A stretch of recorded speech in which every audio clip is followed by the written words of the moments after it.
The bastard from the Huga family will sooner or later be dragged to the dissection table for a good service.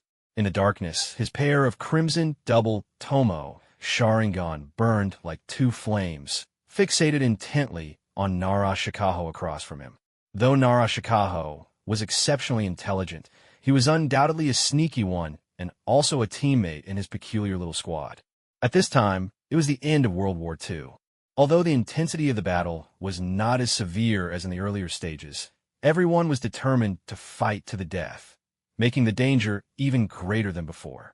On the battlefield, survival depended entirely on luck. Much like a lottery, being drawn to live was fortunate, while being drawn to die was simply fate. He was considered the fighting machine among the unlucky ones of the Uchiha clan. His father, Uchiha Huai, was sent to the front lines at the beginning of the war and returned home a year later with a broken body. Since then, the lives of their family of three had been impoverished, often subjected to ridicule and mockery from the villagers. At just 6 years old and yet to enter the ninja academy, he was ruthlessly thrown onto the battlefield, becoming a victim of this brutal war. However, possessing the soul of an adult, he didn't care much about it. But his father, Uchiha Huai, felt deep guilt and selflessly imparted all his lifelong knowledge, ninjutsu, and survival skills from the battlefield to him, as if he were desperately accumulating chips for his son's future. During wartime, ninjas were a precious resource, and even those from noble families could not escape the fate of being sent to the battlefield. Wherever there are people, there will be conflicts, and where there are conflicts, there will be wars. This is an unchangeable reality. It was only in the 2 years he spent in the Uchiha clan that he truly experienced the cruelty of this world, only understanding its harshness when he received the family's notification to go to the battlefield. For the Uchiha clan, using someone who had yet to open his eyes in place of a key trained clan member was undoubtedly the choice that maximized their interests. They didn't care whether he had attended the ninja academy or that he was just a 6-year-old child. They easily pushed him towards the abyss of danger. The small team he was forced to form was quite peculiar. Leading them was the civilian jonin Matsumoto Kai, with one teammate being Hinata En from the branch family, and the other being Nara Shikaho, who at this moment he was glaring at, not daring to show any laxity. A good teammate. All the injuries on him were thanks to his teammate Hinata En. The Uchiha and Hyuga clans, both possessing ocular jutsu, were naturally as incompatible as water and fire. On this battlefield for a year, he had to constantly guard against enemy attacks while also being cautious of Hinata and this pig teammate, afraid he would use him as a human shield. Yet, despite his carefulness, he was still exploited by Hinata En. In a critical moment of fighting against a sand ninja team, Hinata En pushed him out as a shield and threw out an explosive tag. If he hadn't opened his eyes at the critical moment, he might have become the first 7-year-old martyr in the world of Hokage. This operation was truly ridiculous. Only after acquiring the Sharingan did he truly count as an Uchiha. Although the Uchiha clan did not distinguish between the main and branch families, clan members with the Sharingan held a far higher status than those without. Compared to becoming a great ninja, he preferred to study the human body, exploring its mysteries, as if he were digging in the ocean of knowledge. Uchiha clan members had delicate and fragile emotions. Once stimulated, the chakra within their bodies would uncontrollably surge around the brain's center, leading to mutations, known as the bloodline limit. In his words, this was a hereditary mental illness of the clan. Triggered by stimulation, the condition would worsen and the personality would gradually distort. His experiences from past and present led him to a conclusion. No matter where, those with mental issues generally had high intelligence. In order to have the Sharingan as soon as possible and secure his life, he initially tried self-hypnosis in front of the mirror, but it had no effect. Later, he began to pray to the heavens for their favor, yet still met with failure. Unexpectedly, at this life-and-death juncture, he managed to awaken the double tomo in one go. His luck was simply incredible. He felt the changes in his body and quickly recorded them for future study. "Hey, are you still alive?" Nara Shikaho asked, lazily from a short distance away, tossing a roll of bandages at his feet. "Not dead yet." He unceremoniously grabbed the bandages from the ground, checked them thoroughly, and then emitted a green glow from his palm. He used rough medical ninjutsu to treat his critical injuries while simply bandaging the less important wounds. We don't have a Jonin leading us now, and Hinata-in is reckless. Should we continue the mission? Nara Shikaho asked nonchalantly, his gaze lingering on the medical ninjutsu he was performing. On the front lines, having a medical ninja in the squad was akin to having half a life guaranteed, which was why Nara Shikaho chose to run with him at the crucial moment. Although he couldn't be sure if he would waste chakra saving himself, at least it felt safer than being with that big troublemaker, Hinata-in. Continue? What can we do when the Jonin is dead? After finishing up the last wound on his body, he couldn't help but curse in Chinese, Hinata-in. I won't let you off. This was the first time he had gotten angry on the battlefield. After opening his eyes, he hadn't fully adapted yet, and his eyes felt a bit sore and swollen. The consumption of chakra and spirit by the sharingan was still somewhat too much for him at present. His chakra was not abundant, and if any enemies appeared, he would still have to rely on Nara Shikaho to buy time. Since leaving Kenoha for the mission, the three members of their small team had their own agendas. One wanted money, one wanted to live, and one wanted achievements. He and Nara Shikaho kept an eye on Hinata-in's reckless actions in the mission to avoid being implicated. Meanwhile, Hinata-in feared they would snatch his chance for credit. Nara Shikaho worried he would use him as a meat shield, and he was afraid Nara Shikaho would plot against him, letting him die at the hands of the enemy. This made him deeply feel the brutality of the ninja world. The so-called harmony, camaraderie, and democracy in Hokage were all fake. This was hard to evaluate. However, the only comforting thing was that due to his previous profession, he often handled corpses, and now it was just a matter of switching to living people. Aside from some initial discomfort with the feel, it didn't have any other significant impact, and he quickly adapted to life here. Let's find Hinata-in first, Nara Shikaho said while stroking his chin, analyzing. Our mission is to attract the attention of the Sand Ninjas to give the rear an opportunity to ambush their supplies. This kind of mission won't rely solely on our squad. There will definitely be other squads as well. But it's not guaranteed they can all reach their destination. After all, we've been ambushed and lost to Jonin. Now that World War II was approaching its end, as long as they could survive for a few more months, they could safely return to Kenoha.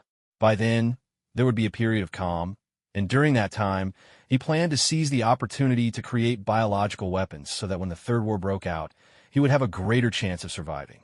He quickly calmed down and slowly said, "You're right. The mission must continue. After all, we're still alive. Otherwise, even if we return to Kenoha, we'll still face punishment." But he exchanged glances with Nara Shikaho. Sometimes, communicating with smart people requires little more than a shared look to convey each other's meaning. With Nara Shikaho's fear of death, he would definitely not let himself fall into a dead end. The next morning, Uchiha Jun and Nara Shikaho had both nearly recovered. That explosive injury on my back looked quite intimidating, but it was merely a superficial wound, nothing serious at all. For someone like me, who had danced on the edge of life and death repeatedly over the past year, this was nothing more than a little surprise that life had thrown my way. Nara Shikaho, without a second thought, said, "Let's go find Hinata-in." I kept staring at him, making him feel uncomfortable, and he asked, "What are you looking at me for?" I simply reached out my hand and calmly said, "Hand it over."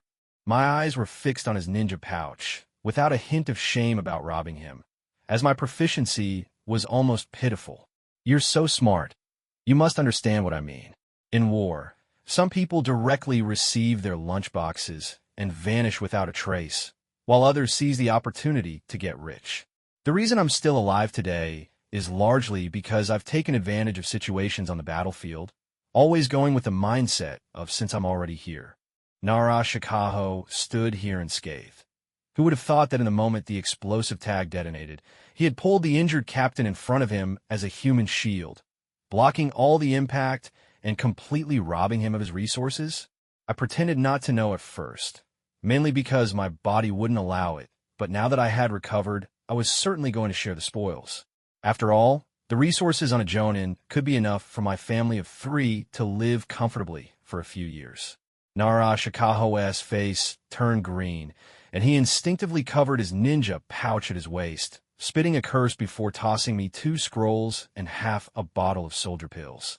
I inspected these war trophies and had no idea where their captain had obtained the scrolls and intel, but the soldier pills were fine, so I unreservedly stuffed them into my own pouch. In some ways, I quite enjoyed dealing with Narashikaho. There was no need for small talk. Efficiency was paramount. If it were Hinata, I'd probably have to resort to force to get what I wanted. I look back at Narashikaho. This kid was only 12, his strength barely reaching that of a chunin, but he was smart enough to make one wary. A genin surviving on the battlefield for a year couldn't be attributed solely to luck. I absolutely didn't believe that. Hey, no one to stop. Narashikaho warned me darkly. What's your plan next? I forced a smile that didn't quite reach my eyes and said, of course, we have to complete the mission. We are Kenoha ninjas. In wartime, being a deserter is a serious crime, scarier than dying in battle. Not only would you face punishment, but your clan would also be implicated. I planned to let Hinata take the blame, as a form of revenge for what he had done before. Narashikaho saw through my thoughts. He agreed internally but still pretended to be disdainful. TCH, what a hassle. We reached a brief consensus. Even if we had to be cannon fodder, we would be living cannon fodder. After leaving the cave where we had been hiding, I used a fire technique to erase all traces of us. Then we weaved through the woods. Just as we were about to rest, we encountered another Kenoha team engaged in a fight. To be safe, we quickly stopped and planned to take a detour. This was where the transformation technique came in handy. We transformed into a pair of sparrows. My sharingan couldn't observe the conditions of the 2 teams like the Byakugan could, so we could only rely on sound to judge the situation. Suddenly, a familiar voice caught my attention. Hinata, that teammate who had set me up.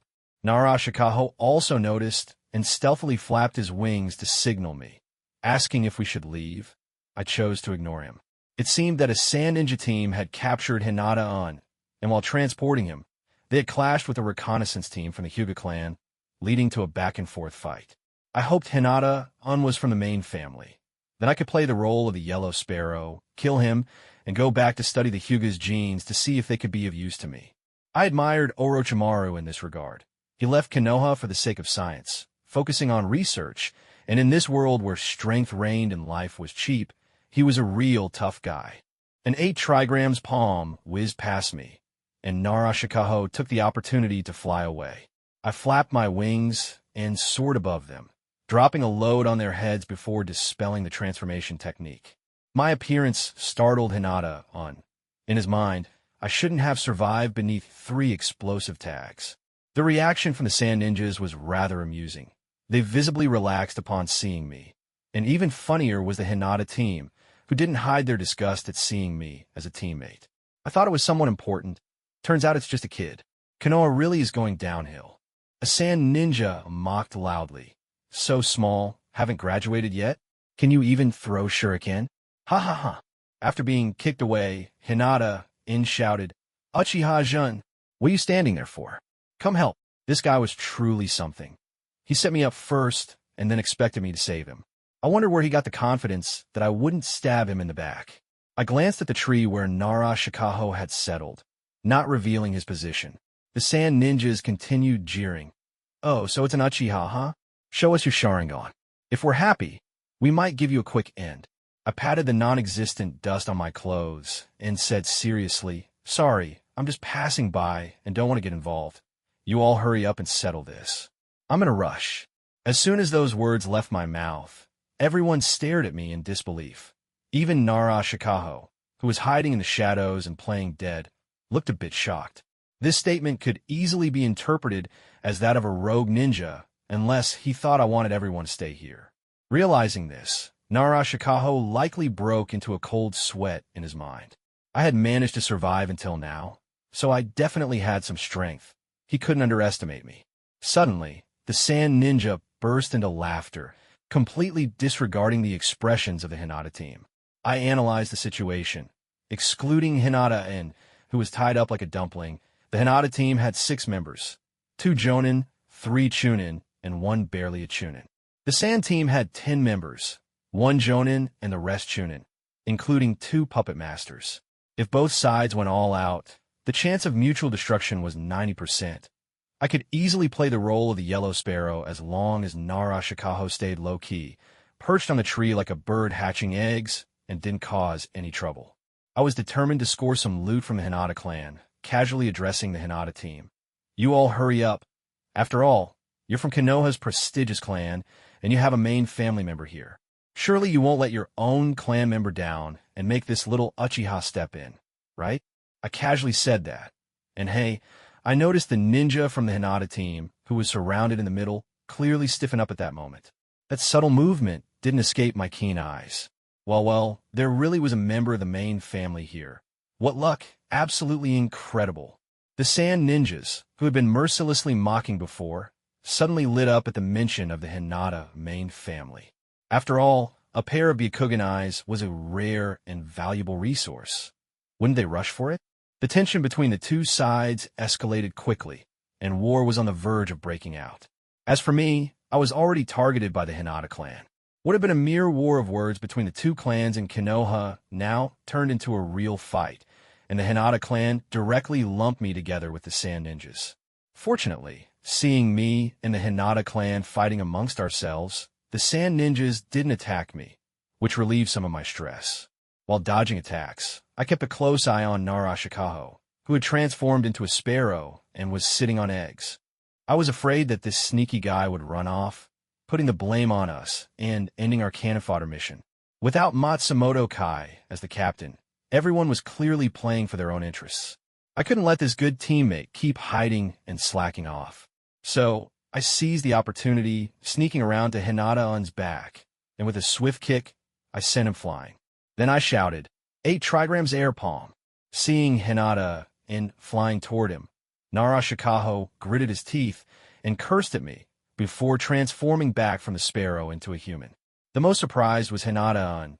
He probably never dreamed that we were still alive. After regaining his footing, he shouted, "Where's Captain Matsumoto? Why isn't he coming to save me?" Nara Shikaho shrugged, glanced at me, and lazily replied, "Didn't you kill him? You're talking nonsense. Where is he?" Hinata-un was so furious he looked like he wanted to swallow us whole. One of us was dodging, while the other was attacking the Hinata clan alongside the Sand Ninjas, and no one was coming to save him. You're attacking your own village. That's unforgivable. From start to finish, I hadn't activated my sharingan or used any ninjutsu. I casually picked up a branch from the ground, tied it with a thin thread at both ends, and shaped it into an arc. Dodging, weaving, and advancing, I executed a fluid motion and accurately severed a Hinata's neck. Nara Shikaho gasped in shock as he realized I had indeed killed a member of the Hinata clan, and taking advantage of the chaos, he made a run for it. When I noticed, I swiftly used a body flicker technique to grab his hair and stop him. The Hinata clan viewed us as one group. Half of them went to attack the Sand Ninjas, while the other half came after us. "If you want to die, don't drag me down with you," Nara Shikaho yelled as he dodged the Hinata clan, desperately trying to distance himself from me. "If you don't want to die, then find a way to take them out." I was struggling against the Hinata clan, trying to leave no traces behind. Nara Shikaho also saw that, so he simply stopped using the Nara clan's ninjutsu. Facing the fierce attacks from the Hinata clan, he charged straight into the Sand Ninja camp. I quickly followed, blending in with the Sand Ninjas, which made things much easier. There are 3 left. Nara Shikaho and I briefly joined forces, waiting for a Sand Jonin and 2 Hinata Chunin to resolve their fight. Wait, my chakra was running low, and I eagerly hoped that the Sand Ninja would at least take down one Hinata, preferably both perishing together. One Hinata ninja split off to target us, attempting to drain our chakra. Nara Shikaho was responsible for holding him back while I stood aside. Suddenly, I moved closer and activated my sharingan, freezing the once fierce Hinata in place. In that moment, Nara Shikaho picked up a kunai from the Sand Ninja and stabbed it into the Hinata's heart. He must have been bewildered as to why I suddenly used Jinjutsu, which could easily expose me. After killing the Sand Ninja, the remaining Hinata glared at me fiercely, charging at me recklessly.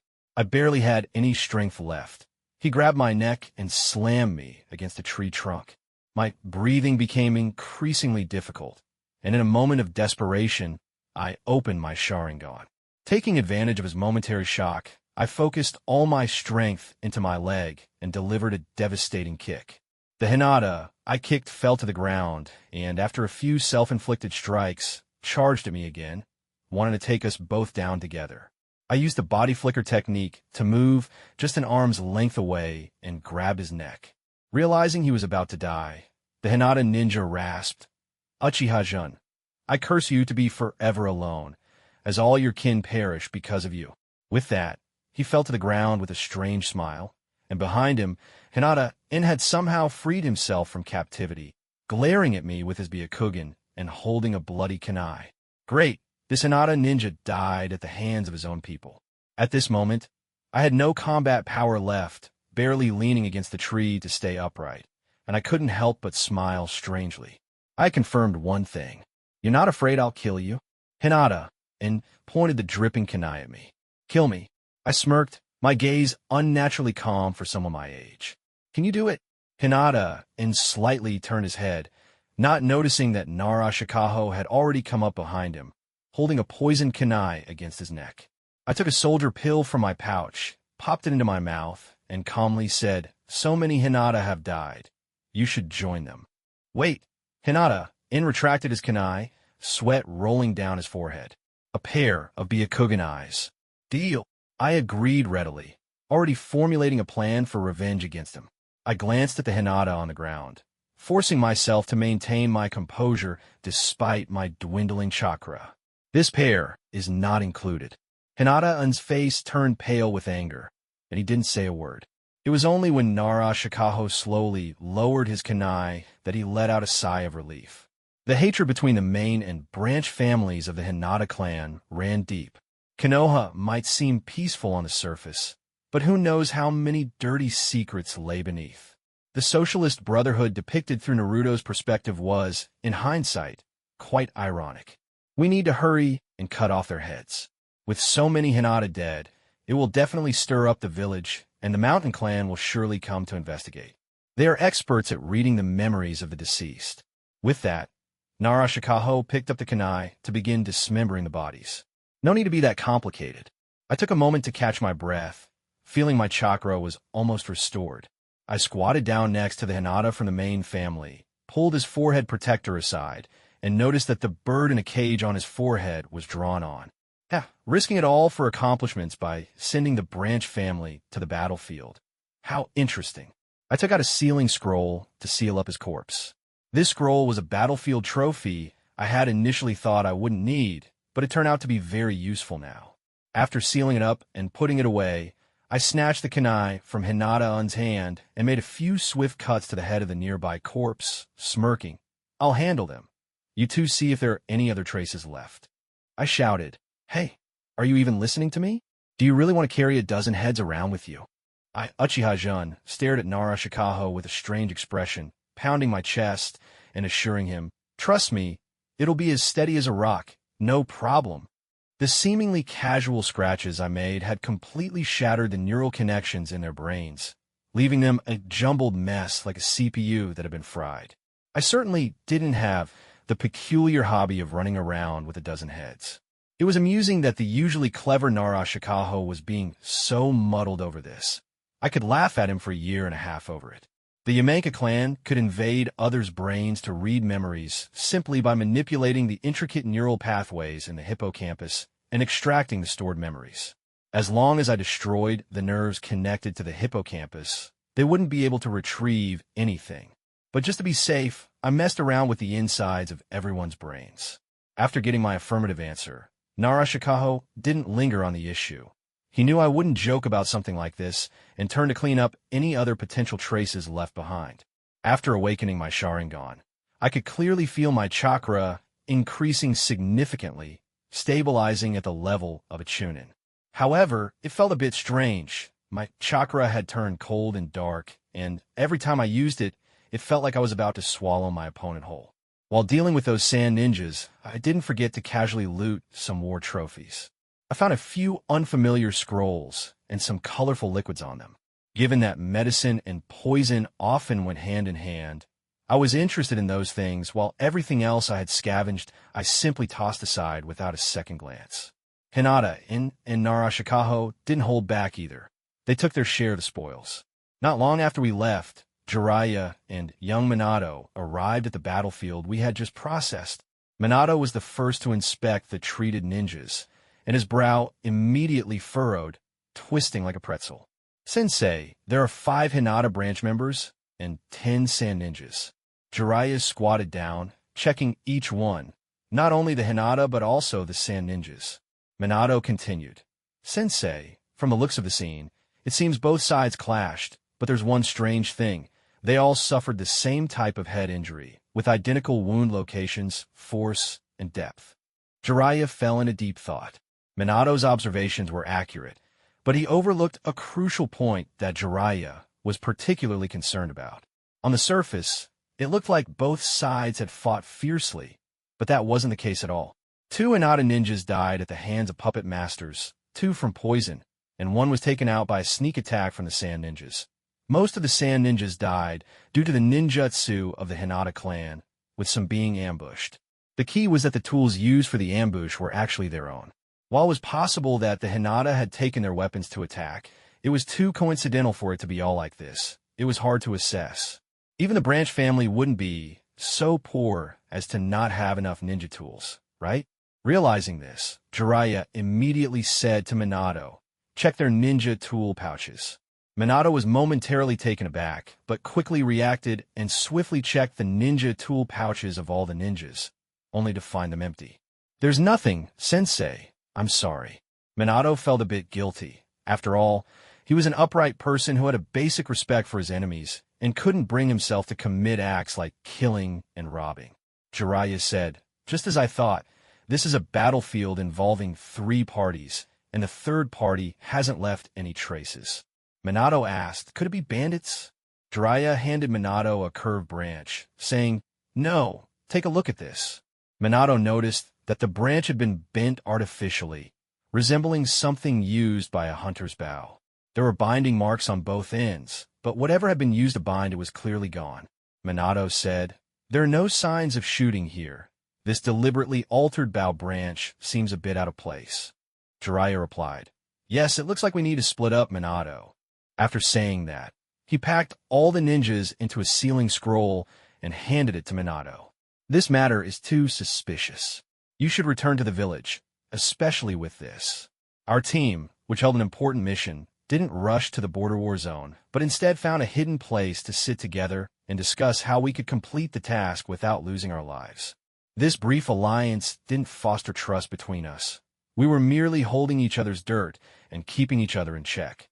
Hinata looked at us with disdain, especially at me, and said sarcastically, "How did you cowardly guys become ninjas? The Uchiha are so imposing in the village. Why are you all so submissive outside?" He spoke with such righteous indignation, as if he weren't afraid of death at all. I didn't bother to look at him. He could only boast verbally. To avoid him bursting a blood vessel, I let him ramble on. After all, he owed me, and he would pay me back sooner or later. After a short discussion, we quickly fell into a deadlock. I closed my eyes and replayed the previous battle in my mind, trying to identify any issues to improve upon. Suddenly, I opened my eyes wide, startling Narashikaho. I shouted, "Oh no!" Those corpses. Narashikaho's eyelids twitched, and he couldn't help but ask, "What's wrong?" We didn't leave any. Halfway through his sentence, his expression darkened as he remembered the branch I had left at the scene, the one I used to kill the Hinata. Hinata's face also turned grim as he asked, "What? Didn't you handle that?" I furrowed my brow intensely. Both of them were getting more anxious. I said, "With over a dozen people having suffered identical head injuries, they will definitely attract attention. Whether it's Kenoha or the sand, they will investigate." I was quite frustrated with how imperfectly I had handled the corpses.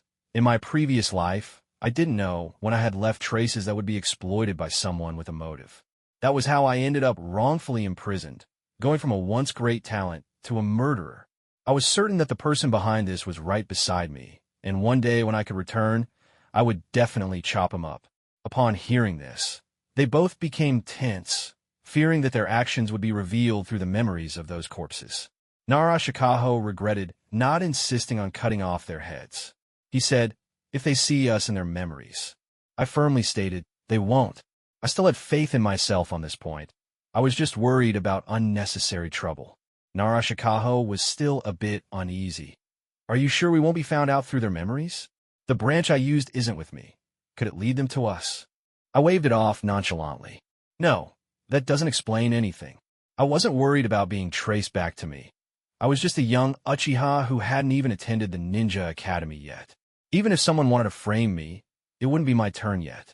Right now, the most important thing is how to complete this cannon fodder mission.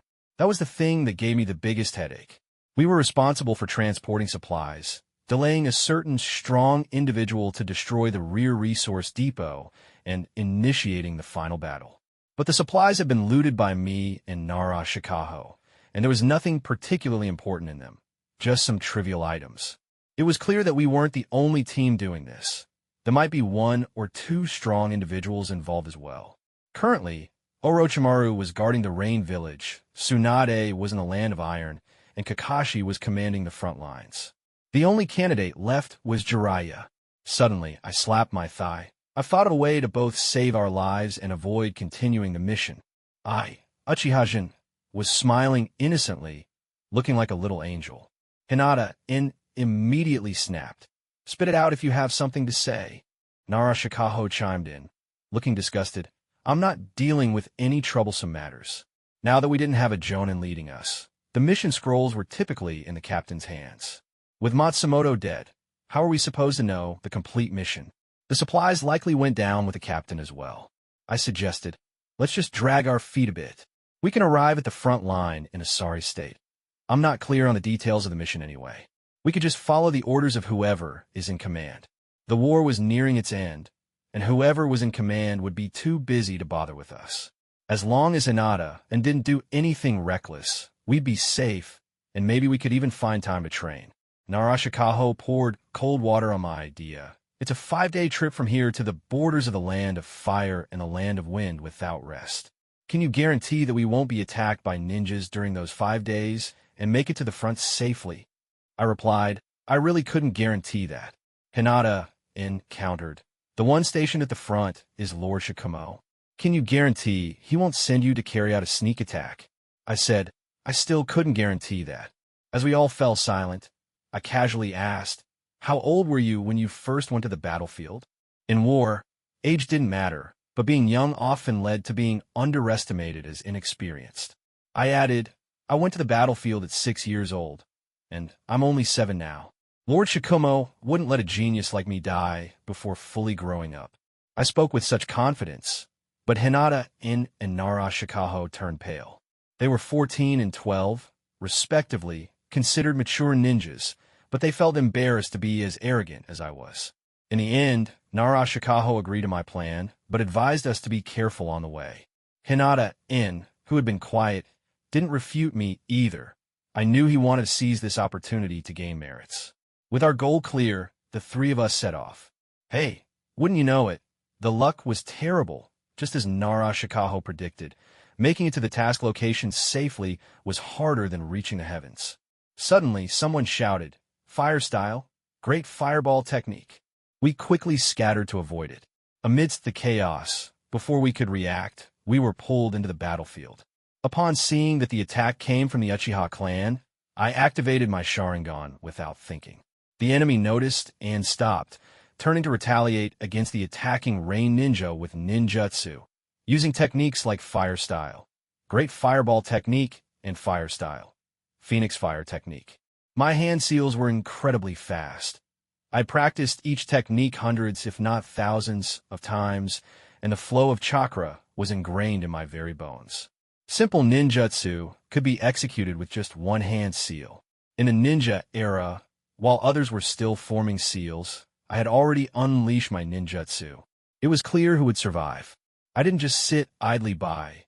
I drew my short sword and aimed for the enemy's vital points, striking cleanly. With the three of us joining the fight, the Rain ninjas quickly fell. As the battle was nearing its end, I recognized that I was coordinating with Uchiha Fagaku, the father of Uchiha Itachi and Uchiha Sasuke. We didn't need to deal with the finishing touches. The remaining rain ninjas were bound like Zongzi and tossed to the ground after being caught in a Jinjutsu by the Uchiha. Uchiha Fagaku approached me, holding a kunai, and asked uncertainly, "Are you Uchihajin?" At this question, all the Uchiha present dropped their jaws. Who would have thought that the kid who hadn't even attended the ninja academy and was sent as cannon fodder to the battlefield a year ago was still alive? Back then, the elder had feared for his grandson's safety and pushed me out to be his scapegoat. Although that was a despicable act, everyone could only feel contempt for it in their hearts. Nobody expected that I, thought to be dead, was standing here alive, and at just 7 years old, I had activated my double Tomo Sharingan. Meanwhile, Uchiha Fagaku had only recently unlocked his own 3 Tomo. I scanned the Uchiha present and saw that I didn't recognize any of them. My 2 teammates were off to the side watching the drama unfold. I calmly replied, "Yes, I am Uchiha Jun, Lord Fagaku." Lord Fagaku's tone softened. "I didn't expect to see you here, and you've helped us greatly." He knew how dangerous the battlefield was. He had brought a team of 20 and now only had a few left. The fact that I had survived and activated my Sharingan meant my strength was considerable. He asked, "How did you end up here?" I said, "We encountered sand ninjas while on a mission, and our captain was killed. I'm not clear on the specific mission details. I just know we're supposed to go to the front line." I appeared calm, but the faces of the Uchiha around me changed, and those with short tempers began to curse. They realized they were sending a 7-year-old with a double Tomo Sharingan to his death, and if trained properly, I would be a force to reckon with. Even if the Hokage personally ordered it, they wouldn't agree. Fortunately, we encountered each other here, and thankfully the captain had died early. No one cared about how the captain had met his end, nor why several of the ordinary-level teammates were unharmed. Lord Fagaku invited, "Jun-kun, if you don't mind, come with us." This was more about trying to win over me, the future genius. After all, when the war ended, he would be running for clan leader, and his own people were dwindling. I casually said, "Sure," while internally I was thrilled.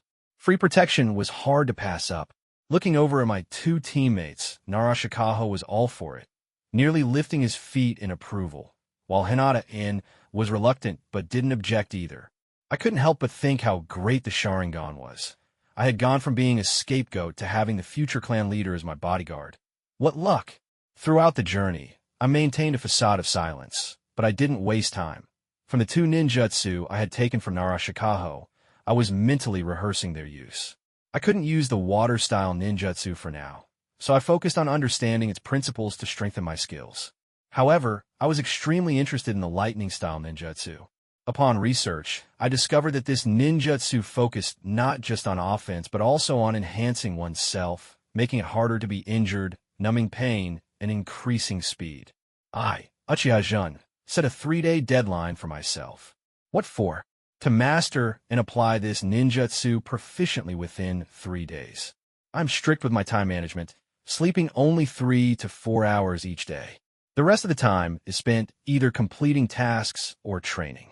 When I have free time, I also think about how to earn more money on the battlefield, so I can go back and directly switch to a laid-back retirement mode.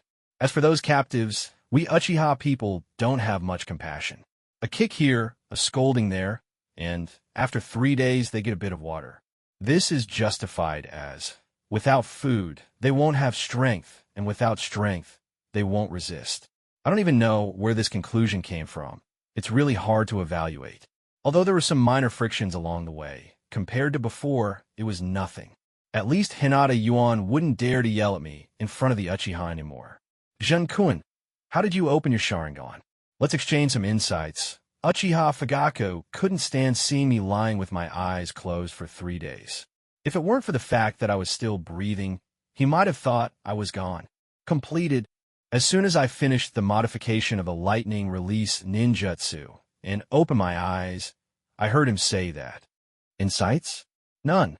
Maybe during the life and death situation, I recited a few Amitabha phrases, and the Buddha manifested. I replied, "Uchiha Fagaku, Uchiha clan members, good teammates." The Buddha manifested? Go to hell. This must be Hinata Yuan's inner thoughts. However, He didn't dwell on it for too long and quickly turned his attention to the captives, wanting to extract some intelligence from them. With the team leader dead as the strongest combat power in the squad, if he could achieve some merits, it would be easy for him to get promoted to Jonin and become the new captain. So, during his breaks, he privately interrogated those captives, and he did manage to gather some interesting intel. However, his actions were like running naked before our Uchiha's illusions. No secrets could be hidden. His behavior also made the Uchiha ninjas quite unhappy. The two clans already didn't see eye to eye, and now it was even worse. I saw through Hinata Yuan's little thoughts at a glance. I have never liked making things difficult for myself, nor do I want to give excuses to those I want to deal with. So I sincerely explained to Uchiha Fagaku, Hinata Yuan is going crazy wanting achievements. The pressure on the battlefield is high, and his mind is probably affected. Just ignore him. I even pointed at my head. As soon as the Uchiha clan members heard this, they all cast sympathetic glances at Hinata Yuan. Nara Shikahisa directly covered his face, pretending not to know this teammate. During wartime, having a reliable companion is crucial. But in our squad, after the Captain Jonin sacrificed, some were busy making money, some were busy saving their own lives, and some were busy taking credit. Actually, no one was wrong. It's just that everyone has different needs in this era. However, this also reminded me, those without strength or backing, struggling to survive, is a sin. People have to look up to the strong, treat them as spiritual pillars, like the Hokage, the Sannin, and Kenoha White Fang. In the past, I might have stayed out of it, but now my greatest need is to enhance my strength, find a backing, and be able to lie flat without the village's constraints. Jun-kun, what position do you want to take when we return to the village? Uchiha Fagaku asked me tentatively. Join the guard team or run for the Umbu? Position? Can't I rest at home for a few years after returning to the village? I countered him. I had no intention of going back to work right away. The spoils from the battlefield would last me 3 to 5 years. The second war ended not long ago, and the third war would soon break out again. Next time, I might not have such good luck with teammates who like to take credit charging in a battle. Uchiha Fagaku was a bit surprised but quickly calmed down, smiling as he said, there will be a lot of tasks after returning to the village. If you want to rest, it might not happen. Oh, I fell silent for a moment and said softly, then I'll take a leave of absence, report an injury for treatment. Uchiha members, I spoke without intention, but Nara Shikahisa heard it and took it to heart. The Nara family can live off their brains for a lifetime. Being injured on the battlefield comes with compensation, although it's not much but enough for one person to live on. There are so many ninjas in the village. Whether I'm here or not doesn't make much difference, and Uchiha needs someone like Lord Fagaku to lead the clan to glory. I flattered him a bit for my future protection. Just then, Fagaku's ambition was written all over his face. I glanced at the fidgety Hinata Yuan, and he said, thanks for the kind words, Jun-kun. I knew Hinata Yuan was about to make trouble again, and suddenly I had a disgusting thought. When Hinata Yuan was interrogating the Rain Ninja, I noticed the binding rope had loosened, and that Rain Ninja could break free at any time. Lord Fagaku, how are Hinata's achievements on the battlefield? I asked. I had already sensed that something was off with the Rain Ninja's eyes. After awakening my eyes, I became very sensitive to others' emotions. They have outstanding achievements, but we Uchiha are not inferior. Uchiha Fagaku's expression darkened when Hinata was mentioned. However, I heard that one team from Hinata was completely wiped out by the enemy. Not a single one survived, which is truly gratifying. Nara Shikahisa, who had been silent, perked up, his ears pricking up as he kept signaling me with his eyes. Meanwhile, I kept my gaze fixed on Hinata Yuan. Has the village found out who did it? Slaughtering a team of Kenoha's elite ninjas is not a small matter. Not a peep. What's strange is that the village seems intent on suppressing this matter. Bang. Sure enough, it didn't disappoint me. That ninja took advantage of Hinata Yuan's moment of carelessness, using his hand like a knife, penetrating his abdomen. This came too suddenly. Everyone was caught off guard. Shadow mimic technique. Nara Shikahisa managed to control the attacking Rain Ninja, but it looked very challenging. The Rain Ninja's hand, which had penetrated Hinata Yuan's abdomen, was still struggling to twist. Nara Shikahisa was sweating, seemingly doing his best.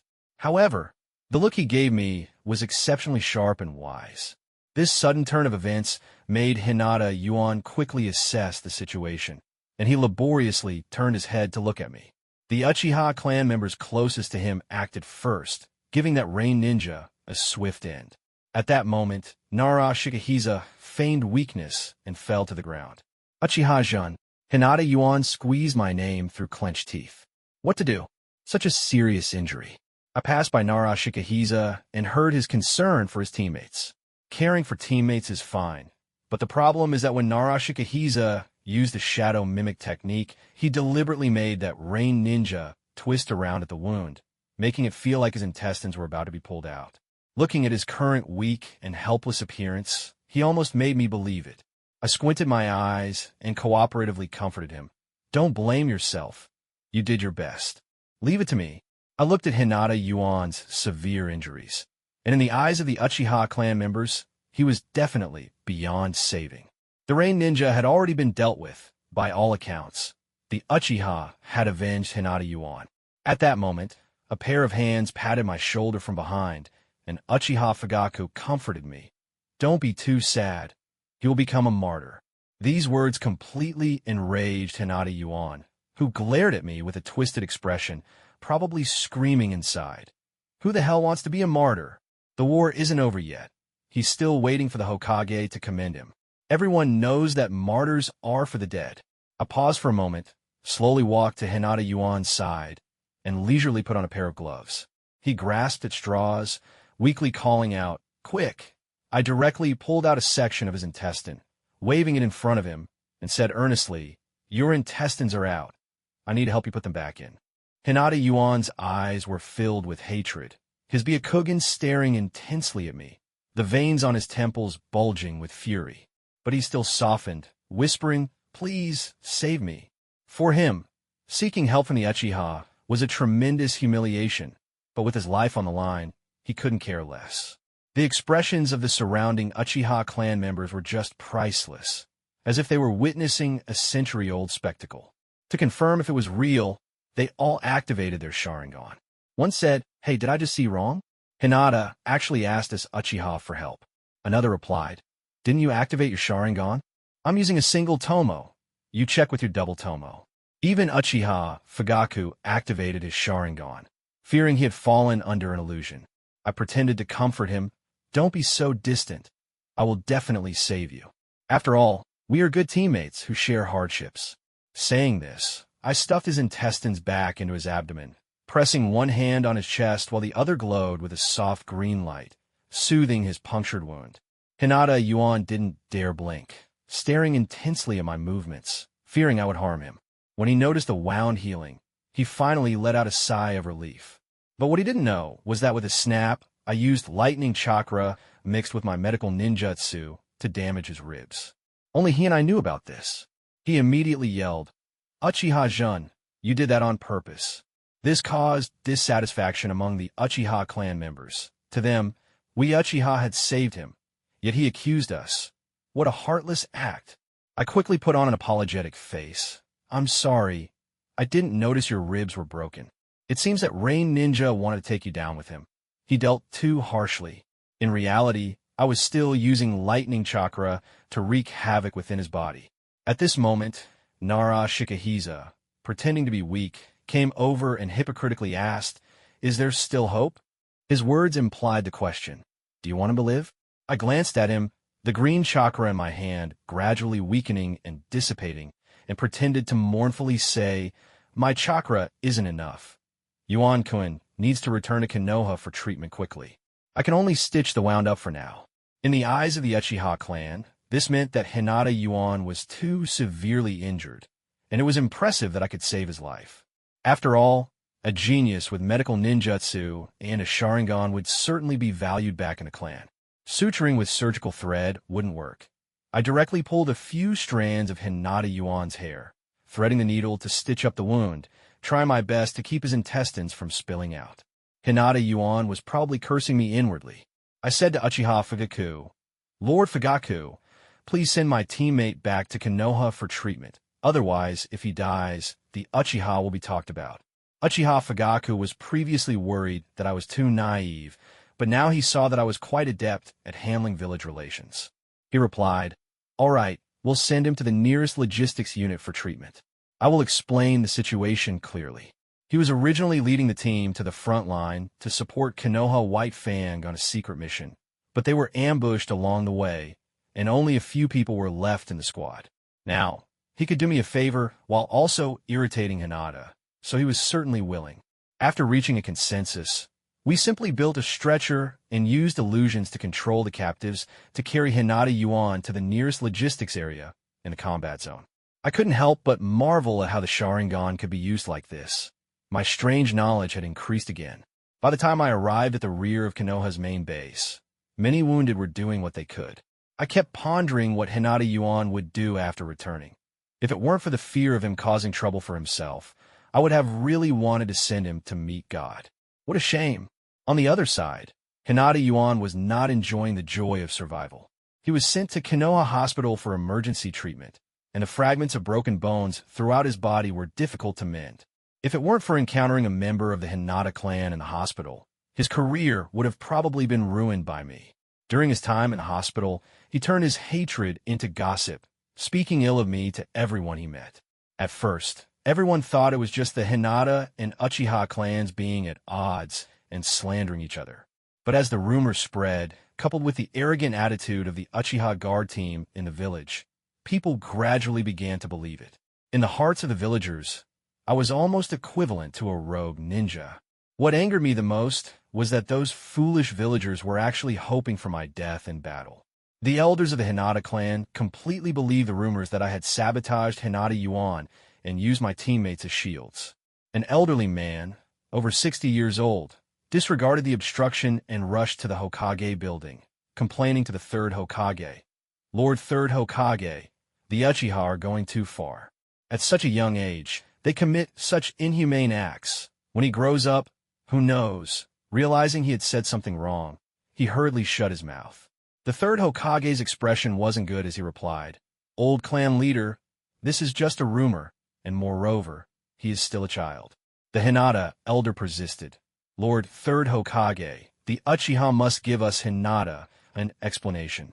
At this time, the third Hokage was not yet in his twilight years, seeking to avoid conflict. With a mere release of his pressure, his attitude was already quite clear. The Hinata elder also realized his attitude was inappropriate. Quickly bowing humbly, his arrogance extinguished, saying, "I hope the Hokage will handle this fairly." The third Hokage replied, "I will definitely provide a satisfactory answer to everyone in the meeting regarding this matter. Once Hinata Hayashi and Hinata Chizu return, the new clan leader of the Hinata clan should also be decided. Regardless of the outcome, I will ensure they give the elder an explanation." I stood in the front camp of Kenoha, and this was my first time seeing Hatake Tsukumo in real life. In the anime, he only had a few seconds of screen time, yet he was portrayed as incredibly powerful. Standing in front of him, even if he was smiling, that pressure hit me like a wave. Uchiha Fagaku carefully handled the situation and reported to Hatake Tsukumo, "Lord Tsukumo, this is what happened. The Rain Ninja was killed on the spot, and Uchiha Jun also provided aid to the injured, but the injuries were too severe." Kenoha White Fang belonged to the Hokage faction, and he was somewhat skeptical of Uchiha Fagaku's report. Not wanting to entangle himself with the Uchiha over this matter, he shifted the topic to Nara Shikahisa. Hatake Tsukumo said, "Since your team leader has fallen and a teammate is severely injured, I will reassign your squad." He examined me. I appeared calm and humble beyond my years, and he seemed to feel that this demeanor was familiar. He continued, "Uchiha Jun, you will join Uchiha Fagaku's team." I quickly bowed in response, "Yes." Then I turned to look at Uchiha Fagaku. Hatake Tsukumo added, "All right, you all go rest for now. Nara Shikahisa, wait for your new teammates." At that moment, a chubby guy and a blonde boy walked in, brushing past us. From the symbols on their clothing, it was clear they were ninjas from the Akimichi and Yamanaka clans. Hatake Tsukumo introduced them. "You arrived just in time. This is Nara Shikahisa, your new teammate." Nara Shikahisa lazily greeted them. The two introduced themselves, Akimichi Yin. Yamanaka Baiyun. Hitaki Tsukumo said, "You three clans have always teamed up. You should mesh better than your previous teammates." He also looked intently at Nara Shikahisa, suspecting that the Uchiha might be up to no good, not wanting such conflicts to spill onto the battlefield. Nara Shikahisa squinted and said, "Uchiha-Jun has a broad mind, is a good teammate, and a genius. He has taken care of us along the way, and his medical ninjutsu has been a great help. Unlike the higher-ups in Kenoha, Nara Shikahisa quickly assessed my working style. He hoped to sharpen geniuses on the battlefield, so he praised me extravagantly, with a hint of envy in his tone." Yamanaka Baiyun muttered quietly, "A young Uchiha deserves this much praise? What a lack of perspective." Another teammate also looked at me with disdain. Hitaki Tsukumo overheard them, but he wasn't good at scheming and didn't think too deeply about it.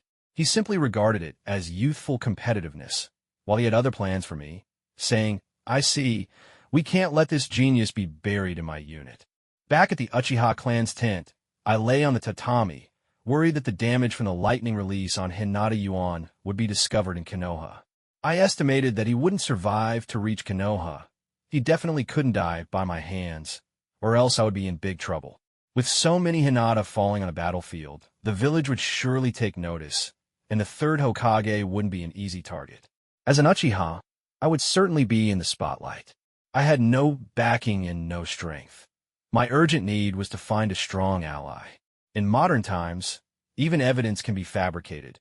As a powerless ninja, if I were implicated to quell the Hinata's anger, they would surely throw me under the bus. Thus, I needed to find a solid ally and build some reputation in the final battle. I was lost in thought when I suddenly sensed movement outside the tent. I shouted, "Who's there?" Whoosh! 3 shuriken flew out, and I performed a flip to prepare for battle. Clap, clap, clap. Accompanied by applause, a figure walked in. It was Uchiha Fagaku. He said, "I'm truly sorry to disturb your rest, Jun-kun." While praising me, he felt a bit startled. The angles of the 3 shuriken were too bizarre, and even an elite ninja like him would struggle to dodge them. However, he didn't take my vigilance seriously. After all, without such awareness, one would have long been reduced to bones on the battlefield. I asked, "Lord Fagaku, is there something you need?" I slightly moved my fingers, and the 3 shuriken returned to my hand. He replied, "Jun, don't be so formal. Just call me Fagaku." He treated me as an equal. As in the ninja world, strength speaks louder than age. He continued, 3 days from now, there's an S-rank assassination mission, and Lord Tsukumo has specifically named you to go alone to the Land of Wind." An assassination mission? Alone? I felt I hadn't demonstrated the capability to undertake such a task. Uchiha Fagaku was puzzled and even somewhat dissatisfied, feeling that this was a waste of Uchiha ninja talent. I asked, "Lord Fagaku, do you know why I was specifically chosen for this important task?" He replied, "I don't know. I suggested that you go with a team, but Hitaki Tsukumo rejected it. He handed me the mission scroll and took out another one, saying, 'This contains insights written by the Uchiha clan about the sharingan.'" I thanked him with composure, first opening the mission scroll. Upon seeing the contents, even someone as cultured as I could not help but exclaim. The target of the S-rank assassination mission was actually Chiyo's son, and the intel stated that he was skilled in puppet techniques, with the strength of an elite jonin, but nothing else was known. Chiyo's son, the parents of Sasori of the Red Sand. Wasn't this something that Kenoha White Fang should handle? Even though they didn't appear in the anime, could someone who died at the hands of Kenoha White Fang be weak? Taking a deep breath, I asked, "Lord Fagaku, have I offended Lord Tsukumo in any way? If so, please tell me. I'll take it on myself." 3 days later, I trudged forward against the wind and sand, cursing Hitaki Tsukumo and his ancestors multiple times, not even sparing Kakashi. Spitting out sand, I cursed under my breath. A sand lizard traversed the desert, but unlike others, its eyes were blood-red with double tomo, and it remained alert, scanning the surroundings before continuing its path. Indeed, this sand lizard was me. This was the safest way I could think of to hide. The insights Uchiha Fagaku had previously provided about the sharingan were quite useful. I was on the verge of breaking through to the 3 tomo. Perhaps this mission was the opportunity one needed. But in this vast desert, where could I find the parents of Sasori? Clang! The sound of ninja tools clashing came from not far away. I stopped in my tracks, hiding half of my body in the sand, and slowly crawled toward the chakra fluctuations emanating from the battle. A hidden weapon whizzed past me, and I thought to myself, that was fast. Judging by the chakra fluctuations, it seemed to be a medium-sized battle. To my surprise, there were actually members of the Uchiha clan involved, and the other chakra fluctuations belonged to ninja from secret technique clans. The Kenoha ninjas were being thoroughly overwhelmed by those puppet masters, with many falling victim to poison and losing their lives. The remaining survivors were mostly jonin or elite chunin. A sand ninja, watching from the side, cursed, "Useless. After so long, you still can't even find their main body." I slightly released a bit of chakra, and immediately the guy noticed a thick cloud of magnetic sand rushing toward me. The Kenoha ninjas thought reinforcements had arrived and murmured to themselves with a glimmer of hope. However, I was enveloped by the other side's strong, killing intent. His emotionless, cold gaze and his indifference to life left me frightened. Fortunately, I wasn't the kind of arrogant Uchiha. When it came to life and death, being flexible was the way to go. I exerted my limbs and jumped into the sand, running several kilometers before I finally stopped. I transformed my head into that of a sand lizard, poking it out of the sand to ensure safety. Once I confirmed I was safe, I spat out the sand in my mouth, cursing under my breath while contemplating how to complete the mission. As for the lives of the Kenoha ninjas, I just needed to draw a portrait of them and report it to the higher-ups. As I was thinking about how to enter the sand ninja village, a child shouted, "Daddy, look! It's a sand lizard." The boy tugged at my tail, shaking it, and asked his father, "Dad, can I keep it?" His dad patted his head, smiling as he replied, "Sure, but you have to find ants to feed it, huh?" Just like that, I was thrown into a basket by the child and entered the sand ninja village openly. This father and son were just ordinary villagers, and no one checked when entering the village, saving me a lot of trouble. However, while some were happy, others were worried. The next morning, the kid named Lin dragged a box of ants to my mouth and said, "Come on, open wide, it's time to eat." I instinctively recoiled, but Lin thought I was scared and dumped the whole box of ants in the paper box I was in, retreating to the door to peek through a crack. Thousands of ants crawled toward me, and at that moment, I seriously considered using fire release to burn them all. Hitaki Sakumo was also quite troubled. After I left the tent, he had been following me, wanting to see if this so-called genius was just talk. He never intended for me to complete that S-rank assassination mission.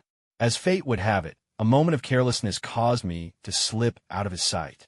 After saving the last 3 remaining Kenoha ninjas, he spent a full 2 days in the desert, and the temperature fluctuations made it even harder for the injured ninjas. He still held out hope, asking, "Are you sure you haven't seen Uchiha-jun?" An Uchiha ninja replied, "Lord Sakumo, if there were any Uchiha ninjas around, I would have noticed. Their chakra is quite distinct once the sharingan is activated." This ninja didn't have much of an impression of me, just remembered something from a year ago. Hitaki Sakumo took a deep breath and instructed them, "Reinforcements will arrive early tomorrow. Hiding here won't put you in danger." The ninjas replied, "Thank you, Lord Sakumo, for saving us. We can wait for the rescue ourselves." Seeing that they only had superficial injuries, and one was poisoned but not life-threatening, he thought they would be fine until Orochimaru's team arrived. He said nothing more and disappeared into the night sky in an instant. The Sand Ninja village had little nightlife. By 9 o'clock, the stalls on the street had all closed. My stomach growled, and for the past few days, apart from the ants that Lin had given me, I had been relying on military rations for energy. Watching others eat delicious meals was a torment for me. I once had a partner who interrogated a prisoner without food for 24 hours while eating spicy hot pot beside him, and the prisoner quickly broke down. When physiological needs aren't met, no matter how strong your will is, it will crumble. Starving, I arrived at an entertainment venue, probably the only place still open in the village, as the war hadn't affected it much. I shouted, "1 jug of sake and a plate of peanuts." I transformed into Kenoha White Fang's appearance, looking disheveled, unsteady on my feet, and with dark circles under my eyes, exactly like a rich kid who had been drowning in entertainment all his life. My transformation also carried a bit of revenge. If I was to die, I would take him down with me. The owner saw me and immediately sent a pretty girl to bring me drinks, even offering to keep me company and chat. I had previously worked as a forensic examiner and had gone undercover with the captain, though it was forced, so gathering intelligence was not difficult for me. I tapped on the table, and the girl's eyes gradually glazed over. I asked her for information, and she mechanically spilled the details about the families of the high-ranking sand ninjas who frequented this place, what kind of companions they liked, and what drinks they enjoyed. All very detailed. No wonder Jeriah in the original story liked coming to places like this. The intelligence was abundant and reliable. After I got the information I wanted, I snapped my fingers, and the girl immediately snapped back to reality, having no idea that anything was wrong with her memory. I said, "All right, beautiful. Let's call it a day." With that, I walked out, wearing the face of Kenoha White Fang, and followed the directions the girl had given me to find Chiyo's son. I pretended to be a drunkard, but before I could get close, I was stopped by the umbu, a cold kunai, pressed against my neck. I quickly halted, feigning that I was somewhat sober, plopping down on the ground, swallowing hard, and trembling as I explained, sorry. I must have wandered into the wrong place." Then I rolled and crawled away. I was certain that Granny Chiyo had arranged for the umbu to guard her son's house tightly. To complete the mission, I would either need to lure the target out or distract the umbu. Suddenly, a clever idea struck me, and I came up with a rather sneaky plan. Since separating and forming our own teams, Nara Shikahisa's days haven't been as pleasant as imagined. Although the three clans are noble families, the so-called harmony, friendship, democracy, and prosperity are all just illusions. Not only did he have fewer opportunities to plunder resources, but he also had two teammates who only knew how to charge ahead. The safety factor compared to when he was teamed up with me and Hinata had dropped sharply. Just yesterday, they had completed a mission, and today, Yamanaka Bayun brought in a new task. If I had been there, I would have definitely found a way to drag it out for a few days. Although one can grow quickly on the battlefield, as I previously mentioned, it depends on who survives longer. Growth comes through comparison, otherwise, it's just going to die. When Nara Shikahisa saw the mission, his face turned pale. The task was to hunt wild game for the injured ninjas. This task looked simple, but was actually more dangerous than facing enemies head-on on the battlefield. Where was the wild game? In the forest. The forest appeared calm on the surface, but it was rife with danger. One could easily step on an explosive tag or be discovered by enemy ninjas who would then swarm and take you down. Nara Shikahisa had no grand ambitions. He just wanted a stable life. Akimichi Yin had lost his usual good-natured demeanor and said with a grim and irritable expression, "Nara Shikahisa, although our three clans are noble families, we need to clarify some things. You are different from us pure-blooded ninja." Yamanaka Bayun went further, grabbing Nara Shikahisa by the throat and questioning, "How did Yumeka Bayou die? Why are you still alive? I found out that you've changed teammates several times. They either died or were severely injured, yet you remain unscathed. Why?" It was simply because they were weak and lacked brains. Akimichi Yin grabbed Yamanaka Bayun's arm, saying, "Bayun, calm down." At that moment, Nara Shikahisa was already calculating how to create an accident to stay behind. The three clans under the Hokage's banner were supposed to get along harmoniously, but there were always exceptions. His father was from the Nara clan and had originally been engaged to the granddaughter of the clan leader. However, during a mission, he developed feelings for a foreign ninja and brought her home, which led to his father breaking off the engagement in front of the clan. This incident caused great embarrassment for the elder and led to deep resentment towards his parents, resulting in various forms of exclusion within the family. After his mother passed away, all the malice was directed at him. Influenced by public opinion, the two clans connected to the Nara also suppressed him. He felt out of place wherever he went. Nara Shikahisa covered his neck that was almost strangled and said, "So you're Bayu's brother. He mentioned you often. Before he died, he wanted to see his family one last time, but the situation was urgent, and I could only bring back his belongings." When Yamanaka Bayun relaxed his guard, Nara Shikahisa quickly reached into his ninja tool pouch and pressed an explosive tag to his chest, grabbing his wrist and throwing him onto a kimchi-yen. With a loud bang, the two were severely injured. Feeling fortunate, Narashikahiza buried the remaining explosive tags in the ground, leaving the two on top of them. He stood at a safe distance to detonate them, creating an accident. Another loud explosion echoed. He wasn't sure if there were any Hinata patrol ninjas nearby. The injuries from the explosion weren't severe, but if they weren't treated in time, they could get infected. With such a loud commotion, Kenoha ninjas should have arrived quickly to provide assistance. However, to his surprise, half an hour passed without a single shadow appearing. At this moment, he deeply missed me, the one he had manipulated into executing dangerous tasks. Achu, I rubbed my nose and muttered, "Which bastard is cursing me right now?" For the past few days, I had been using the face of Kenoha White Fang to wander around the entertainment establishments, casinos, and taverns in the Sand Ninja Village. Whether it was serious intelligence or gossip, I was well informed. I spent money lavishly, easily acquiring the information I wanted. Of course, the money wasn't mine. I had transformed into a sand lizard during the day to collect it from various places. The issue of stolen valuables in the Sand Ninja Village had reached the higher-ups. After being frequently battered by Kenoha, the Sand Ninja Village was already on its last legs. The Kazekage was overwhelmed in the office, too busy to deal with these trivial matters. After several incidents, the Kazekage assigned this task to Chiyo's son. After some investigation, they locked their sights on Kenoha White Fang. As soon as Hitaki Sakomo infiltrated the Sand Ninja Village, he was targeted. Before the fighting even started, several Umbu were already slashed at the throat. Hitaki Sakomo was an exceptional swordsman, a force to be reckoned with, and an assassination expert. However, strangely enough, just as he finished dealing with that side, the Sand Ninjas sounded the alarm. This was the first time Hitaki Sakomo had been so passive on a mission, and he began to suspect if Kenoha's higher-ups had been infiltrated by spies. Useless? A bunch of useless people. How can we ever compete with Kenoha like this? Granny Chiyo, with her petite stature, jumped up and slammed her hands on the Kazekage's desk, looking just like a comedic actor.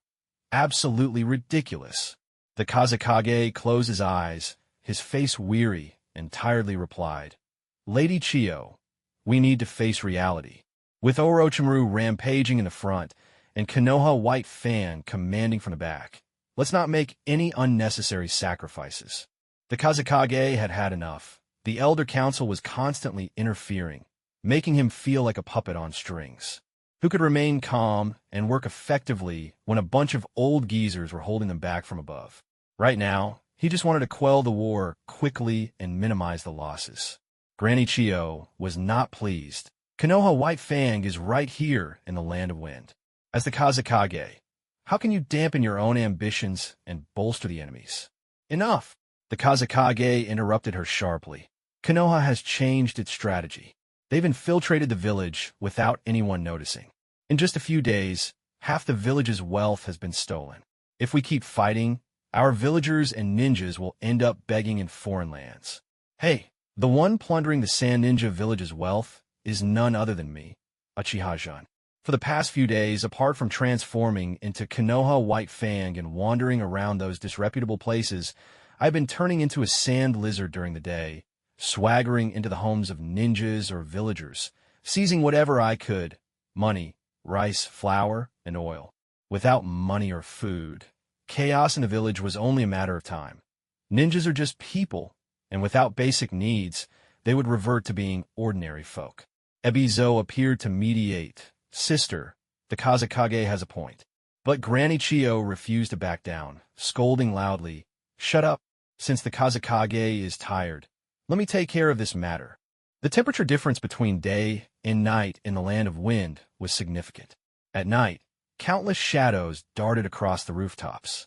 I stood atop the Kazekage's building, wrapped in a cloak, gazing down at the chaotic Sand Ninja Village, unable to help but chuckle. Heaven helps me. In a flash, I vanished into the darkness. Hitaki Sakomo had just suffered an attack, hiding in a brightly lit alley. After shaking off those ninjas, he finally breathed a sigh of relief, his mind racing. Who leaked the whereabouts of the ninja on the mission? He first suspected the Elder Council, thinking that although they didn't favor him, they shouldn't resort to such treachery. Then he considered the third Hokage, wondering if his growing fame had sparked jealousy, but dismissed it. After all, it wasn't yet time for a betrayal. At that moment, a glamorous woman approached from behind and hugged Hatake Tsukumo, acting intimately and speaking flirtatiously. "Oh, White Fang, why didn't you come in today?" Startled, Hatake Tsukumo quickly pushed her away. He was puzzled. He had never been to this place before, so how did she recognize him? He hid one hand behind his back, ready to draw his sword at any moment, even prepared to sacrifice himself. After a long wait, it was just this woman posing and flirting with him. There were no other ninjas lying in ambush. Now, Hatake Tsukumo was even more determined to prove his innocence. He took a few steps back, distancing himself from the woman, and asked, "Miss, we're not familiar, are we?" The woman giggled, leaning against the wall while casting flirtatious glances. "Just yesterday, you called me your little heart, and even performed your best sword techniques for me. Now you pretend not to know me." Him racking his brain to recall, Hatake Tsukumo was sure he had never met this woman, had never seen her, and her aura was entirely unfamiliar. How could he possibly have anything to do with her? But this woman wasn't a ninja. She was just a courtesan from a brothel, yet she mentioned sword techniques. Had he really told her about that? Hatake Tsukumo felt utterly bewildered. How could there be such bizarre occurrences in the world? After half the night had passed, I had cleaned out half the village's wealth and even used an illusion to incapacitate Chiyo's grandson, the young Sasori of the Red Sand. Looking at the sleeping Sasori, I found it hard to imagine that he would grow up to be the S-rank rogue ninja who devoted himself to technology. It was such a pity about Sasori's death. I sighed. Although I admired capable people, it didn't prevent me from continuing down my own path. After all, everyone was just trying to survive, weren't they? A shrill scream broke the night air as Granny Chiyo glared at the trembling maid on the ground. The maid had gone to relieve herself for a moment, and the young master had vanished along with the household's valuables. The Sand Ninja Village's ninjas learned that the thief had struck at the elder's home, feeling slightly balanced in their hearts, but they despised the thief even more. If they caught him, they would want nothing more than to swallow him whole. At this time, the village was on high alert. I found it very difficult to get out, especially carrying a child who could wake up at any moment. I thought to myself, I haven't left a trace so far. Exposing myself to lure out the target would be far too unwise. There are enemies intruding. The sharp cry made me take off running, silently hoping that Sasori wouldn't wake up. But after running for a while, I realized that no ninjas were chasing me. When I encountered a few ninjas, they didn't even glance in my direction, which made me exclaim, "The face of Kenoha, White Fang really works wonders." Hatake Tsukumo, however, wasn't as lucky as I was. He was nearly surrounded by all the ninjas from the Sand Village. If it weren't for his extraordinary strength, he likely would have already met his end. This was by far the most frustrating assassination mission he had ever undertaken. Right now, he had no idea what was happening. He had exposed himself, and he suddenly felt a bit guilty about me. I was about the same age as Kakashi, and his son was still in school, while it was too late for regrets now. He needed to quickly find a mission target, complete the task, and leave this place. The Sand Ninjas were not as well trained as the Kenoha ninjas. When they heard that everyone had been plundered, they began to worry about whether they would have money to pay their bills after completing their mission. Who would dare to risk their lives now? Summoning jutsu, a few ninja dogs appeared, and seeing the disheveled Hatake Tsukumo, they teased, "What kind of trouble have you gotten into? The illustrious Kenoha White Fang looks so pathetic." Hatake Tsukumo was momentarily at a loss for words. He didn't know what was going on.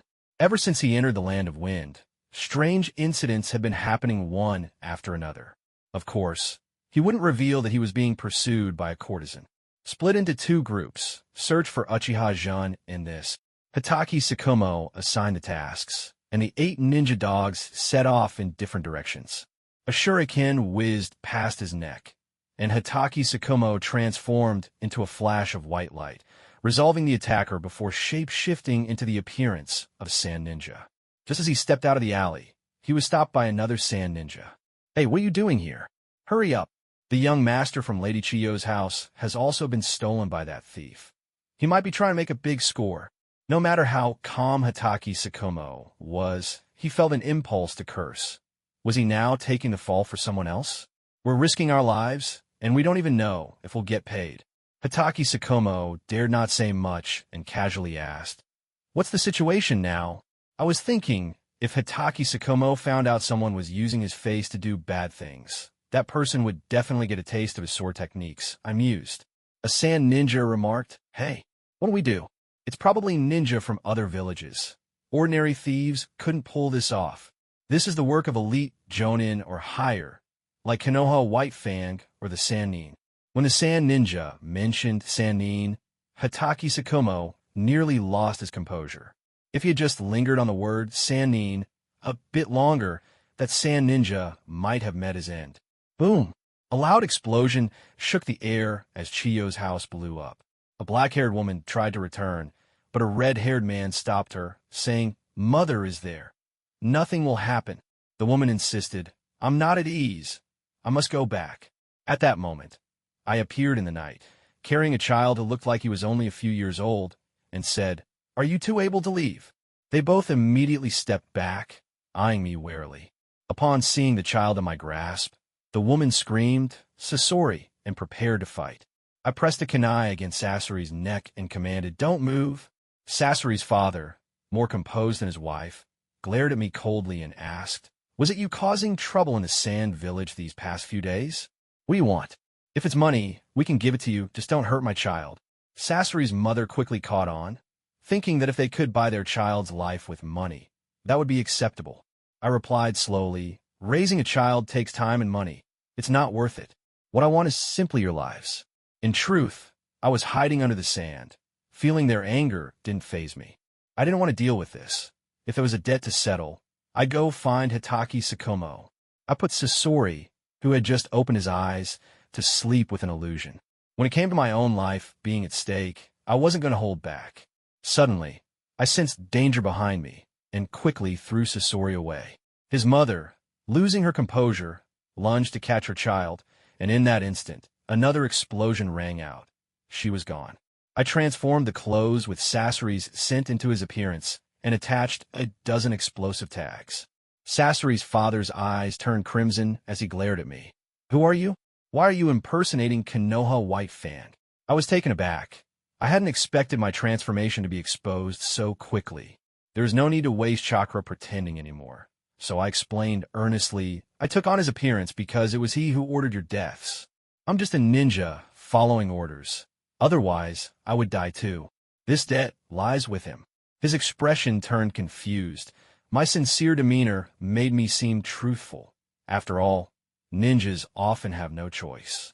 I added, "My mission is to take you too. Sasori is just my means of protection.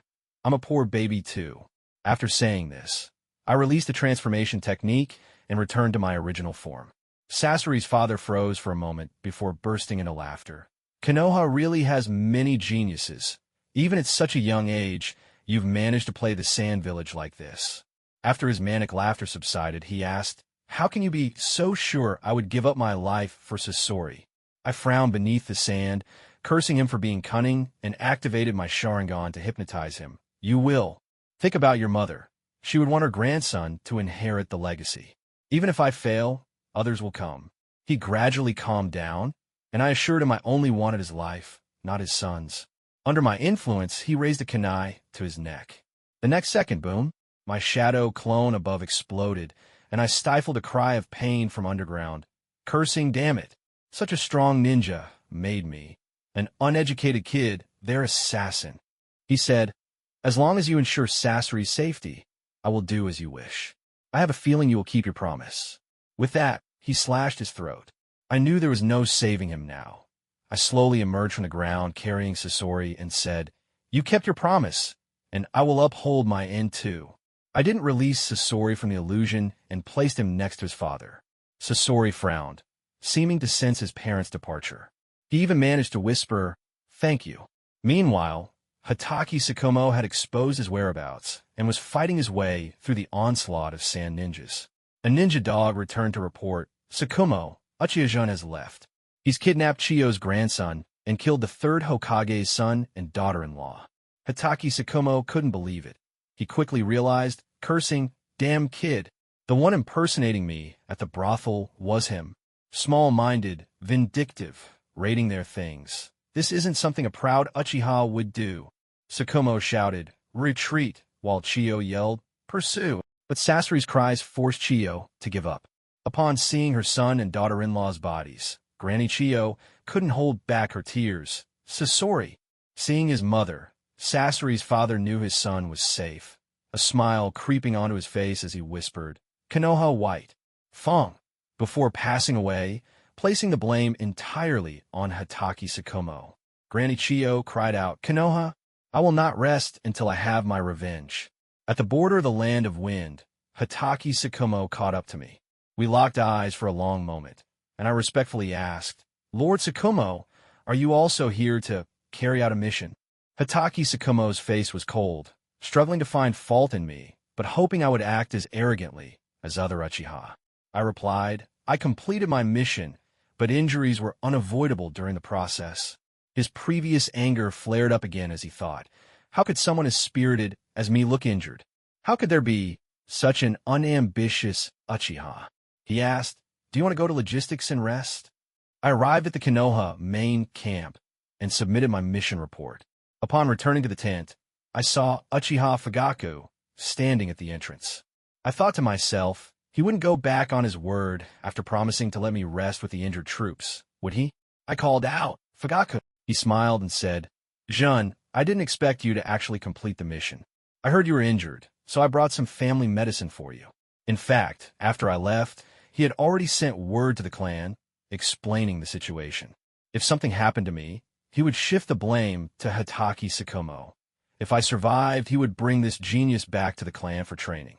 I scoffed inwardly at their late attempt at goodwill. I directly stated, "Fagaku, you'll be the next clan leader when you return, right?" The position of Uchiha clan leader was currently vacant, and the elder wanted his son to succeed, but that wasn't in accordance with the rules. Uchiha Fagaku was the true heir, though he lacked support and achievements, and he had lost many trusted allies on the battlefield, which was detrimental to his claim to leadership. He called my name, Jun. I interrupted, "I can support you and get more Uchiha to support you." Normally, such words shouldn't be trusted easily, but a voice in his heart made him believe me. He asked, "What do you want me to do? I can unconditionally provide you with training resources, or do you need achievements?" I shook my head, saying, "I want you to ensure my parents' safety within the Uchiha. I could be cold-hearted towards others, but my parents genuinely cared for me. They were treated poorly in the Uchiha, and since I didn't want to continue the mission, I had to appeal to the clan." He paused, surprised by my request. He responded, "You are a benefactor to the Uchiha. Your parents should receive good treatment." I said, "Fagaku, I want to experience the Uchiha's Jinja." When I was with the Sand Ninjas, my weak illusions and hypnosis had a slight psychological effect, but the Uchiha's Jinjutsu was the strongest, and one could not look directly into their eyes. He was momentarily taken aback, thinking my reasoning was too abrupt. He replied, "I can provide you with insights into Uchiha Jinjutsu and techniques."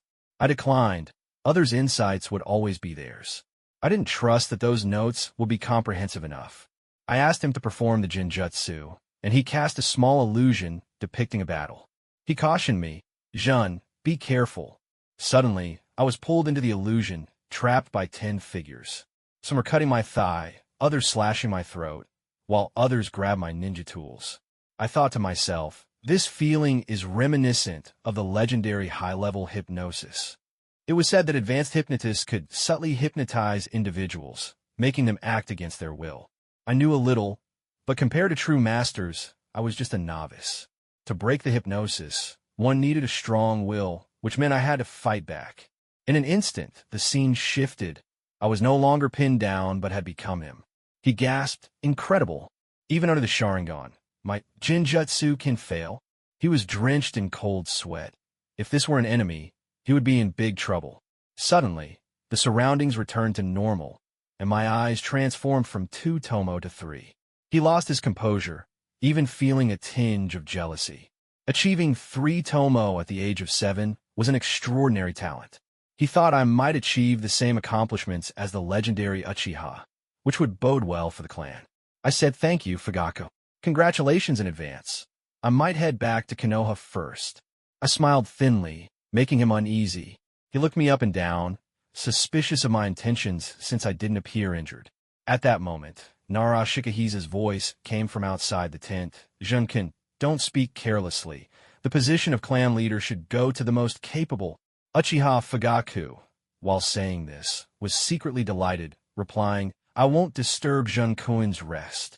After he left, Nara Shikahisa limped in, looking like a mummy. I couldn't help but smirk. Is this really how you should present yourself?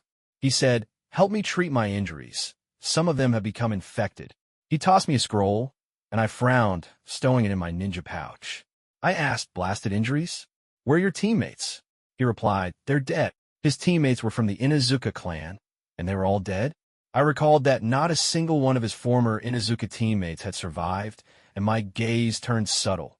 It seemed he had a story. I said, with your condition, you can head back to Kenoha without having to struggle on the front lines. Kenoha will arrange for your treatment. It wouldn't be worth it here. He replied, I will go back but won't let Kenoha treat me. I don't trust them. He unwrapped his bandages, revealing extensive blast wounds, some infected but not life-threatening. This injury had its complexities. He didn't shy away from my scrutinizing gaze. Suddenly, I found myself in a standoff with him, my eyes slightly tilting to the left. He instantly understood, and we fell silent. After half an hour, his injuries had almost healed. Some areas looked gruesome, but if he peeled off the outer skin, it would reveal intact skin underneath. He moved his lips slightly. I shook my head and handed him the medicine Uchiha Fagaku had given me, saying, I'm low on chakra and can only help you this much. Keep this medicine. It'll be useful.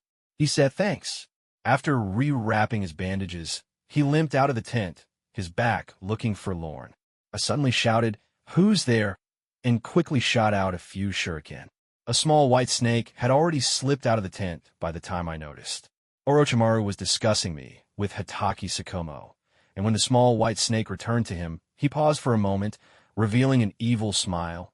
Sakomo, this little guy is quite intriguing. Hatake Sakomo felt frustrated whenever I was mentioned. All his lifelong reputation had been tarnished by me. He said, This kid is quite the schemer. Unlike the Uchiha, he's slippery like an eel. There's no way to catch him, and he doesn't play fair. Orochimaru replied, Well, he's a genius. Having a few quirks is normal. Hatake Sakomo mentally cursed. Quirks? Damn it. Transforming into his likeness to stroll through a brothel. Thank goodness it was in the Sand Village and not in Kenoha. He snorted coldly.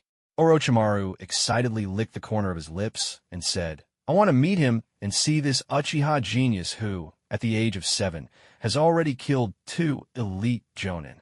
Let's not worry about that kid for now. 2 from the Inuzuka clan died under suspicious circumstances. I quickly shifted the topic, truly not wanting to mention Uchiha-jun. I couldn't even imagine how to report this to the village. Should I really write about how Uchiha-jun impersonated me to visit brothels, kidnapped a child, and completed a high-difficulty S-rank mission? If the village didn't believe it and found out he committed those acts while wearing my face, where would I place my pride? How would I maintain my authority as a father if Kakashi learned about this? Orochimaru also noticed something was off with the deaths of the 2 Inuzuka members. Their bodies were blown apart, and a single explosive tag didn't have that much power. Besides, they were just 2 genin. Deaths on the battlefield were normal. He tapped his fingers on the table, not caring much whether Nara Shikahisa had issues or not, but more concerned about Uchiha-jun. He said, from the investigation, all of his Inuzuka teammates are dead. I sensed a problem, but was worried I was overthinking it. Uchiha-jun was also my teammate, alive and well. He didn't seem like the type to betray his comrades. Orochimaru casually remarked, He's not a true member of the Nara clan. His intelligence might not be up to par. I pondered this and thought it made sense. Being on the same team as Uchiha-jun, that guy was slippery like an eel and had decent strength. In the Inuzuka team, the Nara clan was in charge. If their intelligence was lacking, it wouldn't be impossible for something to go wrong. Coming to terms with that, I returned to the pressing issue of how to report that Uchiha-jun had killed 2 elite jonin to the village. I looked to Orochimaru for help. Our relationship was decent, and he was also a favored disciple of the 3rd Hokage. I said, Orochimaru, help me out, and consider a favor I owe you. Orochimaru was a bit surprised. Here I was, someone in a high position, asking him for a favor. Debts of gratitude were the hardest to repay, and people in our positions rarely owed favors. He became intrigued. Oh, what kind of issue is troubling Kenoha White Fang? I wore a strange expression, took a deep breath, and closed my eyes to spill everything about the Sand Ninja incident. Orochimaru, how do I report this to the village? I have a family. Orochimaru was taken aback, then burst into laughter. He had just been considering various ways Uchiha-jun could have killed 2 elite jonin. Assassination, jutsu, schemes, but he never imagined such a lewd approach. Running into their village, enjoying himself, killing, and then escaping without a trace was an entirely new level for him. Seeing him laugh, I said seriously, Orochimaru, I'm genuinely asking for your help. He replied, just report the facts, and I'll ensure the 3rd Hokage won't disclose the details, but you'll have to take the blame for the Sand Ninjas. With his assurance, I felt much more at ease. If the advisors found out, the whole village would know. If I had to take the blame, so be it. I had enough blood on my hands already. Uchiha-jun had slept for 4 hours and woke up before dawn to train. He didn't have any special abilities, but didn't want to lack survival skills in this harsh world. Wiping the sweat from his brow, he began lifting his legs and doing frog jumps for exercise. Orochimaru observed him from the shadows for a while, puzzled by his training methods. Was this really how a genius trained? Orochimaru remarked, what a diligent young man. Uchiha-jun turned around, startled to see Orochimaru silently behind him, causing his hairs to stand on end. If Orochimaru wanted to kill him, he was at a loss for how to respond. He respectfully called out, Lord Orochimaru. He didn't dare provoke Orochimaru. He knew I would not harm him due to my sense of justice.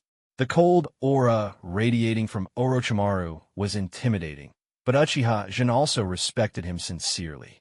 While others sought power, Orochimaru pursued research, living for his ambitions. Jun had once aspired to achieve his dreams in his field as well. Orochimaru said, Little one, it seems you know who I am.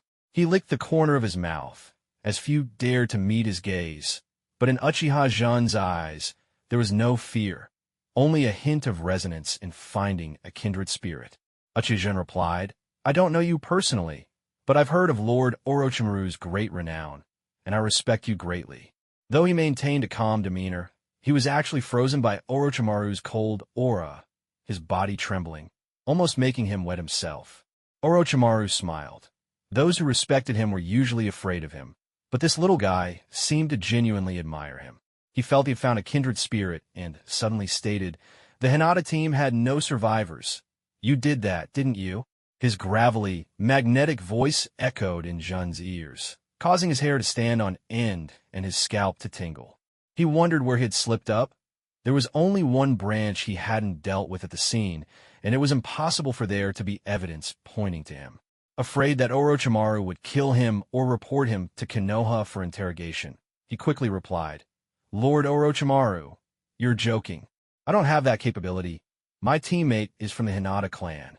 His overly honest response made Orochimaru doubt his previous assumptions. He said, Indeed, it was a joke. For someone so young to successfully assassinate 2 elite jonin, you'll soon be a hero in Kenoha. He studied Uchiha-jun's reaction, noticing him looking down without any emotion. Orochimaru narrowed his eyes, evaluating him. Doesn't Jun-kun want to be a hero in Kenoha? Uchiha-jun's 3-tomo sharingan spun as he looked up to meet Orochimaru's gaze, saying, For someone who has experienced despair on the battlefield, life is more precious. Rather than becoming a hero, I want to explore the true meaning of life. Hearing Orochimaru's words, my pupils instantly contracted. He actually believed that I, at such a young age, had such potential and even said that I shared his thirst for the truth of the world, praising me as a special Uchiha.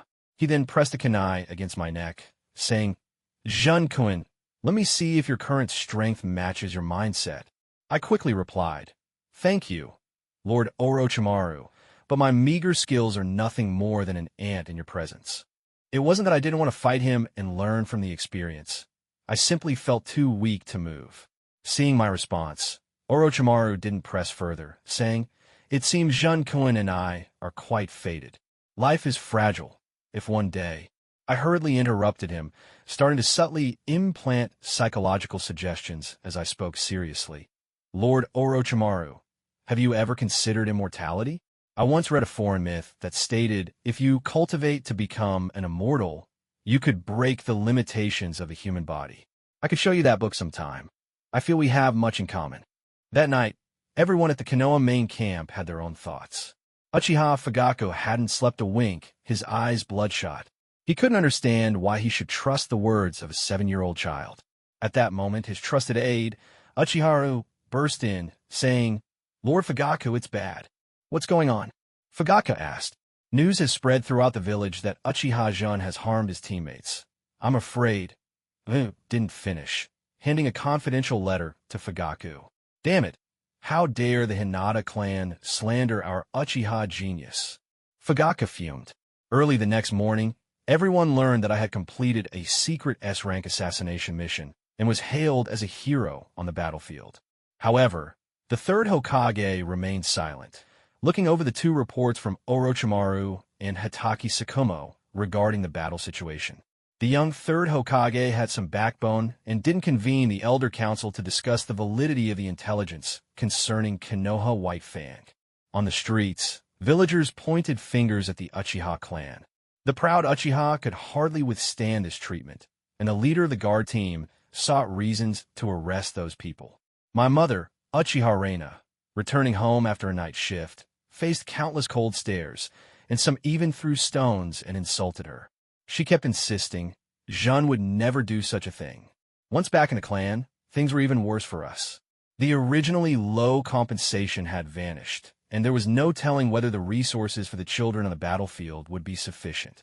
Most importantly, I had been sent to the battlefield without even attending ninja school. My father, Uchiha Huai, looked at his disabled body and comforted my mother. "It's a miracle Jun survived on the battlefield. What we've gone through doesn't compare to that." The third Hokage saw the gossip circulating in the crystal ball, but did not clarify it.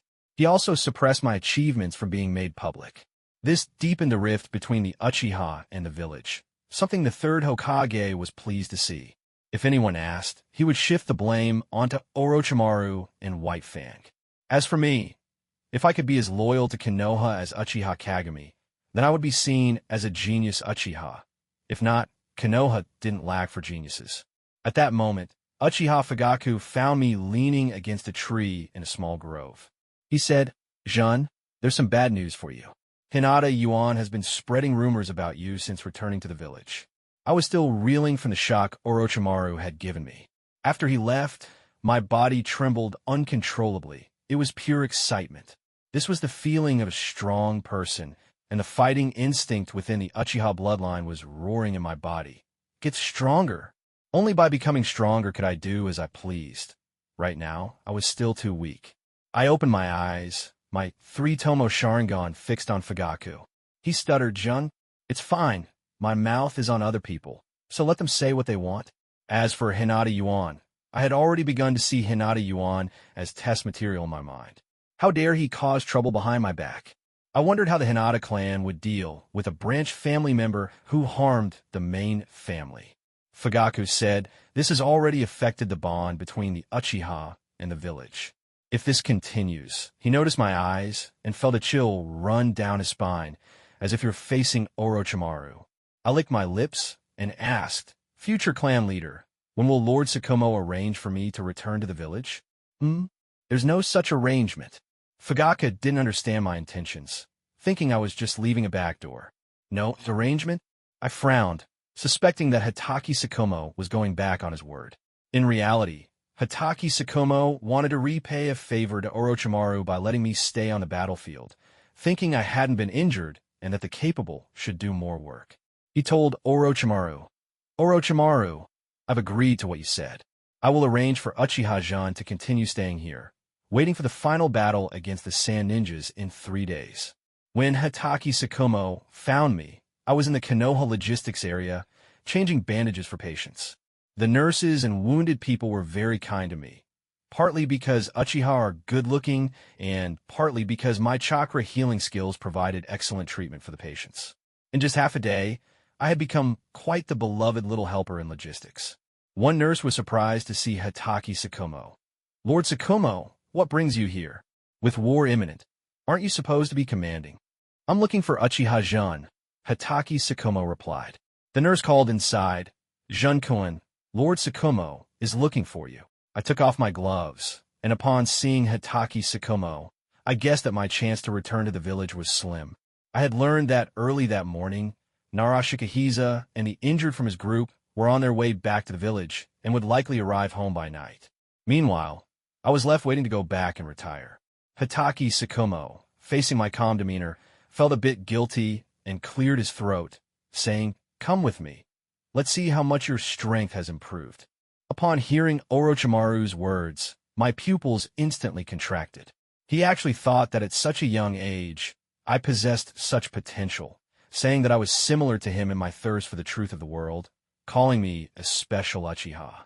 Then, he pressed a kunai against my neck and said, "Jun-kun, let me see if your current strength matches your mindset."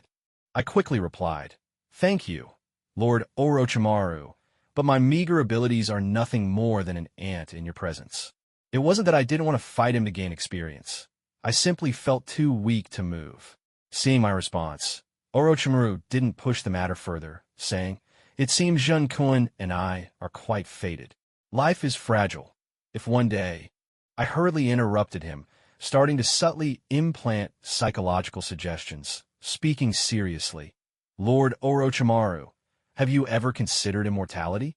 I once read a foreign myth that stated if you cultivate to become an immortal, you could break the limitations of the human body. I could show you that book sometime. I feel we have much in common." That night, everyone at the Kenoha main camp had their own thoughts. Uchiha Fagaku hadn't slept a wink, his eyes bloodshot. He couldn't understand why he should trust the words of a 7-year-old child. At that moment, his trusted aide, Uchiharu, burst in, saying, "Lord Fagaku, it's bad." "What's going on?" Fagaku asked. "News has spread throughout the village that Uchiha Jun has harmed his teammates. I'm afraid." Riven finish, handing a confidential letter to Fagaku. "Damn it! How dare the Hinata clan slander our Uchiha genius?" Fagaku fumed. Early the next morning, everyone learned that I had completed a secret S-rank assassination mission and was hailed as a hero on the battlefield. However, the third Hokage remained silent, looking over the two reports from Orochimaru and Hatake Sakumo regarding the battle situation. The young third Hokage had some backbone and didn't convene the Elder Council to discuss the validity of the intelligence concerning Kenoha White Fang. On the streets, villagers pointed fingers at the Uchiha clan. The proud Uchiha could hardly withstand this treatment, and the leader of the guard team sought reasons to arrest those people. My mother, Uchiha Reina, returning home after her night shift, faced countless cold stares, and some even threw stones and insulted her. She kept insisting Jun would never do such a thing. Once back in the clan, things were even worse for us. The originally low compensation had vanished, and there was no telling whether the resources for the children on the battlefield would be sufficient. Most importantly, I had been sent to the battlefield without even attending ninja school. My father, Uchiha Huai, looked at his disabled body and comforted my mother. "It's a miracle Jun survived on the battlefield. What we've gone through doesn't compare to that." The third Hokage saw the gossip circulating in the crystal ball, but did not clarify it. He also suppressed my achievements from being made public. This deepened the rift between the Uchiha and the village, something the third Hokage was pleased to see. If anyone asked, he would shift the blame onto Orochimaru and White Fang. As for me, if I could be as loyal to Kenoha as Uchiha Kagami, then I would be seen as a genius Uchiha. If not, Kenoha didn't lack for geniuses. At that moment, Uchiha Fagaku found me leaning against a tree in a small grove. He said, "Jun, there's some bad news for you. Hinata Yuan has been spreading rumors about you since returning to the village." I was still reeling from the shock Orochimaru had given me. After he left, my body trembled uncontrollably, It was pure excitement. This was the feeling of a strong person, and the fighting instinct within the Uchiha bloodline was roaring in my body. Get stronger. Only by becoming stronger could I do as I pleased. Right now, I was still too weak. I opened my eyes, my three-tomo sharingan fixed on Fagaku. He stuttered, "Jun, it's fine. My mouth is on other people, so let them say what they want." As for Hinata Yuan, I had already begun to see Hinata Yuan as test material in my mind. How dare he cause trouble behind my back? I wondered how the Hinata clan would deal with a branch family member who harmed the main family. Fagaku said, "This has already affected the bond between the Uchiha and the village. If this continues," he noticed my eyes and felt a chill run down his spine, as if he were facing Orochimaru. I licked my lips and asked, "Future clan leader, when will Lord Tsukumo arrange for me to return to the village?" There's no such arrangement." Fagaku didn't understand my intentions, thinking I was just leaving a back door. "No arrangement?" I frowned, suspecting that Hatake Tsukumo was going back on his word. In reality, Hatake Tsukumo wanted to repay a favor to Orochimaru by letting me stay on the battlefield, thinking I hadn't been injured and that the capable should do more work. He told Orochimaru, "Orochimaru, I've agreed to what you said. I will arrange for Uchiha Jan to continue staying here, waiting for the final battle against the Sand Ninjas in 3 days." When Hatake Tsukumo found me, I was in the Kenoha logistics area, changing bandages for patients. The nurses and wounded people were very kind to me, partly because Uchiha are good-looking and partly because my chakra healing skills provided excellent treatment for the patients. In just half a day, I had become quite the beloved little helper in logistics. One nurse was surprised to see Hatake Tsukumo. "Lord Tsukumo, what brings you here? With war imminent, aren't you supposed to be commanding?" "I'm looking for Uchiha Jan," Hatake Tsukumo replied. The nurse called inside. "Jun-kun, Lord Tsukumo is looking for you." I took off my gloves, and upon seeing Hatake Tsukumo, I guessed that my chance to return to the village was slim. I had learned that early that morning, Nara Shikahisa and the injured from his group were on their way back to the village and would likely arrive home by night. Meanwhile, I was left waiting to go back and retire. Hatake Tsukumo, facing my calm demeanor, felt a bit guilty and cleared his throat, saying, "Come with me. Let's see how much your strength has improved." Upon hearing that I was still alive, my mother, Uchiha Reina, finally relaxed the nerves she had been tense for a year. As long as I was alive, she couldn't stop the tears from flowing. Nara Shikahisa, watching my mother, probably thought of his own gentle mother. He wasn't very good at comforting people, so he said, "Auntie, Jun-kun is strong. He awakened his sharingan and will come back safely, so please don't worry."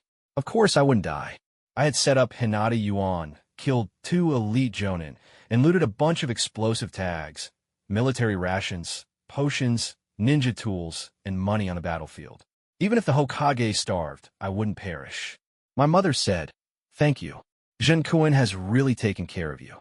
Suddenly remembering that he was injured when returning to the village, she added, "Shikahisa-kun, I work at the hospital, so if you need treatment, I can come help you."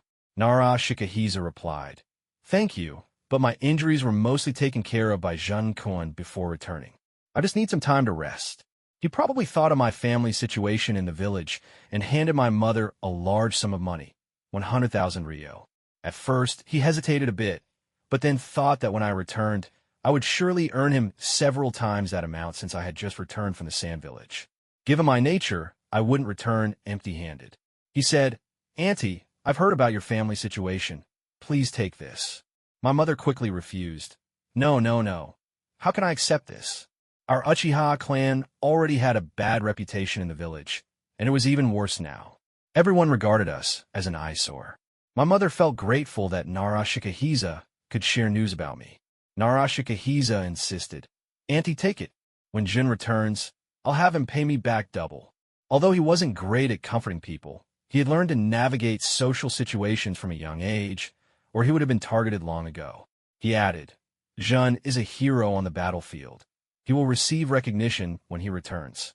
When my mother heard this, she accepted the 100,000 ryo, realizing it could sustain her for 2 to 3 months. After my mother left, Nara Shikahisa lay on the tatami, speaking to himself. Hinata Yuan, have you thought about Uchiha Jun's revenge? Indeed, intelligence is a valuable thing. Not everyone has it. Once my mother returned to the Uchiha clan, she reported what she had learned, mentioning that I had awakened my sharingan. My father, Uchiha Hawaii, said, "Our child is doing well." He added, "Don't forget whose son he is. You must let me have a drink today." Ever since he returned from the battlefield, he hadn't been this happy. But the moment my mother turned around in the kitchen, his expression darkened, filled with gloom, anger, and guilt. After dinner, my father leaned on his cane and went to the family shrine, seemingly talking to himself. "Ancestors, please bless Jun with safety." He knelt down and bowed deeply several times, suddenly lifting his head, his three-tomo sharingan spinning wildly as he stared at the ancestral tablets. At the top of the tablets were the names of Uchiha Madara and Uchiha Azuna. He said, "If the village cannot accommodate him, then let him become a strong warrior like our ancestors, someone to be feared throughout the ninja world." The war was about to break out, and Kenoha and the Sand Ninjas were facing off. Hitaki Sakumo shouted "Kill!" and, alongside Orochimaru, charged into the thousands of Sand Ninjas, slaying dozens and boosting Kenoha's morale. Granny Chiyo cried out, "Hitaki Sakumo, I'll fight alongside you," and began manipulating her puppets to engage with him. Many Kenoha ninjas rushed onto the battlefield, and I mixed in with the Uchiha clan. Uchiha clansmen used fire release techniques, and I immediately followed up with wind release to enhance them. Fire release in the midst of chaos could harm both enemies and allies, but I didn't care whether it would injure my teammates. I just needed to ensure those bloodthirsty ninjas stayed away from me. Uchiha Fagaku noticed the flaws in our combined ninjutsu, and said to me, "Jun-kun, let's see who can rack up more kills." With that, he charged into the battlefield to fight. I cursed under my breath, "Uchiha Fagaku, damn you!" The Uchiha clansmen followed suit, rushing into the fray. I couldn't afford to slack off. Everyone was bloodthirsty now, and it was too dangerous. I absolutely couldn't lose my life here. I didn't enjoy direct combat, but I thought of the valuable things on them and the corpses. With so many people around, losing a few bodies wouldn't be noticed. My father had a disability, and if I could study a bit, perhaps he could recover. With this thought in mind, I executed the sword techniques I had learned from Hitaki Sakumo to perfection. Unlike the fierce strikes of Kenoha White Fang, my attacks were more unpredictable. With every slash, I harvested a life. Both Hitaki Sakumo and Orochimaru noticed my abnormality. My three-tomo sharingan allowed my dynamic vision to reach its peak. If I could overpower an enemy, one slash was all it took to claim a life. If I couldn't, I would use a Jinjutsu and then deliver the fatal blow.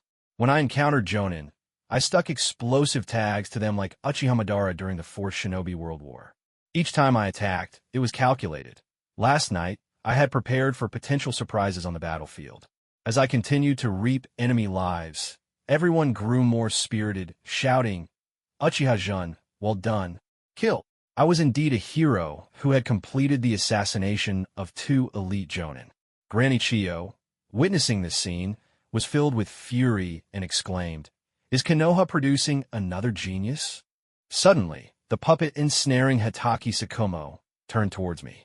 I cursed inwardly. "Shameless. This is bad. Chiyo, you old hag." I was surrounded by 4 or 5 ninjas with no allies nearby, so I could only brace myself for the incoming attack. At that moment, summoning Jutsu, a snake tail suddenly appeared and destroyed the puppets that were about to strike me. I hadn't expected Orochimaru to save me. I glanced at him, and with several instantaneous movements, he killed dozens of ninjas. Everyone shouted, "Orochimaru! It's Lord Orochimaru's summoning beast. Long live Lord Orochimaru!" Chiyo yelled, "Retreat!" The Sand Ninjas began to withdraw, but Kenoha's forces wouldn't let them escape easily, using ninjutsu and tossing explosive tags, leaving behind many Sand Ninjas. At this moment, I was covered in blood, without the cheers of victory or the joy of surviving a close call. I stood quietly, watching Orochimaru. This debt of gratitude, I had no idea how to repay. The moonlight was like a hook, and the Kenoha camp was celebrating victory. I helped to tend to the injured, and, taking advantage of the deep night, slipped out of the camp to return to the battlefield from earlier in the day. To avoid being detected, I minimized my presence. I started to search the bodies, taking anything valuable. Based on my memories from the day, I seemed to see members of the Huga clan and others. I thought to myself, I wonder if the clan's ninjas have been cleared out. But it doesn't look like the battlefield has been cleaned. Never mind, I shook my head. I might as well check each body, taking valuables and useful corpses with me. When I touched a sand ninja's corpse, I sensed breathing nearby. I shouted, "Who's there?" and jumped over 2 meters away from my original spot. Then I heard someone say, Lord Orochimaru. I was taken aback. "It's you?" Orochimaru's voice, hoarse yet magnetic, carried a hint of shock. He probably didn't expect to run into me while collecting corpses and seeing my stance. I was internally screaming, "What the heck? You, the legendary Sannin, are out here in the dead of night among the dead." My heart almost leaped out of my chest. We exchanged glances under the moonlight for a long time. To ease the awkwardness, and fearing Orochimaru might suddenly try to pluck my eyes out, I said, "You out for a midnight stroll to enjoy the moon?" Orochimaru replied, "You're the only one, Jun-kun, who would come out to stroll around the battlefield at night." His slitted eyes looked chilling in the moonlight. Orochimaru was contemplating. He realized I had seen him. Keeping me around could be a trouble, but killing me would be a pity. Should he keep me or eliminate me? I quickly stated, "Lord Orochimaru, thank you for saving me today. I have nothing to repay you. What do you think about continuing our stroll together?" I was feeling very uncomfortable at that moment, clearly sensing Orochimaru's killing intent. Suddenly, several kunai and shuriken fell from my body with a clatter. I cursed inwardly. Damn it. I packed too much, and my ninja tool pouch leaked. I hoped Orochimaru would just think I was here to collect ninja tools.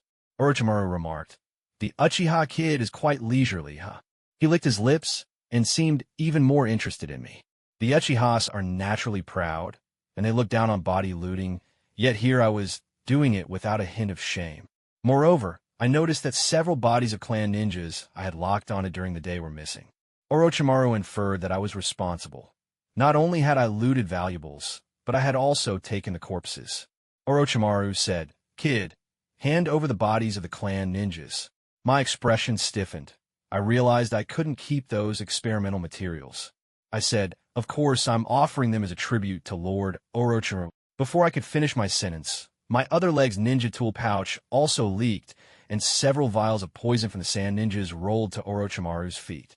My expression was probably as awkward as it could get, and Orochimaru looked equally speechless. Seeing this, Orochimaru abandoned his intention to kill me. In fact, he seemed interested in taking me on as a disciple since I knew medical ninjutsu. However, the trouble was that I was an Uchiha, and the third Hokage probably wouldn't let it go easily. Whoosh!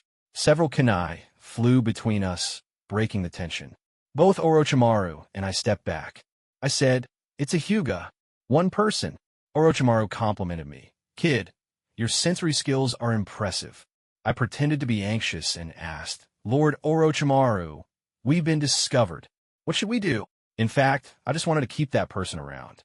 Orochimaru smirked coldly. He was thinking the same thing. Orochimaru vanished in an instant, and the Huga running onto the battlefield lost consciousness. Truly, Orochimaru was capable. He resolved it without making a sound. Huh. I discovered that this person was still alive. After Orochimaru dealt with him, he turned to me, and my heart tightened. That look in his eyes, he wouldn't want to do the same to me, would he? I couldn't run. Absolutely not. I maintained my composure and said, "Lord Orochimaru, shall we continue our stroll?" Orochimaru paused, then smiled. He asked, "Aren't you afraid of ending up like him?" I replied, "We're not the same. He went missing from the military camp on his own, whereas I'm out here under the beautiful moonlight with you, Lord Orochimaru." I knew that to survive, I had to keep Orochimaru interested in me. He was likely already starting his research with the things he collected. I reluctantly handed over the rolled-up corpses I had scavenged to Orochimaru, saying, "Lord Orochimaru, these are things I picked up on the way. I'm returning them." Orochimaru took the scroll, scrutinizing me as he said, "The stolen goods from the Sand Ninja village." I quickly protested. "What goods?" I don't know anything about that. Those were my future retirement and filial piety money. I stayed on the battlefield, relying on looting and corpse gathering to make a living. Orochimaru twitched his lips. He didn't demand it, but my greedy demeanor was quite the sight. After all, I was still an Uchiha. However, he didn't mind too much and casually tossed me a few empty sealing scrolls, saying, "Don't carry so much stuff on you." I unceremoniously stuffed all the scavenged items into the scrolls. The Uchiha clan is known for their looks, and I smiled coldly under the moonlight. As dawn broke, I had just returned to the Kenoha military camp when two fierce-looking Hyuga ninjas barged in, saying, "Uchiha Jun, come with us." I replied rudely, "Get lost." I understood what was going on. One of the Hyuga was about to take action, but the other stopped him, saying, "Lord Shikumo wants to see you." Hearing Shikumo call my name, I knew I had to go. To be honest, I wasn't worried at all. I preferred spending time with Orochimaru over Shikumo. Shikumo was too upright, unable to tolerate any wrongdoing, and he cared too much about his reputation. Otherwise, he might have become Hokage. Orochimaru was more focused on his ideals. What good is reputation if it can't fill your stomach? I thought the same. What's the point of reputation? As long as you're strong enough, rumors will naturally be dispelled. I took the initiative to ask, "Lord Shikumo, what brings you to me?" This caught Shikumo off guard. I probably was the first to be so bold. He said, "Hinata Chinshur has gone missing, and you weren't in the camp last night." I simply replied, "Oh." Shikumo frowned, clearly displeased with my attitude. To him, my indifference to a missing comrade from the same village was problematic. I stated directly, "What does that have to do with me? My surname is Uchiha, and I don't play with the Hinata clan. Plus, there's a significant age gap. We have a generational divide." I arrogantly addressed the Hinata present, saying, "Besides, Hinata Chinshur is almost 18 or 19, old enough to get himself into trouble. Why are you asking me about a grown man's disappearance?" My haughty attitude certainly matched the Uchiha's character. Shikumo narrowed his eyes, exerting the pressure of a strong man, and said, "Mind your attitude. Where were you last night?" At that moment, Uchiha Fagaku barged in, saying, "Lord Shikumo, this matter has absolutely nothing to do with Junkun." Upon seeing him, Shikumo's gaze turned even more dangerous. He began to suspect it might be an Uchiha conspiracy. Although he was not prejudiced, hearing such things repeatedly would inevitably raise concerns. He asked me again, "I'm asking you, where were you last night?" I immediately brought up Orochimaru. "Last night, the moonlight was beautiful, and I was out for a stroll with Lord Orochimaru." Everyone was stunned. What? A stroll with Orochimaru? How could Orochimaru be out for a walk with an Uchiha like me? Nobody would believe it. A Hinata clan member shouted, "Uchiha-jun, how dare you speak so arrogantly? How could Orochimaru be out for a walk with you?" In a moment of panic, he even forgot to add the honorific lord. Shikumo's face darkened like a pot bottom. Bringing Orochimaru into this was problematic for him. He said, "Go call Orochimaru." Uchiha Fagaku, coming to his senses, asked me in confusion, "Jun, you were with Lord Orochimaru last night." I internally complained. Why did it sound like he was implying I had some improper relationship with Orochimaru? I quickly clarified, "Yes, we were discussing life." After saying that, I felt the air around us freeze. That wasn't what I meant. Orochimaru entered, and everyone stepped aside for him. Shikumo incredulously asked, "Lord Orochimaru, you were out for a stroll with Uchiha Jun last night?" He probably couldn't even fathom the image of Orochimaru and me strolling together. Orochimaru said, "That's right. I really like this little guy. Let's put him on my team." His words startled me, and I quickly turned my face away. I wasn't the one who killed him, so why was it my business? Orochimaru's statement shocked everyone. He was one of the legendary Sannin. Favoring an Uchiha was a significant matter. Shikumo frowned. Could this really just be a coincidence? I said, "Yes, I'm willing to learn from Lord Orochimaru." To Fagaku, this must have sounded like a bunch of strange words. He looked like a black and white background. He was excited about the connection with the Sannin, but the Uchihas are proud, and I was still just a child. He even interpreted my and Orochimaru's mutual gaze, which carried a hint of danger, as a deep, affectionate look. If I had known his thoughts, I would have wanted to gouge out his eyes for being so oblivious. Didn't he see that I was caught in Orochimaru's gaze? The Hinata clan members were still wildly shouting, "Lord Shikumo, Uchiha Jun must be involved in Hinata Chinshi's disappearance." Orochimaru's cold eyes fixed on the speaker, and he said, "Are you questioning me?" The person instantly sobered up and quickly replied, "I wouldn't dare. We were impulsive, Lord Orochimaru." In Orochimaru's eyes, they probably looked no different from corpses. I said, "Actually, figuring out why Hinata Chinshi went missing isn't difficult." Just after I spoke, I sensed a dangerous gaze. I continued, "Investigate his relationships, find out why he went out and who he might have had conflicts with, and it will become clear." I was right, but aside from the Uchihas, who else would the Hinata hold a grudge against? Orochimaru said, "Let's have Uchiha Jun handle this matter. After all, the follow-up work on the battlefield doesn't require extensive manpower." He wanted to see how I would handle this, and I could tell he was increasingly pleased with me. Investigating a missing ninja could earn me credit, but failing would mean taking responsibility. I frowned, looking at Orochimaru, understanding that this was both a punishment and an opportunity for merit. The question was whether I could handle it well. I asked, "What's the reward for this task?" Shikumo probably wanted to curse. "What? You want a reward? You wouldn't do it for free?" Orochimaru likely thought. The things I collected yesterday could last me 3 years without doing any tasks. Uchiha Fagaku stated, "This is a merit. As long as you do well, I'll cover any costs." The Hinata members were left speechless. Shikumo said, "All right, we'll consider this an A-rank mission. I want to know the results by this time tomorrow." He probably wanted to crack open my head to see what happened to my earlier arrogance. It vanished as soon as money was mentioned. I said, "Yes, but I hope the Hinata clan can cooperate."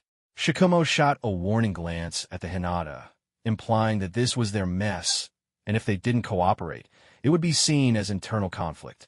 The leading Hinata ninja, suppressing his anger, said, "We will cooperate." After I left, I pretended to follow a few Hinata clan members to Hinata Chinshi's tent. Just as a branch clan ninja from the Hinata was about to speak, I activated my sharingan, and he froze in place. Ever since I awakened my sharingan, I noticed that my left eye's power leaned more towards Jinjutsu, and as my chakra increased, so did the abilities of my sharingan. I put on gloves, took a kunai from Hinata Chinshi, and gathered some inconspicuous items from his life. I quietly rearranged some objects in the tent, not even neglecting hair and fingerprints. Right now, Orochimaru and I were like two grasshoppers on the same rope. He wouldn't admit it was his doing, and I couldn't expose him. I had to complete the task by tomorrow, so I needed to fabricate evidence showing Hinata Chinshi had gone out on his own and was captured. It seemed I would have to return to that battlefield that hadn't been cleaned up and find a way to get something from Hinata Chinshi's belongings. As I passed by the Hinata ninja, trapped in the Jinjutsu, I snapped my fingers. When he regained his senses, he was drenched in sweat and gasping, cursing, "Such strong Jinjutsu! Damn Uchiha!" Just as I left the Hinata camp, intending to gauge Orochimaru's attitude, I ran into a few Uchiha clan members. The oldest among them was Uchiha Hakadai, who I remembered had a bad relationship with my family. He was always looking for trouble and occasionally sent us some valuables as compensation, though I knew he was just providing indirect support. His task seemed to be protecting Uchiha Fagaku. Another clan member named Uchiha complained, "That Hinata clan is embarrassing. Why do we Uchiha have to look for him? You can't find someone in a day. He's probably been captured already." I thought to myself, the kid is pretty clever. He has indeed been captured, but I couldn't say that out loud. I politely declined their offer to help, as such matters couldn't involve a third party. I said, "Thank you. I have a rough idea of what's going on. The truth will come out by tomorrow morning." Seeing that I was really leaving, the Uchiha members frowned. Someone asked, "What does he mean?"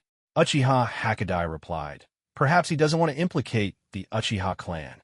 Individual responsibility is different from clan responsibility." The discontented clan members fell silent. In the dead of night, I avoided everyone's gaze and made my way to Orochimaru's tent. He seemed to have anticipated my arrival and said, "Come in. Did you find a person?" I rolled my eyes. Did not have any idea. I cleared my throat and said seriously, Of course, I've been investigating all day. Hinata Chinshur left the military camp on his own to return to the unclean battlefield. Orochimaru's pupils gleamed coldly. Oh, I continued. He was rummaging through corpses at midnight and encountered a sand ninja returning to collect bodies, where he was captured and killed. However, we lack evidence of Hinata Chinshi's encounter with the sand ninja. We, the two culprits, exchanged glances. I asked, what insights does Lord Orochimaru have? Orochimaru took a deep breath. What could he say? I had already set everything up for Hinata Chinshur. However, he understood my intention. I needed to fabricate the scene, and I required Hinata Chinshur. He said, there will be evidence. I heard your medical ninjutsu is quite good. I replied, it's just passable. I'm more focused on understanding human meridians and not particularly skilled in medical ninjutsu. I wasn't sure why he suddenly asked about that. Anyway, I answered truthfully. I didn't want to stay on the battlefield as support. I needed to return to Kenoha to train and digest everything I had learned over the past year. The Third Great Ninja War would start next year, and who could guarantee that I would survive it? Orochimaru showed interest in human anatomy.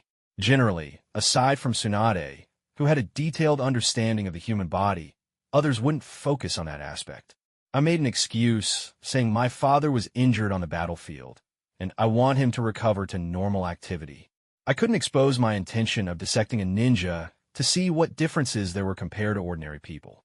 Orochimaru wasn't surprised. He was well aware of my family situation. He took out the sealing scroll for Hinata Chinshur. Unsealing it revealed Hinata Chinshur lying there quietly.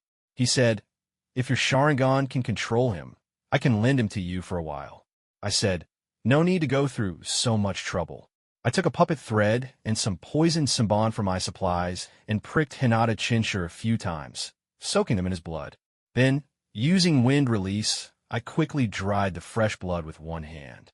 I was doing all of this at Orochimaru's place to avoid being caught by anyone or seen. Once everything was ready, Orochimaru said, I'll go with you to the battlefield. After all, we've already lost one Hinata clan member. We can't afford to lose an Uchiha as well. I was speechless. This was still your doing. Why not just say you want to see how I fabricate the scene? Is Uncle Snake in reality this stubborn? On a dark and windy night, it was the perfect time to commit the act. Once we entered the battlefield, I first erased any traces of Orochimaru and me, chose a suitable location, and created signs of a minor conflict between the Sand Ninja and Hinata. I inserted the kunai I had taken from Hinata Chinshi's tent into a dead body, creating signs of a struggle. I placed the Senbon stained with Hinata Chinshi's blood and the collected hair in appropriate spots. Orochimaru watched my every move, astonished. He hadn't expected I could pull this off. At first, he thought I would set this up casually, but he didn't expect me to design the distances and angles so perfectly. If he hadn't seen it with his own eyes, he might have believed Hinata Chinshur was truly killed by the Sand Ninja. He said, "You're truly a genius." Once the setup was complete, the sky began to lighten slightly. I said, "Lord Orochimaru, now that we have solid evidence, can we call the Hinata clan to collect Hinata Chinshi's belongings?" Orochimaru's snake-like eyes sparkled, and he couldn't help but praise, "Good, very good." At that moment, the ninjas were like creatures with the biological clock of 007, just settling down to sleep when they were called up, and everyone was in a very foul mood. Moreover, Orochimaru had summoned everyone from the Kenoha camp who was free to watch the spectacle, even including the logistics team. Seeing this commotion made my lips twitch, and I inwardly cursed. "Uncle Snake, you're too devious. You put the blame on them and now want them to humiliate themselves in front of everyone." On the other side, Chiyo and the Kazekage of the Sand Village received news that the Kenoha army was at the front lines, causing them to scramble to hold an emergency meeting. The Kazekage bluntly said, "Elder Chiyo, the Sand Village has already been depleted by more than half. After paying out the compensation, we can't continue fighting. Don't let your personal grudges put the entire village at risk. Last time, the Sand lost over 1,000 ninjas, more than 100 jonin, and the treasury was as empty as a clean slate. This was a matter of urgency." Chiyo was aware of the Sand situation and realized that for the sake of the village, her grudge against Kenoha's white Fang would have to wait. She said, I understand, but Kenoha has already reached the borders. If they break through our defenses, they could launch a full-scale attack on the sand village within half an hour. At that moment, a soldier reported, Report. The Kazekage quickly asked, What's happening at the front? The soldier said, Kazekage-sama, they haven't continued advancing. Instead, they're surrounding the battlefield. Someone speculated, could they be praying for the dead? The higher-ups in the sand village couldn't comprehend Kenoha's behavior and concluded this was the only possibility. Another person added, It seems they're holding a meeting. The Kazekage looked incredulous. Are you kidding me? A meeting on the battlefield? Are Orochimaru and Kenoha's white Fang out of their minds? Meanwhile, the Hinata clan was growing impatient and began to provoke others. They clearly didn't care about Hinata Chinshi's disappearance. They just wanted to stir up trouble for the Uchiha. One Hinata said, Uchiha-jun, if you can't figure it out, just admit it. Don't drag everyone down with your performance. Uchiha-in, known for his short temper, shot back like a machine gun. Are you saying that the Hinata clan hid him and is framing us? Afraid of being exposed? Are you desperate? The Hinata clan retorted angrily. We're just giving you face so you don't embarrass yourselves. Uchiha-in responded. Our Uchiha pride is a gift from the heavens. What? Jealous? Envious? So you resort to slander? I couldn't help but applaud this kid. He really knew how to argue. What they were saying didn't even reflect the original meaning. The Hinata's words stirred discontent among the crowd. On one hand, while helping logistics, many injured ninjas had benefited from my care. On the other hand, I had no airs about me and was easy to approach, often joking with everyone while treating them. Moreover, I was a hero before and after the battle, and their attempt to slander me was too much. The whispers among the ninjas made Shikomo frown. He even suspected I had used Jinjutsu on them. The Uchiha were taken aback that so many people would speak on their behalf. In Kenoha, regardless of right or wrong, they were always the ones getting scolded. Someone remarked, Junkuin actually has this kind of magic. Another person said, Hey, I used to find you Uchiha quite annoying with your long faces, but after getting to know you, I realize you're actually pretty nice. Yeah, and you're quite handsome too. A few Uchiha blushed at the compliments, which only led to more teasing from others.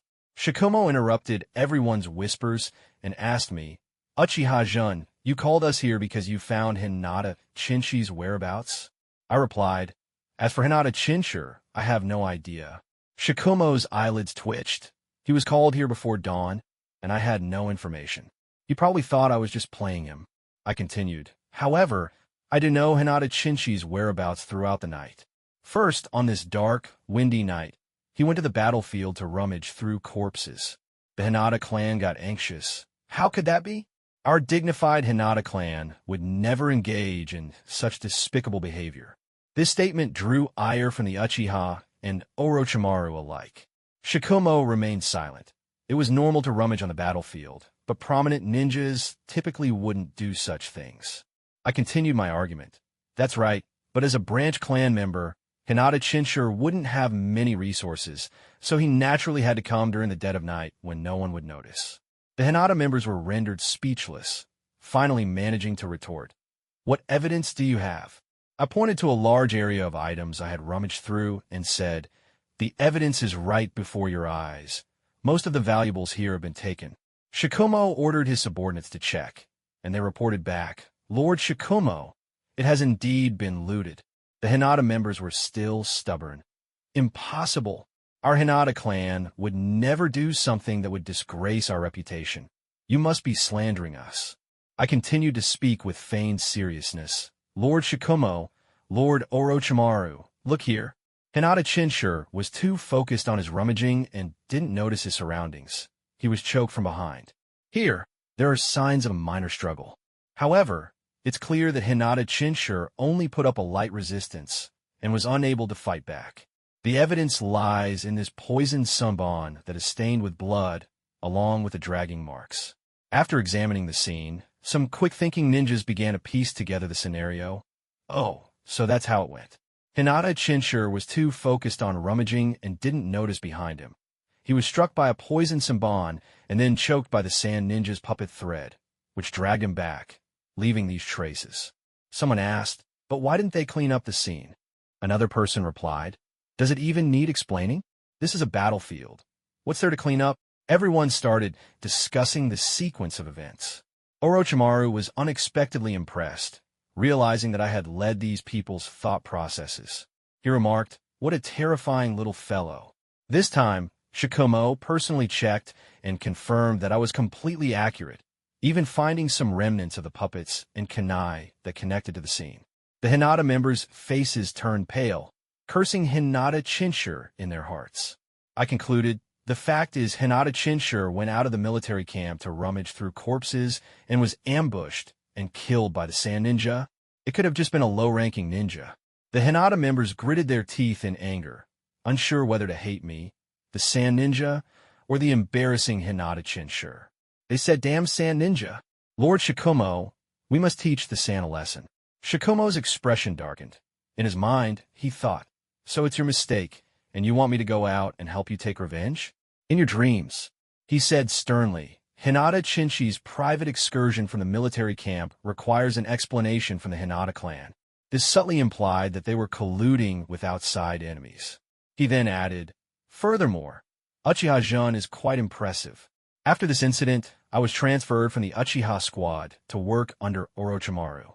I couldn't help but mumble to myself, ugh, Orochimaru is so troublesome. I need to find a way to strengthen myself to survive. My current abilities were limited by my body and chakra.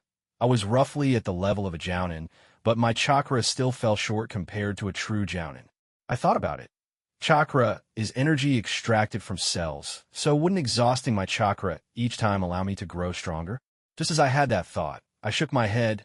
This was a battlefield, and exhausting my chakra was too dangerous.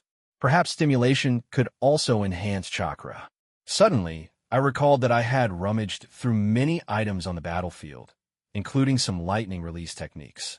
I usually like to take notes, categorizing ninjutsu and insights for future reference. But using lightning attributes to stimulate my body cells for chakra extraction, I didn't dare to experiment on myself easily. If only I had 2 live subjects. Live subjects? Experimental subjects. Many people were injured in the major battle, and those seriously injured were often left untreated due to resource constraints. This was a ready-made opportunity for live experiments. If they died, it wouldn't be my fault. When I reached the logistics team, medical ninjas and nurses were busy changing dressings for the injured. Upon seeing me, they greeted me. Jun-kun, you've been working all night. Why not rest for a bit? I smiled and replied, I came to see if I could help. Li Zi, you go ahead and do your thing. Don't mind me. Li Zi said, you're really working hard. Jun-kun, I'll get back to it now. Li Zi looked up to me. I had become familiar with the logistics team, and I could freely take small amounts of medical supplies without needing to file a report. I approached an injured ninja, bound in bandages and on the verge of death, and calmly asked, what's your name? He replied, Era Ma Junyi. He looked at me without any emotional reaction. His injuries were too severe, and Kenoha was on the verge of giving up on his treatment. Aside from giving him some water, they weren't providing him any medication or food. His real name was Era Ma Junyi, but everyone called him Honda Ranga. He just wanted someone to remember his name before he died, which was a luxury for him. The Era clan? That clan was known for their genjutsu, which could rival the Uchiha. I said, I've developed a new medical ninjutsu. Would you be willing to try it? Since I was going to experiment on his body, I figured I should at least get his consent. Era Ma Junyi's lifeless eyes seemed to see a glimmer of hope. His will to survive made him disregard everything else. As long as he could live, he would be willing to serve me in the future, even at the cost of his life. He agreed. It was a mutual decision. I unwrapped his bandages and frowned at the sight of his injuries. He had extensive bruising caused by Earth-style ninjutsu, likely sustained during a battle with the rock ninjas half a month ago. The wounds had gone untreated, and some parts were already rotting. I said to him, your wounds are too severely infected. I'll need to remove the necrotic tissue first. Considering his weakened state, I gave him a military ration pill. I used my chakra to carefully remove the necrotic tissue from his wounds, and the foul smell attracted the attention of the staff. Someone remarked, hey, Jin-kun, this person is critically injured. There's almost no hope for him. Don't waste your effort. I replied with righteous indignation. Let me give it a try. He's still alive. I can't just stand by and do nothing. I focused on removing the necrotic tissue, disinfecting the wounds, applying medicine, and bandaging him up. The staff started murmuring, Zhenkun is really kind. If I were younger, I want to marry him. If I were a woman, I want it too. Zhenkun is a good person. I'm not expecting anything. My daughter is about the same age as Zhenkun, so it might work. In less than 10 minutes, I became Kenoha's national son-in-law and the best husband candidate.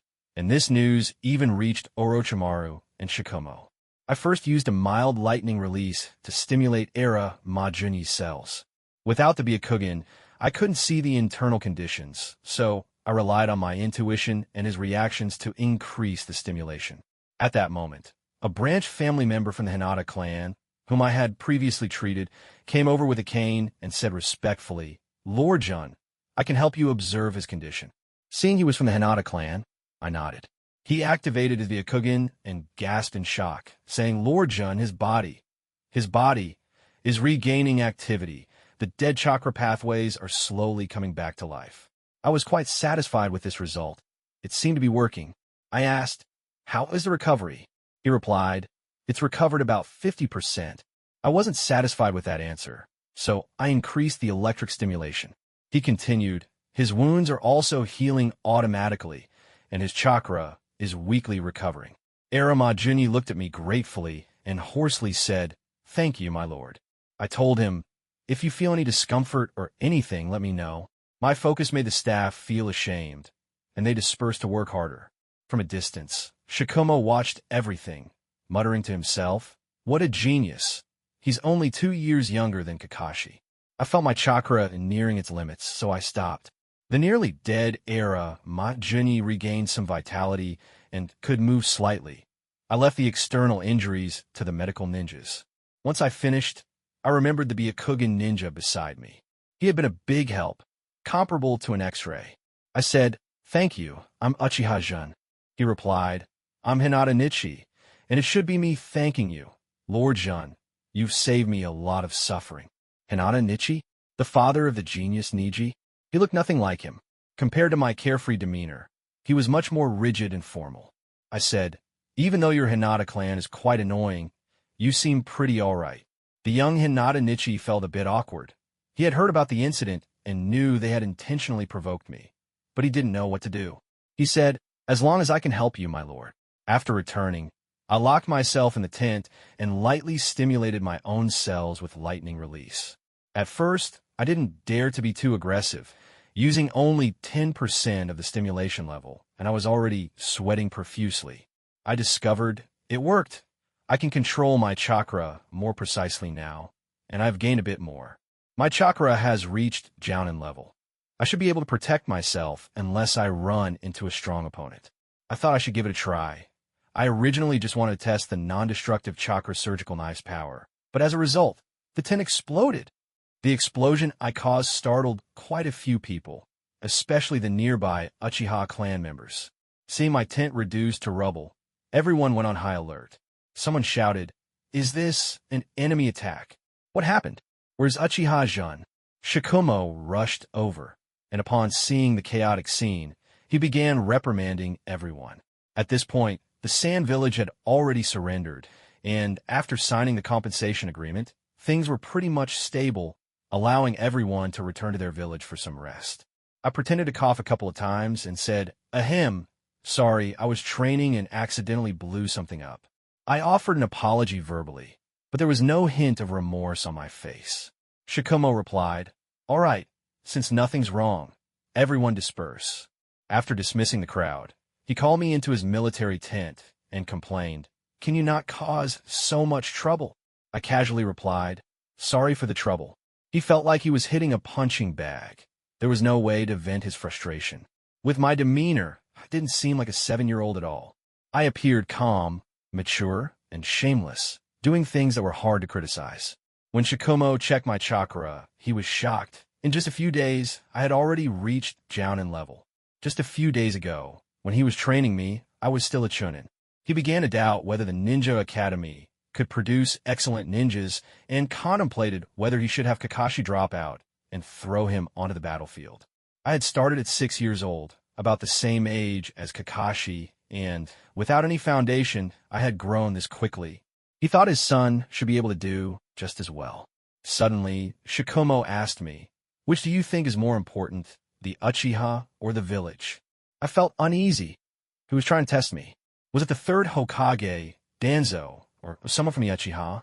I had been so low-key, and the news had even reached the village. I answered, "Does it matter? We are in wartime. The Uchiha is Kenoha's Uchiha, representing Kenoha in battle. If you want to say what's more important, it's survival. If you can't even survive, what's there to discuss about what's more important?" My words made it difficult for him to see me as just a child. Even he had to ponder the question of whether the Hitaki clan or Kenoha was more important. Shikumo continued, "Orochimaru transferred you to his squad for a mission, and after completing it, you can return to the village. He was hoping Kakashi could spend more time with me back in the village, but he couldn't see that I had no particular interests. I was as bland as water, which made him find it somewhat unsettling. I asked, 'Yes, when is the assembly?' He said, 'You can ask Orochimaru. After all, it's his mission.' I felt uneasy. Going on a mission with Orochimaru seemed like asking for death. What level was he? I was still just a child. My resentful gaze sent a chill down Shikumo's spine, and he remarked, 'Why does it feel more intimidating than when Orochimaru is staring at me?' After leaving, I headed straight to Orochimaru's tent, where he showed no surprise at my arrival. I said, 'Lord Orochimaru, I came to inquire about the mission assembly time.' He replied, 'Come in.' When I entered, I saw his desk piled high with documents. From the front, he seemed to be seriously reviewing them, but the number of files didn't seem to decrease. Orochimaru squinted at me and noticed that my chakra had reached Jounin level. He pointed at the documents and commanded, 'Come over and finish reviewing these before we head out.' I was taken aback, pointing at myself, and then at the paperwork, confirming it several times.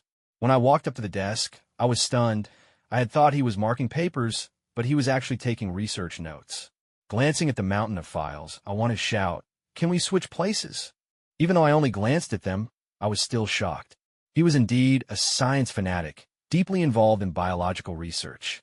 I opened a few completed documents and attempted to revise them in the way Orochimaru did, but it was too tedious, and my eyelids began to droop.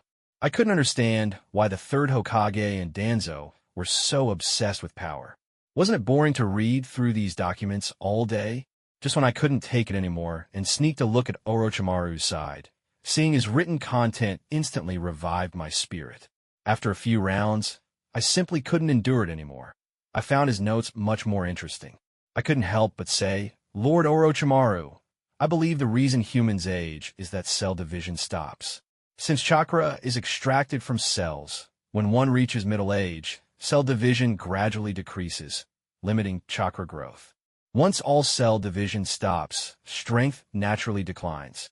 Orochimaru turned to look at me with keen interest and asked, 'The human body will age, but the soul is eternal. What do you think?' I replied, 'That's true, but every soul is adapted to its body. Delaying bodily aging isn't difficult, but achieving eternity is hard.' I also wanted to know how to prevent the body from aging, but it was certainly not like Orochimaru's method of continuous body swapping. Orochimaru narrowed his eyes as he listened. Since he began his research, very few people had provided such insights. Suddenly, I recalled how back in my previous life, girls often discussed anti-aging topics, and an idea popped into my mind. Could it be related to antioxidants? Orochimaru asked, 'Do you have any thoughts, Jin-kun?' I hesitated, wondering if sharing this would lead Orochimaru astray. The image of him applying sunscreen before heading out or during battles made me chuckle internally. I said, 'Well, I've heard many girls say that to delay aging, one should focus on antioxidants.' Orochimaru was unfamiliar with the term antioxidant, so I explained the human body's antioxidant system is as complex and well-developed as the immune system. The stronger the body's antioxidant capacity, the healthier and longer the life. As I spoke, I took out my notebook and began to discuss it in depth with Orochimaru. We spent an entire day and night engrossed in conversation, relying on military ration pills to stave off hunger. In the face of knowledge, nothing else mattered. Ever since I arrived here, I had never shared and gained so freely. It was hard to find someone who could even understand what I was saying. Finally, I concluded, so, antioxidants can delay aging. While we may not achieve eternity, we can extend life. And of course, if we can develop antioxidant agents, we could sell them to noble ladies and make some money. In that day and night of discussion, Orochimaru and I seemed to find a resonance in knowledge. Completely immersed in our own world, the piles of documents on the table having long been forgotten. Orochimaru casually set up a barrier in the tent, then brought out a corpse, and we began practical operations. Orochimaru praised me, saying, "Jun, your understanding of the human body seems to rival even Tsunade's." I hurriedly responded with humility, "Compared to Lady Tsunade, I'm just showing off a large knife in front of Guangong." I didn't want to attract Tsunade's attention. Although we both worked in medicine, our theories were fundamentally opposed. Orochimaru then said, "Would you let me borrow your notes? As compensation, I can share my own insights on ninjutsu." He was clearly intrigued by the molecular, cellular, immune, and pathological topics in my notes. I was surprised. I hadn't expected Orochimaru to be so straightforward. Even if he didn't offer compensation, given my current strength, I wouldn't dare refuse. I tentatively said, "It would be an honor to receive Lord Orochimaru's acknowledgement. If possible, I would like to add some research material on the Sharingan." Orochimaru's interest piqued. "You should be asking the Uchiha for Sharingan research." I blurted out, "Pfft, those idiots only know how to show off. They don't understand research at all." Immediately feeling I'd crossed a line, I cleared my throat and seriously corrected myself. I believe in Lord Orochimaru's expertise in this matter. Outside, Uchiha Fagaku had learned from Shikomo that I had gone to see Orochimaru and hadn't returned for a day and a night. His mind immediately conjured up dramatic scenarios. He watched Orochimaru's tent several times in secret. Uchiha asked in confusion, "Uncle Hakadai, what's Fagaku doing? Did the Uchiha want to move against Orochimaru?" Uchiha Hakadai frowned and shook his head, indicating he didn't understand. "It's an adult matter. Just focus on training." Meanwhile, Shikomo was busy and overwhelmed. Orochimaru had disappeared for a day and a night, and many documents hadn't been handed over. He decided to make a personal trip to inquire about the task while checking on the work progress. The subordinates guarding Orochimaru's tent stopped Shikomo, who felt a sense of foreboding, and asked, "Where is Lord Orochimaru?" The subordinate replied, "I'll go inform him." Hearing the voices outside, both Orochimaru and I suddenly remembered the documents. This wasn't my responsibility. I had planned to review them after he finished marking and then hand them over to Shikomo. However, we had completely forgotten in our conversation. We exchanged glances, both feeling helpless. I said, "Lord Orochimaru, don't we have a mission to attend to? How about we check in with Shikomo and then go on the mission?" Orochimaru's eyes flickered as he picked up a few of my revised documents, noticing that they aligned perfectly with his own thoughts. He called out, "Shikomo, come in." When Shikomo entered, he began, "Orochimaru, I came to ask." Upon seeing me there, he was taken aback, and upon noticing the mountain of documents on the table, his eyelids twitched. "When were you supposed to go to the land of rice? It should be fine to go the day after tomorrow." Orochimaru remained unfazed and replied, "No, we're leaving immediately. These are the documents I've revised. There are no issues. The rest are your responsibility." After placing a handful of documents aside, he said to me, "Since you're ready, let's depart." I was taken aback. "Huh? Oh, yes, Lord Orochimaru." I inwardly complained about how his high status made him thicker-skinned. The way he maintained his composure was clearly the mark of a habitual offender. Shikomo still wanted to salvage the situation. "Actually, this mission could wait a day or two. There's no rush." I began to persuade him, saying, "Lord Shikomo, with Lord Orochimaru bringing along a waste like me, the speed of the mission will greatly decrease. It's better to leave early." This made Shikomo quite frustrated. I was insulting him without using foul language, calling a 7-year-old Jounin a waste.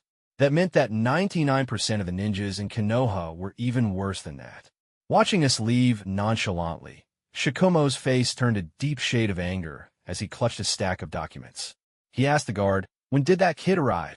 The guard hesitated for a moment, realizing he was asking about me, and replied, "Lord Jun came over the night before last." Shikomo's eyelids twitched, suppressing his anger as he asked, "Are you saying he arrived the night before last and hasn't left since?" The guard confirmed, "Yes." Shikomo then inquired, "What were they doing inside?" The guard looked like he was about to cry, saying, "I don't know." Shikomo threw the documents onto the table, unable to hold back his anger, exclaiming, "Orochimaru, Uchiha-jun, you two bastards." After leaving, we headed straight for the land of rice. Orochimaru didn't slow down for me at all, but I kept pace with him, earning him an appreciative glance. Suddenly, with a whoosh, we skillfully dodged a few kunai. I drew the short blade from my back, coated it with poison I had taken from Sand Ninja, and then threw out a flurry of shuriken. The glint of metal flashed as I and the shuriken flew toward the direction from which the kunai had come. The sounds of clashing echoed, and I only managed to cut a strand of hair from my opponent. I turned around and threw out another batch of shuriken, scattering them like flowers in the sky. Orochimaru, perched on a tree, twitched at the corners of his eyes, probably wondering where I had gotten so many shuriken. I appeared in front of my opponent, ready to slash, and noticed a slight cut on their neck, smirking. The opponent shouted, "Oh no, I can't dodge this." At that critical moment, I heard, "Ninjutsu, Needle-Earth Prison." I thought, huh? Jeriah? I quickly sheathed my knife and retreated back to Orochimaru's side. Jeriah called, "Orochimaru." Orochimaru responded, "Jeriah." Then, Minato walked out from the Earth Prison, respectfully saying, "Lord Orochimaru." He had been staring at me, touching his half-shaved head and the nearly nicked throat, deeply shocked. Upon realizing I looked like a kid who had just graduated from the Ninja Academy, he found himself at a loss for words. Jeriah unconsciously glanced at me. That had been too dangerous, and Minato had almost been taken out. Jeriah remarked, "Oh, Orochimaru, didn't you say you wouldn't teach students? Your battle awareness is pretty good." I casually replied, "Lord Jeriah." My gaze shifted back to the person I had nearly cut down, only to realize it was a young Minato. During that day and night of discussion, Orochimaru and I seemed to find a resonance in knowledge. Completely immersed in our own world, the piles of documents on the table having long been forgotten. Orochimaru casually set up a barrier in the tent and brought out a corpse, and we began our practical operations. Orochimaru praised me, saying, "Jun, your understanding of the human body seems to rival even Tsunade's." I hurriedly responded with humility, "Compared to Lady Tsunade, I'm just showing off a large knife in front of Guangong." I didn't want to attract Tsunade's attention. Although we both worked in medicine, our theories were fundamentally opposed. Orochimaru then said, "Would you let me borrow your notes? As compensation, I can share my own insights on ninjutsu." He was clearly intrigued by the molecular, cellular, immune, and pathological topics in my notes. I was surprised. I hadn't expected Orochimaru to be so straightforward. Even if he didn't offer compensation, given my current strength, I wouldn't dare refuse. I tentatively said, "It would be an honor to receive Lord Orochimaru's acknowledgement. If possible, I would like to add some research material on the Sharingan." Orochimaru's interest piqued. "You should be asking the Uchiha for Sharingan research." I blurted out, "Huffed. Those idiots only know how to show off. They don't understand research at all." Immediately feeling I had crossed the line, I cleared my throat and seriously corrected myself. I believe in Lord Orochimaru's expertise in this matter. Outside, Uchiha Fagaku had learned from Shikomo that I had gone to see Orochimaru and hadn't returned for a day and a night. His mind immediately conjured up dramatic scenarios. He watched Orochimaru's tent several times in secret. Uchiha asked in confusion, "Uncle Hakadai, what's Fagaku doing?" Did the Uchiha want to move against Orochimaru? Uchiha Hakadai frowned and shook his head, indicating he didn't understand. "It's an adult matter. Just focus on training." Meanwhile, Shikomo was busy and overwhelmed. Orochimaru had disappeared for a day and a night, and many documents hadn't been handed over. He decided to make a personal trip to inquire about the task, while checking on the war progress. The subordinates guarding Orochimaru's tent stopped Shikomo, who felt a sense of foreboding and asked, "Where is Lord Orochimaru?" The subordinate replied, "I'll go inform him." Hearing the voices outside, both Orochimaru and I suddenly remembered the documents. This wasn't my responsibility. I had planned to review them after he finished marking and then hand them over to Shikumo. However, we had completely forgotten in our conversation. We exchanged glances, both feeling helpless. I said, "Lord Orochimaru, don't we have a mission to attend to? How about we check in with Shikumo and then go on the mission?" Orochimaru's eyes flickered as he picked up a few of my revised documents, noticing that they aligned perfectly with his own thoughts. He called out, "Shikumo, come in." When Shikumo entered, he began, "Orochimaru, I came to ask." Upon seeing me there, he was taken aback, and upon noticing the mountain of documents on the table, his eyelids twitched. "When were you supposed to go to the land of rice?" "It should be fine to go the day after tomorrow." Orochimaru remained unfazed and replied, "No, we're leaving immediately. These are the documents I've revised. There are no issues. The rest are your responsibility."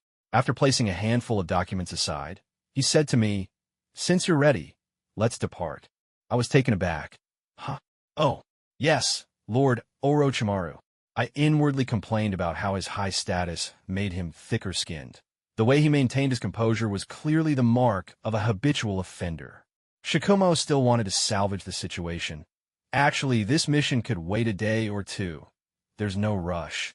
I began to persuade him, saying, "Lord Shikumo, with Lord Orochimaru bringing along a waste like me, the speed of the mission will greatly decrease. It's better to leave early." This made Shikumo quite frustrated. I was insulting him without using foul language, calling a 7-year-old Jounin a waste. That meant that 99% of the ninjas in Kenoha were even worse than that. Watching us leave nonchalantly, Shikumo's face turned a deep shade of anger as he clutched a stack of documents. He asked the guard, "When did that kid arrive?" The guard hesitated for a moment, realizing he was asking about me, and replied, "Lord Jun came over the night before last." Shikumo's eyelids twitched, suppressing his anger as he asked, "Are you saying he arrived the night before last and hasn't left since?" The guard confirmed, "Yes." Shikumo then inquired, "What were they doing inside?" The guard looked like he was about to cry, saying, "I don't know." Shikumo threw the documents onto the table, unable to hold back his anger, exclaiming, "Orochimaru, Uchiha Jun, you two bastards." After leaving, we headed straight for the land of rice. Orochimaru didn't slow down for me at all, but I kept pace with him, earning him an appreciative glance. Suddenly, with a whoosh, we skillfully dodged a few kunai. I drew the short blade from my back, coated it with poison I had taken from a sand ninja, and then threw out a flurry of shuriken. The glint of metal flashed as I and the shuriken flew toward the direction from which the kunai had come. The sounds of clashing echoed, and I only managed to cut a strand of hair from my opponent. I turned around and threw out another batch of shuriken, scattering them like flowers in the sky. Orochimaru, perched on a tree, twitched at the corners of his eyes, probably wondering where I had gotten so many shuriken. I appeared in front of my opponent, ready to slash, and noticed a slight cut on their neck. Smirking, the opponent shouted, "Oh no, I can't dodge this." At that critical moment, I heard, "Ninjutsu, Needle Earth Prison." I thought, Jeriah? I quickly sheathed my knife and retreated back to Orochimaru's side. Jeriah called, "Orochimaru." Orochimaru responded, "Jeriah." Then, Minato walked out from the Earth Prison, respectfully saying, "Lord Orochimaru." He had been staring at me, touching his half-shaved head and the nearly nicked throat, deeply shocked. Upon realizing I looked like a kid who had just graduated from the Ninja Academy, he found himself at a loss for words. Jeriah unconsciously glanced at me. That had been too dangerous, and Minato had almost been taken out. Jeriah remarked, "Oh, Orochimaru, didn't you say you wouldn't teach students? Your battle awareness is pretty good." I casually replied, "Lord Jeriah." My gaze shifted back to the person I had nearly cut down, only to realize it was a young Minato. Hearing my response, Jeriah's expression darkened, and he turned to Orochimaru with a skeptical look, as if asking, "Are you sure this is one of those arrogant Uchiha? Is he really afraid of dying?" Orochimaru, sounding impatient, said, How long are you going to follow me? He had his own agenda for taking on this mission in the land of rice, and hadn't intended to bring Jeriah along. After all, with his skills, why would he only take a mere B-rank mission? Bringing me along was just a cover, a perfectly reasonable excuse to have a student join him on a mission. Jeriah, grinning, said, I can help you. It's been a long time since we've worked together. It's a perfect opportunity. I slightly opened my eyes, sensing that Orochimaru didn't want Jeriah and his student to tag along. This mission was likely not straightforward, and who knew what trouble it might entail. When Orochimaru's eyes met mine, we silently agreed to find a way to shake off these two. Orochimaru proposed, Jeriah, you can keep watch for the first half of the night, and I'll take the second half. Let them rest. After saying that, he turned away and fell silent, prompting me to close my eyes again. I understood that Orochimaru intended to slip away during the second half of the night, so I needed to rest up. Sure enough, when it was time to switch shifts, I was already awake. The hypnosis technique enhanced by my sharingan quickly put Jeriah to sleep. After we left, Orochimaru commented, as expected of the sharingan, it managed to catch Jeriah off guard. I replied with a straight face, Lord Orochimaru, what are you talking about? Jiraiya-sama just fell asleep. Indeed, it was hypnosis, not jinjutsu. If it were jinjutsu, Jeriah would have easily detected it, and if he reported it to the third Hokage, I would definitely be in trouble. I didn't have the strength to confront someone of that caliber yet, so I couldn't afford to attract attention. Orochimaru chuckled, Hee, it seems you're quite confident in your jinjutsu. At that moment, Jeriah was in a daze, having a bizarre dream where he was holding hands with Orochimaru. Suddenly, he jolted awake, shouting, Orochimaru. Minato asked, huh? Jiraiya-sensei, you're awake. Jeriah noticed that Orochimaru was missing and quickly asked, where's Orochimaru? Minato scratched his head apologetically and said, sorry, I was sleeping too deeply. By the time I woke up, they were already gone. They probably went to complete their mission. Thinking of the scene from his dream, Jeriah felt a chill run down his spine, mumbling, how could I be holding hands with Orochimaru? Even if I were to hold hands, it should be with Tsunade. He suspected he had fallen victim to jinjutsu, but Minato explained, huh? No, I checked when I woke up. There are no signs of jinjutsu on you. Maybe you were just too tired from the journey yesterday. Jeriah checked himself again and confirmed that he hadn't been under jinjutsu. It wasn't that he didn't trust Minato. It was just that my Uchiha jinjutsu was too powerful. He helplessly said, fine, they must have intentionally shaken us off.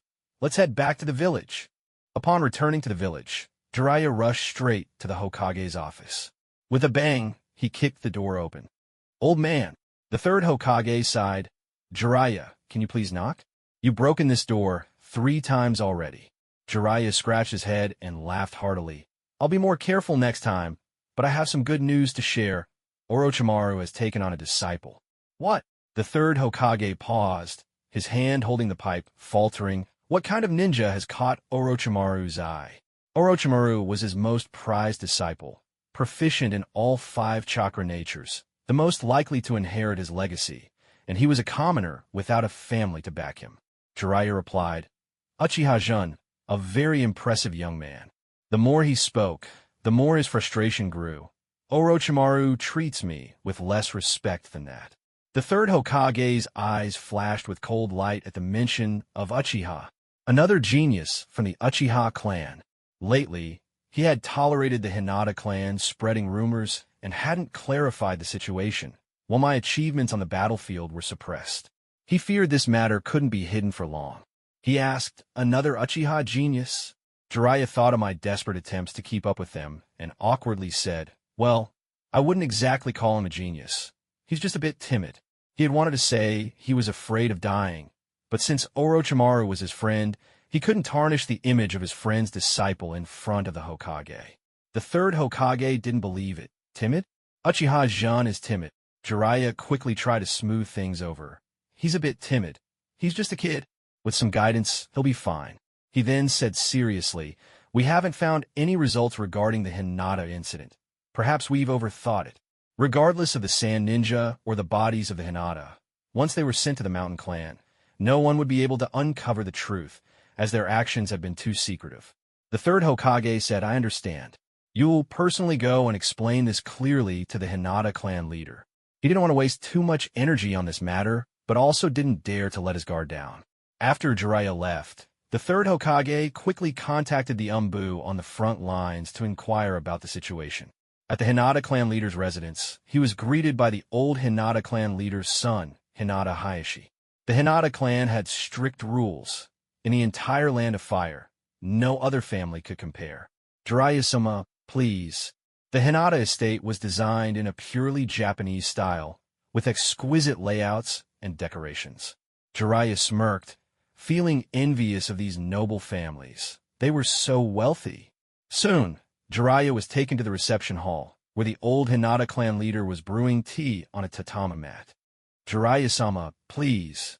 Jeriah, unceremoniously, said, Old clan leader, I've come to report on the investigation into the Hinata clan.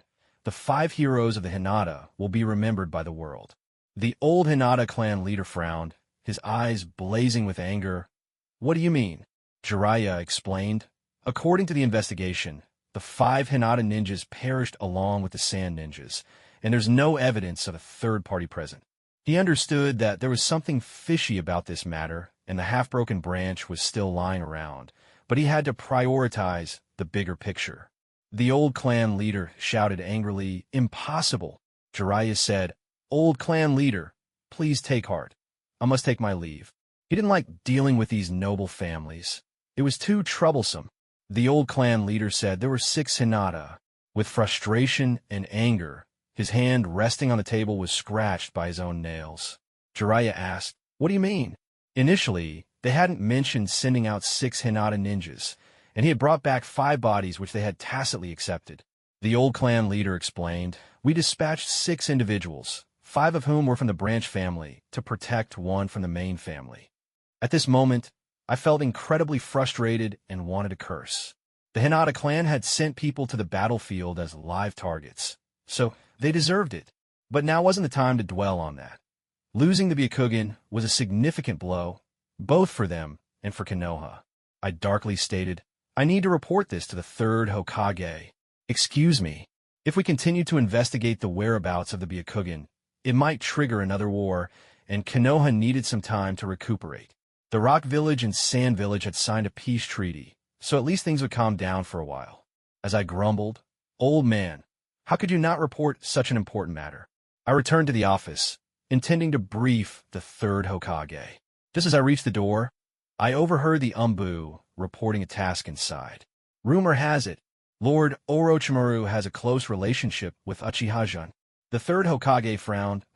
It's what Lord Orochimaru himself said. He likes Uchiha-jun, and Uchiha-jun destroyed his own tent to stay in Lord Orochimaru's tent for a day and a night without coming out.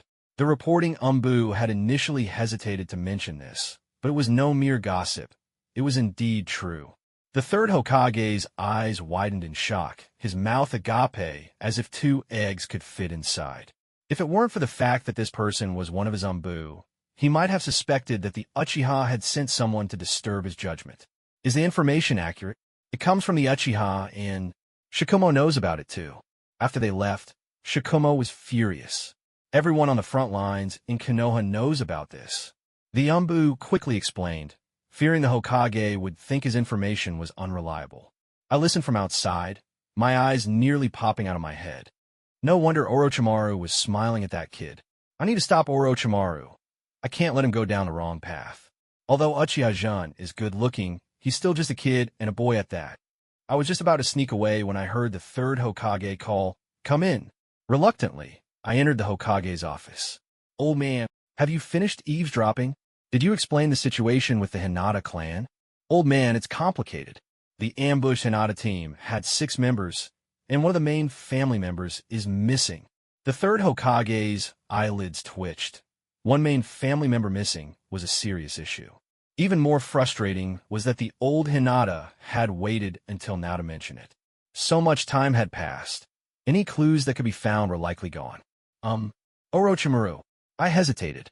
Orochimaru was my friend, and I couldn't let him go down the wrong path. As for the Hinata, well, they brought it upon themselves. I'll go find Orochimaru.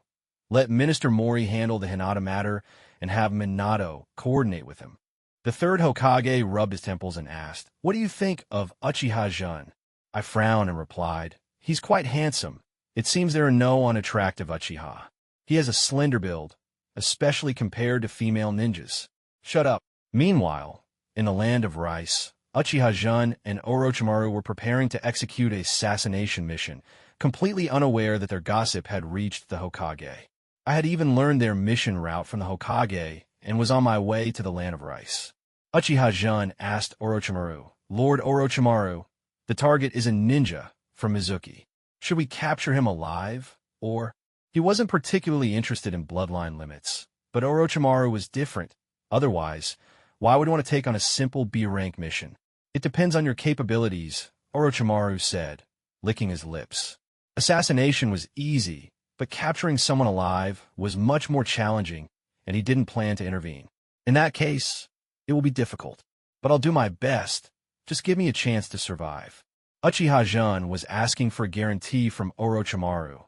As long as he could ensure his life, he wasn't afraid to take on the task. "No problem. Jun is now my subordinate." With that reassurance, Uchiha Jun was relieved. According to the intel, the target named Mizuki was an elite Chunin who had awakened a bloodline limit and could face off against Jounin. If it came to a direct confrontation, Uchiha Jun wouldn't hold the advantage with his physical condition. Suddenly, a plan formed in his mind. Mizuki was here to treat the daimyo of the land of rice, and the person giving the mission hadn't revealed their identity. With a snap, he realized that Orochimaru's target was the daimyo of the land of rice. Bringing him along was just to throw people off the scent, and he was merely a shield for Orochimaru. This meant Orochimaru was already plotting to establish his own base. How frustrating! Uchiha Jun narrowed his eyes. If Orochimaru could scheme against him, he couldn't just be a passive shield. He needed to have half the rights to use Orochimaru's lab and materials. Orochimaru had managed to obtain the first Hokage's cells.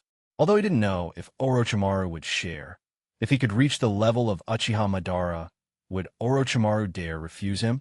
He could just give him a look to let him understand, or casually say, "Snake, let me borrow the first Hokage cells for a bit," and he wouldn't have to worry about lacking materials. Ultimately, it still came down to his own strength. Orochimaru valued strength above all. Once he became strong enough, wouldn't the lab just belong to him?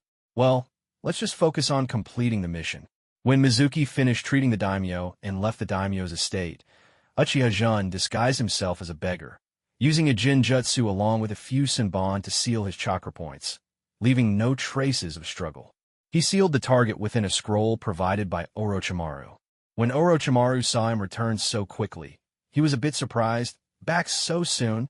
Uchiha Jun tossed the scroll onto the table and said, "Lord Orochimaru, you're using me as a shield for more than just Mizuki, aren't you?" Orochimaru didn't feel guilty at all. Instead, he smiled proudly. "Oh, what's my true purpose?" Uchiha Jun poured himself a cup of water and said solemnly, "The daimyo of the land of rice." The atmosphere in the room became peculiar, and a dangerous glint appeared in Orochimaru's eyes. Uchiha Jun sensed the killing intent and quickly plastered on a smile. "How about you tell me what we're planning to do?" Orochimaru didn't expect my reaction at all. He thought I would negotiate with him or try to escape. He never anticipated that upon sensing danger, I would choose to think, since I can't resist, I might as well join. He wondered just how afraid of death I must be. Although he had indeed felt a murderous intent earlier, he hadn't truly intended to take my life. My readiness to adapt to the situation was apparent. Orochimaru couldn't help but laugh. "If all Uchiha were as clever as you, they wouldn't have fallen to such a state." Upon hearing this, I breathed a sigh of relief. I had managed to latch onto this powerful ally. Moreover, I hadn't come in vain.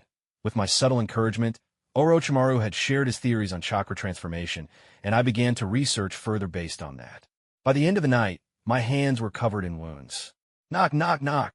I arrived at Orochimaru's room and saw he looked fatigued, likely having stayed up all night as well. I said, "Lord Orochimaru, I'd like to ask for your help with something." He replied, "Oh, what is it?" I held out my hand, crackling with lightning. Orochimaru's pupils narrowed in shock. Had I really managed to reach this level in just one night of theoretical discussion? No wonder the Uchiha clan had such a long-standing legacy. It was truly enviable. In the woods outside the land of rice, Orochimaru said, "Jun-kun, let me see your results." Shadow Snake Hand. I activated my Sharingan and charged forward. Blue light flashed from my hand. Had it not been for the Sharingan, the light would have been blinding. No wonder Obito had given Kakashi his eye. I shouted, "Lightning Blade!" Using body flicker technique combined with a lightning shield for a high-speed charge, I pierced through Orochimaru's snake-related ninjutsu. Orochimaru called out, "Earth Style, Earth Wall." He was genuinely excited, thinking, "Now this is a true genius." Boom! The Earth Wall was penetrated halfway, and the lightning in my hand hadn't dissipated. I turned my palm, and the wall completely shattered. Orochimaru applauded, "Not bad. This is a very convenient ninjutsu. It perfectly avoids the inherent flaws of the technique when combined with the Sharingan." I said, "You flatter me, Lord Orochimaru. This technique is still in its preliminary form and needs improvement." I wasn't being modest. The lightning was too scattered now, and the power wasn't concentrated, significantly reducing its lethality. Orochimaru suggested, "You could further integrate the form change and nature change into one phase, transforming it into a technique that suits you." Suddenly, I felt enlightened. Right? In the original story, Lightning Blade was Kakashi's technique. I could learn it, but it might not suit me. By using it as a foundation and adapting it into my own ninjutsu, there would be no disconnect. With my proficiency in swordsmanship and ninjutsu, I had a clear advantage in close combat. If I could combine my swordsmanship, ninjutsu, and Sharingan, that would become the unique ninjutsu of Uchiha-jun. I quickly expressed my gratitude. "Thank you for your guidance, Lord Orochimaru." This scientific ninja was truly knowledgeable. Just as I was about to ask for more advice, a small snake slithered up Orochimaru's arm, and his expression turned serious. "Trouble is coming. We need to interrogate Mizuki about the daimyo's illness." Back at our quarters, Orochimaru released Mizuki, who was covered in senbon. I couldn't help but twitch at the sight. I could tell Orochimaru was hesitant, so I used a magnet to pull out all the senbon. When Mizuki opened his eyes, I cast a Jinjutsu, creating an illusion of treating the daimyo. I asked, "What illness do you have?" He replied, "Kidney deficiency." Both Orochimaru and I were stunned. The daimyo of the land of rice had kidney deficiency? No wonder someone had paid to assassinate Mizuki. If this private issue got out, how would the daimyo maintain his face in social circles, especially when his economic power was already inferior to that of larger nations? If this problem was revealed, he would truly have no way to survive. Unable to extract any useful intel, Orochimaru decided to kill Mizuki, but I intervened, saying, "Lord Orochimaru, there's a significant difference between a living person and a dead one. It's better to keep him alive."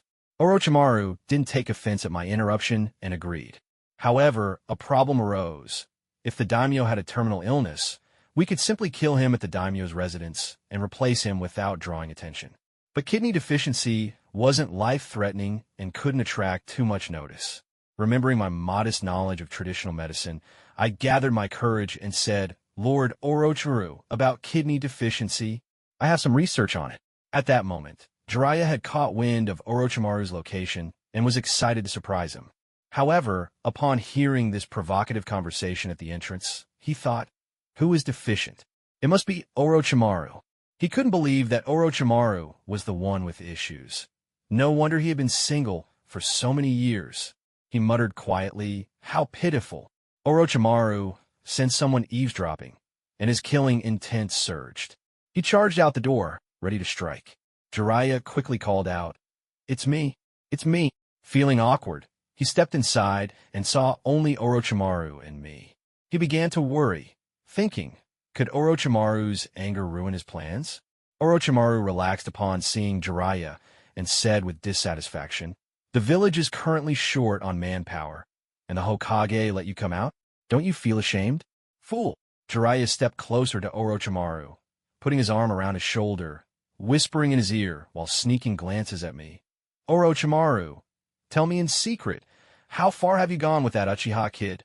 Orochimaru frowned, surprised and suspicious that he and I had been discovered, coldly asking, "What do you mean by that?" Jeriah lowered his voice. "It's all over the front lines that Uchiha-jun spent a whole day and night in your tent, and you admitted you liked this kid." Orochimaru thought. Has the Kenoha high-ups begun to suspect the Uchiha of forming factions? I wondered. Had my frequent contact with Orochimaru caught the attention of the higher-ups? The immediate priority is to control the daimyo of the Land of Rice. But now that Jeriah is here, the difficulty of the mission has skyrocketed. I can only have Orochimaru hold Jeriah back to cover my way to the daimyo's mansion. Orochimaru gave me a knowing look, and I discreetly left the room, leaving space for these two good buddies. In Hyuga's distant home in Kenoha, life was quite leisurely for him, as his achievements in battle ranked among the best of his peers. Walking down the street, he heard villagers cursing Uchiha Shinju, which made him feel quite comfortable, and he coldly snorted, "Humph, who would defend someone like Uchiha Shinju who died on the battlefield? Aren't you afraid that Uchiha Shinju will come back to take revenge on you?" A sudden voice from behind startled Hyuga, making him quickly distance himself. "Narachiharu, you're still alive." Narachiharu lazily yawned and mockingly looked at Hyuga, saying, "Of course, Yukun, you're still alive at your age, so how could I die first? By the way, I'm 2 years younger than you, right?" Hyuga scoffed. "Humph, it seems you've become Uchiha Shinju's lackey since I left." This group of people couldn't stand each other and all wanted to get rid of the others. Narachiharu ignored his words, squinting his eyes, placing his hands behind his head, and walking close to Hyuga, whispering, "You've made it hard for Uchiha Shinju's parents to live. He definitely won't let you off the hook when he returns." Hyuga showed no fear. "Humph. Do you think he will let you off? Why do you think you came back and he didn't? Don't forget, this is Kenoha." He believed that even if Uchiha Shinju knew he was the one spreading rumors, so what? He wouldn't dare act against him in the village, or else the entire Uchiha clan would be buried with him. Narachiharu looked at him with pity, shaking his head, thinking that not everyone has the brains for this. He gave Uchiha Shinju's mother 100,000 ryo, fearing that he would return alive for revenge. He knew that no one targeted by Uchiha Shinju could come out unscathed. Spending 100,000 ryo for peace of mind, if he could get it back double, why not? "Kenoha, how nice it is. I wish you good luck." After Narachiharu left, Hyuga began gossiping like a village woman, spreading bad words about Uchiha Shinju. The Uchiha are inherently evil. How can such a person stay in the village? Exactly, Uchiha Shinju is so malicious at such a young age. The passing Uchiha clan members heard this and were furious, but they could only leave haughtily, throwing money down to grab something and walk away. However, this time there was an exception. Many injured ninjas had returned home, and they had heard about Uchiha Shinju on the front lines. Some ninjas were saved by him, and he completed an S-rank mission, assassinating 2 elite jonin from Sunagakure. These people actually slandered a hero. This is who they were desperately trying to protect. "Hey, Uchiha Shinju is a hero on the battlefield. How dare you slander him?" A limping civilian ninja rushed up to fight with those people, and other returning ninjas came to help. Hyuga was dumbfounded. He didn't expect the cunning Uchiha Shinju to have so much backing. This matter quickly escalated to the Hokage's office. Many ninjas were returning from the battlefield, and the last batch was about to come back. It was impossible to keep it a secret. The third Hokage, smoking his pipe, spoke sternly to those blocking the door and making noise. "We will not treat heroes poorly. I hope everyone will welcome our heroes back in 3 days." He did not clarify whether Uchiha Shinju was a hero. He simply suppressed the matter. Various clans seemed to sniff a conspiracy and gathered at Kenoha's barbecue shop, even inviting the third Hokage. The third Hokage, busy with official duties, declined but sent people to monitor secretly. Hyuga was not so fortunate. After returning to his clan, he was summoned by the old clan leader. The old clan leader said nothing and directly activated the caged bird seal. Just moments ago, Hyuga had been arrogant, but he immediately collapsed to the ground in pain. Clan leader, useless, just know how to cause trouble. The disdain in the old clan leader's eyes was unmistakable. Hyuga couldn't understand. He had contributed to the clan, so why this treatment? Was the branch family really just the dogs of the main family? He dared not voice this thought. We Hyuga have lost a member of the main family, and this has already displeased the higher-ups in Kenoha. Do you still dare to stir up trouble? Upon hearing about the disappearance of the main family member, Hyuga Yu's heart tightened. No one knew this matter better than him. The body of that main family member was in Uchiha Shinju's hands, and he still owed him a pair of Byakugan. But he didn't dare to say it, because he was also involved. However, judging by the old clan leader's tone, the Yamanaka clan had not gained any intelligence from a body, and he soon felt relieved and decided on who to return the Byakugan to. Yes, it's my fault. Hyuga Yu lowered his eyes, hiding the malice in them. Wait for Uchiha Shinju to return, and you'll apologize yourself. I hope this matter can be resolved peacefully. The old clan leader said with disgust. Get out. Within the Uchiha clan, the high-ranking members were in an uproar upon hearing the news, especially the elder who had initially sent Uchiha Shinju to his death. Send some compensation to Uchiha Shinju's family. Double Uchiha Huai's compensation. Uchiha Huai thought giving compensation to the clan members was a favor. Those who did not know how to appreciate it would be treated as traitors. He did not know that Uchiha Fagaku was preparing to return to inherit the position of clan leader, and those who supported him had subtly sent many items, greatly improving the living conditions of Uchiha Shinju's parents. Besides Narachiharu's 100,000 ryo, Uchiha Huai had not allowed the items sent by the Uchiha to be touched. They were all stored in the storage room. I wonder what will happen when our Shinju returns. Uchiha Reina had been restless these days. Hearing that the last batch of ninjas was about to retreat, the couple wore worried expressions. They feared for their son's safety and worried he would get caught up in the Uchiha's troubles. Uchiha Huai patted her hand, his gaze firm as he comforted her. Don't worry, no matter what, even if it costs me my life, I will not let anything happen to Shinju. I hadn't figured out how to enter the daimyo's mansion yet, so I simply handed the task of gathering intelligence over to Orochimaru. Since he had established himself in the land of rice, he must have his own power base. I decided to train by myself, swinging Itachi in a rather odd manner. Anyone watching would probably think I was just playing house. In fact, compared to the swordsmanship of this world, I was more proficient with the Burmese sword. I had even learned from a master abroad just to grasp the basics. Now, I could wield the sword with such finesse that hardened steel seemed as soft as silk, but I hadn't found good materials to customize my own sword, so I had to make do with this Tachi I picked up on the battlefield. With a single swing, all the trees around me snapped. After my training, as I wiped the blade, I thought, once I have some money, I'll get a proper sword and give my swordsmanship a nice name. Just then, I heard someone say, "Hey, kid, your swordsmanship is pretty good." I turned around to see Jeriah and the grim-faced Orochimaru standing not far away. I was puzzled, wondering how these two had the time to sneak a peek at my training, but I didn't show any sign of it on my face and respectfully called out, "Lord Jeriah, Lord Orochimaru." Jeriah said, "I didn't expect you to have developed your own swordsmanship under Shikomo's guidance. That's impressive." Orochimaru added, "It's just that your technique isn't forceful enough." This surprised me. Was he giving me pointers? Upon reflection, he was right. I lacked the desire for battle.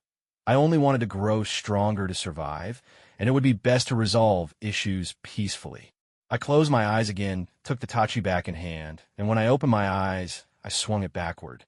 This time, the softness was gone, replaced by a hint of killing intent.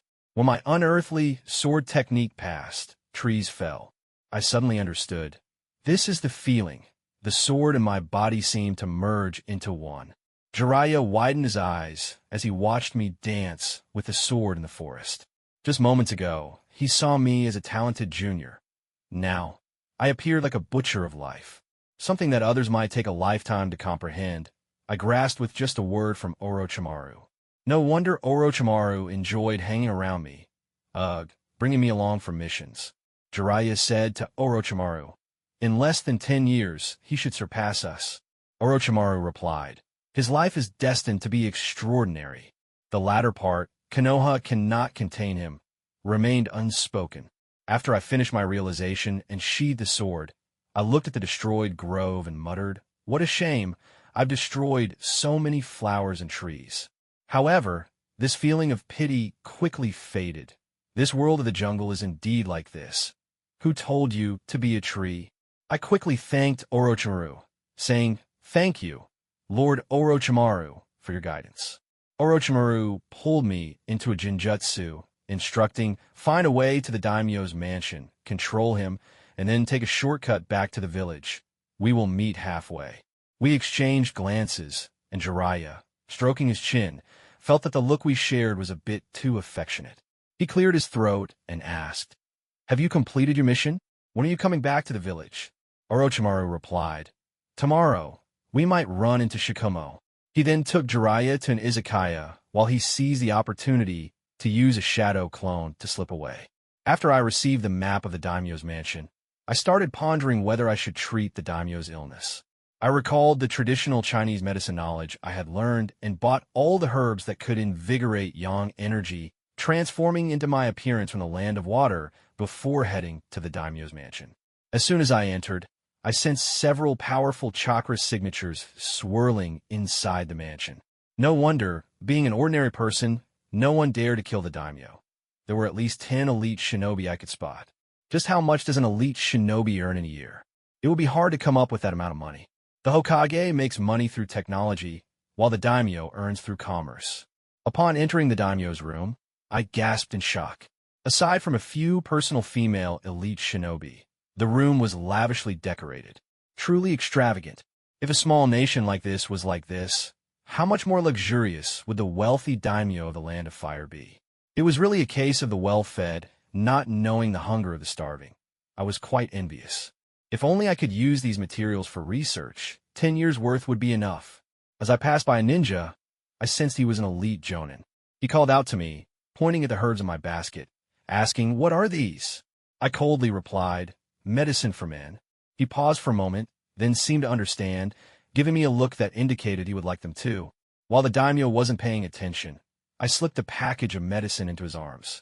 The daimyo, lying on the bed with his rotund body, said, "You're here. Let's continue today."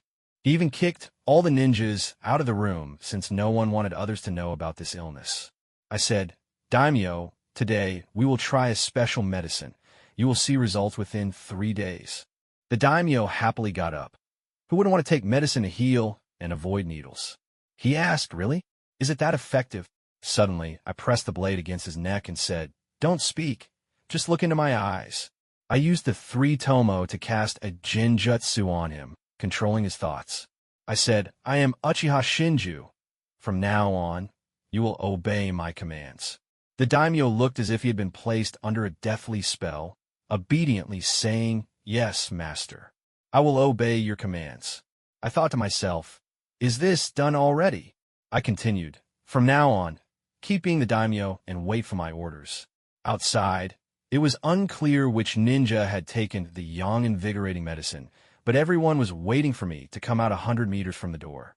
One ninja said, "Sir, that medicine?" "I'm not sure." Seeing them staring at me with starry eyes, my eyelids twitched, and I wrote out a prescription and tossed it to them. Overnight, the herbs on the prescription skyrocketed in price in the Land of Rice. Following Orochimaru's instructions, I could take a shortcut back to the village without needing to meet him. I thought, hey, not bad. I could find a place to sell the surplus shinobi tools from the battlefield to supplement my household. At a weapon shop in the Land of Rice, I sold 9,000 kunai, 3,000 shuriken, and 500 scrolls at a price 40% lower than the factory price. I cleared out several scrolls and made a hefty profit, preparing to head home for my parents. I asked the shopkeeper, "Do you have any surgical knives?" After receiving so many low-priced shinobi tools, the shopkeeper, thinking he could make a good profit during the war, beamed at me and said, "Yes, we have several kinds. If you take the whole set, I'll give you a 20% discount." I was quite surprised to see the complete range of surgical knife models in the store. "I'll take 3 sets." I said, "Of course, my lord. I'll pack them up for you," the shopkeeper said with a beaming smile. He seemed completely uninterested in what I was buying as long as he could make a profit. "My lord, I also have some basic medical supplies. Would you like to take a look?" I became interested immediately. After all, there were some things that were hard to find in Kenoha. If there were suitable items, it wouldn't hurt to take them with me. "Please show me. This place must have the latest medical supplies." The shopkeeper led me to a separate display case, introducing each item. These are reagents, storage tanks, silver needles, and these are all surgical tools. I have the most complete selection here. I was pleasantly surprised to see the silver needles. I picked out 2 boxes of silver needles and some reagents, settled the bill, and left the land of rice. However, just as I exited the store, I found myself being targeted. As I took a shortcut back to Kenoha through the land of fire, I was intercepted by several dark figures. Judging by their attire, this group came from Root. It seemed that the underground figure of Kenoha had already caught wind of my intention to rob someone on the way back. My blood-red eyes gleamed like a bloodthirsty demon, devoid of any emotion. I had never been to school, so I didn't care about the details. Those who blocked me were enemies, and I couldn't afford to show mercy. I could even take their heads back to Kenoha for a reward. "Looks like you guys are the first batch to test my sword skills," I said. One of the ninjas arrogantly ordered, "Uchiha Shinju, we are from Kenoha's Umbu. Come with us." Disguising yourselves as Kenoha ninjas and trying to steal the Uchiha Sharingan? "Damn you," I shouted, swiftly slicing one of them across the neck with my knife, calmly saying, "Which village do you ninjas belong to? You've got some guts to openly impersonate Kenoha ninjas. Water style, water chaos." The ninja hadn't even finished his hand seals when I yelled, "Lightning blade," piercing through his chest. I quickly assessed the situation. These people were not clan ninjas, so it wouldn't matter if I killed them all. Who told them to cover their faces without any Kenoha insignia? Besides, I had never been to school, so I didn't understand the intricacies. 2 members of Root fell dead right from the start. "Uchiha Shinju, you're really bold to dare kill ninjas from the same village. You shall die." "Oomph, you imposters pretending to be Kenoha ninjas are the ones who should die. I'll cut off your heads and take them to the Hokage for the reward." I sneered, gripping my tachi as I weaved through the remaining 4. The Burmese sword technique came alive in my hands, swinging, chopping, piercing. Each move landed perfectly on my opponents. My body moved gracefully, as if in a beautiful dance. Slack. Another life was claimed, and I looked arrogantly at the remaining 3, stroking the bloodied tachi, murmuring, "From now on, my sword technique shall be called Dark Knight." Seeing another comrade fall, the remaining 3 decided to take my life and harvest my sharingan for Danzo to redeem themselves. A gentle breeze blew, tousling my bangs, brushing against my cool, handsome face. My eyes glinted with coldness. At that moment, I felt the thrill of power coursing through me, my lips parting as I commanded like a hellish executioner, "Dance." The 3 from Root sensed something was wrong and tried to retreat, but it was too late. 2 more lives were claimed, their eyes wide open in death. "Only you are left," I said. "Danzo won't let you go," the remaining ninja cried, tossing a smoke bomb. But he forgot that I was Uchiha. There's fighting sounds. A rush of footsteps echoed from not far away. The Root ninja saw hope and turned to flee. I pursued, shouting, "Stop. I won't let you disrupt the peace of the village." "Stop," came the voice of Hitaki Shikomo from behind. But it was too late. I claimed the last ninja's life. "What are you doing, Uchiha Shinju?" Hitaki Shikomo and several other ninjas behind him looked bewildered. I leisurely wiped the blood off my blade, severing the head of the Root member, and calmly said, "Lord Shikomo, you arrived just in time. These people were impersonating Kenoha ninjas and tried to capture me to take my sharingan." "You..." Hitaki Shikomo looked at the dead ninjas, noting they bore no Kenoha insignia, but he knew they were from Root. Could it be that Danzo wanted to take action against me, sending people to be killed by me instead? Root was notorious for being ruthless. Looking at the 6 corpses, he could hardly believe it. Lord Shinju saved the village and stopped spies from entering. Truly worthy of Lord Shinju, a hero. The ninjas behind Hitaki Shikomo whispered. He furrowed his brow, knowing this situation was troublesome. "Lord Shikomo, excuse me. I want to cut off their heads," I casually said as I passed by him. "The heads of spies are worth a lot of money. I can exchange them for quite a sum. There are 2 elite ninjas here. Lord Shinju, let me help you." "I'll help too." The ninjas behind Hitaki Shikomo took out kunai to assist. I smiled at them. "Thank you all. We should go out for a meal together sometime. I haven't had a chiraka ramen in ages." A crowd of ninjas followed behind, including Orochimaru and Jeriah. When Jeriah saw the scene, he coldly asked, "What's going on here?" Without needing me to explain, the assisting ninjas happily elaborated to Jeriah, not forgetting to boast a little. Jeriah and Orochimaru recognized the identities of these individuals. Feeling Orochimaru's probing gaze, I avoided it, turning my face away with a casual smile. This little fellow did it on purpose, but there's no evidence. It's truly interesting. Now Danzo and the old man will be hopping mad. Orochimaru licked his lips, eagerly wanting to see their reactions. Pick up the pace. We need to reach the village before dark.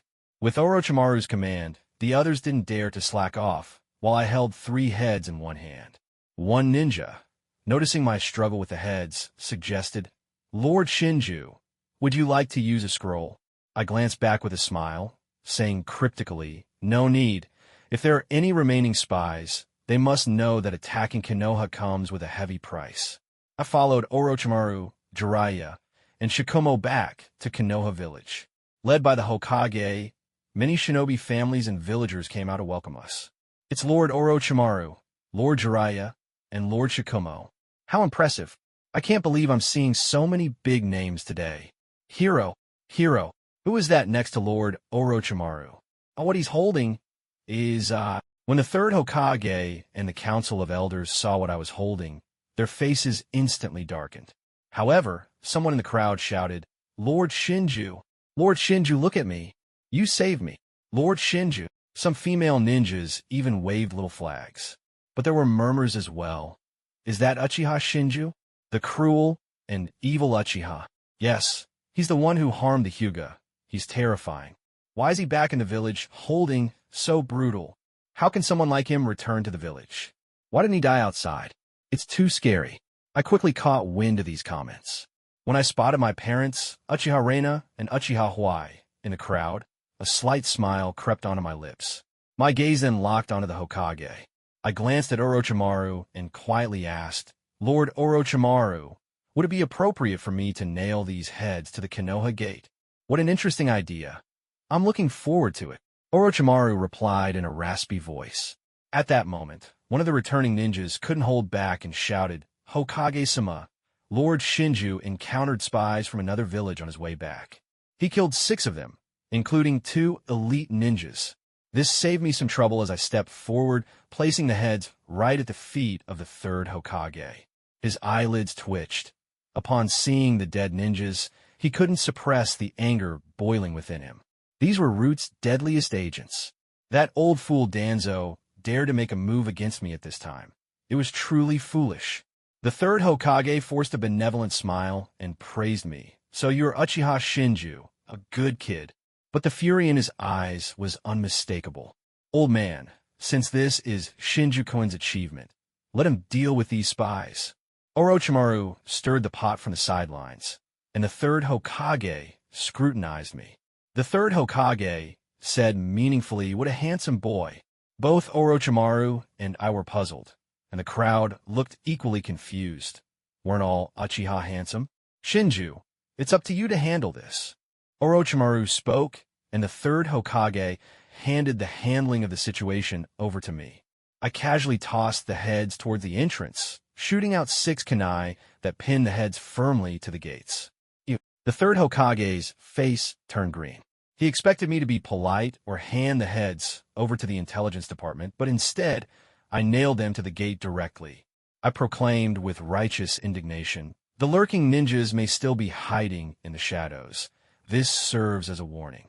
Anyone who seeks to disrupt Kenoha should consider whether they want to end up like these." The returning ninjas cheered and applauded, while Kenoha's higher-ups wore grim expressions. Tsunade jumped out and shouted, "Uchiha Shinju, how dare you assassinate village ninjas? That's a crime." "Shut up." The third Hokage interrupted her. I immediately pressed on, "What? They're Kenoha ninjas? Not imposters? Then why did they try to kill me and steal my eyes?" My 3 questions laid the conspiracy bare. If they admitted those were Root members, it meant the village sent people to assassinate a hero returning from the battlefield while coveting Uchiha's eyes. If they denied it, then they would have to bear the blame themselves. My 3 questions had turned the situation upside down. The third Hokage gritted his teeth in frustration but forced a smile, saying, "These individuals were deeply embedded. If not for your keen observation, they might have concealed themselves much longer." Feigning realization, I continued, "So that's it. They claim to have been ordered to kill me. Ordered by whom?" I pretended to ponder. I remember, ordered by Dan. The third Hokage and Kenoha's higher-ups became tense. Danzo. When they heard this answer, they just relaxed, but I added, "It seems it was Danzo." "Yes, it was Danzo." Ignoring the gazes of others, I continued, "We need to find out which ninja village this batch belongs to. They're clearly not good people, coveting Uchiha's eyes. We must be on guard. If they can't take the sharingan, they'll likely target the Byakugan." This statement caught the attention of the Hyuga clan, who had lost a member of their main family. Tsunade raged, "Uchiha Shinju, you're inciting public disorder. Someone, take him to the Umbu for interrogation." "Who dares?" Orochimaru's murderous intent flared as he glared at Tsunade. "You want to make a move against a ninja returning from the battlefield? What's your justification? Are you planning to imprison us all for interrogation as well?" Although Orochimaru's words were a question, they carried a clear threat. I added, "People of advanced age are prone to dementia and easily agitated." "Lord Orochimaru, I understand. But why do you say I'm inciting public disorder? Is Danzo your friend? Or is my analysis unreasonable?" The other party wanted to obtain bloodline techniques, and if they couldn't take the Uchiha's eyes, they would definitely target the Byakugan. Hearing this, many felt I had a point. Could it be that this advisor was a spy from an enemy village? Everyone's gaze towards Tsunade shifted. The third Hokage hurriedly changed the subject. "Uchiha Shinju, the head is an important source of intelligence. What you did has put the intelligence department in a difficult position." Tsunade scoffed. "I think he did it on purpose. He likely has rebellious thoughts already." Nodding seriously, I looked at the third Hokage innocently and said, "I see now. I need to attend the Ninja Academy to catch up.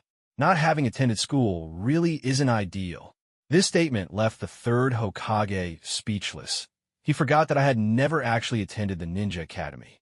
The crowd began to murmur again. "So he hasn't even attended the Ninja Academy. No wonder he's so cruel and evil.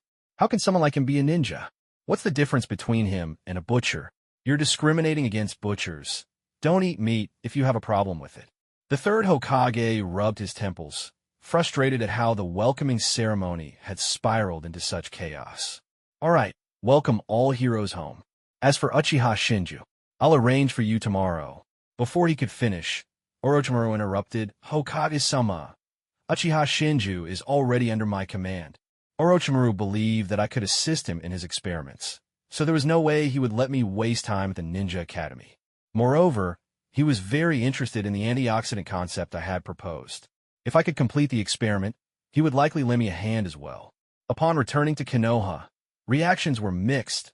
Some were happy, while others were worried. At a young age, I had become a subordinate of Orochimaru, one of the legendary Sannin, which gave me a bit of influence in Kenoha. It was only a matter of time before I climbed the ranks. In the meeting room, the third Hokage was briefing the Council of Elders, along with the returning Jeriah, Orochimaru, and Kenoha White Fang, primarily focusing on my situation. Midogate remarked, "This child's temperament is quite different from the Uchiha." Tsunade, with a sharp tone, retorted, "Regardless of what he knows or doesn't, he killed Kenoha ninjas." She detested me and felt I had embarrassed her. The third Hokage, maintaining a rational demeanor, turned to Jeriah, Shikumo, and Orochimaru, asking, "What do you all think?" Shikumo appeared indifferent, almost as if he were frozen. The Hokage then looked at Orochimaru, who rested his chin on his hand, his thoughts already drifting to the laboratory, recalling the biochemical and physical theories I had shared with him. Finally, he turned to Jeriah, who was holding a notebook in front of him, his smile gradually turning lewd. The Hokage had lost hope in him and directly called out to Orochimaru, "Orochimaru, what do you think of Uchiha Shinju?" Orochimaru, pulled back to the present, expressed his dissatisfaction with the interruption. "This little guy is quite impressive. I like him. I hope there won't be any unpleasant incidents in the future." The third Hokage's expression darkened, and he began to suspect that the rumors were true. He added, "Orochimaru, you're not young anymore. You might want to learn for Jeriah about choosing a partner. Orochimaru had initially thought he could return to the laboratory after the briefing, but the Hokage and the council's incessant chatter made him irritated. There's nothing important here. I'll be leaving, he said, and in an instant, he vanished, leaving behind an angry council and a fidgety Shikumo. Jeriah chimed in, the little guy's quite good. If Orochimaru likes him, I also hope there are no unpleasant incidents. With that, he transformed into smoke and disappeared. Shikumo found himself in an awkward position. The Hokage's student could leave whenever he wanted, and he needed a good excuse. Suddenly, an idea struck him. The little guy is quite good. Everyone likes him, and my Kakashi should like him too. With that, he too vanished. The Hokage and the council were left speechless. When I returned to the Uchiha compound, Uchiha Reina had prepared a warm meal. I hadn't had such a warm dinner in a year. I could handle Orochimaru, teammates, and enemies, but facing Uchiha Huai and his wife, I was at a loss. Perhaps because I was an orphan, I had no concept of familial love and couldn't accept their kindness without reason. Seeing Uchiha Reina busy in the kitchen, I shook my head and said, Mother, don't fuss. Let's eat together. Uchiha Huai added, Reina, the table can't hold everything. I'm coming. The soup will be ready soon. Uchiha Reina cheerfully replied as she placed the soup on the table. Just as we were about to eat, a couple of Uchiha clansmen barged in, arrogantly declaring, Uchiha Shinju, the elder requests your presence. They said, request, but their tone lacked any courtesy, and they chose to interrupt our meal. Uchiha Huai's face darkened, and Uchiha Reina nervously clutched the tablecloth. Seeing my lack of reaction, one of them raised their voice. Hey, do you want to defy the elder's order? I stopped my movements and, in the blink of an eye, sent a pair of chopsticks slicing past the necks of the two Uchiha clansmen, making their scalps tingle with fear. Get lost! I shot them a cold glare with my 3-tomo sharingan and turned back to Uchiha Reina, smiling, Mother, could you pass me another pair of chopsticks? We'll report this to the elder, the two clansmen said, now respectful, having seen my 3-tomo. After all, in the Uchiha clan, advanced dojutsu earned respect, and strength represented everything. Shinju, is this okay? Uchiha Reina expressed concern, worried the clansmen would make things difficult for me. Mother, let's eat. Don't mind them. Remembering something, I took out a large scroll filled with a third of the spoils I'd seized on the battlefield. 30 million ryo. Mother, this is for household expenses. Don't be stingy. My family truly lived modestly, and this meal was likely prepared from their careful savings for me. Shinji, Uchiha Reina looked at Uchiha Huai, who nodded, and she took the scroll, her eyes glistening with tears. It's so good to have you back. By the way, Narachiharu sent 100,000 ryo earlier and was a great help. He also mentioned you. We should invite him over for dinner to thank him. Uchiha Reina brought up Narachiharu, her face lighting up with joy, pleased to have such a supportive teammate. Narachiharu? He sent money to my family? I couldn't grasp his intentions, so I asked, was it tough at home before? Before, the compensation hadn't been distributed and the hospital salaries were delayed. The village was also spreading rumors that you harmed the Huga. I want to check if you were hurt. And Chiharu is really a good person, so I understand. I'll visit my teammates when I have the chance. After finishing dinner, I rested on the tatami mat. Not long after, Uchiha Reina came running with the scroll. She thought I was being filial and that any amount inside would be fine. So, she added a bit to take back to Narachiharu. But when she opened it and saw 30 million ryo, she became upset rather than happy, feeling it was money bought with my life. Shinju, this is too much. You should keep it for yourself to buy things. We don't need it. Huh, Mother, I explained, I've kept some pocket money. If it's not enough, I can ask you for more. This is for living expenses. Don't be stingy.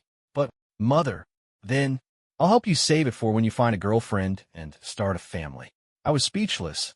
I was only 7 years old and not that mature. Besides, I had no thoughts about girls. In my previous life, I believed that emotions would only slow down my progress in dissection. As soon as I had some free time, a Uchiha ninja came to summon me. Excuse me, is Lord Shinju at home? The elder requests your presence at the clan meeting.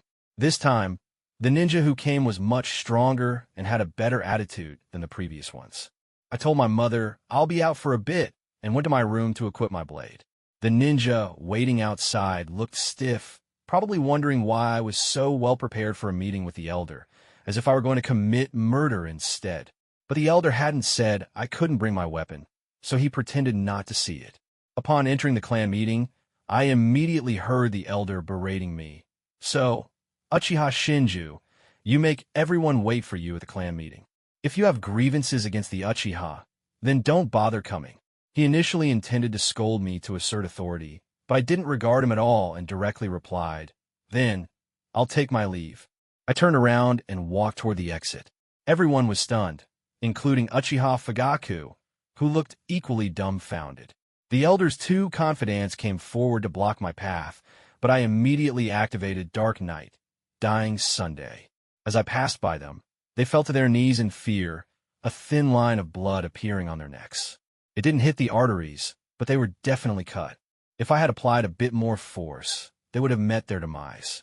The elder and the clan members were shocked yet exhilarated. After all, they revered strength. The elder continued to scold me. Unrestrained, Uchiha Shinju, how dare you lay hands on your own clan members? I slightly tilted my head, my 3-tomo sharingan spinning, and coldly replied, Elder, the clan meeting is the prerogative of the clan leader. What authority do you have here? The elder fell back onto the tatami mat, and upon seeing my expression, he involuntarily shouted the name Uchiha Madara. The faces of all Uchiha members changed. That name was taboo in both Kenoha and the Uchiha clan. I coldly said, You, who plays with power, are unworthy to mention that name.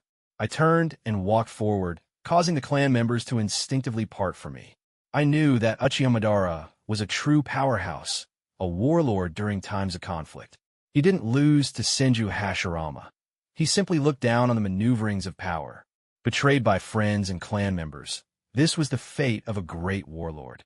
He plotted for nearly 100 years to resurrect and execute the Moon Eye Plan, which showed that he wasn't ignorant of political machinations, but rather disdainful of them. Yet still, he fell to the schemes of others. I respected those with ideals, like Orochimaru and Uchiha Madara, who would do anything for their beliefs. Danzo and the third Hokage weren't wrong either, but they sacrificed others in their obsession with power. However, they became my enemies the moment they touched my interests. The elder, terrified, shouted, Don't come any closer. Stay away. I pressed on. According to Uchiha teachings, only the clan leader can convene a clan meeting. When did you gain this authority, elder? At just 7 years of age, I exuded an overwhelming pressure that left everyone stunned. Uchiha Fagaku quickly called out, Shinju-kun, please calm down. The elder convened the meeting to select a clan leader. I paused and asked, Oh, is that so? Who do you recommend as clan leader? Your grandson, who doesn't dare step onto the battlefield. The elder dared not nod, terrified by my presence. I turned to the congregation and asked, Who do you think is fit to be the clan leader? Everyone fell silent, unsure of my stance. I directly stated, Since no one has made a recommendation, I think Uchiha Fagaku would be a good choice. Do you have any objections? Everyone was taken aback, but acknowledged that Fagaku was indeed suitable. His father had been clan leader, and he had performed well on the battlefield. Support began to pour in. I support Lord Shinju's choice. Lord Fagaku as clan leader is appropriate.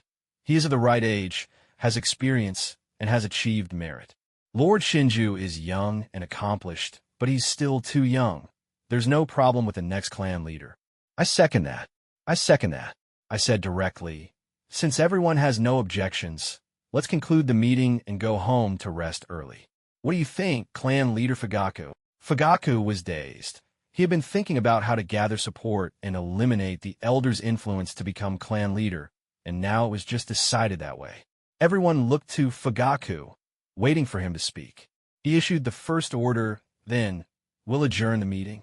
As we exited the shrine, he called out to me, Shinju-kun, do you have time to grab a cup of tea together?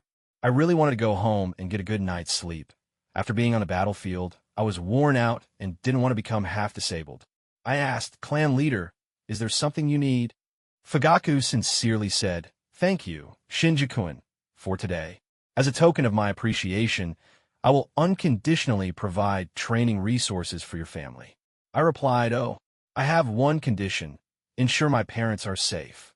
While I couldn't provide familial love, I needed to guarantee their well-being for their lives. Fagaku looked surprised yet understanding, promising, as long as I, Uchiha Fagaku, am in power, I will ensure the safety of your parents. Otherwise, the Uchiha clan will face annihilation. Others might not know, but I knew that the Uchiha would eventually be wiped out, even by his own son. I wondered if I was overthinking it. Perhaps there was no causal relationship.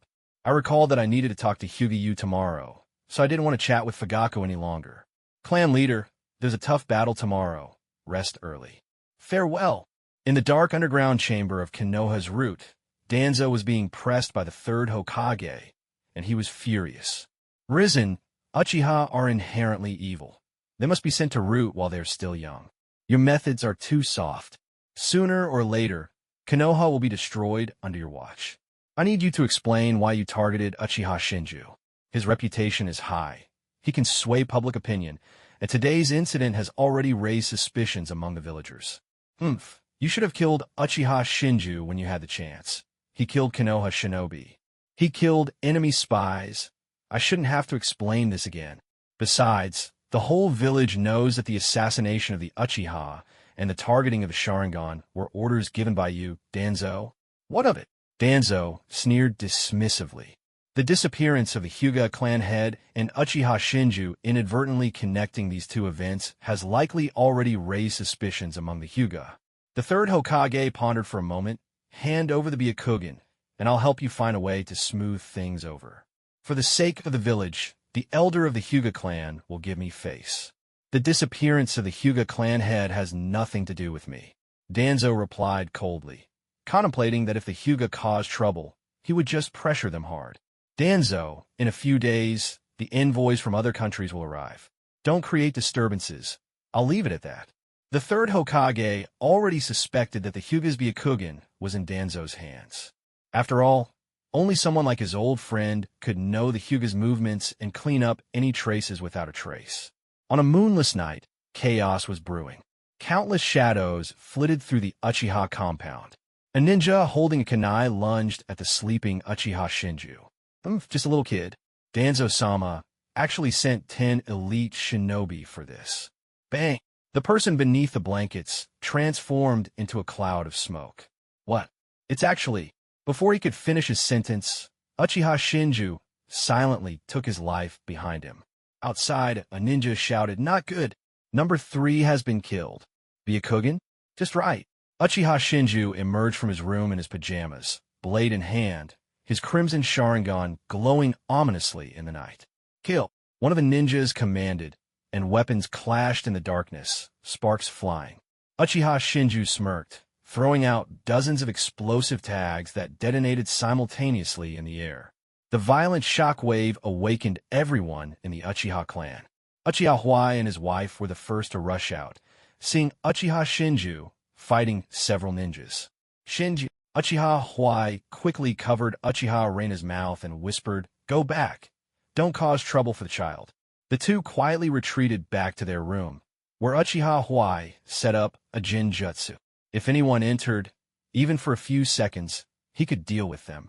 Uchiha is under attack. Kill. The first to arrive was Uchiha Hakadai, followed closely by other clan members. Even Uchiha Fagaku, who was the farthest away, rushed over as quickly as he could. Uchiha Shinju stood on the rooftop with his tachi in hand, calmly stating, "Leave them all behind." His voice was as calm as if he were discussing an everyday matter. Uchiha Hakadai was the first to act, fiercely blocking the incoming attackers, and other Uchiha clan members followed suit. "Shinju-kun, are you alright? Who dares to attack the Uchiha?" Uchiha Fagaku, frustrated, thought to himself that he had just become clan leader and hadn't even slept the night yet. Uchiha Shinju shook his head, coldly saying, "Too merciful." Over 20 Uchiha ninjas were merely blocking the attackers, yet they were at a disadvantage. "Move aside. Dark night, dying sun." Uchiha Shinju charged in, claiming the life of a Root member. Uchiha Fagaku frowned, feeling apprehensive about killing in Kenoha. All Uchiha ninjas cleared the battlefield for Uchiha Shinju, spreading out to prevent anyone from escaping. Uchiha Hakadai gazed at Uchiha Shinju, wielding his blade in awe, exclaiming, "So impressive!" Uchiha unwatched dazedly, feeling an overwhelming urge to bow down at Uchiha Shinju's feet. His blood boiled, realizing that this was the person he wanted to follow. "You Uchiha dare to rebel." A severely injured ninja resisted, but Uchiha couldn't help but stab him, silencing him completely. Retreat. Split up. 10 people had come to the Uchiha compound, and now only 4 remained. Meanwhile, Uchiha Shinju had not yet moved against the Hyuga ninja. "Don't let them leave the Uchiha compound."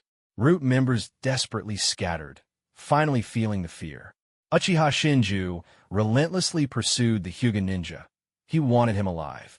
Soon, the others were captured and Uchiha Shinju returned to his doorstep with the Hyuga ninja in tow. Seeing several captured Root members still alive, Uchiha Shinju felt somewhat dissatisfied. "Shinju-kun, this is a bit troublesome," Uchiha Fagaku said, his face darkening. "They are ninjas from Kenoha's Root."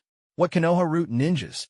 Just as Uchiha Fagaku was about to explain, Uchiha Shinju removed the mask from the Hyuga ninja's face and calmly stated, "They are Hyuga ninjas. Kill them." Uchiha Shinju remained chillingly calm. The over 20 Uchiha ninjas looked at him and then at Uchiha Fagaku, hesitating. At that moment, Uchiha In stabbed the captured person, while Uchiha Hakadai slit the throats of the other 2 without hesitation, responding to Uchiha Shinju's command. "Shinju-kun." Uchiha Fagaku's brows furrowed deeply, panic rising within him. "Umph. Now there's only 1 Hyuga left." Uchiha Shinju tossed explosive tags over all the corpses and threw another into the air. Boom! The resulting explosion attracted the attention of Kenoha's Umbu, obliterating the bodies and leaving no way to identify who they were. Uchiha Fagaku suddenly understood, realizing that Uchiha Shinju had claimed the attackers were Hyuga. Although the Uchiha sometimes lacked finesse, they were not stupid. They quickly grasped what needed to be said and done. All eyes turned to Uchiha Shinju in admiration. Truly worthy of Shinju-kun. Uchiha Fagaku's previous gloom dissipated, and he couldn't help but wonder if this kid was really only 7 years old. Was he perhaps possessed by an ancient monster that had lived for 100 years? From the very beginning, the explosive tags had not been meant to awake the Uchiha clan members, but to draw the attention of Kenoha. The Uchiha compound was remote, and it would take time for Kenoha's people to arrive. By then, using the explosive tags to destroy the corpses would make it impossible to discern the identity of the attackers, leaving only 1 Hyuga ninja, who bore the most characteristics of a Kenoha shinobi. As long as they charged angrily to the Hyuga estate, they could claim to be the victims, and Kenoha would have no reason to punish them. They could shift the negative reputation previously aimed at the Uchiha onto the Hyuga. This was truly a brilliant plan, achieving 3 objectives with 1 action. At the entrance of the Uchiha compound, the Umbu ninjas saw a group of Uchiha clansmen carrying some unknown object, banging drums and cursing the Hyuga. Leading the charge was Uchiha In, his mouth firing off words like a machine gun, not repeating himself for half an hour.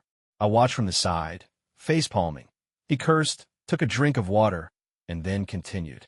I was truly impressed. Hearing Uchiha Un's indecent words, the Umbu stepped forward and inquired, "What are you all doing?" Uchiha Fagaku, now the clan leader, replied with confidence, "It's the Umbu shinobi. You've come at the right time. Our Uchiha were attacked yesterday by a squad of 10 from the Hyuga. Please report this to the Hokage." The Umbu's brow furrowed. He thought to himself, the Hyuga attacked the Uchiha? Is it the Uchiha that has gone mad? Or the Hyuga? But as he saw a tattered, injured Hyuga being restrained by 2 Uchiha, he was left speechless. "I'll report this to the Hokage immediately, but I need to take this person with me," the Umbu said. "No way. If you take him, how will we demand compensation from the Hyuga? We Uchiha suffered heavy losses. If the Hyuga don't pay, are we supposed to let the village cover it?" I stepped out from the crowd. "We won't make it hard for you. Just tell the Hokage the truth, and we'll go to him afterward to seek justice." After the Umbu left, Our group's banging of drums woke up most of Kenoha. When we arrived at the Huga compound, we didn't resort to violence, but instead made a deafening noise with our drums, hurling the most offensive curses while tossing the severed body parts at the doorstep of the Huga clan leader's residence. What's going on? Who is so bold as to speak disrespectfully here? The old Huga clan leader questioned sternly, flanked by Huga Hizashi and Huga Hayashi. The Uchiha are quite bold, one of the Hugas said. Old clan leader, I am Uchiha Fagaku, the current leader of the Uchiha clan. I apologize for the intrusion today. I just want to ask what the meaning is behind the Huga attacking us last night. Fagaku replied, You little brat, don't speak nonsense. The old clan leader remained composed, unlike his shocked clan members. Nonsense? Old clan leader, stop pretending. Fagaku signaled for 2 Uchiha to bring out the Root ninja, captured from the Huga. I just inherited the position of clan leader yesterday, and was met with such an unpleasant night. So the explosion last night came from the Uchiha, another Huga commented. How could the Huga, who seems so respectable, engage in such sordid acts? At that moment, Uchiha hit the gong with a loud duong, adding fuel to the fire.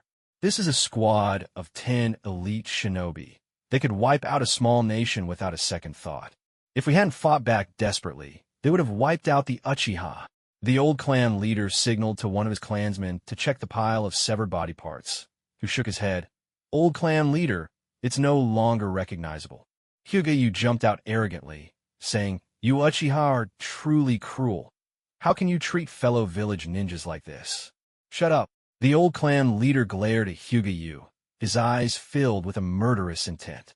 He was practically begging for people to leave no trace of the Huga, yet here was Huga directly admitting it. How foolish! I chuckled to myself. Huga truly was my good teammate, a perfect assist. If it weren't for us Uchiha throwing every last explosive tag we had to protect ourselves, we might have been wiped out. Weren't there claims that Uchiha Shinju harmed the Huga? This doesn't add up. Perhaps they are deliberately slandering us. 10 elite shinobi could slaughter a small nation. What good could they do coming to our clan's territory? This is too despicable. Attacking at night, and then getting blown up, they deserve it. Old clan leader, you need to give us an explanation. Don't think that just because you're old, you can act with impunity. I continued, we Uchiha have suffered nearly 100 casualties, including my parents who are among the injured. That statement caused an uproar among the onlookers. Heavens, this is definitely a desperate battle. The Uchiha plan to go down together. Isn't that Uchiha Shinju? He has achieved quite a lot on the battlefield. I didn't expect his parents to suffer like this. I know. His mother is a gentle nurse at Kenoha Hospital. The old man still stands by his words. This is definitely not something our Huga did. I grabbed the hair of the Root ninja and signaled to Uchiha. Uchiha tossed the gong to Hakadai and stepped forward to slap that Root Huga awake. As he opened his eyes, he found himself staring at the Huga estate and the old clan leader, his Byakugan flickering in front of everyone. Anyone who wasn't blind could tell whether what we Uchiha said was true or false. Do you dare say he is not one of your Huga? Fagaku questioned. This is a Byakugan. Seeing this person, the old Huga clan leader's heart sank. This was a Root ninja, and he had surely come to the Uchiha compound on a mission. Thinking of yesterday's rumors, he instantly understood what was happening, and his expression became exceedingly grim. The disappearance of the Huga clan head seemed no coincidence. Kenoha's higher-ups were likely coveting the bloodlines of both clans. The Byakugan and sharingan were legendary dojutsu that had been passed down for millennia. The Uchiha had long been marginalized by Kenoha's higher-ups, and Fagaku, who had just taken over as clan leader and was still young, probably didn't know about Root. However, the old Huga clan leader was older than the third Hokage and had witnessed the first and second Hokage. Naturally, he understood some of the darker secrets. Now, they would have to ally with us Uchiha. If the two strongest clans in Kenoha joined forces, even the village would have to think twice. Moreover, the war had only just ended, and the village couldn't afford internal conflict. The Root ninja realized he had been captured, but why was he at the Huga gate instead of in front of the Hokage or Danzo? Clan leader, save me. Before he could finish, the old Hyuga clan leader activated the caged bird seal, instantly silencing the ninja. Everyone saw it. The Hyuga clan leader activated a secret technique to kill this survivor. "It wasn't us Uchiha who did this," I shouted, fearing the surrounding people wouldn't hear. "We saw it. It was a Hyuga clan leader who acted. He seemed to want to say something just now, and he must have been silencing him." Yes, I saw that too." This scene caught the attention of the third Hokage, who had just rushed over after hearing the Umbu report. "Old clan leader, Fagaku-kun, what's going on?" "Lord Third, we Uchiha request justice. Last night, the Hyuga dispatched a squad of 10 elite shinobi to assassinate us Uchiha, and we nearly faced extermination." Fagaku spoke confidently, his lie delivered with conviction. "That's right, we just elected Fagaku-kun as clan leader. We didn't expect such an incident to occur in the middle of the night," I added angrily. "If we hadn't thrown all our explosive tags, we Uchiha might have been exterminated." The third Hokage knew that this was Tuan Zhang's doing, and his face was so dark it could drip water. He never expected that Uchiha Fagaku had actually succeeded as the clan leader yesterday. He was puzzled in his heart, wondering if those Uchiha elders had gone mad. He didn't even consider Uchiha Shin's involvement in this matter. After all, he didn't believe that a 7-year-old child, no matter how talented, could influence the attitudes of the Uchiha's higher-ups. This mess must be blamed on the Hyuga clan. Otherwise, if the Uchiha and Hyuga joined forces after learning the truth, the consequences would be severe. Tuan Zhang was causing too much trouble, deliberately making his move right when the Uchiha clan leader was taking office. Coincidentally, because the timing was too perfect, it not only cleared the Uchiha of the suspicion of deliberately killing Root members, but also washed away Tuan Zhang's own suspicions, leaving the Hyuga as the most unfortunate ones. The third Hokage asked the old Hyuga clan leader, "What do you think, Hyuga elder?"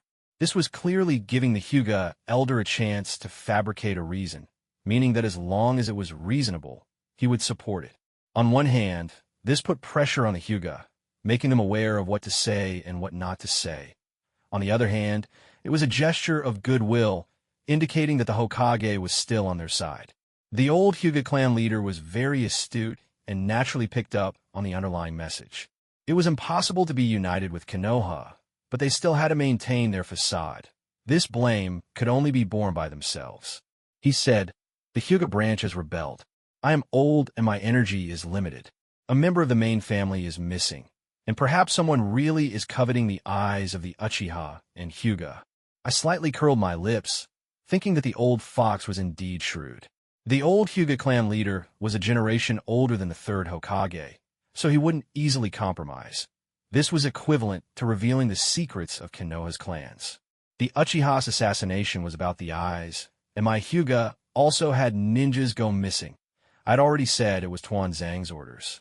The old Hyuga clan leader continued, "We will personally apologize to the Uchiha and compensate for the losses. From now on, all matters of the clan will be handled by Hisashi." What does Lord Hokage think? His act of stepping down and yielding made the third Hokage puzzled. Hyuga Hisashi was actually a few years younger than Uchiha Fagaku, and both clans were starting to delegate power. The third Hokage directly passed the responsibility to Uchiha Fagaku. It still depends on what the Uchiha clan leader thinks. He wanted to see how Uchiha Fagaku would handle it, but he didn't know that Fagaku and I had already discussed it. We would accept whatever the Hyuga said. However, the matters of compensation and apology still had to be decided by us. Moreover, Kenoha had never stipulated that one couldn't insult others. Uchiha Fagaku said, "I naturally have no objections, but beyond that, there are some personal grievances." The third Hokage was surprised. He didn't expect Fagaku not to haggle, but personal grievances were hard to control. Fagaku continued, "Shin was slandered by his teammate Hyuga's actions, which caused his parents to face difficulties for a time. My Uchiha cares the most about reputation." The old Hyuga clan leader probably thought to spit in his face, thinking, when did the Uchiha ever care about reputation? It was outrageous to lie without even a draft. The third Hokage was also taken aback and cleared his throat. After Fagaku finished, he casually glanced at me, which the old Hyuga clan leader noticed, turning his gaze towards me. I directly said, "We used to be teammates. If there's any issue, let's just fight it out. Simple and straightforward. It was just about having a fight, which onlookers would easily accept. After all, it's normal for men to resolve issues with a fight. The villagers began to cheer. Lord Shin, I support you. I've never liked the Huga. Lord Shin, I also have faith in you. I'm willing to have your children. I didn't make the first move. Instead, I turned around and told the cheering villagers, I won't let everyone down. Don't be fooled by my tall and big teammate. He can't beat me. Everyone, please stand back. I wouldn't want any injuries, or else it would be my fault. The villagers got even more excited. Wow, Lord Shin is so gentle. Lord Shin, I also want to bear your children.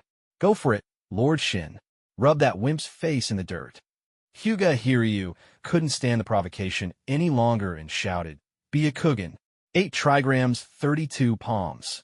The third Hokage was watching with a mindset of enjoying the show, thinking it could consume the Huga while restraining the Uchiha, so he didn't want to intervene. The old Huga clan leader cursed. Fool. He had just wanted to choke Huga Hiryu, but now he wished he could grind him to dust. In front of a large crowd, it was foolish to attack first when he didn't have the age advantage. I pretended to be exaggeratedly shocked. You actually attacked me again? Don't blame me then. The villagers started discussing. Huh? He attacked again? Does he often do that? Of course, Lord Shin is so young, and that Huga must be much older. He probably has kids, yet he can still pull such a stunt. Looks all refined, but doesn't know how to act. I shouted fire style, fireball jutsu. Huga Hiryu used heavenly spin to defend. I used a body flicker to snatch away a flimsy fan from the onlookers, and with another body flicker, I broke his heavenly spin. Huga Hiryu couldn't believe it, what?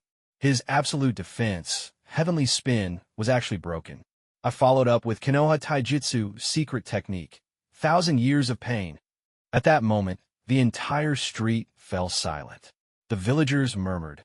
Lord Shin knocked him down with my fan. I think I saw him poke the Huga in the rear. Huga Hiryu couldn't believe it, and even the old Huga clan leader couldn't believe it. Impossible, this can't be true. He was afraid that I would reveal the countermethod to heavenly spin. Then the Huga would become a laughingstock.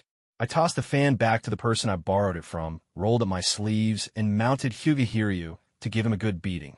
To outsiders, it looked like I was venting with my fists, but my punches were mixed with wind and lightning chakra, penetrating deep into his bones. It was not visible on the surface, but as soon as he used chakra, he would feel the excruciating pain as my gift. After a good while of beating, I stopped and said, I'm exhausted. All right, get up. We're even now. Huga Hiryu could barely move, let alone get up. Even blinking was a struggle. The onlooking villagers, unaware of the situation, thought he was just pretending and started berating him. Hey, that's enough. Which man hasn't been punched or fought? Don't act like a girl. Get up. Do you think you're a little princess? My 3-year-old daughter isn't this delicate. Early in the morning, there was already something lively to watch. Orochimaru, accompanied by Kakashi's father, Minato, who had just returned from morning training, gathered at the entrance of the Huga estate. Shin, long time no see, you've gotten stronger again. Minato, after being stimulated by me, had been training diligently every day since returning to the village, determined to become the fastest man in the ninja world. Long time no see, but I'm quite busy and still a disabled person, so I can't train with you. I quickly declined, having seen through Minato's intentions. I couldn't expose my habits. Until I became stronger, that would only bring me trouble. Father, is he the genius you mentioned? Kakashi, at such a young age, wore a stoic expression, just like his father, Minato, and regarded me with a hint of hostility. After all, at such a competitive age, who could accept their idolized parent giving such high praise to someone else? Exactly, Minato replied. He felt that as a ninja, I was outstanding in all aspects. He couldn't specify what I was good at, but he couldn't find any faults either. It's easy for a ninja to excel in one area, but being average across all is difficult. Kakashi wasn't convinced and stubbornly asked, who is stronger, me or him? There's simply no comparison, Minato replied tersely, leaving Kakashi speechless. He was a genius at school, so how could it be that he was incomparable to me? Minato is still as blunt as ever. Orochimaru laughed at Minato's words. glancing at Kakashi and adding, "Indeed, there's a huge gap." Kakashi was left speechless. Minato chuckled awkwardly, looking at Kakashi with pity, thinking how unfortunate the kid was. "However, I'm very curious about how Shin broke through the heavenly spin," Orochimaru remarked, making all the ninjas present perk up their ears. The heavenly spin was the absolute defense of the Hyuga. Which ninja wouldn't want to know how to break it? Especially the Uchiha. If they could break through the Hyuga's defense, then they would pose no threat. Seeing that it was Orochimaru who asked, I didn't hold back and was about to explain when the old Hyuga clan leader hurriedly interrupted. "Wait, we can discuss compensation matters. In that case, Lord Hokage, please witness for us. The Hyuga clan leader needs to apologize and compensate." Uchiha Fagaku, although newly appointed as clan leader, was clear about what needed to be done. As for how to break the heavenly spin, that could wait until later. The third Hokage, realizing he was being drawn into this, quickly stated he would be fair and just. After the Hokage left, Minato, in an effort to break the awkwardness, asked, "Since everyone is here and it's early morning, how about we have breakfast together? Shin, as my subordinate, you should report to my residence every day. I have some tasks to assign." Orochimaru's words made the others think twice about targeting me. "Yes, as long as Lord Orochimaru doesn't mind me mooching a meal, I can go now." I glanced at Uchiha Fagaku and respectfully said, "Clan leader, I can't return to the clan with you. Please send someone to take care of my parents. After all, they've suffered serious injuries." Minato felt a bit disappointed because with Uchiha Fagaku present, he hesitated and missed his chance. He thought that since Kakashi and I were about the same age, it would be perfect to spar with Kakashi and temper his pride. But looking at my mindset, how did his parents raise such a child? However, he thought it should be fine to take Kakashi to Orochimaru's house as guests. "Orochimaru, we haven't had a drink since you returned. It's better to meet at your place," Minato added. "Kakashi is too weak. This kid will be perfect to educate him." Orochimaru was speechless, thinking he hadn't agreed to that. Kakashi was also speechless, thinking you really are my dad. Watching the four of them leave, Minato felt a bit chaotic in the wind. He wanted to go too, but didn't dare. However, he thought that since he had a master, visiting Orochimaru with his master should be fine. Orochimaru brought me to his estate, and while Minato and the others weren't paying attention, we split into two shadow clones. One turned into a snake and the other into a cat, heading for the underground laboratory. After dispelling the transformation technique, I was stunned into silence. This laboratory was half the size of the entire estate, equipped with everything imaginable, and there were many test subjects tied to beds. No wonder Orochimaru became an S-rank rogue ninja after his laboratory was discovered. The scale of it was shocking enough without plastering announcements everywhere.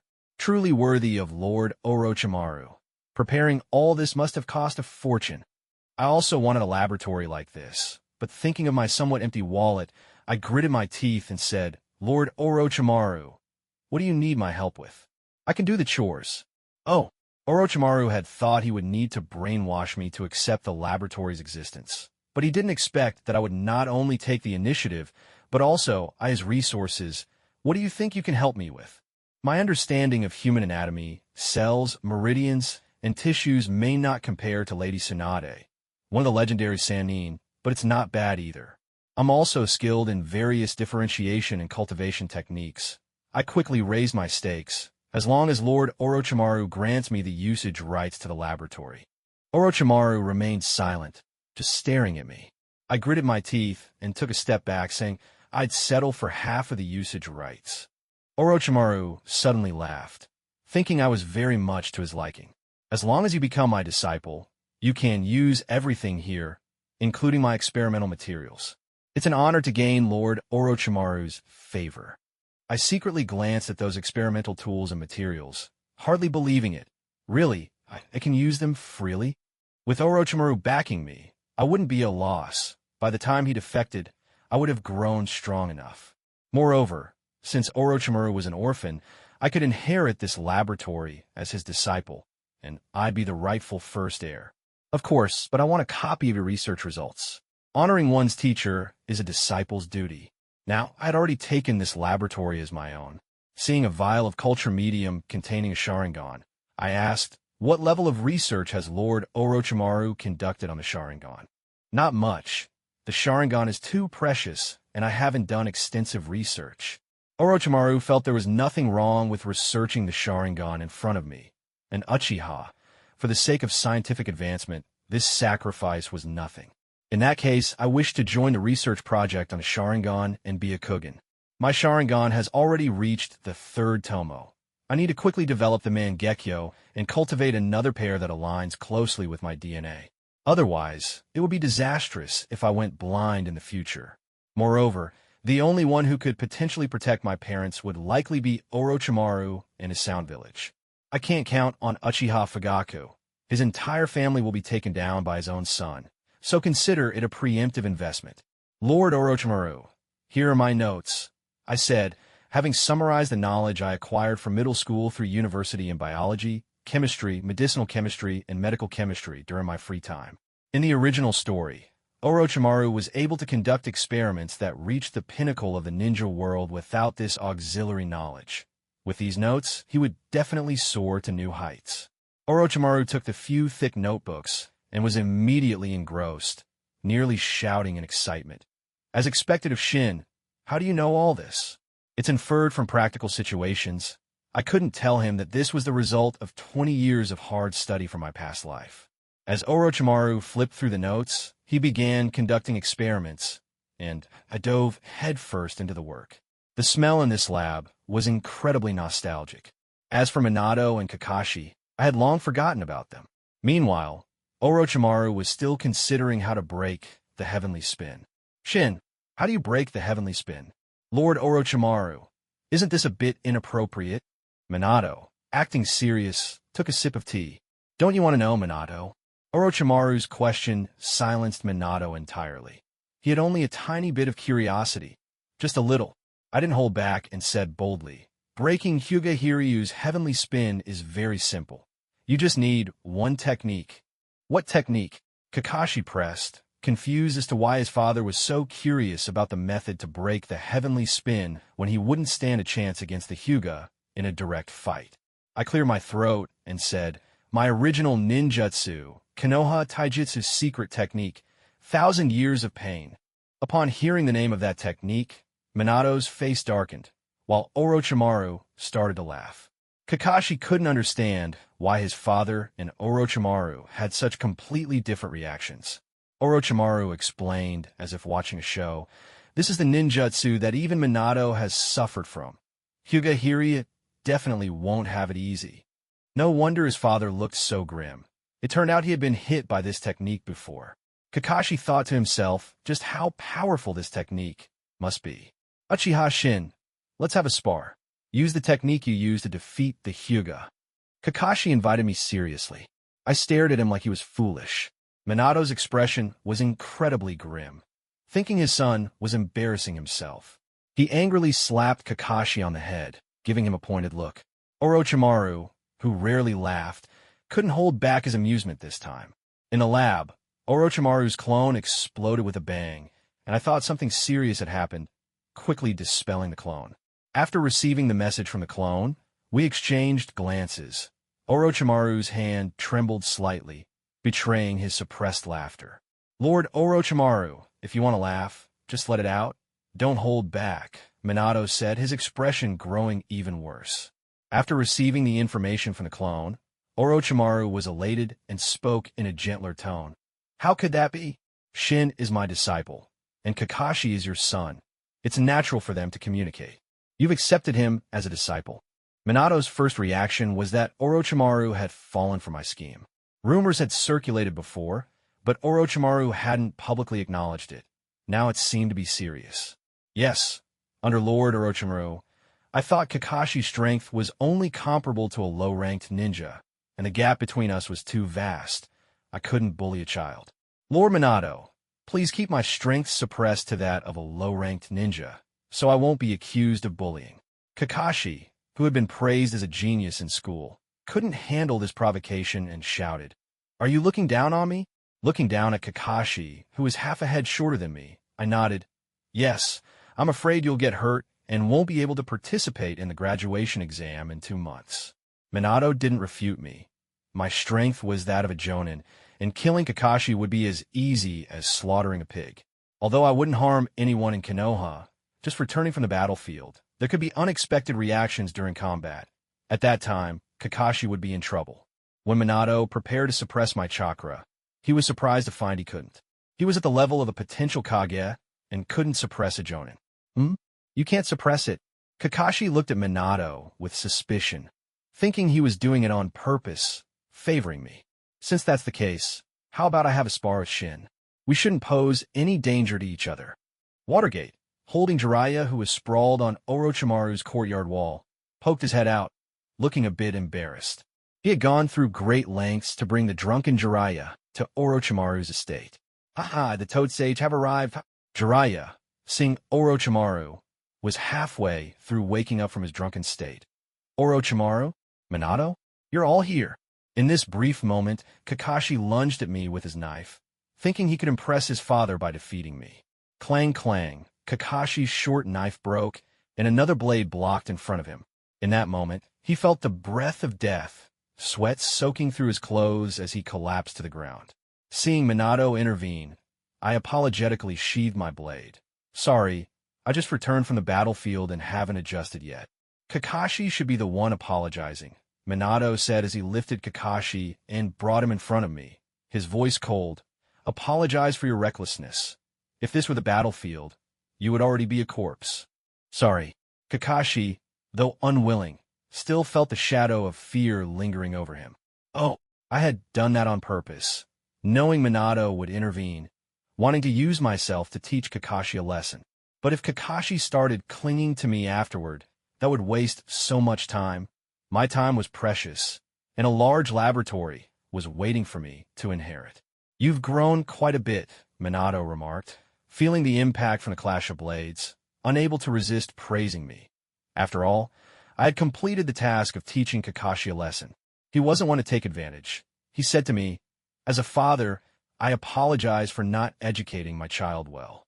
As compensation, I'll have Kakashi deliver my insights on sword techniques to you later." Everyone was surprised that Minato would actually give away his own legacy.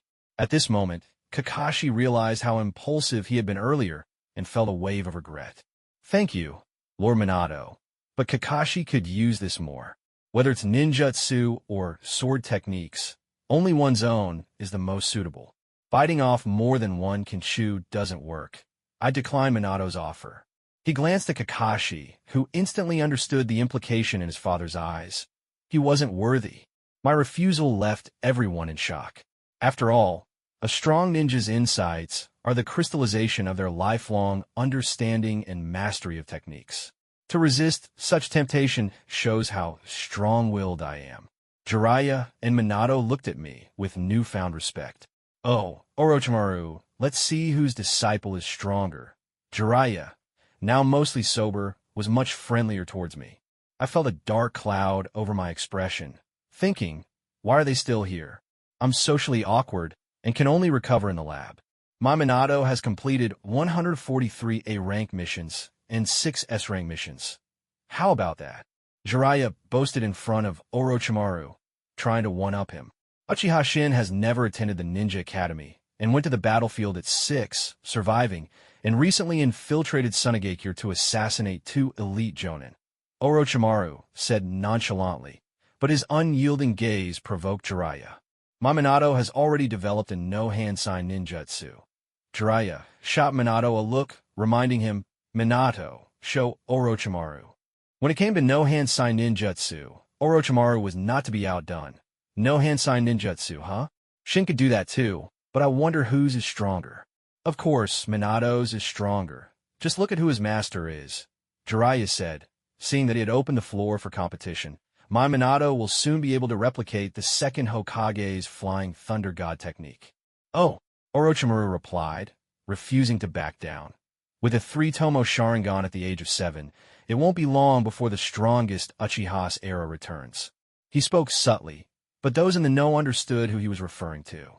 To shift the topic, Jeriah suddenly shouted, "My Minato has a girlfriend." We were all speechless at this. Kakashi looked utterly confused, thinking, how is that even relevant? Orochimaru glanced at me and slowly said, as my disciple, how can you only think about girlfriends? That's so superficial. I was left speechless, thinking, how childish can Orochimaru be? Why would he compare such things with Jeriah? I wanted them to leave so we could do experiments together, exploring immortality. Wouldn't that be more interesting? I was preparing to make moves on that pair of sharingan, but Orochimaru's comment caught me off guard. I held back a laugh, causing my chakra to go haywire, breaking my shadow clone and interrupting the experiment. I was really annoyed. Uchiha Shin, wanted to dominate the ninja world with my lifespan. Orochimaru was right. They were indeed superficial. I didn't want a girlfriend. I wanted endless life, a luxurious laboratory, and the most advanced equipment. As long as I lived long enough, I wouldn't need to pass on my lineage. I could create an era all by myself. Being concerned with romantic relationships was far too shallow. Jeriah didn't hear my words clearly and thought I was looking for a boyfriend. So he advised Orochimaru, he's still young and undecided, but you're different. You're middle-aged now. Even if you're not as handsome as me, you should find a beautiful woman to settle down with and take the traditional route. He seemed eager to offer advice, even suggesting a way for Orochimaru to win over Tsunade, thinking that maybe Orochimaru was lacking in that department. Minato was completely lost, not understanding what they were talking about at all. I thought Jeriah was saying my life plan wasn't set, so I rebutted, Lord Jeriah, even though I'm young, I know my choices are correct. There's no way I'm having a girlfriend. I'm a man destined to break the shackles. I explained further. Jeriah's jaw dropped in disbelief, thinking that his age wasn't the issue. He could grow up, but the fact that I wanted to break free from societal norms was shocking. As a friend, he could only offer his blessings. Orochimaru, congratulations. Orochimaru admired my words, thinking that I was considering breaking the shackles of life at such a young age. While Minato was wasting time on dating, the winner was clear. Hearing Jeriah concede, Orochimaru's demeanor softened considerably. It's good that you admit defeat. Minato was bewildered, looking at Jeriah, then at Orochimaru, and then at me. He understood every word, but couldn't piece them together, leaving him utterly confused. This made him acutely aware of his own lack of knowledge. Minato shrugged and turned to me for help. Shin, I don't know what your no-hand sign ninjutsu is like. Can you share? Sure, I said, knowing Minato had created the Rasengan. I explained, my technique is called Raikiri. The first stage goes like this. Shu then plop, and then the enemy is dead. The second stage evolves into Chidori. First Shu, then boom, and finally ZZZZ, the enemy falls. The third stage transforms into Chidori sharp spear, and it goes swoosh, the enemy is dead. They all looked bewildered, and Kakashi internally questioned whether I was even speaking human language.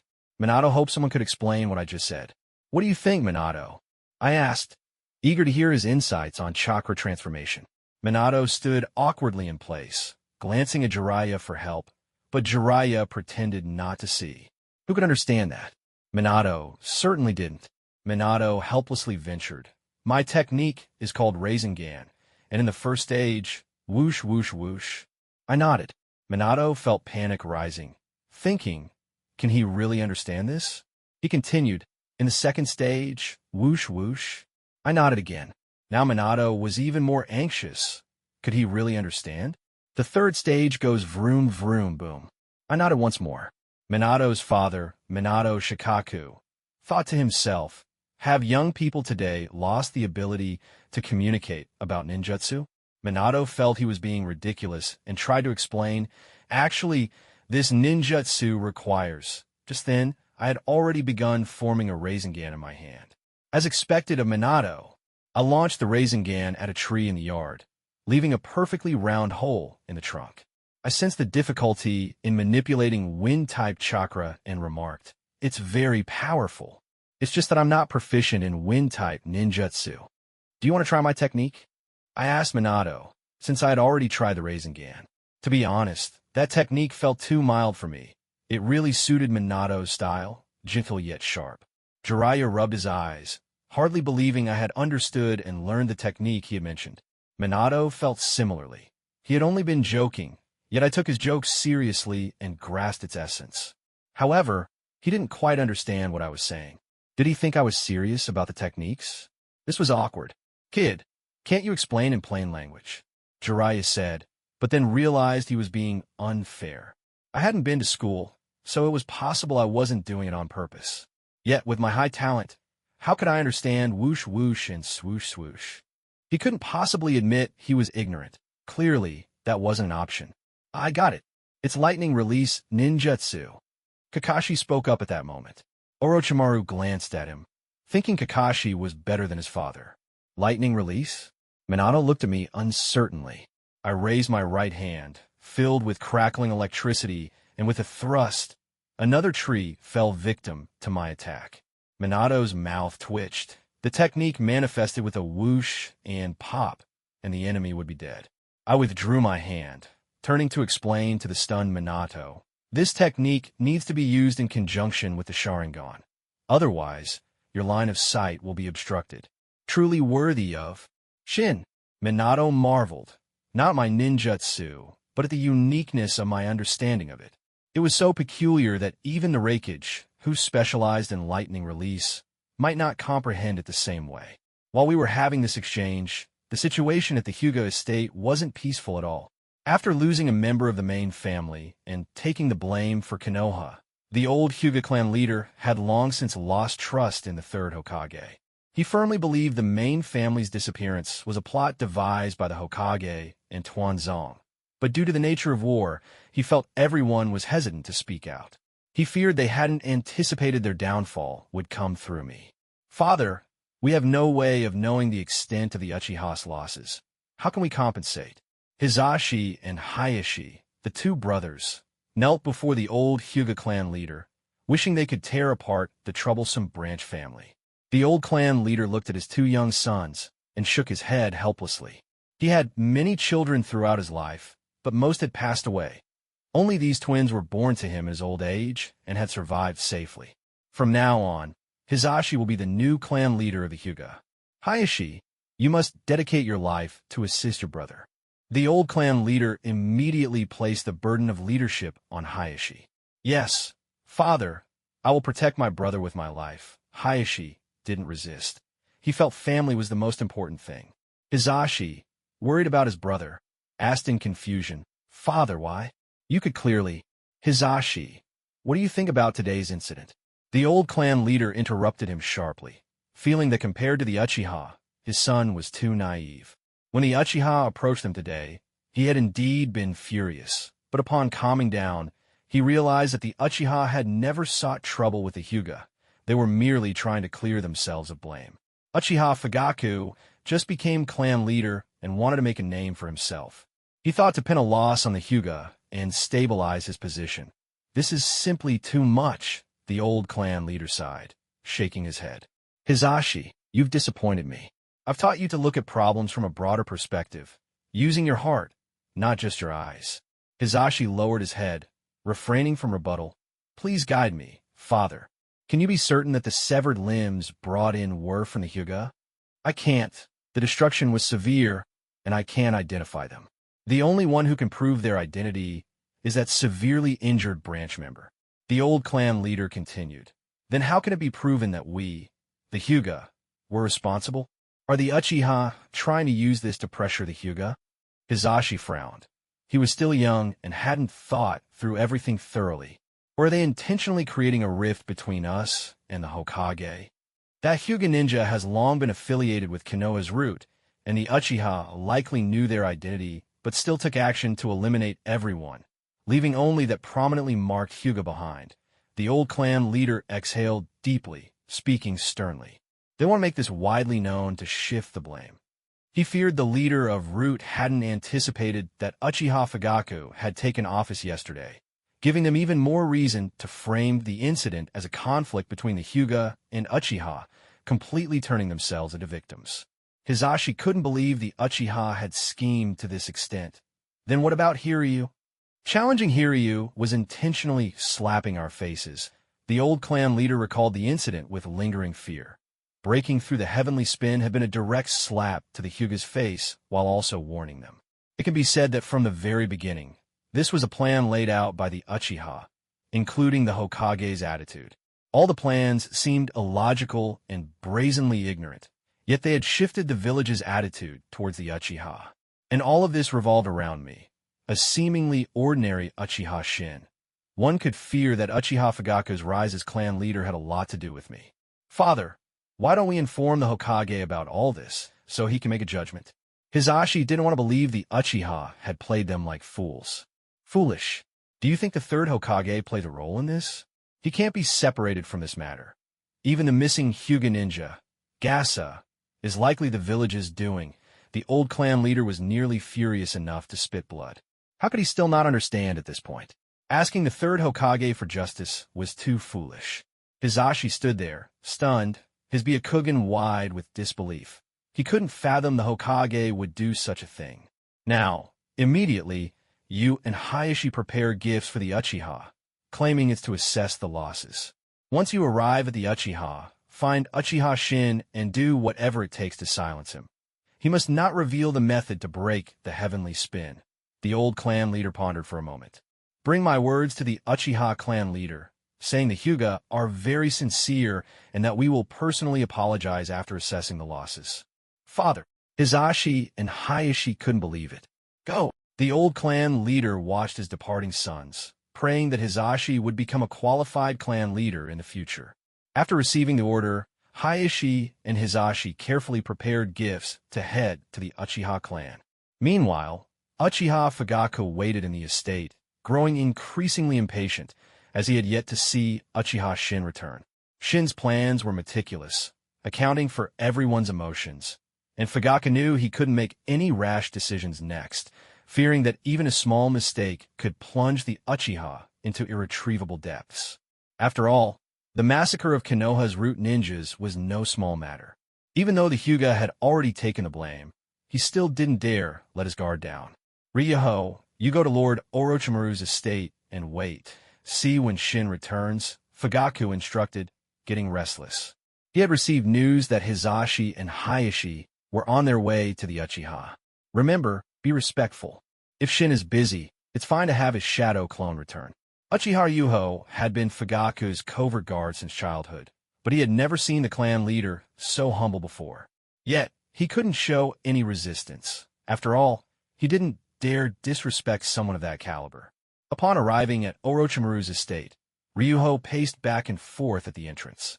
Just then, Minato and Kakashi emerged from inside. Although they weren't particularly unpleasant, Ryuho still stepped forward to ask, Lord Minato, I am Uchiha Ryuho. Is Lord Shin still inside? Oh, he is. If you need something, you can go in and find him, Minato replied before walking away with Kakashi. Left in a dilemma, Ryuho hesitated to enter Orochimaru's domain. It wasn't like he could overpower him, and his task was to invite Shin back, not to offend anyone. Before long, Jeriah and Minato walked out as well. Ryuho gathered his courage and approached, asking, Lord Jeriah, Minato, I am Uchiha Ryuho. Is Lord Shin planning to stay for lunch? Jeriah glanced inside and scoffed. Lunch? Orochimaru doesn't cook. Those two might be up to something shady. Ha ha ha. Minato, recognizing Ryuho as an old classmate, kindly reminded him, Shin doesn't plan to leave. If you're not in a hurry, you don't need to wait here. Actually, I didn't want to leave. I was eager to go back and gather my things to move in permanently to Orochimaru's estate. I was currently fusing the cells of the Sharingan with the DNA of the deceased owner of that pair of Sharingan, curious to see if I could recreate a similar pair of eyes, and I asked Orochimaru, Lord Orochimaru, how much do you know about the events involving Uchiha Madara and the first Hokage? Are you interested in historical tales? Orochimaru paused his cutting. No, I'm curious about how they became so powerful. Honestly, I wanted to ask where they were buried. Shin, it seems your Uchiha clansmen have been waiting outside for quite a while, Orochimaru noted, sensing someone was waiting outside the estate, and kindly reminded me. He was treating me kindly, not only because I had allowed him to vent his frustrations in front of Jeriah, but also because I had solid skills. Here, strength was the utmost authority. Reluctantly, I looked at the cultured dish in my hand and said, Lord Orochimaru, I'll leave this to you. I'll come back early tomorrow. As I left the lab, I turned back 3 times, fearing Orochimaru might change his mind. Outside the estate, Uchiha Ryuho was as anxious as an ant on a hot pan, pacing back and forth, beads of sweat on his forehead. The Hyuga were about to arrive at the Uchiha, and if he couldn't bring back Shin, it could spell disaster for the clan. Are you looking for me? I said quietly behind him, startling him nearly into a scream. Shin, Lord Shin, the clan leader requests you to return, Ryuho said, noticing my not-so-good expression and thinking he hadn't offended me. So he quickly lowered his tone. The clan leader said if you're busy, it's fine for a shadow clone to return. I thought to myself, is this current Uchiha clan leader really this humble? Let's go. Are the Hyuga here? Is it Hizashi and Hayashi? I asked. Just as expected from Lord Shin, you can predict things so well. Ryuho wasn't flattering me. He genuinely thought I was impressive for having made such thorough plans in such a short time without incurring losses. Fagaku wouldn't be able to accomplish that. How did the clan leader fare in assessing the losses and injuries? The clan leader went back to dismantle some broken houses. As for the injured, some clansmen were willing to sacrifice themselves, stabbing their own bodies, and the elder even willingly broke his own leg. Ryuho spoke with a sense of pride, believing this was the unity of the Uchiha. I was speechless. I thought I hadn't asked you to go that far. Just wrap some bandages around yourselves, spill a little fake blood, lie on a stretcher. Who would dare strip you to check for injuries? Upon reaching the Uchiha clan grounds, Ryuho and I arrived at the clan leader's estate, where Hizashi and Hayashi were exchanging pleasantries with Fagaku. Upon seeing me arrive, everyone breathed a sigh of relief. Fagaku, fearing he might say something wrong, kept dragging the conversation, and the Uchiha, who were not good with words, became increasingly anxious. The Hyuga had an important task and wanted to gauge Fagaku's attitude, but he kept rambling on, asking them about their favorite food, drink, and clothing 3 times, leaving the Hyuga feeling puzzled. Too cunning. Lord Shin, it's good to see you again. Thank you for saving me on the battlefield, Hayashi said when he saw me. Wanted to ease the tension and have some one-on-one contact. I casually replied, Oh, Hayashi, long time no see. Shin, you arrived just in time.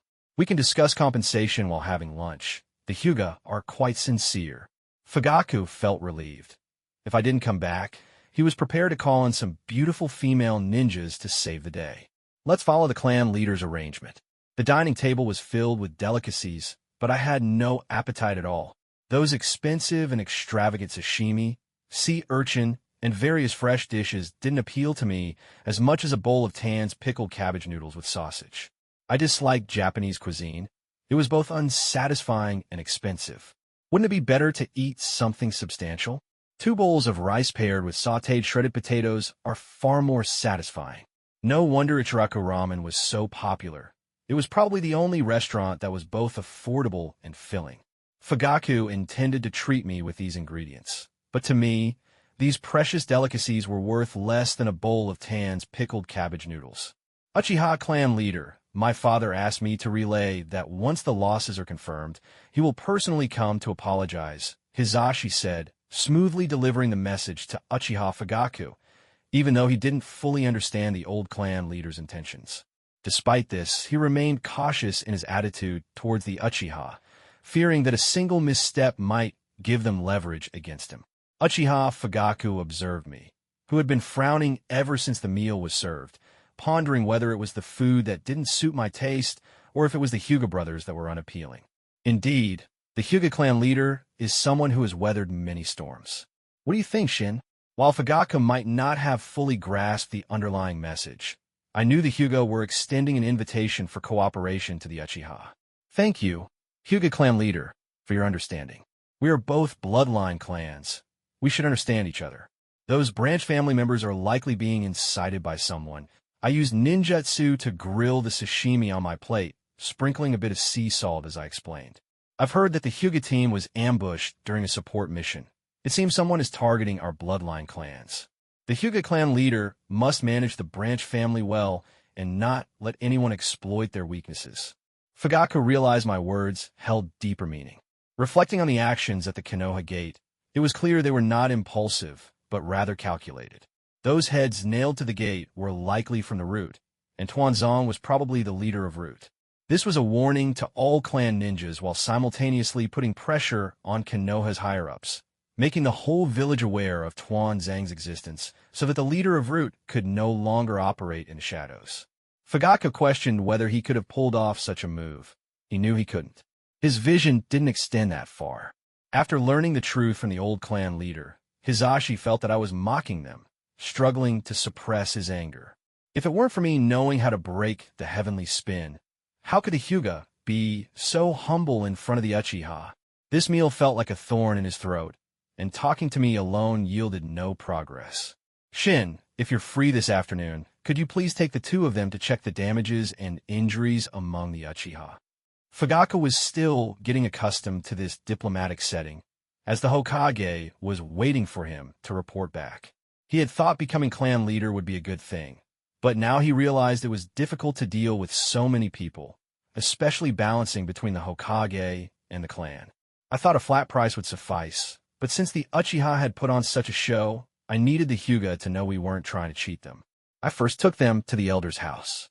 Upon seeing me, the elder's expression soured, but his confidence didn't dare to stop me. After all, he had come to terms with the fact that as long as he could undermine the Hyuga, he wouldn't mind sacrificing himself. This is the elder's house. Look, half of it has collapsed. The elder, upon hearing the Uchiha were attacked, rushed out despite his old age to set an example for the younger generation, and now he's broken his leg. He'll likely never recover. Damn the Hyuga. Tell that old man to come over and explain this clearly to me. The elder's acting skills were better than his actual strength. Watching him perform, I couldn't help but twitch at the corner of my eye. Even if he didn't know what was happening, his righteous indignation was impressive. Elder, please calm down. They're here to assess damages and discuss compensation. Compensate? They must pay. Let the Hyuga double the compensation. The elder reminded me, knowing I wasn't someone to trifle with. Well then, Elder, please rest well. We'll go check other places. I led them around the most dilapidated areas of the Uchiha. Everywhere we went, we saw people with bandages hopping on one leg, others in wheelchairs being pushed around, and some cooking outside. The scenes were so grim that they made one break out in a sweat. Hizashi and Hayashi couldn't distinguish between reality and act, but the scenes were comparable to the carnage of the battlefield. Gentlemen, you've seen the situation of the Uchiha. How do you think we should go about compensation? I already had a baseline in mind, 100 million, but the price still needed negotiation. Back when I was poor, I had honed my bargaining skills while shopping at the market, far surpassing even my swordsmanship. I'm not sure how much you Uchiha think is appropriate. Hizashi spoke up, unsure if he was being deceived and needing to consult the clan leader on how much to compensate. 300 million, I said boldly. You can think about it. Hizashi's forehead was throbbing. He nearly wanted to slap me, thinking, why don't you just move the entire Hyuga treasury over here? That's impossible. The war just ended. We can't possibly come up with that much money for you Uchiha all at once. Hizashi rejected outright. He couldn't accept that price. Then how much do you think is appropriate? I countered. 30 million. Hizashi stated a number he thought was reasonable. That's impossible, Hizashi clan leader. If you're not sincere, then there's nothing more to discuss. Please leave. I darkened my expression and gestured for them to leave. Please calm down, Lord Shin. This matter isn't something the clan leader can decide alone. It requires discussion with the elders of the clan. Could you consider being a little flexible? Hayashi quickly stepped in to smooth things over, knowing I held a method to break the heavenly spin. This is compensation from my father to you, Lord Shin. I hope you won't hold it against us regarding the slander from Hiryu. Hayashi produced 2 scrolls. I knew the old clan leader's intention was to silence me. I took the scrolls, waved them in front of them, and put them into my ninja tool pouch. A smile finally appeared on my face. Thank you for your generosity, Elder. As long as no one actively offers money, I naturally won't hold it against you. Thank you for your understanding, Lord Shin. I felt that compared to Hizashi, Hayashi was more suitable to be clan leader. Hizashi was too proud and rigid. In the complex environment of Kenoha, it would be difficult for him to lead the clan's development. Since you can't decide on the compensation, hurry back to relay the message to the clan leader and make a decision soon. Otherwise, both our clans will suffer in the end. As I watched them leave, I noticed several injured individuals stealthily glancing in our direction. I had noticed earlier that these people only had superficial wounds. They would recover in a few days, but the explosive scene had been too terrifying. There were also a few who had stabbed themselves repeatedly in the abdomen, making their injuries seem more serious, but overall, they hadn't sustained significant damage. When I returned home, I immediately sensed an unfamiliar presence, silently drawing my blade from behind me. I thought to myself, besides my parents, who else would be in my house? Could it be an Umbu? A shadow emerged, and with a flash of my blade, I heard a voice pleading, Don't. Spare me. Uchiha. Yen. I glanced him up and down. This kid had a knack for insults, far superior to his ninja skills. If the Uchiha ever encounter a rogue, just letting him handle it alone could result in a verbal onslaught. Lord Shin. Uchiha Yen sighed in relief. You scared me. I thought another bad guy had come to spy on us. What are you doing here? Me? Didn't you say you'd be taking care of your injured aunt and uncle? I came back too, and volunteered to help the clan leader. You wouldn't believe it. Today I felt like someone was watching us, switching shifts every hour. I don't know who it was, so I didn't dare act recklessly. Thank you. Uchiha Yen was taken aback and waved his hands. Most Uchiha inherently admire the strong. Lord Shin, you don't need to be so polite. It's what I should do. Is Shin back? My mother, Uchiha Reina, peeked out, her body wrapped in bandages. Mother, what happened to you? Seeing her like this made the back of my head ache. I thought, did the Uchiha clan have some kind of dramatic gene? Yin said you went to Lord Orochimaru's place and asked the clan members to take good care of us, so I couldn't be too fake. My mother explained sheepishly. Yin helped a lot today. Have you all eaten? I asked, since I hadn't eaten enough at Fagaku's place. If not, stay and eat with us. Uchiha Yin nodded vigorously like a chick pecking for grain. I went to the kitchen, heating oil and frying kung pao chicken, tomato and egg, and fish-flavored eggplant, preparing cold tofu and making seaweed egg soup while steaming a pot of rice. The aroma wafted through, and Yin was practically drooling at the door. When the dishes were placed on the table, his eyes nearly popped out. Dig in, I said, watching him look like a hungry puppy, my lips twitching. I thought, where did that Uchiha pride go? Just the other day, he had been so cocky on the battlefield. Once given permission, Uchiha Yin eagerly stuffed his mouth with food, mumbling, I'm starting now. Thank you, Lord Shin, and thank you, Uncle and Aunt.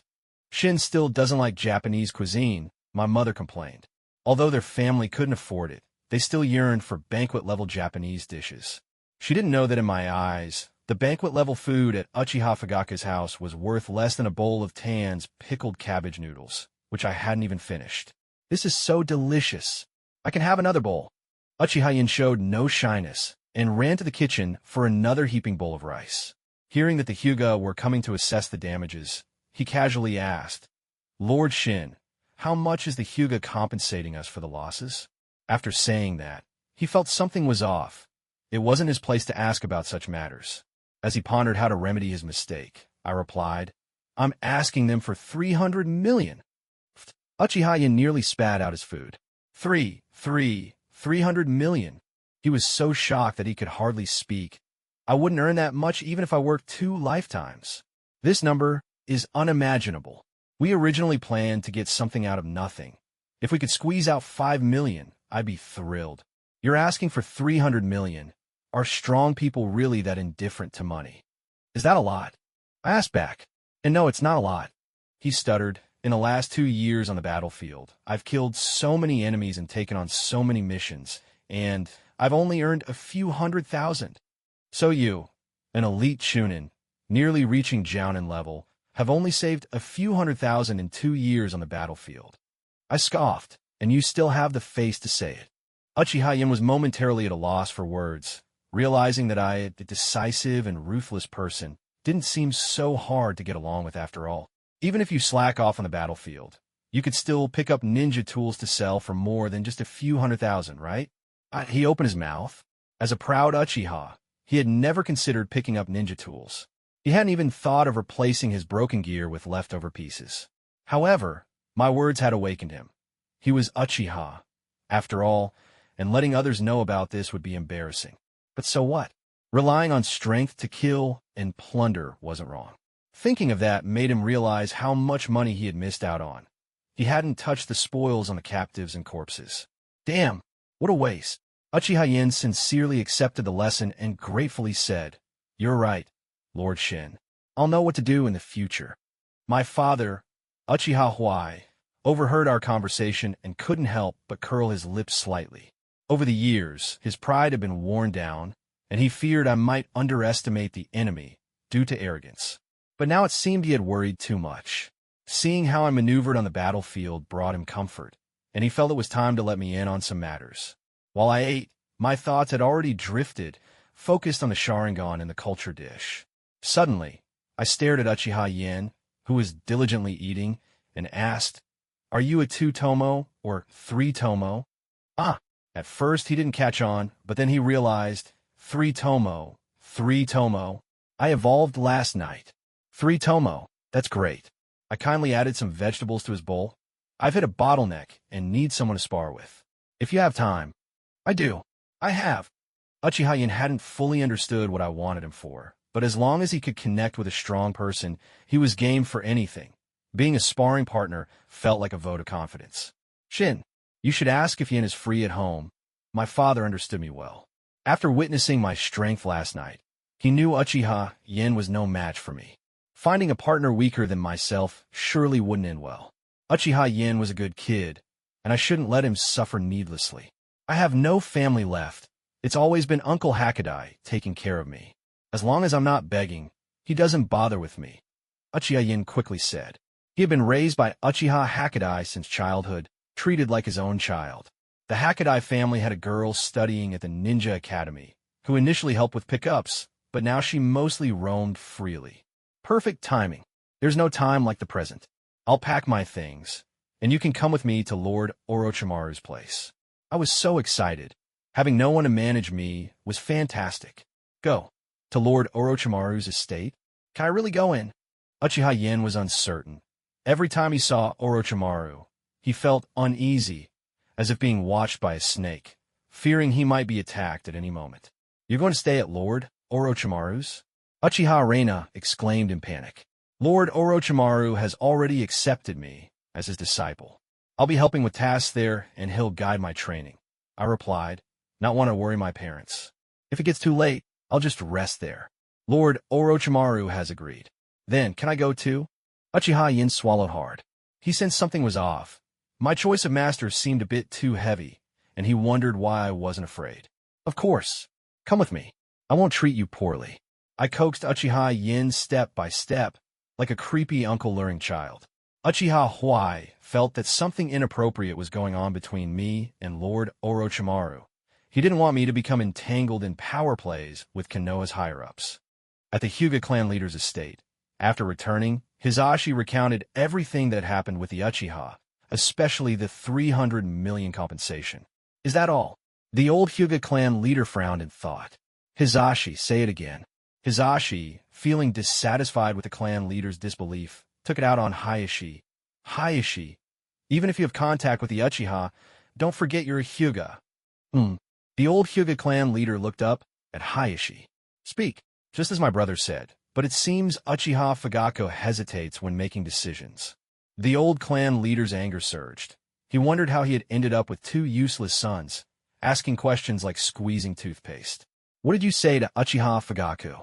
When he found he wasn't getting useful information, the old clan leader began interrogating them one by one. He just asked us what we wanted to eat and drink, and he repeated the questions several times, getting more detailed each time.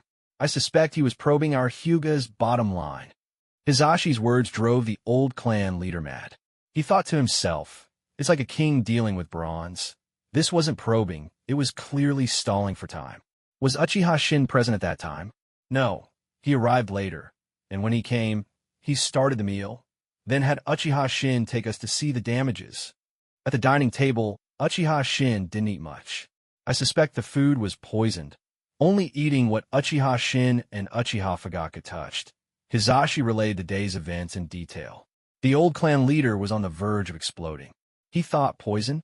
Did you think you could just waltz in there and come out lying down? Was starting the meal the main focus? The key point was what they discussed while sitting together. Compensation was the crux, but it was essentially hush money. Don't overdo it, just pull a few strings and give it to them. Sending you to convey the potential for cooperation between the two clans was the intention. A few pleasantries should have sufficed. Now these two were more of a hindrance than a help. Useless, the old clan leader scolded, and both of them fell silent. Hayashi seemed to realize something, hesitating before saying, "Actually, during the meal, we conveyed father's original intentions." What did Uchiha say? Repeat his words exactly. Don't be foolish enough to forget this. The old clan leader had lost his patience and didn't want to hear their summaries. Uchiha Fagaku said, "Your father is indeed a person who has experienced many storms," and then looked at Uchiha Shin, asking what he thought. Hayashi not only repeated the words, but also added gestures, fearing he would miss details.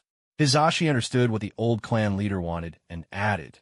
Then Uchiha Shin said, "You're very reasonable. We are all bloodline clans and should understand each other," and also mentioned that the assassinated branch family members were being incited. He was eating while saying this. It seems Uchiha Fagaku's position isn't secure yet. He has to seek Uchiha Shin's opinion on everything. A 7-year-old child truly possesses such influence. The old clan leader frowned, unable to comprehend. That can't be right. Uchiha Fagaku is the son of the former clan leader, while Uchiha Shin is merely a scapegoat. Hizashi looked down on me completely. That was a year ago. Do you think a scapegoat without means could survive on the battlefield? The old clan leader reprimanded, causing the two to lower their heads even more. I asked you what happened with the Uchiha, and you brought me this useless information. Uchiha Fagaku probing you. Suspicions of poisoned food, being scolded by the Uchiha elder, rent conditions, uncertain casualties. Useless.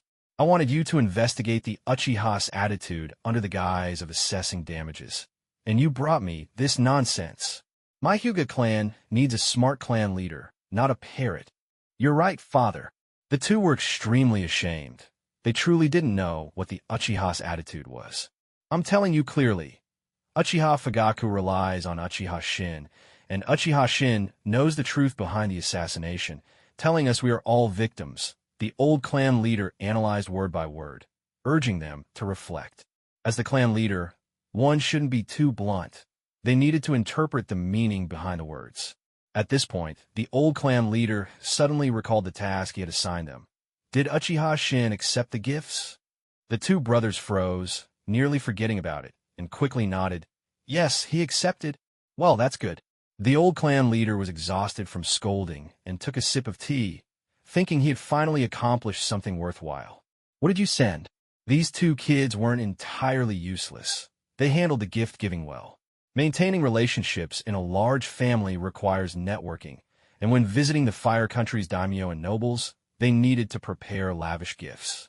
Even after they were gone, some connections with the Fire Country's nobility could make the Hokage wary.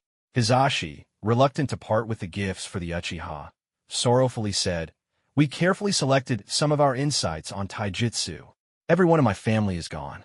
It's always been Uncle Hakadai taking care of me. As long as I'm not begging, he doesn't mind me," Uchiha Yin quickly said. He had been raised by Uchiha Hakadai since childhood, treated like his own son. The Hakadai family had a girl studying at the Ninja Academy, who initially helped with pickups, but now she mostly roamed freely. Perfect timing. There's no time like the present.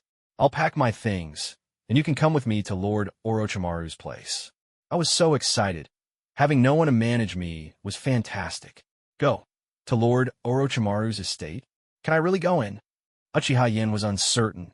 Every time he saw Orochimaru, he felt uneasy, as if being watched by a snake, fearing he might be attacked at any moment. You're going to stay at Lord Orochimaru's? Uchiha Reina exclaimed in panic. Lord Orochimaru has already accepted me as his disciple. I'll be helping with tasks there, and he'll guide my training. I replied, not wanting to worry my parents. If it gets too late, I'll just rest there. Lord Orochimaru has agreed.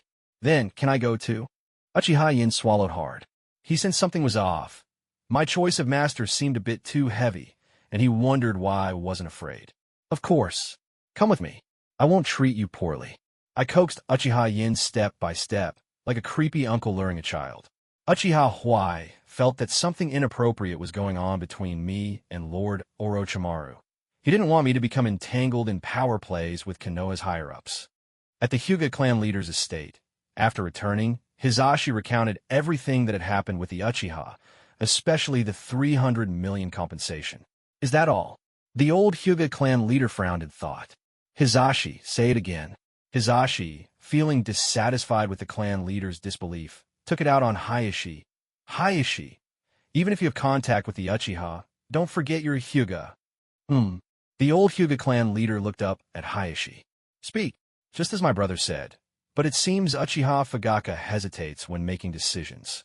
The old clan leader's anger surged. He wondered how he had ended up with two useless sons, asking questions like squeezing toothpaste. What did you say to Uchiha Fagaku? We found he wasn't getting useful information. The old clan leader began interrogating them one by one. He just asked us what we wanted to eat and drink, and he repeated the questions several times, getting more detailed each time. I suspect he was probing our Hyuga's bottom line. Hizashi's words drove the old clan leader mad. He thought to himself, it's like a king dealing with bronze. This wasn't probing, it was clearly stalling for time. Was Uchiha Shin present at that time? No, he arrived later, and when he came, he started the meal. Then had Uchiha Shin take us to see the damages. At the dining table, Uchiha Shin didn't eat much. I suspect the food was poisoned, only eating what Uchiha Shin and Uchiha Fagaku touched. Hizashi relayed the day's events in detail. The old clan leader was on the verge of exploding. He thought, poison? Did you think you could just waltz in there and come out lying down? Was starting the meal the main focus? The key point was what they discussed while sitting together. Compensation was the crux, but it was essentially hush money. Don't overdo it, just pull a few strings and give it to them. Sending you to convey the potential for cooperation between the two clans was the intention. A few pleasantries should have sufficed. Now these two were more of a hindrance than a help. Useless, the old clan leader scolded, and both of them fell silent. Hayashi seemed to realize something, hesitating before saying, actually, during the meal, we conveyed father's original intentions. What did Uchiha say? Repeat his words exactly. Don't be foolish enough to forget this.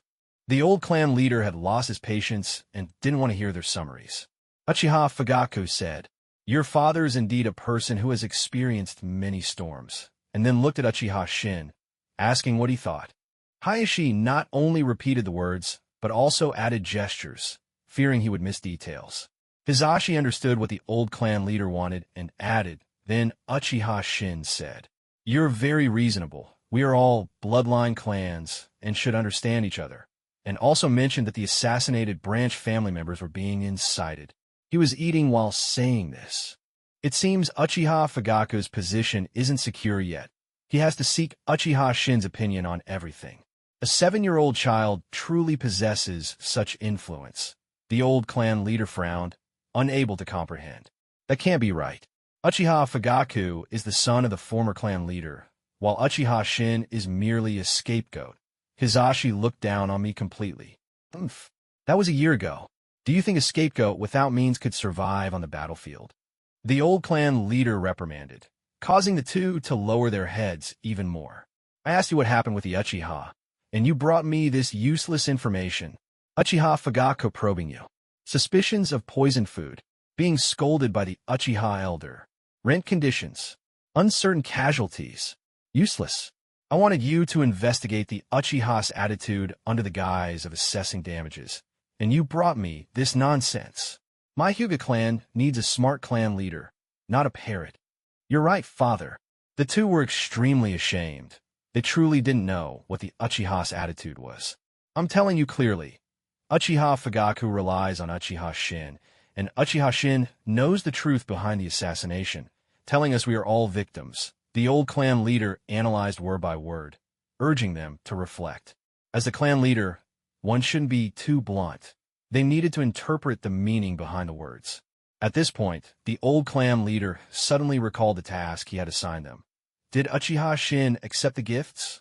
The two brothers froze, nearly forgetting about it, and quickly nodded. Yes, he accepted. Well, that's good. The old clan leader was exhausted from scolding and took a sip of tea, thinking he had finally accomplished something worthwhile. What did you send? These two kids weren't entirely useless. They handled the gift-giving well. Maintaining relationships in a large family requires networking, and when visiting the Fire Country's daimyo and nobles, they needed to prepare lavish gifts. Even after they were gone, some connections with the Fire Country's nobility could make the Hokage wary. Hizashi, reluctant to part with the gifts for the Uchiha, sorrowfully said, "We carefully selected some of our insights on taijutsu." Orochimaru's snake-like eyes instantly narrowed, and he guessed that the disappearance of the Hyuga clan member was the doing of my lovely disciple. He was just curious about how I incited a conflict between the Sand Shinobi and the Hyuga and profited from it. Of course, but I'm even more curious as to how you managed to prevent the Yamanaka clan from gathering intelligence. The Yamanaka clan reads others' memories by relying on the neural pathways to the hippocampus. I damaged their neural pathways, so naturally, they can't extract memories. In terms of technology, I was quite confident. No one understood the human body better than I did. I had even tried brainstem reconstruction, which touched a red line and could only be studied secretly. That's terrifying. At such a young age, your thoughts are so profound. Orochimaru laughed sinisterly, making everyone suspicious of each other and ultimately placing all the blame on Danzo. This calculation is brilliant. I shrugged my shoulders and looked innocently at Orochimaru. It's not my fault. They wanted to kill me first. What about the body? Orochimaru was more concerned about the eyes of the clan than how I obtained it or whether it was a ninja from the village, which he found boring. After all, we were both mad scientists. We were on the same rope, and who could spill the beans? I hesitated as I rummaged through a pile of scrolls for another scroll, finally pulling out an unremarkable scroll from one of them. After a few rounds of searching, the floor of Orochimaru's lab was covered with scattered scrolls. Orochimaru looked speechless, thinking to himself that I wasn't stealing his things. Was it necessary to hide them so carefully? How do you have so many sealing scrolls? Although sealing scrolls weren't expensive, one shouldn't collect them like I did. I picked these up on the battlefield, and some from the Sand Shinobi. I felt no shame in picking things up through my own abilities. Orochimaru was left speechless. I found it. I unlocked the sealing scroll, revealing a Hyuga corpse lying inside. It's him. I created a shadow clone to lift the body onto the operating table, placing it beside another Hyuga. To avoid damaging the nerves around the eyes, Orochimaru and I worked together to extract the two eyes, placing one in a container that Orochimaru took for himself and the other on my workstation. I turned on the shadowless lamp and began to dissect the brains of the two Hyuga, wanting to compare the differences between the Hyuga with a caged bird and without. Before long, Orochimaru stood behind me with a recording device, not disturbing me, just recording alongside my shadow clone. When I felt tired and wanted to rest, he handed me a soldier pill, urging me to continue. Good job. After I stitched up the brain of the Hyuga branch family, the shadow clone dissipated. Orochimaru-sama, even the donkeys of the production team don't work as hard as I do. You really don't treat me like a person. I collapsed on the ground, not wanting to move, glancing at the still unconscious Uchiha in, feeling somewhat relieved. Could you please establish a venous pathway for Hyuga Chunshur and provide some oxygen? His vital signs are still present. He might survive. Can he still live? Orochimaru initially thought that my stitching them back together was unnecessary, suspecting I might have some peculiar hobby. He didn't expect that I actually wanted him to live. It was indeed not easy for someone with such a severed head to survive. Jun, you say your understanding of the body is not as good as Tsunade's. You're too modest. Tsunade couldn't accomplish this. Orochimaru praised me and called in the dark guards to carry me and Uchiha out of the lab into a room to rest. Orochimaru's house was decorated in a traditional style, and judging by the thickness of the dust in the room, it seemed no one had lived there for a long time. He probably often resided in the underground lab. I slept through to the next night. Because I didn't issue any hypnosis commands, Uchiha remained in deep slumber. I'll be heading back to the Uchiha clan and let Orochimaru-sama know. I spoke to the air, knowing there must be dark guards hiding where I couldn't see them. Then I snapped my fingers beside Uchiha-in, and he slowly woke up, realizing he was in an unfamiliar place, and immediately became alert. You're awake? If you can walk, just go home. It's been a whole day and night since you left. I changed out of my clothes that smelled of disinfectant. Jin-sama? Where are we? Uchiha-in looked confused, feeling as if he had just fallen asleep here. Your resistance to Jinjutsu is too weak. It took you a whole day and night to wake up. I bluntly criticized him for being useless. To make up for his contributions to science, I tossed him the fire-style ninjutsu insights and scrolls I had scavenged from the battlefield. Take this. Upon seeing the 7 or 8 scrolls of fire techniques he excelled at, Uchiha was left speechless. These items were precious for ninjas. No one was willing to share, let alone give them away, and we didn't have a deep connection. Jin-sama, these are too precious. I can't accept them. Precious? Are they really that valuable? I had scavenged so many on the battlefield and hadn't even had time to organize them. I'm giving them to you. If you don't want them, just throw them away. To me, these things were nothing special. They weren't even rare in Nara Shikamaru's hands. Thank you, Jin-sama. At that moment, a seed was planted in Uchiha-on's heart, vowing to follow me to the death, even at the cost of his life. We returned to the Uchiha clan, each going home. Upon returning, Uchiha-in was scolded by Uchiha Hakadai, disappearing for a whole day and night. Have you gotten bolder? Don't you know that the Uchiha Sharingan is being watched? Do you still dare to go out alone? Uchiha-in was young and had no thoughts about political power, but my strength had sparked a desire to follow me. Uchiha were naturally gifted, and following the strong was the right path. Uncle Hakadai, why didn't we Uchiha follow that person back then? In an instant, Uchiha Hakadai's pupils displayed 3 tomo, and after a long silence, he closed the doors and windows, looking at the child he had raised with a complex gaze. That person was a taboo in the Uchiha clan. Uchiha did not understand why such a strong ninja was abandoned by his clan, and why they chose to follow the strong instead of their own. Uchiha Hakadai asked solemnly and darkly, "Where have you been these past 2 days?" I went to Orochimaru-sama's residence with Jin-sama, and then I was training with Jin-sama. I was caught in a Jinjutsu, and only woke up after a whole day and night.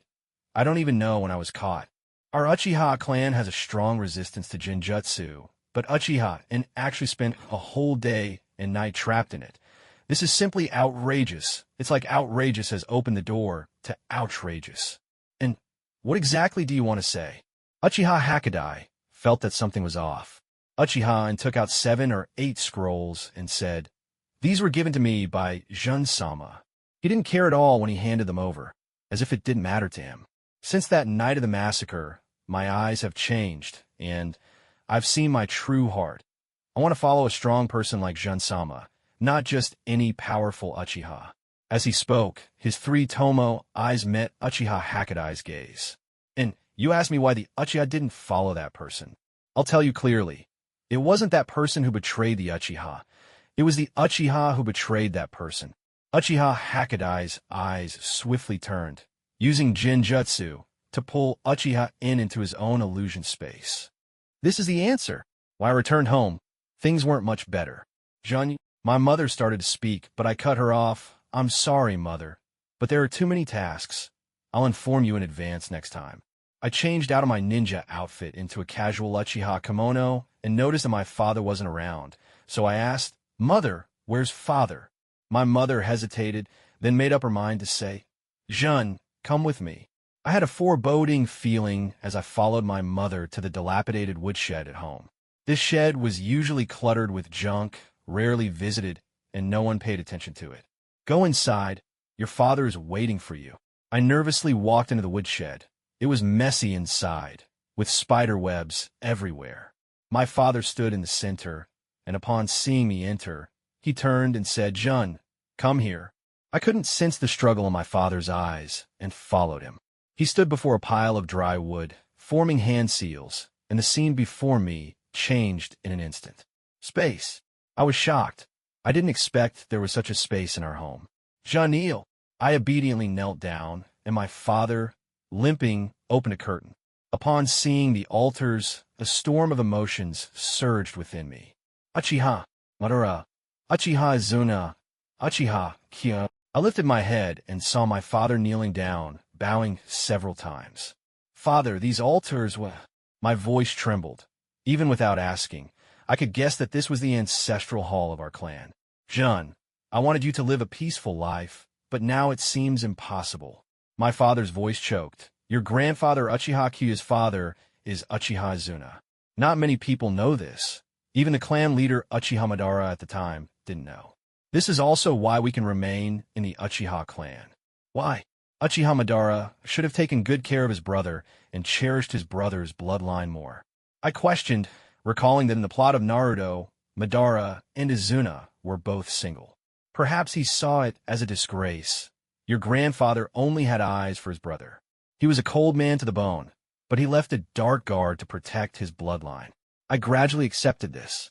In Naruto, I thought Izuna was quite cute, proud and clingy, but only towards Uchiha Madara. It must be Uncle Hakadai, I said without hesitation, identifying Uchiha Hakadai. You know, my father narrowed his eyes, as he hadn't revealed anything. Since childhood, Uncle Hakadai has always found reasons to argue with us, and every time he used that reason to send compensations to our family. Why is father telling me all this today? That was what I didn't understand. The Uchiha cannot keep you, and the village cannot keep you.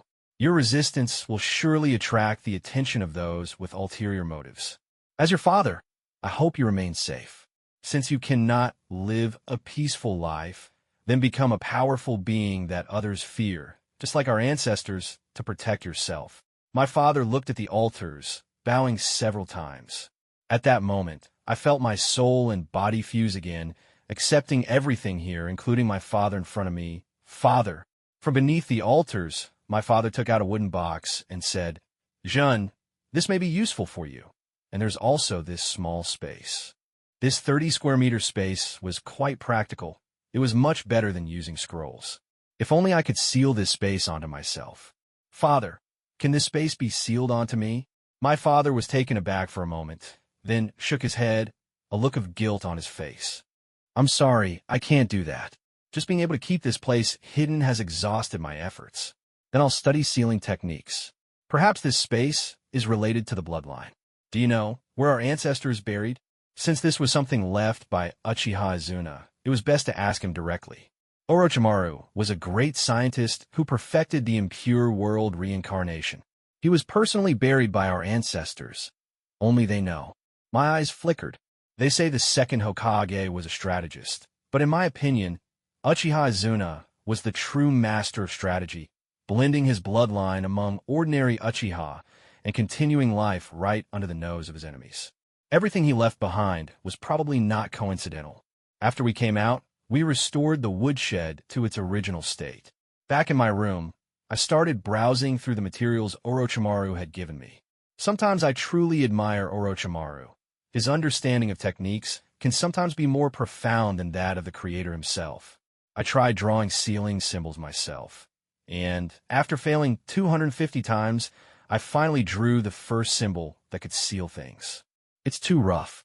It seems I still need to find an opportunity to interact with Kushina. I created a shadow clone and said, You go stay at Orochimaru's place. The shadow clone transformed into an inconspicuous dirt dog and swaggered into Orochimaru's residence. Jun, a shadow clone. Orochimaru noticed someone had infiltrated but didn't rush to take action, wanting to see who was so bold. He didn't expect it would be me transformed into a dirt dog. I dispelled the transformation and respectfully said, Orochimaru-sama, I've come to stay. This was drawn by my real body. Please take a look. The shadow clone handed over the drawn sealing technique to Orochimaru, feeling a bit anxious, as it was rather poorly done. Mass production during wartime is not a problem, but it's just not enough yet. Orochimaru casually added a few strokes to the sealing technique, instantly elevating the entire drawing. All right, this is what they call, some are happy while others are worried. The entire Hyuga clan was in a frenzy. The old clan leader had fallen ill, and he was the backbone of the family.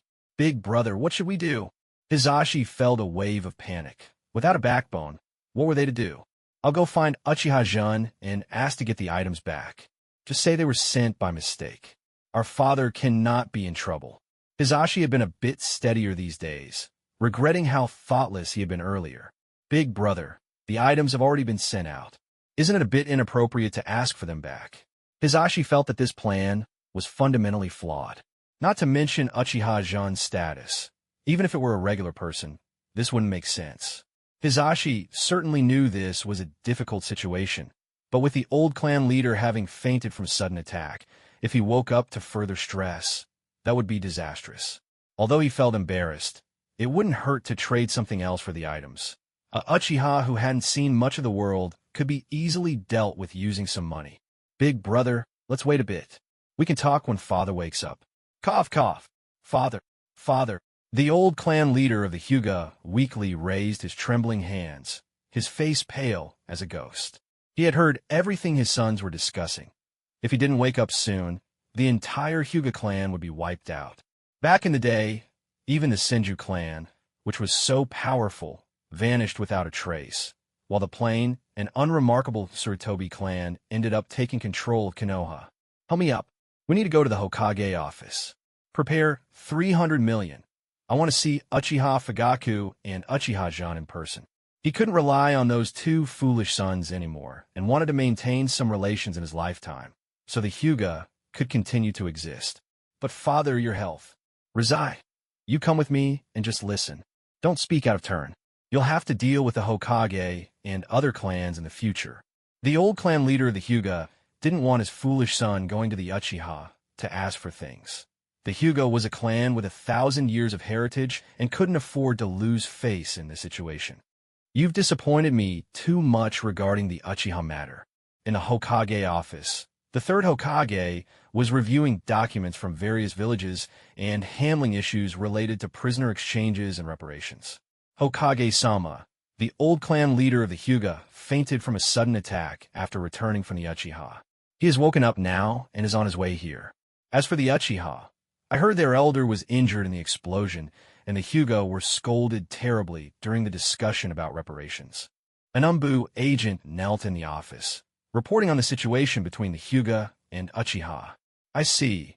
It seems the reparations between the Huga and Uchiha have not been settled. The third Hokage rubbed his temples. He had already warned Danzo, but did not expect this fool to send people to the Uchiha, causing the two clans to want to tear each other apart. Ever since the Uchiha had come to the Huga's doorstep, he had been so busy he hadn't even returned home, and now he had to balance these family issues. It was driving him crazy. After the Umbu left, the old clan leader of the Huga and Rizai arrived at the Hokage building. Hokage-sama, you must stand up for us Huga. The old clan leader was supported by someone. The Uchiha have gone too far. Their demands are outrageous, and to top it off, they humiliated me. At my age, how can I swallow this down? The third Hokage looked at the trembling, pale-faced old clan leader and knew he was genuinely infuriated. Quickly trying to calm him down, old clan leader, no need to get angry. We can discuss this. Bring Uchiha clan leader over. Just say the old clan leader of the Huga has come personally to discuss reparations. And that Uchiha Jin, I want to settle accounts with him regarding the damages to the Uchiha. Cough, cough, cough. Rizai quickly helped the old clan leader pat his back.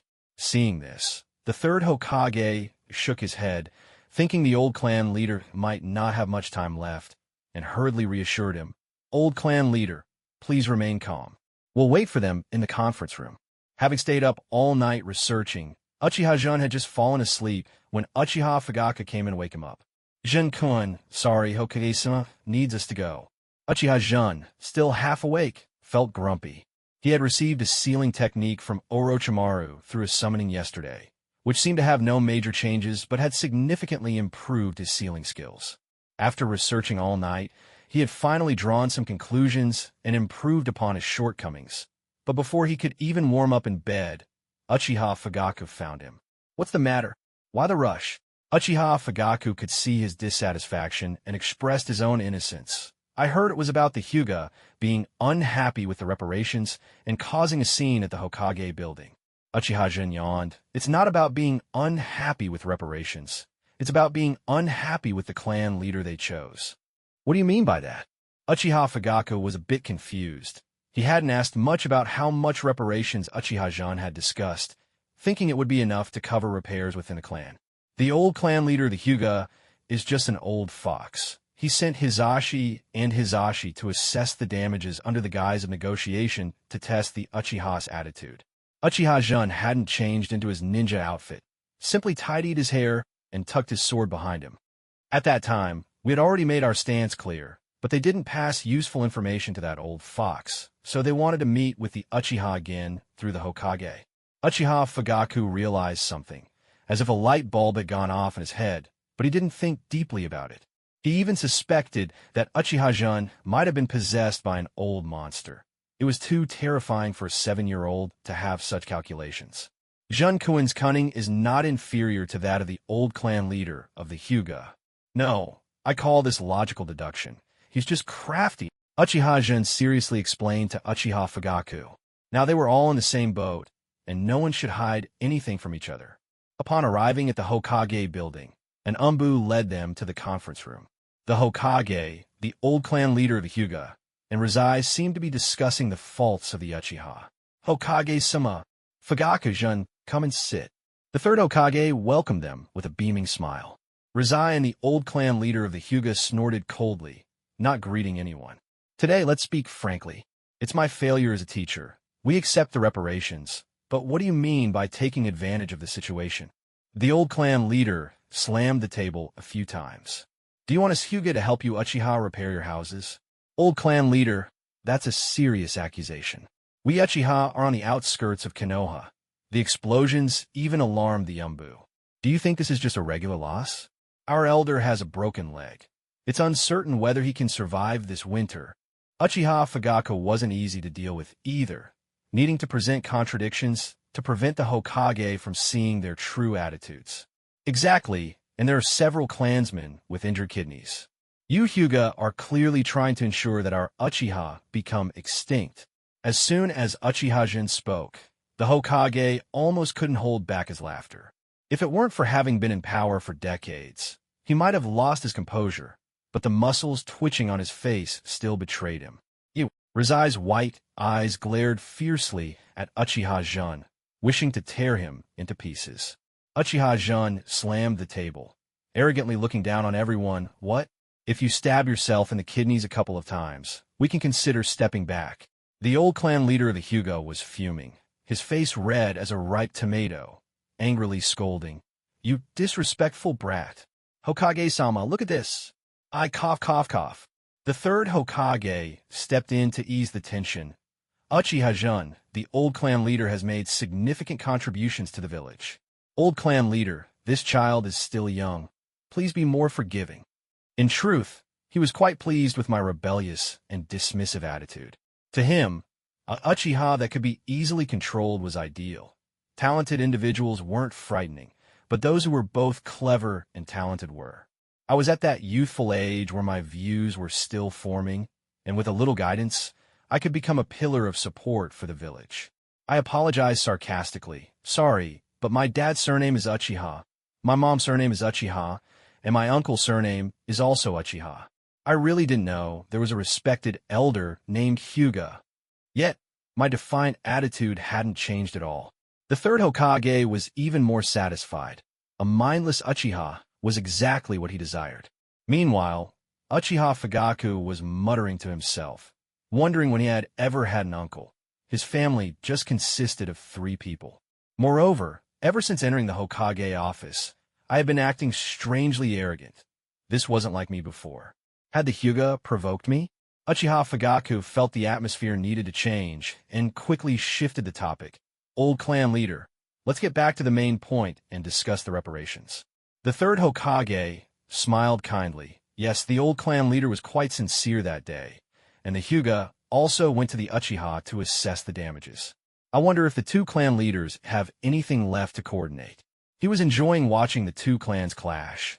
It allowed for mutual checks and balances, and he certainly didn't want one clan to dominate, especially since the Hyuga's contributions on the battlefield had been rather prominent. As the Hokage, I'm willing to offer 10% of the losses to ease the situation. Old clan leader, please don't be anxious. Let's discuss this slowly. Uchiha Fagaku nodded. The Uchiha have no objections. It all depends on the Hyuga side. Who pays didn't matter. The Hokage had the funds, so let him cover it.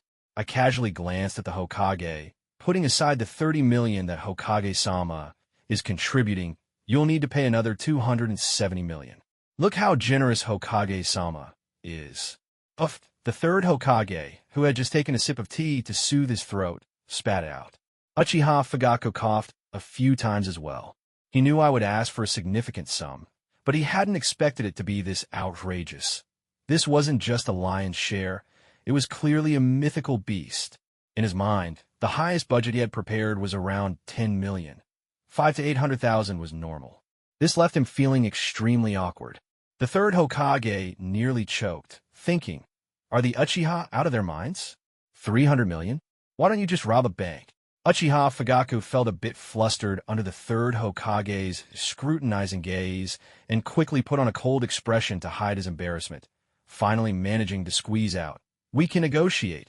Good, negotiating is good. The third Hokage visibly relaxed. Even 30 million would sting. Hokage-sama, just listen. The Uchiha are acting like bandits. The old clan leader trembled, feeling like he was about to pass out. The third Hokage didn't dare say much, fearing he might push the old man over the edge. It made sense now why Rizai and Hizashi returned to find the old leader in a fit of rage. He had truly been provoked by the Uchiha.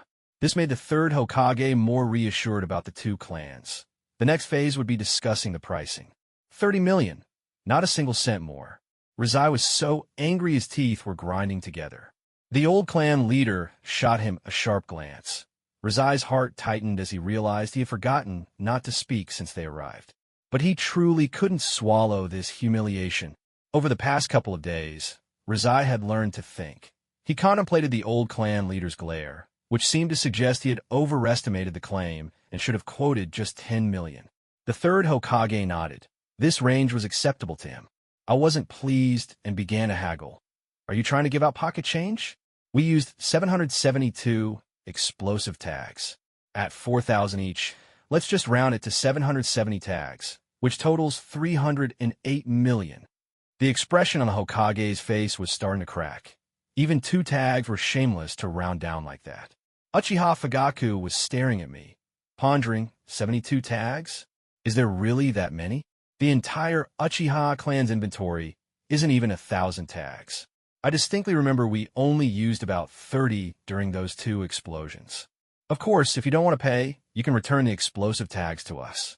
Right now, we Uchiha are scraping the bottom of the barrel. I said this on purpose, knowing full well the third Hokage wouldn't allow the Uchiha to have that many explosive tags and would have to settle for monetary compensation. The Hyuga will pay this amount. The third Hokage finally spoke up, leaving the Hyuga with no room for further negotiation. I continued tallying. There are 141 injured Uchiha. Medical expenses, nutritional costs, post-injury care, compensation for disability, especially for the elder, who probably won't last the year. Funeral costs should be included as well. At 1 million each, let's be friendly and calculate for 140 people, which totals 1.4 billion. And regarding property damage, half of the Uchiha was blown up. Now everyone is sleeping outside, uncertain of their safety. 1 billion for repairs isn't unreasonable. Lastly, the remaining 500 million is for mental anguish. Some unmarried youths were scared out of their wits during this attack. They'll probably have no descendants in the future. This will cause a drastic decline in the Uchiha population over the next 10 years. 500 million isn't excessive, right? Listening to my calculations, Uchiha Fagaku nodded repeatedly, thinking it was still too little. All the funeral expenses should be accounted for. How could only the elders be counted? Even if the old clan leader had prepared himself, he nearly fainted from the shock. He had initially planned to compensate the Uchiha with 300 million, but he hadn't expected the opposing side to be so clear and thorough in their demands. Why couldn't his own children learn from this? The Hokage was displeased. He couldn't give out explosive tags, and the medical expenses couldn't be reduced either. He could only think of ways to negotiate the repair and mental anguish fees. He was starting to regret placing the Uchiha at the farthest corner of the village. He couldn't even confirm whether the damages were as extensive as claimed. When the Umbu checked, there was indeed a scene of devastation, but it couldn't be ruled out that the Uchiha might have caused some of the destruction themselves. After I finished, I gave Uchiha Fagaku a look, signaling that it was time for him to step up as the clan leader. Old clan leader, we are being very reasonable. Those young men who were attacked are broad-minded. They haven't even asked for a price increase. We're all victims here and don't want to make our relationship too strained, so just hand over the money, all right? Didn't Hokage-sama say he'd help you with 30 million? That's already a good deal. I fiddled with my fingers, pretending to be a carefree and innocent child. The old clan leader of the Hyuga was momentarily taken aback and replied, I'll think it over.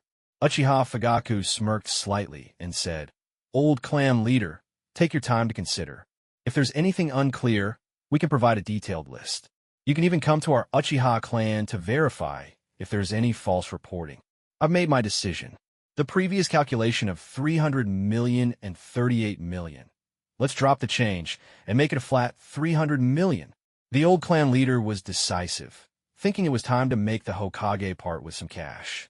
They were the victims here, and they had already made enemies with the Uchiha. After saying this, he looked at the third Hokage and apologetically said, Hokage-sama, I apologize for the trouble. Hizashi was left bewildered. Wait, I wasn't supposed to speak, I was just supposed to watch, and we're giving them 300 million just like that. Although the Hyuga could come up with that amount, no one wanted to be taken advantage of. Old clan leader, if you can't come up with that much money at once, maybe you should reconsider. At this moment, it wasn't the Hyuga or the Uchiha who were anxious, but the third Hokage, who had to come up with 30 million for real. Actually, the old clan leader and I had already reached an unspoken agreement. No need. The Hyuga don't want any further ties with the Uchiha. The old clan leader snorted coldly, glancing at me as I tapped my fingers on the table, then continued. The war has just ended, and we can't produce so much money at once. We'll pay in 3 installments over the next 2 months, and from now on, we'll part ways amicably. Then let's sign a written agreement. Uchiha Fagaku could hardly believe it. They had agreed just like that? Was he under a genjutsu? At this point, he still hadn't realized that it was the Hokage who would actually be paying. Then let's sign a contract. Can Hokage-sama provide that 10% in one go? Or should we do it in installments with an interest rate of 0.3%? I asked with a friendly demeanor. The third Hokage felt like he wanted to die. He regretted having spoken up earlier. No need. I will get the money to the Uchiha as soon as possible, so your clan will have houses to live in. Look how generous Hokage-sama is. And then look at you, so stingy. No wonder the elders scolded you. I raised an eyebrow, mocking Hizashi a bit. The difference between him and the old clan leader of the Hyuga was stark. He was like a brainless hothead. You give us back our things. Hizashi couldn't contain his anger, having been fixated on the items that had been sent out. As soon as those words were spoken, everyone froze. Even I hadn't expected it. I had seen Dumb and Sweet, but I had never seen someone this clueless. The Hokage was still in the room. The old clan leader nearly rolled his eyes in disbelief, gasping for breath as he tried to mediate. Previously, it was Hyuga-in who slandered your compensation. The subordinate was ignorant and sent the wrong items. We will send another set shortly. As for, he couldn't bring himself to say the words, get it back. He had witnessed the prosperity and warfare of Kenoha and never expected to be in such a humiliating situation in his later years. Everyone understood without saying a word that this was hush money for me, but to say it out loud and then want it back. The Hokage shook his head, thinking that the Hyuga wouldn't have to worry too much anymore. With someone like Hizashi around, they wouldn't stir up much trouble. He could just serve as a mascot. I'm sorry, but I won't be returning it. I gave it to Orochimaru-sensei, because he has been teaching me diligently. I thought since it was a gift from the Hyuga, it would be a nice gesture, I said with a pout. I didn't care about the items, but to take back the hush money after giving it. How could I say that? Hizashi stared wide-eyed, not expecting the items to be given away so easily. The old clan leader's expression was also grim. If I revealed a method to break the genjutsu to Orochimaru, along with those documents. His breath quickened, feeling that the Hyuga clan was doomed. The third Hokage's expression turned strange as he asked, Your Orochimaru's disciple? In fact, he wanted to know why Orochimaru took me as a disciple when there were so many talented individuals in Kenoha. Did he take me because I was young? Or because I was an Uchiha? Yes. Speaking of which, I can also be considered Hokage-sama's grand disciple. As for the money, I paused deliberately. The third Hokage thought I was going to refuse the money, his face filled with a smile, thinking that having a grand disciple was wonderful. However, the next second, I firmly stated, "You need to hurry up and give it to me. My house roof is still missing half." Instantly, the smile on the third Hokage's face froze. He didn't know whether to laugh or to be serious. "Go get Orochimaru." In the laboratory, Orochimaru was focused on recording data. Upon hearing the Umbu report, he left the lab, letting my shadow clone continue working. He had just stepped out the door when Jeriah and Minato were preparing to knock. "Yo, Orochimaru, you look pale. Have you been busy all night?" Jeriah gave him a knowing look and threw an arm around his shoulder. "Shut up, idiot. What are you doing here?" Orochimaru's eyes flickered as he made sure he didn't smell like the lab. "I'm here to find you. Where's your little disciple?" Jeriah deliberately elongated the little for teasing. "With the old man. He told me to go over, so you do as you please." Orochimaru shrugged off Jeriah's arm. Minato, standing nearby, subtly tugged at Jeriah's sleeve, hoping to arrange for his precious disciple to run into me, so he followed along. Come on, old man. I'll go with you. I'll help speak up for your little disciple." Not long after they stepped out, they ran into Kakashi and Shikaku. "Orochimaru? Jeriah? Minato? What are you guys doing here?" Last time, Kakashi seemed to have suffered a serious shock, and now he was always mumbling about phew, phew, phew, or whoosh, whoosh, whoosh. Shikaku suspected that Kakashi had lost his mind and thought he'd come see if he could bump into me at Orochimaru's place. But as a member of the third Hokage's faction, it wasn't very appropriate for him to go to the Uchiha. The Hokage called for Orochimaru's little disciple, and Orochimaru is going to back him up. "Want to join?" Jeriah loved to stir up excitement, especially when it came to Orochimaru's matters. Shikaku didn't say anything, but his attitude was clear. The most prestigious figures in Kenoha gathered at the Hokage office. "Old man, what do you want with me?" The third Hokage almost dropped his eyeballs upon seeing the visitors, initially wanting only Orochimaru to come, but now there were so many people. Cough, cough. The third Hokage cleared his throat and said, "I heard that Jun is honoring you with a gift." Orochimaru glanced at me, who had a smile on my face, a glint of excitement flashing in his eyes as he licked his lips. "Yes, he's a good child. I heard it was a compensation gift, and he brought it to me without even opening it." Hearing Orochimaru's words, the faces of the Hyuga clan members turned as green as freshly pulled green onions. Orochimaru was the most valued disciple of the Hokage and was likely to become the next Hokage himself. Did they really want to take back the gifts?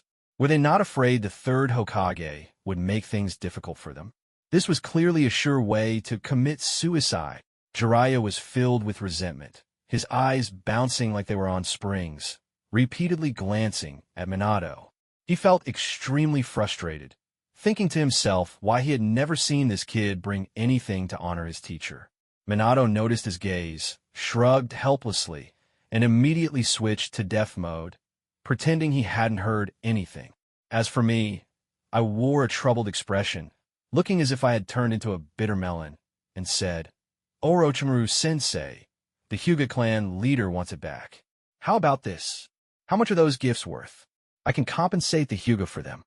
Orochimaru glanced at the third Hokage, showing no sign of respect, and said, "The discussions on the origins of the Hyuga and the world within the Byakugan are things I may not comprehend.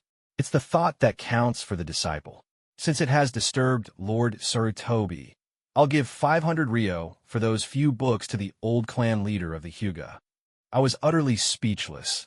The Hyuga clan was so stingy, sending only a few worthless books as gifts and still wanting to get them back. 500 ryo. Any student who hadn't even graduated could cough that up. How could they have the audacity to ask for it back? This was pure self-destruction behavior. The Hokage felt his face getting a bit hot from embarrassment. He began to miss Danzo, thinking to himself how useful it would be if that old fool were around. I quickly put on a weak, innocent, and pitiful expression and said, Orochimaru-sensei, I have money.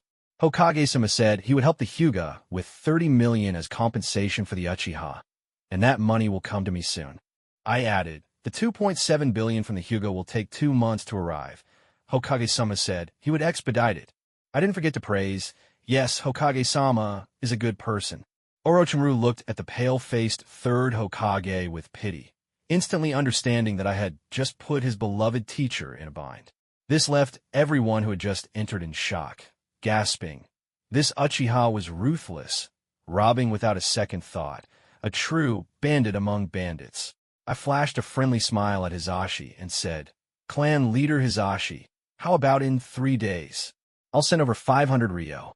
This left the Hyuga clan members feeling extremely embarrassed, having never felt so socially dead in front of so many prominent figures in their lives. The old clan leader of the Hyuga, being older and more experienced, coughed a few times, closed his eyes, and pretended to faint. What a clever move. This way, he could be carried away and sent to the Kenoha hospital without drawing suspicion. Just as everyone was preparing to leave the Hokage office, the Umbu reported that the delegations from Sunagakure and Iwagakure had arrived. The third Hokage was surprised, nearly forgetting about this matter. Seeing the situation, Jeriah immediately said, Old man, I have something to do. I'll take my leave first. With that, he disappeared in a flash, leaving even Minato bewildered. Orochimaru followed suit, saying, Old man, I'm busy too. After which, he licked his lips, thinking that receiving the delegations was both troublesome and time-consuming. He wouldn't do such a thankless task. Shikaku pondered for a long time, but couldn't come up with a reason and was still contemplating whether he should cough a few times and pretend to faint as well. The third Hokage surveyed the remaining few people, immediately excluding the Uchiha, and finally set his sights on Minato, saying, Minato, the task of receiving the delegation will fall to you. Minato nodded obediently, saying, Yes, Hokage-sama. Uchiha Fagaku maintained his dignified demeanor as clan leader on the surface, but his awkward gait betrayed his inner turmoil. All he could think was, 300 million. 300 million. That look in his eyes was like that of a hungry wolf spotting a fat sheep. After a few people left, the third Hokage arrived at Danzo's root base. As soon as Danzo saw the third Hokage, he immediately switched to his mode of cold sarcasm, saying, Oh, Hokage-sama, what brings you to this dark place? The third Hokage knew this old friend, who had grown up alongside him, very well. He understood that Danzo genuinely loved the village. The Hokage was like the sunlit leaves, while Danzo was the root buried in darkness. He was just a bit extreme in his methods. The third Hokage said seriously, Danzo, the Uchiha and the Hyuga have become thorns in each other's sides. Are you satisfied now? I warned you before. They are both ninjas of the village. The war has just ended, and we can't afford internal strife. Danzo shouted at the third Hokage, his voice nearly shaking the roof off. Humph. Have you been enchanted by the evil Uchiha as well? The 2 squads I sent out were annihilated by Uchiha Jun. Are you waiting for him to grow stronger? The third Hokage didn't get angry at Danzo's disrespect. It seemed there was a fire burning in his eyes as he said, It's not the right time to eradicate Uchiha Jun. He's currently Orochimaru's disciple, and that's not a reason for you to attack the Hyuga. Danzo disdainfully replied, I told you I didn't do anything to the Hyuga. They have their noses up in the air, just as bad as the evil Uchiha. Who knows who they offended on the battlefield? He had no respect for lying in front of the third Hokage. He just didn't bother to inform him of his actions. The third Hokage responded, However, the Hyuga already suspect you, and this incident has escalated too much. It will be hard to smooth over. Danzo scoffed and said, Humph. What do I care if the Uchiha and the Hyuga are at odds? Besides, didn't the Hyuga agree to pay compensation? The third Hokage replied without a hitch. You take 30 million as compensation for the Uchiha? After all, this mess was caused by you. Upon hearing this, Danzo's voice changed, unable to believe it. What? Are you crazy? The third Hokage said, Danzo, this is the most harmonious way to handle it. The envoys from Sunagakure and Iwagakure are arriving soon, so be careful.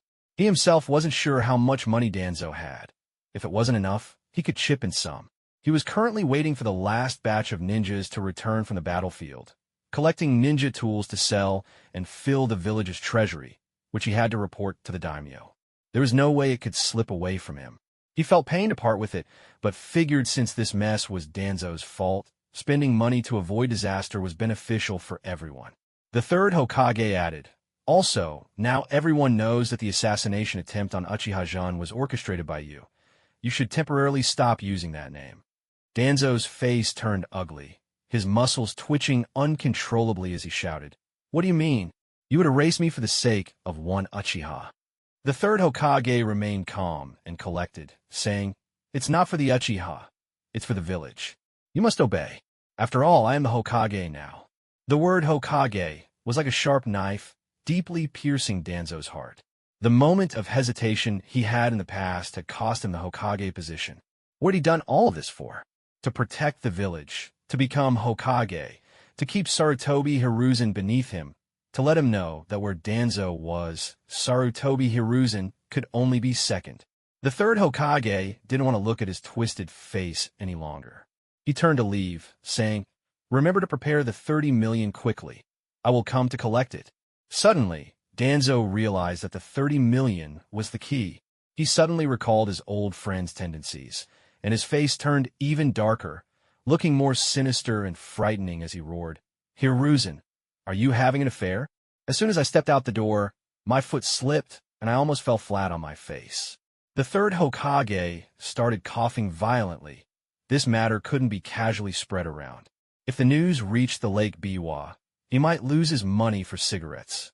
His reaction only convinced Danzo even more that something scandalous was going on, causing him to explode with rage. "Hiruzen, do you remember the 3 ninja prohibitions? As Hokage, if you can't lead by example, then step down and let someone else take over." At this moment, Danzo was like a volcano ready to erupt.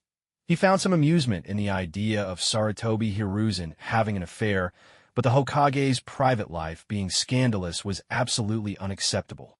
The Hokage was the face of the village. If he were brought down for this reason, it wouldn't be a glorious position for Danzo to take over. He would still be the subject of gossip and finger-pointing behind his back. "Danzo, it's not what you think." The third Hokage wanted to unleash all his 5 natures of jutsu to shift Danzo's misconceptions. "This is a misunderstanding." But the more he explained, the more Danzo suspected he was guilty. Danzo thought to himself that he would need to find an opportunity to speak with Biwa back at the Sarutobi residence. Compensation would definitely have to be paid, but he couldn't take it out of his own pocket. Gritting his teeth, he cursed the third Hokage in his mind, saying, 30 million, right? I'll have it for you in 3 days. Great. I'll come find you in 3 days, Danzo. The third Hokage's smile returned. As long as the money could be settled, let misunderstandings be misunderstandings. You, get out. Get out of my route. A cane was thrown toward the third Hokage. Forget Danzo, that's too cheesy. If you can't accept Danzo, then how about Duan? Just don't call yourself Danzo right now. The third Hokage explained while dodging various flying objects. Watching the third Hokage make a hasty retreat, Danzo's face darkened like the bottom of a pot, and he ominously said, "Come here, bring Xiaochun and Mito to me." After exiting the Hokage building, everyone went their separate ways, except for Shikaku, who was strolling down the streets of Kenoha with Kakashi. "Father, are we still going to find Uchiha-jan?" Kakashi had been quiet since they left, and finally couldn't help but ask as he watched his father make circles in one spot. Kakashi? You're still here." Shikaku just noticed his son beside him. He had gone to find Orochimaru, hoping Uchiha-jan could help Kakashi with his thinking. Recently, Kakashi had been making annoying sounds in the yard since dawn, and it was driving him crazy. If push came to shove, he would have Orochimaru teach this technique to Kakashi. He would even pay for it, as long as he wouldn't have to hear those sounds anymore. "Oh, let's go fishing." Shikaku sighed. "Don't you have a Uchiha classmate? Invite him along and have him bring Uchiha-jan. They should know each other, right?" Kakashi's eyes brightened. His father was indeed clever. It made perfect sense for him to visit a classmate's house. If the classmate brought a clan member, it would be a good opportunity to see Uchiha-jan. Okay, father, we'll go fishing by the river next to the Uchiha clan. Kakashi first found Rin and asked her to help invite Obito to join Uchiha Jun. Naturally, Rin, who had a crush on Kakashi, wouldn't refuse. It would help strengthen the bond between Obito and Kakashi, plus she would get to meet the esteemed Uchiha. She readily agreed and even put on some makeup. When they arrived at the Uchiha clan, looking at the dilapidated houses, they couldn't help but feel a bit emotional. Had Obito been injured these past few days since he hadn't been to school? After all, the whole village was aware of the situation with the Uchiha. They reached Obito's house, which was in a rather poor condition, a run-down wooden structure. "Obito, are you home?" Rin cheerfully called out through the window. After a moment, Obito poked his head out. "Rin?" "Obito, we're going fishing. Want to join us?" Due to the clan leader not allowing Uchiha clan members to leave the compound these days, Obito hadn't gone to school and had been thinking about Rin, so he was pleasantly surprised to see her. He couldn't help but feel that she must have sensed his longing for her. Without bothering to change clothes, he jumped out the window only to find not just Rin, but also that arrogant-eyed Kakashi. "What are you doing here?" Obito crossed his arms and tilted his head in mockery. "Do geniuses not need to train?" Kakashi didn't care about Obito's taunts and glanced at Rin. "Obito, could you please invite Jin-sama to join us? I heard he's around our age. You must know him, right?" Rin looked at Obito with anticipation, and her eyes made it hard for him to refuse. Yeah, we're all clan members." Obito found himself in a bit of a dilemma. He didn't want to disappoint Rin, but he really didn't know Uchiha Jun at all. Recently, he had only heard about him and hadn't even seen him face to face. The Uchiha compound was not too big, but finding Uchiha Jun wasn't easy. Even if he found his house, would he even be home? Would he listen to him? If he went to the clan leader to report on himself, it would be disastrous. However, seeing Rin's admiring gaze, Obito gritted his teeth. "I'll take you to his house, but I can't guarantee he'll be there. We're not that familiar." Obito led Kakashi and Rin around the Uchiha compound, asking many people, but still not finding Uchiha Jun's home. Kakashi was getting impatient. "Hey, are you even capable of this?" As a man of the Uchiha, Obito couldn't let anyone say he wasn't capable. Angered, he glared at Kakashi. "You idiot Kakashi, who can't handle this? If you're so capable, go find him yourself. Our proud Uchiha clan is huge. More steps might tire a genius out. Idiot, it's clearly your sense of direction that's bad." "Okay, you two stop arguing," Rin said, helplessly standing between the two. After asking dozens of people, they finally found Uchiha Jun's house. In front of them was a small, dilapidated, traditional Japanese-style building. Rin began to doubt. "Obito, are you sure Jun-sama lives here?" In Kakashi's impression, Uchiha Jun should be living in a place similar to Orochimaru's residence. Even if it wasn't as luxurious, it shouldn't be this. Thud! A wooden plank fell from the eaves, nearly hitting them on the head. It should be." Obito stepped inside and saw someone chopping wood, asking, "Excuse me, sir, is this the home of Uchiha Jun? We'd like to invite him to go fishing. If not, could you tell us where he lives?" Uchiha Huai looked up at the three of them and asked, "Are you here for Jun? He just fell asleep. Why don't you come in and have a seat while I go wake him up?" Uchiha Rina, hearing the commotion, came out to see a few kids and immediately became warm and welcoming. She hoped her son could make more friends. "You must be Obito. You're here to find Jin? Come in for some tea. I'll go get him up." "Yes, Annie, this is my good friend Rin and my classmate Kakashi. We want to invite Uchiha Jun to go fishing." Obito, being quite sociable, was very familiar. "We can wait outside." I have to tell you, Uchiha Huai isn't much of a talker. With that classic Uchiha handsome yet icy demeanor, he gives off a very aloof vibe. "Uncle, are you chopping wood? Let me help." My social anxiety kicked in, and as long as I didn't feel awkward, I figured others would be the ones to feel it. I pulled out a kunai that I'd saved up for a year to buy and swung it down at the logs next to Uchiha Huai. Kakashi, unable to just stand by, pulled out his katana from behind and reluctantly joined in to chop some wood as well. I had just been dragged out of bed, my face dark enough to drip ink. All I wanted was to get some sleep. Why couldn't they let me be? Frustrated, I squinted at Obito and Kakashi chopping wood in the yard and asked, "What are you guys doing here?"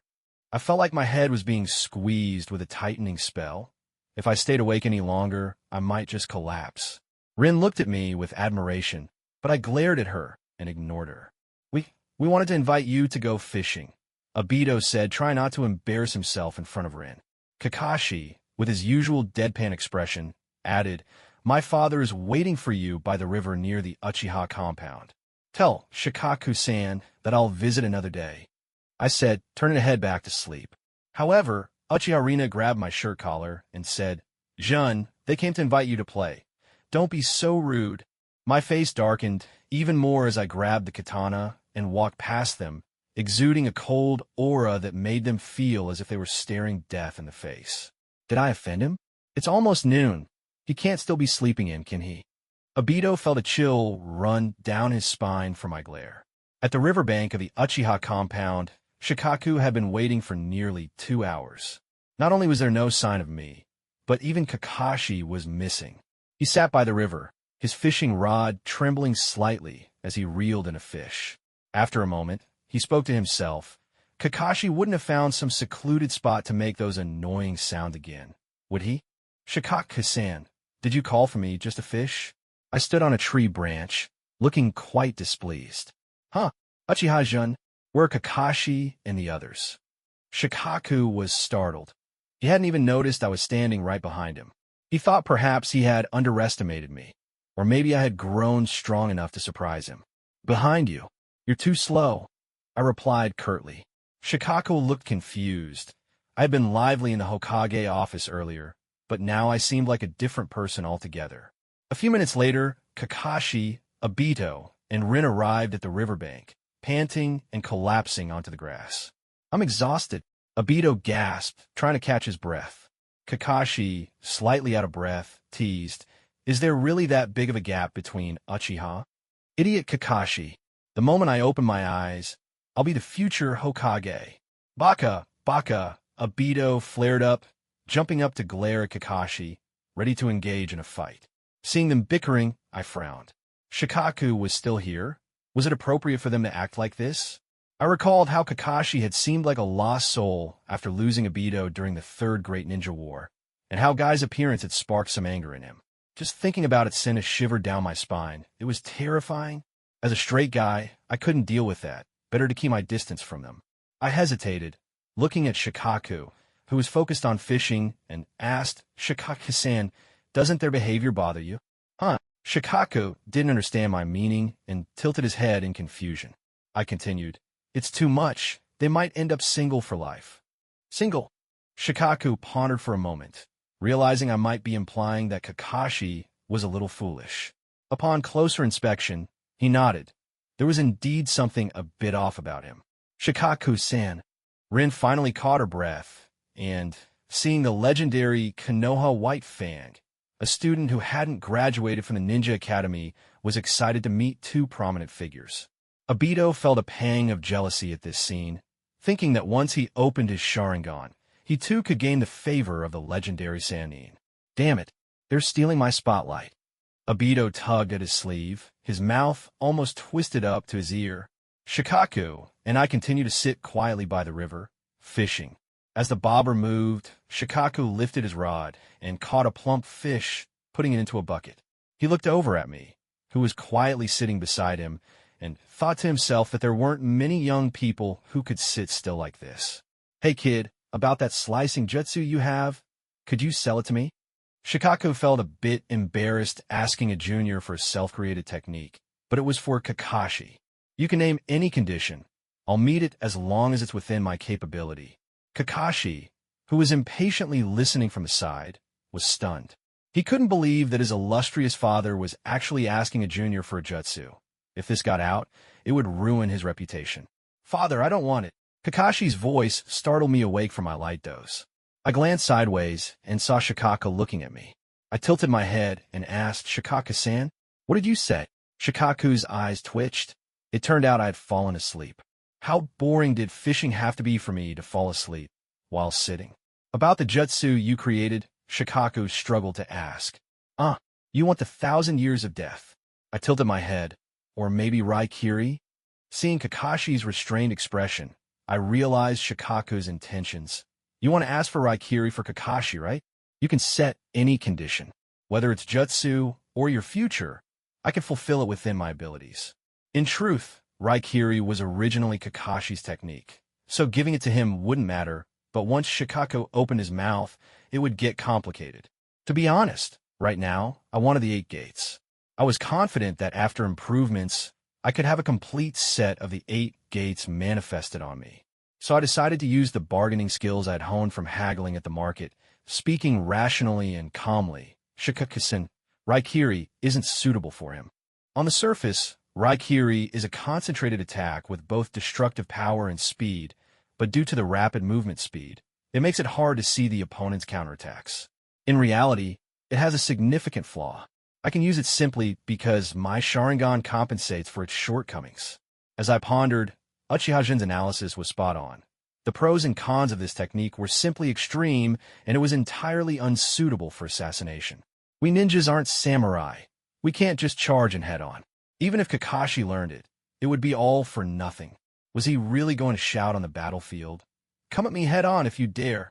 Yet my foolish son was utterly obsessed with this technique. Sigh, I didn't expect him to become a great ninja. I just hoped he wouldn't be a fool. Uchiha Jin, looking troubled, continued, "Moreover, this technique is just a basic framework I built when I was bored. It doesn't even count as a complete jutsu. If you want," he sneaked a glance at me, and I understood. He was hoping I would haggle with him, probably already had a base price in mind. At this moment, Kakashi was stunned. The technique he so desperately wanted to learn was merely a rough framework that wasn't even complete. I understand what you're saying. These past few days, Kakashi has been making those annoying sounds at home, so I still want to buy this technique to keep him quiet. Suddenly, a light bulb went off in my head as I realized a key issue.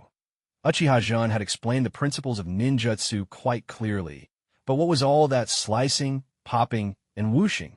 It could have easily been explained in normal terms. I want the 8 gates technique and the swordsmanship from the Warring States period. Uchiha Jin straightforwardly threw out his conditions, with one goal in mind, the 8 gates. As for the swordsmanship, it was merely an addition. If I didn't agree, he would probably just drop the swordsmanship. I readily agreed. Sure, I'll have Kakashi bring it to you in a couple of days. The 8 gates technique was a high-level taijutsu. While it was dangerous, Uchiha Jin was savvy enough not to misuse it. As for the swordsmanship from the Warring States period, I had plenty at home. I could easily gather and send it to him, especially since there were not many ninjas using swords nowadays. Uchiha Jin put down his fishing rod and lazily waved to Kakashi. His dark eyes suddenly transformed into the crimson 3-tomo sharingan, and with a crackle of lightning and a booming sound, he said, "Concentrate your chakra in one spot and combine it with the speed of the thrust." With that, he sliced through the water, and as the water slowly closed back, countless fish floated to the surface, belly up. "Wow, that's impressive," exclaimed Kakashi, Obito, and Rin simultaneously. In their understanding, it was impossible to cut through water. "It's that simple," Uchiha Jin said as he retracted his sharingan, casually adding, "As long as you have lightning chakra, you can master it after practicing a couple of times." I silently rejoiced that he hadn't used any weird terms to explain it to Kakashi. "Hey, can I learn it too?" Obito jumped in with hope on his face. "No," Uchiha Jin directly shattered Obito's fantasy.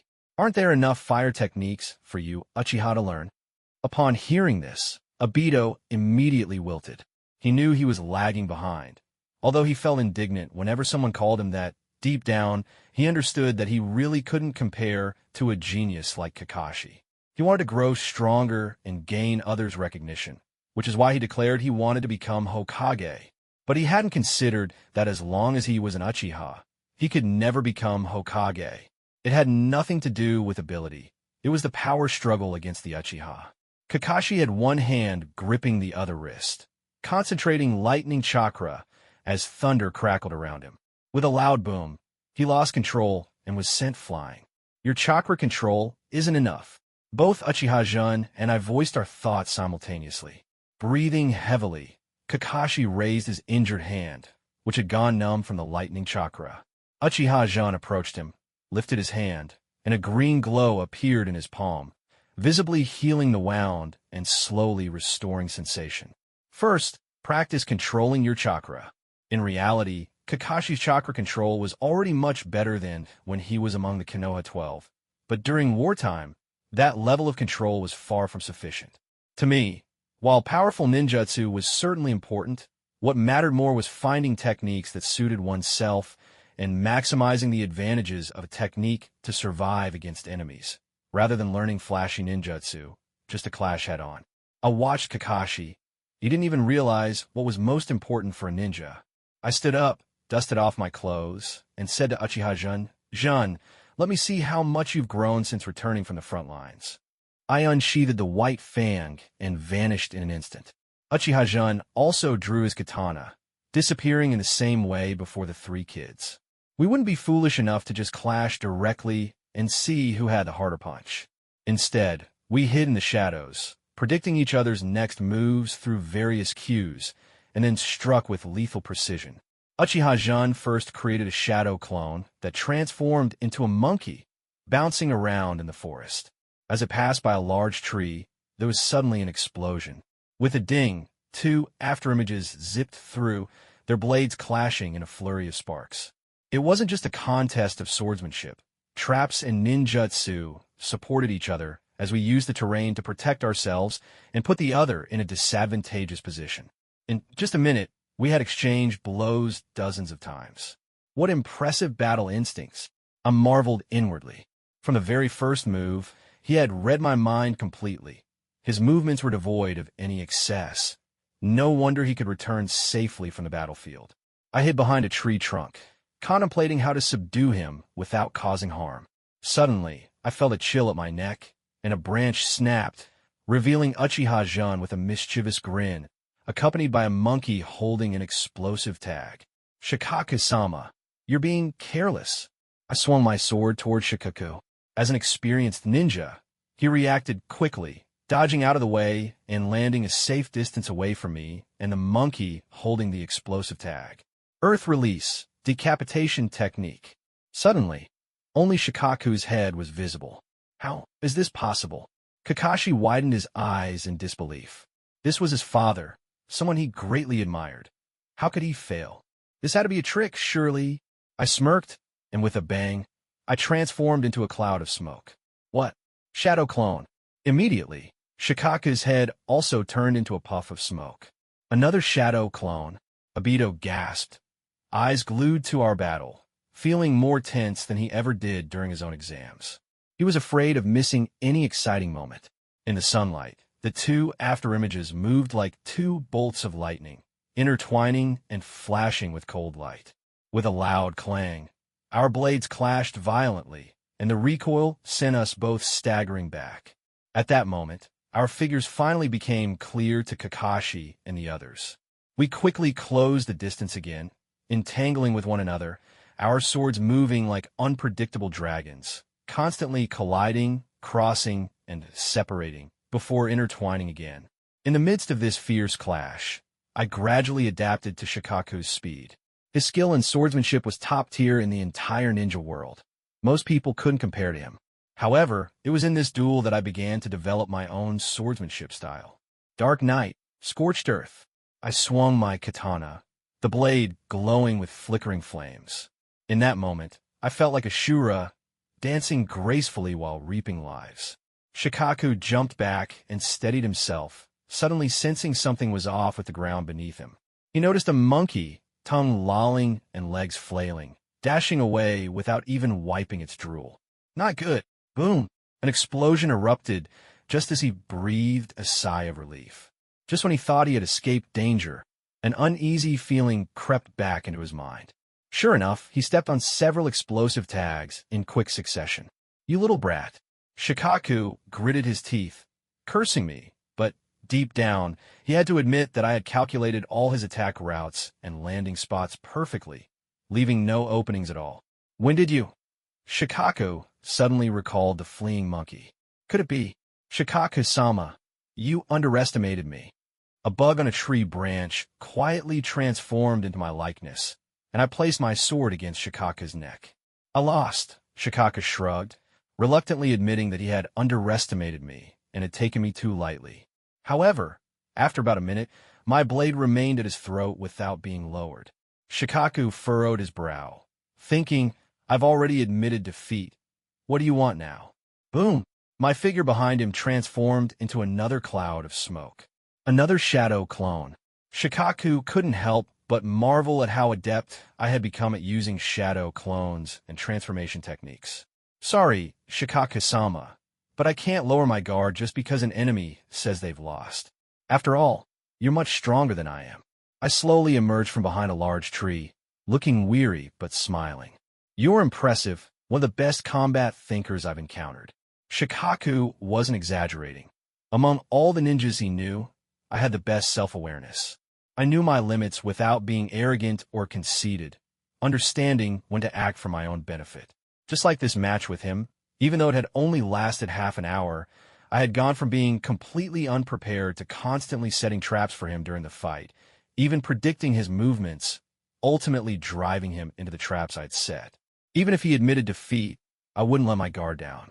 I shook my head and replied, Shikaku-sama, you flatter me. This is just a few tricks. If you wanted to kill me, I doubt I could last even 3 minutes in your hands. There are many talented ninjas, but few that are truly clever. Shikaku never held back in praising his juniors, but he still hadn't grasped that in a direct fight, my shadow clones and real body were constantly intersecting. He hadn't noticed that aspect, which was indeed a sign of his carelessness. Where did your real body hide? I'm hiding underground. I pointed to the ground beneath me. After all, Shikaku-sama, you're too strong. I have to think of my own safety first. Shikaku's icy demeanor almost cracked as he thought. This is Kenoha. What could I do to you here? He truly hadn't expected me to hide underground. If it had been any other ninja, perhaps they wouldn't have thought to do something so. But I was Uchiha. Had this generation of Uchiha become so down-to-earth? Kakashi and the others stood frozen, like 3 wooden posts, unable to process what had just happened. Shikaku looked at his son's dazed expression and shook his head in exasperation, hoping he could learn something from this battle and gain some common sense.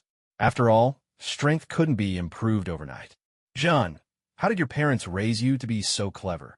Shikaku said while cleaning the fish he had caught, preparing to grill some for the little ones. I rolled my eyes, glancing at the fish beneath me, and casually replied, Eat what you need to supplement. Eat more brains and walnuts. Shikaku found my reasoning quite sound.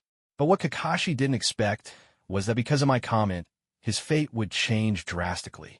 From that day on, he would have to crack walnuts every morning and evening, and there would have to be brain matter in every meal. We gathered around, chatting and laughing. I carefully observed Obito. He was one of the future instigators of the 4th Great Ninja War. He was quite the troublemaker, still lacking in strength and logic. I puzzled over why Uchiha Madara would choose him. Was it for revenge against Black Zetsu? To be honest, transforming such a bronze-level fighter into a king wasn't something just anyone could accomplish. With Obito's current temperament, if I had to guide him, I would probably age a decade in the process. Did Black Zetsu really offend Uchiha Madara? Or was it truly a case of beauty in the eyes of the beholder? I pondered for a long time and finally concluded this was the only answer. The Uchiha clan's hereditary issues, along with their introverted nature, were indeed hard to cure. Medically speaking, it was a genetic defect. As long as one didn't awaken their sharingan, they could live a peaceful life. But once they opened their eyes, the condition would worsen. Not only would mental issues escalate, but they would also risk blindness over time. Idiot Kakashi, once I awaken my sharingan, I'll definitely beat you. Obito's shout snapped me out of my thoughts. I couldn't help but wonder, was there really someone eager to fall ill? The strength of the Uchiha comes from within, not solely from the sharingan. Instead of relying on a pair of eyes, it's better to run a few laps around Kenoha to build up some stamina. My words left Obito puzzled. He thought, you have sharingan. Why are you talking down to me? If you didn't have your sharingan, could you be this strong? However, my words left quite an impression on Shikaku. His clan had also been passed down from the Warring States period. Although they weren't as powerful as the Senju or Uchiha, they understood the essence of a ninja. So throughout the changes in times, their clan never abandoned the practice of swordsmanship. Back then, it wasn't ninjutsu that made ninjas strong, but the ninjas themselves. All bloodline limits were just tools to assist them, not like today, where the priorities were completely reversed. In the darkest corner of Kenoha, Danzo, Toka, Shikumu, and Midogate surrounded a table and engaged in a two-day, two-night debate battle. In this situation, Danzo, we cannot pay for this. If we do, it will be tantamount to supporting Hisashi's affair. He must learn a lesson. Toka Shikumu, as a woman, detested infidelity and firmly refused to spend money to help Hisashi out of trouble. You have a point, but I have my reasons for needing to help him. Danzo took a deep breath and concealed the resentment in his heart. He could not allow anyone to tarnish the name of the Hokage. However, this matter will greatly affect the Hokage's reputation, and the meeting is about to begin. Hisashi has had this problem since he was a child. I thought he was just ambitious, but lacked the courage.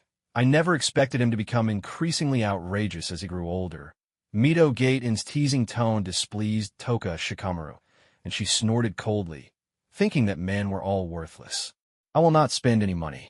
Let Hisashi solve this himself.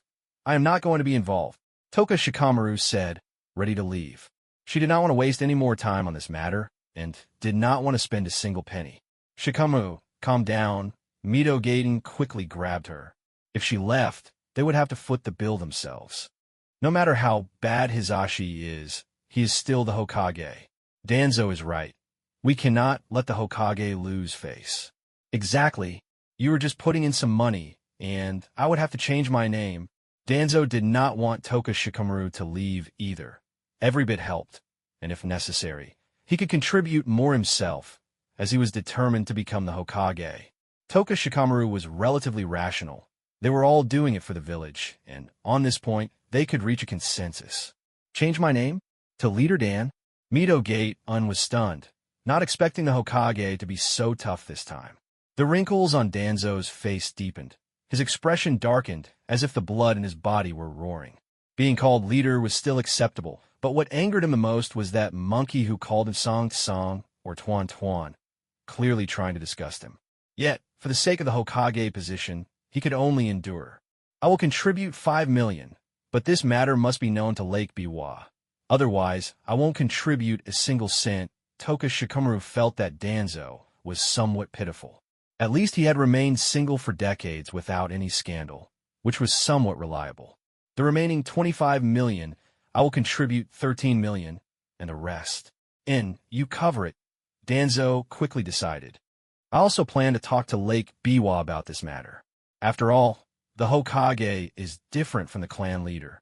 Midogate nodded reluctantly, thinking to himself that Danzo was only contributing 50,000 more, but acted as if he had paid the full amount.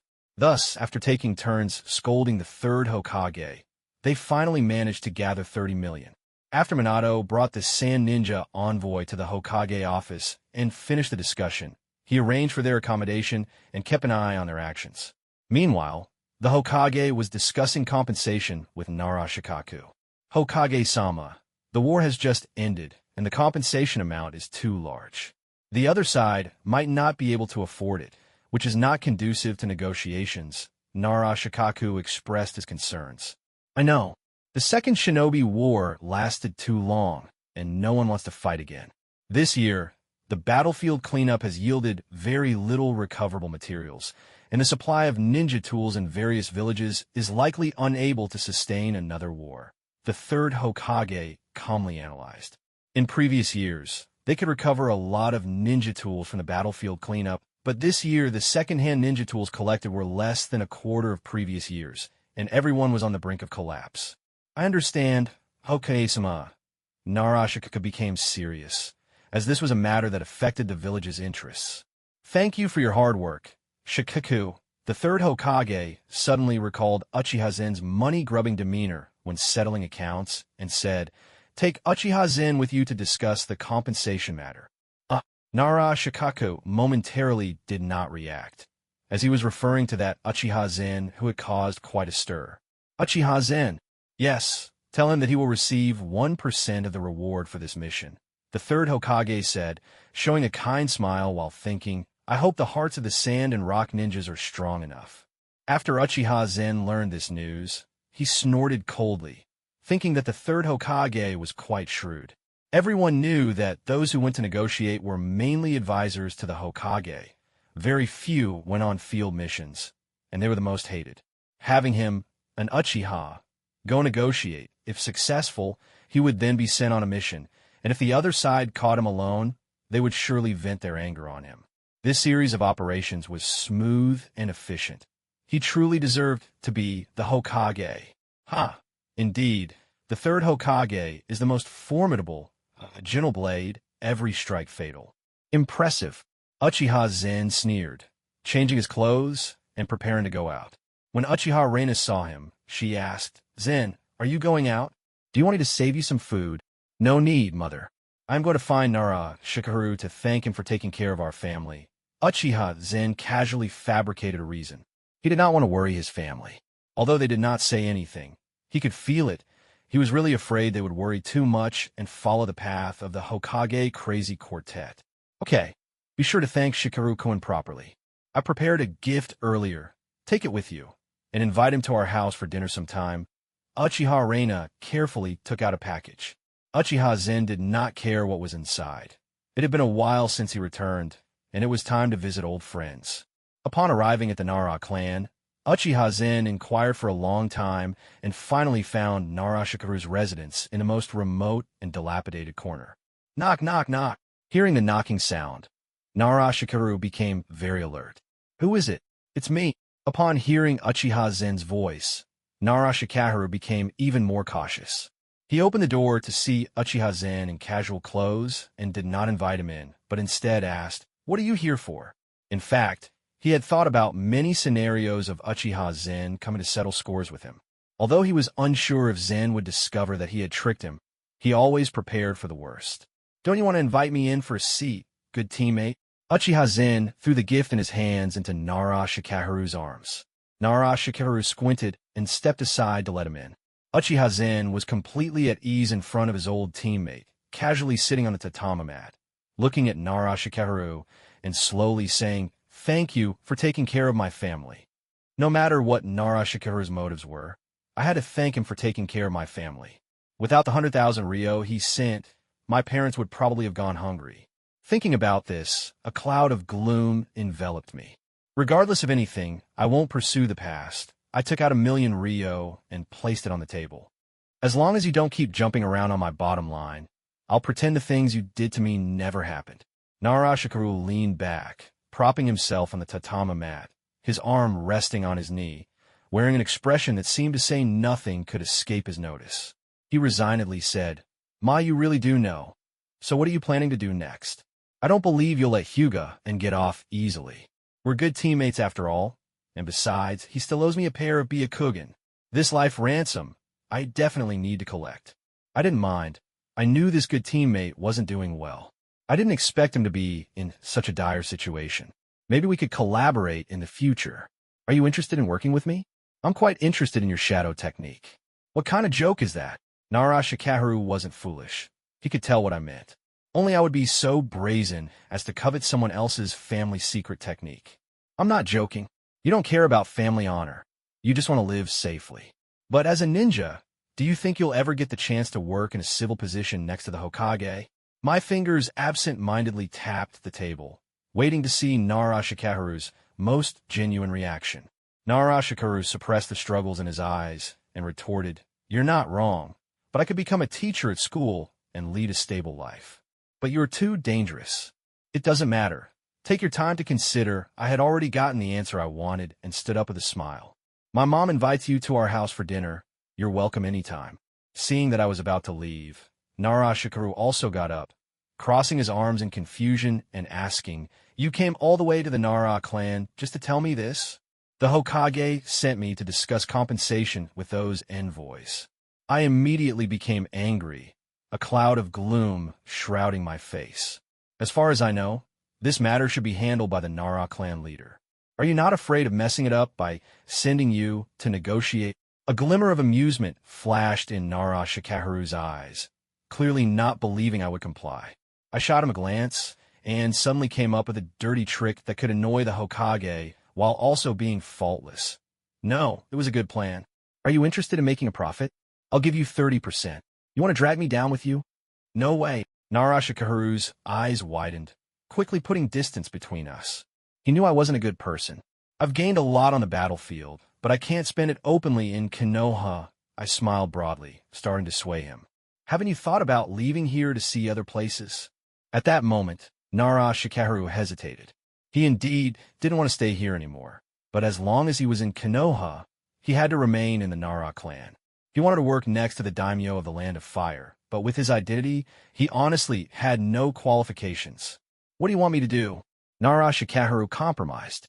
As long as the money was good enough, he felt he could live comfortably anywhere. Just follow me. You don't have to do anything. Are you really that kind? You'll give me 30% commission for doing nothing. Narashikaru didn't even believe the punctuation of my words. Of course. Who told you to have the surname Nara? I smiled brightly. Hearing Nara, his heart dropped a beat, and he instantly understood what I was trying to do. All I wanted was his name. He didn't have to do anything, just take the blame. No way. 30% is too little. I want 40% or no deal. On the other side, Narashikaku was waiting for me, looking somewhat irritated. Bringing a Uchiha like me to negotiate compensation with the envoys and giving up 1% of the profit, how could the Hokage be so sure I could pull it off? Clan leader, Uchiha Zen and Narashikaru have arrived. Narashikaru? Hello, clan leader Clan leader. Looking at the two of us who entered, Narashikaku lazily greeted us. Why caused a ruckus with the Huga clan? I estimated that very few people in the village didn't recognize me, but Narashikaru had no impression of me at all. He probably just became the clan leader and didn't pay much attention. Following Narashikaku's gaze, I explained, in the battlefield, Shikaru is my teammate. I came to the Nara clan to visit him, and the mission didn't say I couldn't ask for help. This surprised Narashikaku. He stroked his chin, thinking there shouldn't be any problems with his clan members, and besides, we were teammates. However, just to be safe, he still needed to inform the Hokage. I can't make decisions on such matters, but it shouldn't be a big problem. That's good. Let me negotiate myself. I'm afraid if I ask for too much, it will damage our relations with other nations, and I'll need Shikaru to persuade me a bit. I smiled harmlessly, but for some reason, Narashikaku's eyelids kept twitching, feeling that something was about to go wrong. Narashikaku cleared his throat and directly got to the point. We have 73 Sand Ninja captives, including 3 Jonin, 39 Chunin and Elite Chunin, and 31 Genin. There are 121 Rock Ninja captives, 1 Elite Jonin, 18 Jonin, and the rest are Genin. Most Genin were just cannon fodder. I was puzzled as to why they would capture them. Why are there Genin among the captives? Narashikaku felt a bit awkward and said, after the war, the village needs to retrain ninjas. It takes several years to train a Genin, and capturing Genin is much less of a loss than capturing Jonin. I nodded. I didn't believe captives would be treated well. What about the pricing? The price is 50 million for Elite Jonin, 30 million for Jonin, 10 million for both Elite Chunin, and 5 million for Genin. In total, the Sand Ninja is 635 million, and the Rock Ninja is 1.115 billion, plus war damage costs. Each village should pay 10 billion. The more Narashikaku spoke, the tighter his brows furrowed. He felt this was unreasonable, and if the other side felt pressured, they might retaliate or refuse to negotiate. Is this calculated by clan leader Shikaku or by Hokage-sama? I took a sip of tea, feeling this was simply a fantasy. I knew very well how much money the Sand Ninja had. They couldn't possibly come up with that. It was Okazama, Narashikaku replied, suddenly realizing, Zenkan, do you have any insights? I smiled at clan leader Shikaku and said, You're joking, clan leader. I don't have any great insights. I just find this matter quite interesting. In truth, I scoffed at the Hokage's behavior. If the negotiations fell through, it was only natural for the village to provide compensation. If negotiations failed, it meant the people in charge weren't doing their jobs well. Wanting money in that case was simply out of the question. If they weren't punished, they should be thanking their lucky stars. I continued, Did the Hokage mention a bottom line? After all, 1% of that amount. Now that's quite tempting.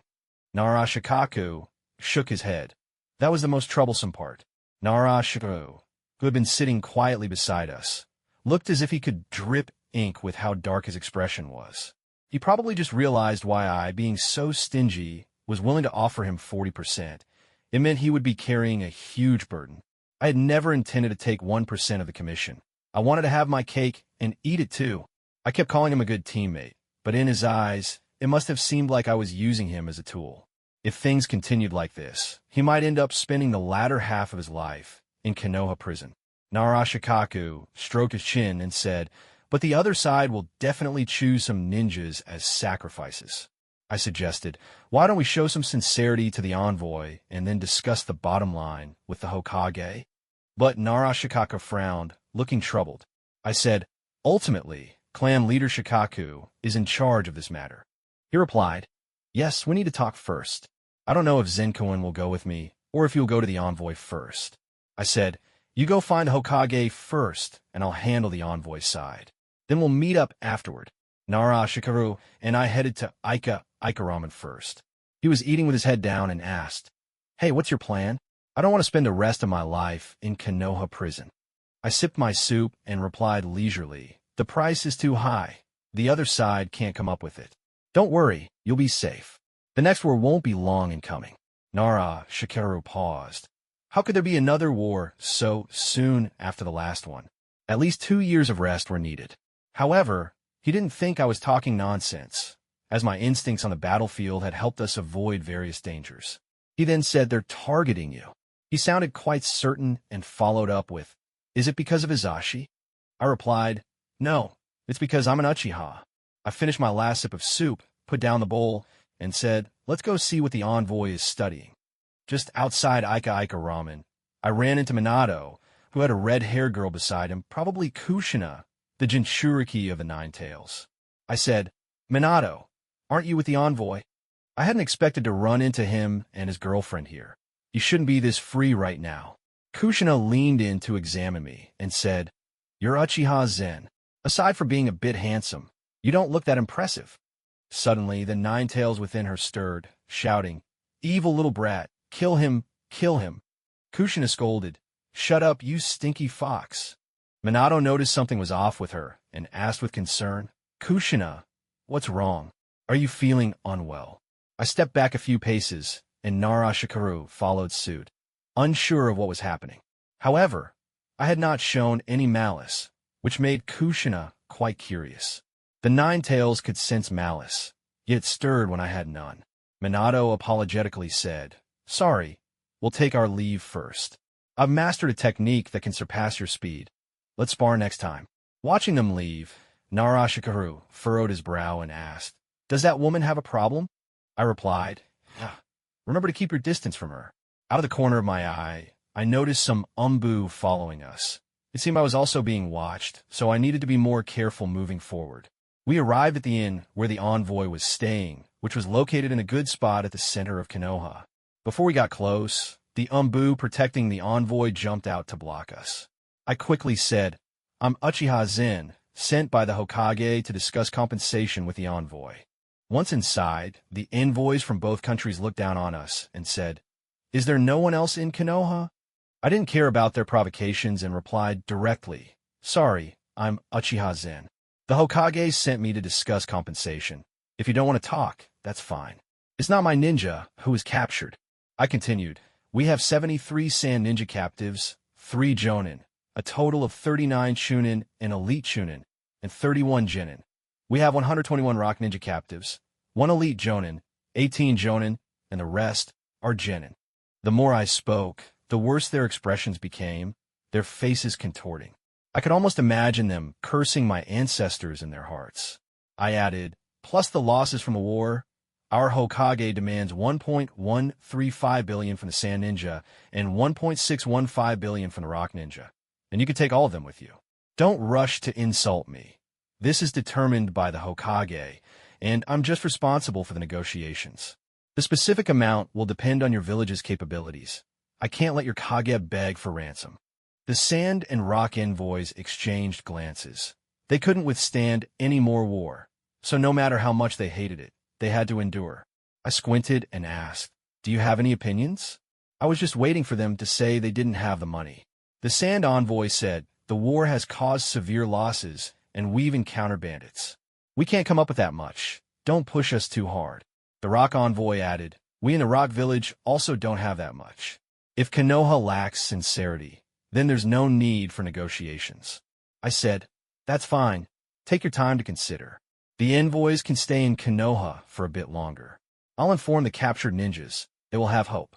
Saying this, I didn't wait for their response and left with Nara Shikaru. The Sand Envoy asked the Rock Envoy, "What does he mean by that?" The other replied, "He seems to have ulterior motives. He claims to be responsible for the compensation. Could it be the envoys from both sides understood what I was trying to do? If they wanted to negotiate, they should come to me. They were eager to see how sincere I was. Such matters, neither village's envoy would inform the Hokage that I wanted to have my cake and eat it too. For them, internal discord in Kenoha would be delightful." The two village envoys exchanged smiles and said, "We'll find him tomorrow to continue discussing the compensation matter." I walked into the Hokage's office and immediately saw the third Hokage with his eyes glued to the crystal ball, smiling like it was a spring day. I felt like I had come at the wrong time, standing there awkwardly, so I cleared my throat softly a couple of times. "Ah, it's Shikaku. How did the negotiations with the envoy go?"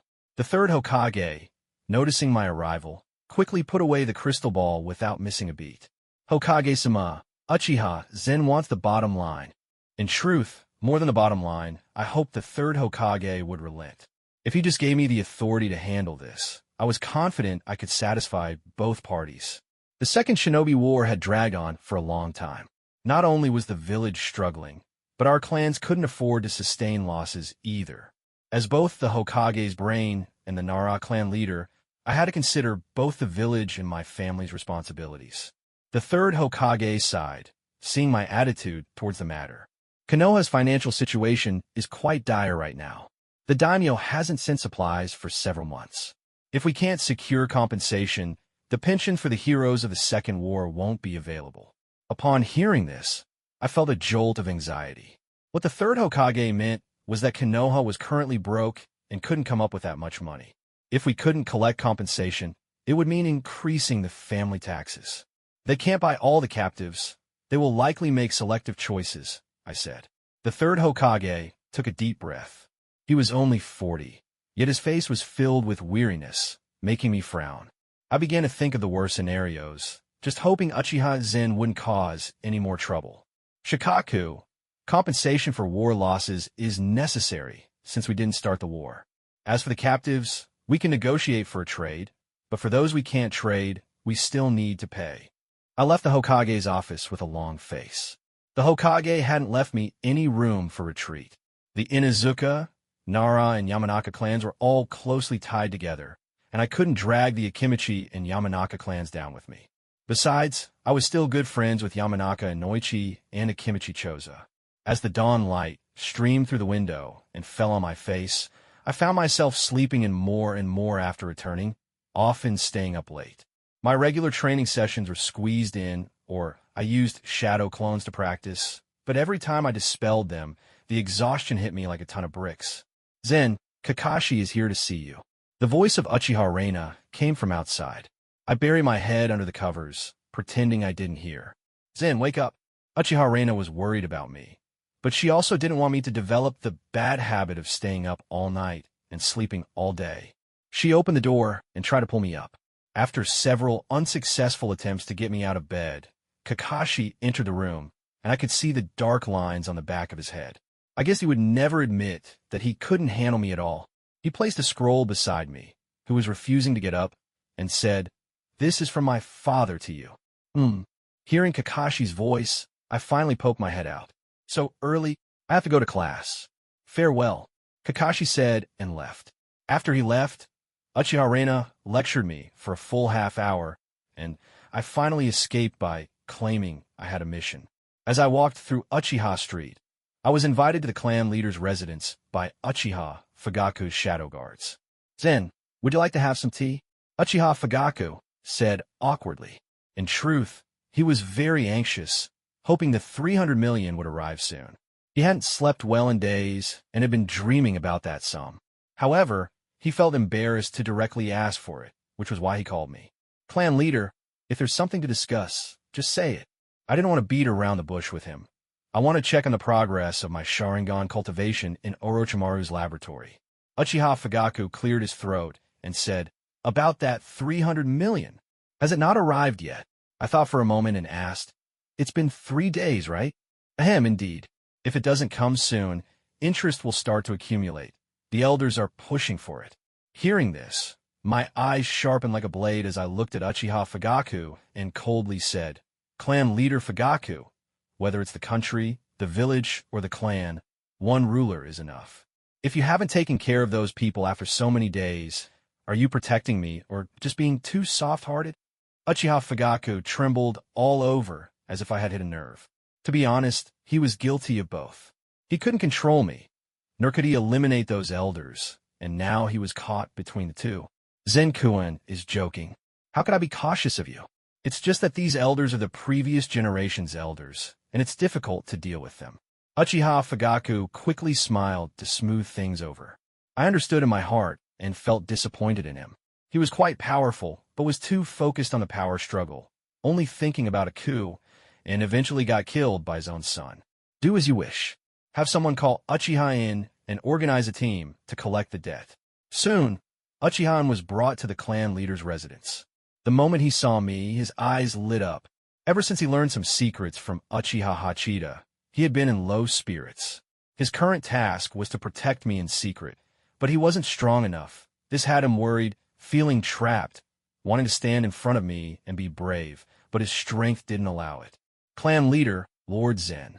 I looked at the frowning Uchiha and was unsure whether he had discovered that I was drawing his blood. However, I quickly dismissed that thought. I had been so discreet that as long as Orochimaru didn't say anything, he couldn't possibly find out. I called you here because the debt owed by the Huga and Hokage hasn't been settled. Take a dozen people with me to collect the debt, making a big show of it with drums and everything. We'll first go to the Hokage building, then to the Huga clan. After I finished speaking, I slapped my backside and turned to ask Uchiha Fagaku, how much commission can I take when we retrieve the money? Commission? Uchiha Fagaku was stunned, and the hidden shadow guards were also confused.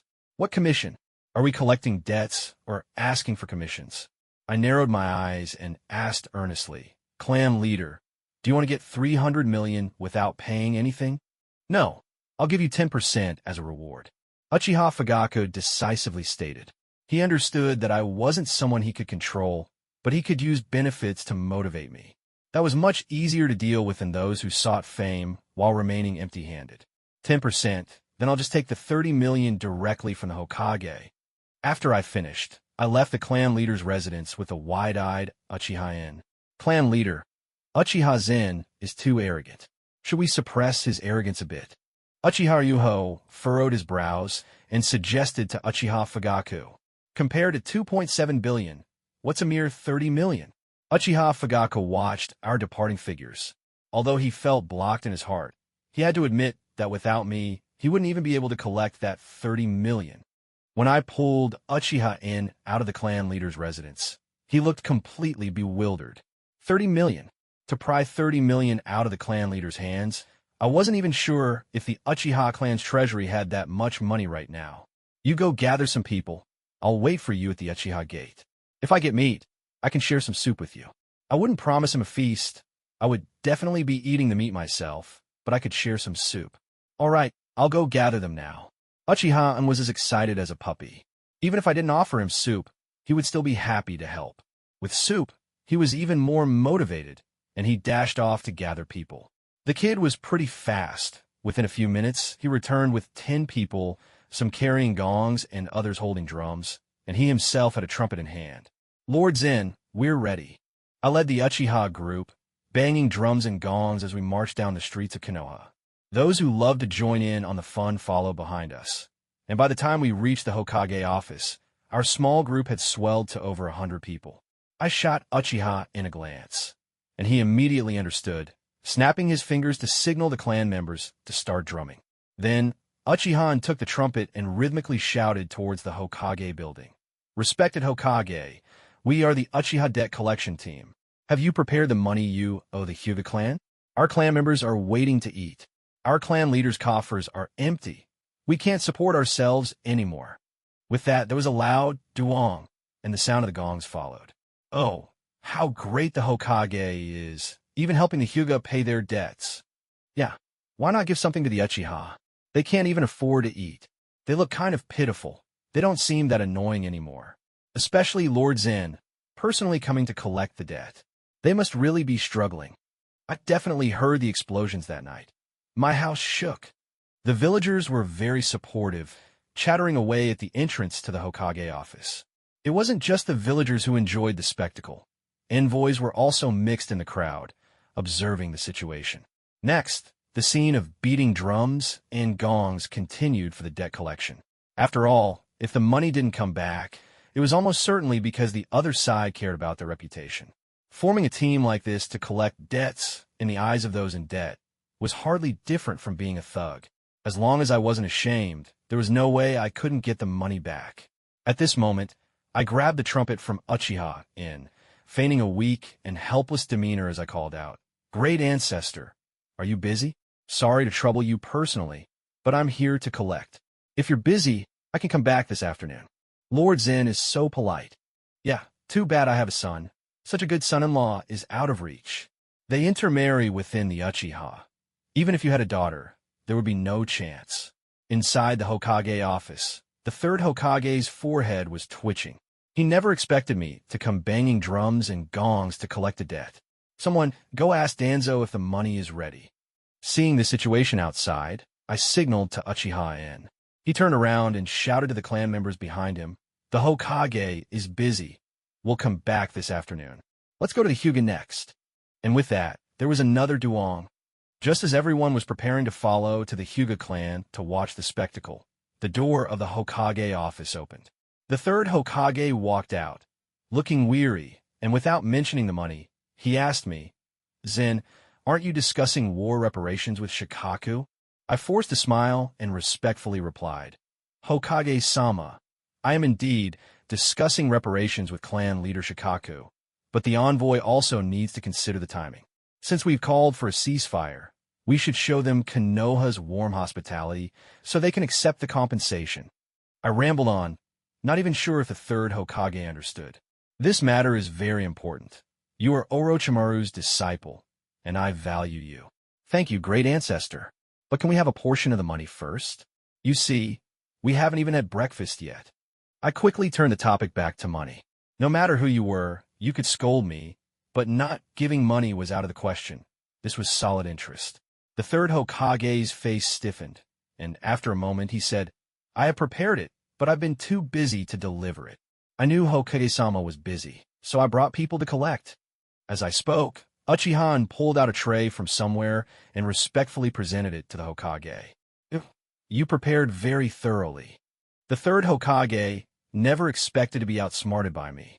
He must have been baffled by how I could ask for money so calmly in front of so many people. "Great ancestor, should I go with you to collect?" I quickly added, knowing he indulged Danzo.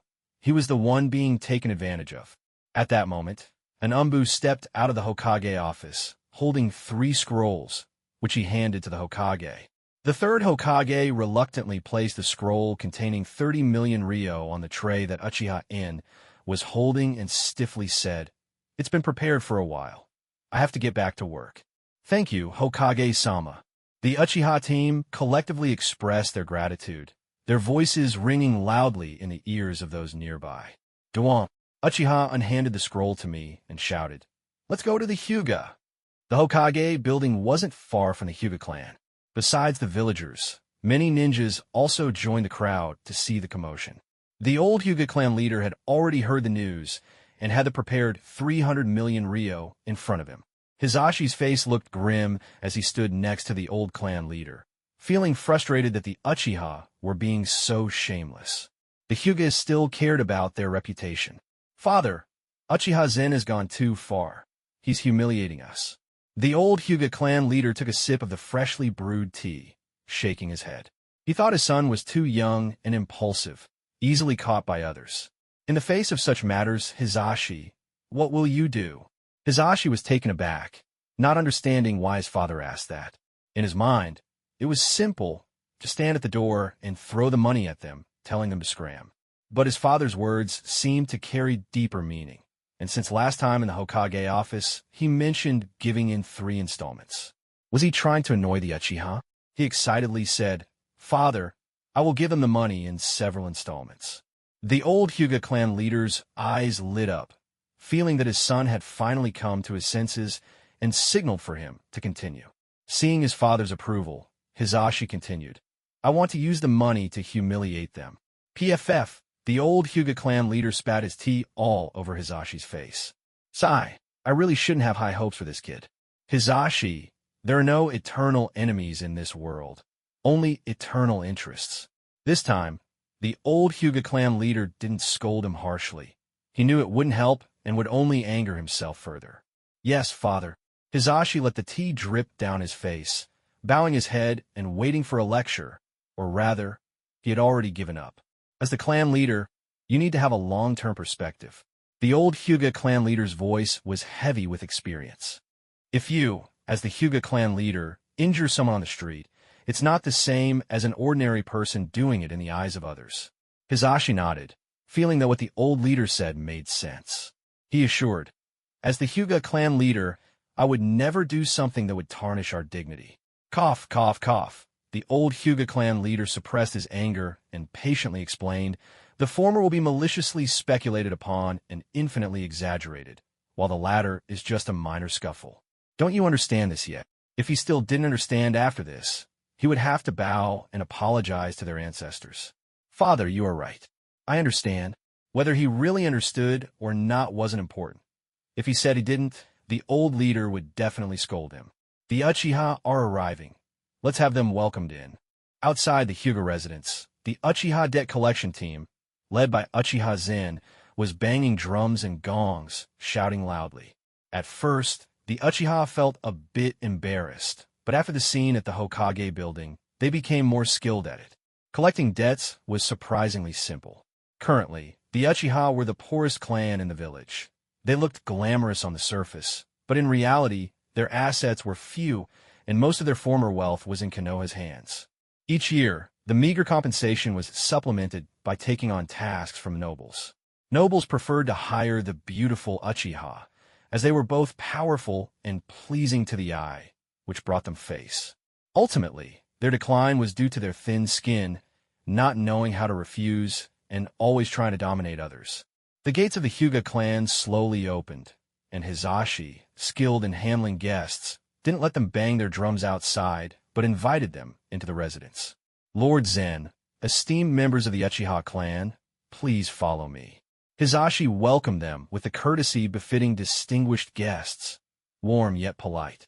"Lord Zen, my father and the clan leader request your presence in the inner room to sincerely apologize for the previous matter." Hisashi felt nervous, wondering what he would do if Uchiha Zen refused. His father had only told him to say this and hadn't taught him what to do if he was turned down. "Since the old clan leader and the clan leader are so sincere, I can't refuse." Uchiha Zen instructed Uchiha in, "You all wait for me here." He understood that a private meeting with the old clan leader wouldn't raise suspicions or provide anyone with a handle against him. This old fox was cunning indeed. "Father, clan leader." Hisashi led Uchiha Zen into the inner room before stepping back and closing the door. The two of them knelt on the tatami mat, one exuding authority and the other tense, staring at him. "Old clan leader Hisashi, time is limited, so please speak quickly." Uchiha Zen ignored the old clan leader's scrutiny and got straight to the point. He had gone through the effort to meet alone for a reason, besides wanting to seal his own mouth. There must be other matters at play. "You're quite talented for your age. If only you were a Hyuga." The old Hyuga clan leader sighed and took out 2 scrolls. "This is 300 million. One of the scrolls was placed in front of Uchiha Zen. "This 30 million is my sincerity as an elder. Old clan leader, is the method to break the rebirth of the world worth 30 million and a bunch of Hyuga gossip?" Uchiha Zen picked up one of the scrolls without courtesy. "Of course not. This is just my sincerity. Previously, I failed to raise my son properly. The old clan leader shot a glance at the trembling Hizashi. As you can see, I am getting old, and my son can't bear the weight of the clan. This 30 million is a hope to build a good relationship with the Uchiha. Old clan leader, I am Uchiha. Uchiha Zen found it amusing that the old clan leader wanted him, an Uchiha, to protect the Hyuga. Ha ha! There are no eternal enemies in this world. Our two families have been at odds, but what have we gained besides names? The old clan leader continued. If you think cooperation is possible, I am willing to give the Uchiha the 3 mines located where the land of rice and the land of fire meet. No, I will give them to you, Uchiha Zen, as thanks. 3 mines. The Hyuga truly had deep pockets. This was probably something even the Hokage didn't know. The old clan leader is right. There are no eternal enemies. I believe clan leader Hizashi is straightforward and simple-minded. It would be nice to have a good friend. Uchiha Zen smiled brightly. With these 3 mines, he could build a laboratory more luxurious than Orochimaru's and buy more advanced experimental equipment. Even without doing missions, he and his parents could live comfortably for the rest of their lives. Hizashi knelt to the side, struggling to contain his impulse to pound Uchiha Zen into the ground as his fists clenched tightly. Ha ha ha! With you, the Uchiha, how can we not grow strong? If you were a Hyuga, I would do everything to nurture you. The old Hyuga clan leader shot a warning glare at Hizashi and generously praised Uchiha Zen, who, despite being at an unruly age, was surprisingly mature for his years. As long as he promised not to oppose the Hyuga, under his schemes, the Hyuga would never face the risk of extinction again. You're joking, old clan leader. Uchiha Zen smiled thinly as he stared at the old Hyuga clan leader and asked, How do you know I can protect the Hyuga? I am Uchiha. You don't resemble an Uchiha at all. The old Hyuga clan leader thought for a moment and continued. I have never misjudged a person. Your future achievements will not be controlled by a single clan or nation. I don't need you to devise strategies for the Hyuga. I just hope that when the Hyuga encounter difficulties, you can lend a hand. Uchiha Zen's lips curled up, and he couldn't help but admire the old clan leader. For the sake of the clan's rise and fall, he had even planned for what would happen after his death. Even if there were risks, the old Hyuga clan leader was indeed a qualified and great leader. That's not enough. What I want is not just your personal sincerity, but the sincerity of the entire Hyuga clan. The old Hyuga clan leader instantly understood what I meant. What good was it for me to speak sweetly if I was gone? Who would take those promises seriously then? You're quite insightful. The old Hyuga clan leader glanced at his eldest son, whose face was turning green, and called out, Hizashi. Father. Hizashi gritted his teeth, unable to believe that his father was actually showing weakness to me, an Uchiha, and pinning the future hopes of the clan on a sworn enemy. Was he really that untrustworthy as a clan leader? Swear it. The old Hyuga clan leader said in a commanding tone. Hizashi glared at me, his eyes full of resentment, as if he wanted to swallow me whole. His teeth chattered as he reluctantly raised his finger to swear. I, Hizashi Hyuga, swear that I will never be an enemy of Uchiha Zen, and we will share honor and disgrace together. After saying this, he appeared utterly drained. The old Hyuga clan leader shook his head in disappointment and said helplessly, This clan leader was my own choice. I don't know what to do. He makes it too easy for others to find fault with him. I said, as long as the Hyuga keep away from the power center of Kenoha and live in seclusion, clan leader Hizashi shouldn't wear his emotions on his sleeve. He should learn more from clan leader Fagaku. The clan's longevity won't be a problem. And my words, the old Hyuga clan leader's murky white eyes seemed to light up with hope. I can't believe I didn't see this point. I'm truly getting old and confused. I just said it casually. I shrugged, not expecting the usually stern Hizashi to change so quickly. Hizashi, go to get the property deeds for the 3 mines. The old Hyuga clan leader made a decisive call, unhesitatingly preparing to give away the 3 mines. For him, this small loss was nothing for the future of the Hyuga clan. Though Hizashi was reluctant, he didn't dare to defy his father's wishes, watching helplessly as the 3 mines were about to be given to the Uchiha. However, in the near future, he would be immensely grateful for his father's decision, realizing that it was wise not to act recklessly against me. After leaving the Huga residence, I intentionally created a false impression that collecting the money wasn't going smoothly while spreading the word that the remaining funds would be personally delivered by the Huga to the Uchiha. Lords in, the Huga just gave the money so readily. You have to tell me how you pried it out of that old man. The Huga are notoriously tight-fisted. Uchiha in followed me like a curious child, eager to know how I got the money. I replied, if they weren't tight-fisted, where would such a rich fortune come from? Did you think the Uchiha could act big in front of the Hokage? Saying this, I pulled out 3 million from the 30 million to hand over to Uchiha in. Give 1 million to those who came with you, and the rest is your reward. Wait, my reward? Uchiha in stammered, looking at the 3 million in his hands, his tongue tripping over itself. He had just gone on a short trip and was getting 2 million. After fighting on the battlefield for 2 years and narrowly escaping death multiple times, he had never seen this much money. Yeah, give them 1 million, and 2 million is yours. Don't make me say it a third time. I had a look of exasperation. How could a proud Uchiha act like he had never seen money before? Uchiha-in quickly stuffed the money into his pocket, checking it repeatedly, afraid it would disappear. In his life, he had never seen so much money. Even though the Uchiha were a prominent clan, he wasn't in the upper echelons, so he didn't have access to such wealth. He thought he would get a few thousand ryo at most, and who would have thought that accompanying me on this trip would net him 2 million? It was too generous. Even the clan leader wasn't this generous. Ah, truly, Lord Zen, your vision is vast. Uchiha found a secluded corner, happily distributing the money to the others. Watching them act like they had never seen money before made him feel great, and he emphasized that this was my generosity. No one expected to receive rewards for just accompanying me. They thought it was merely a formality, and since they had a good relationship with Uchiha-in, it was a clan matter. When each person received their 10,000 ryo, they were astonished and never dreamed there would be such good fortune, let alone that I would give them money. Money could make a ghost push a millstone. Now, these Uchiha, not to mention pushing a millstone, would dare to stare down a ghost. And did Lord Zen really let you distribute this money to us? You didn't sneakily take it from the money we collected, did you? A little girl spoke up.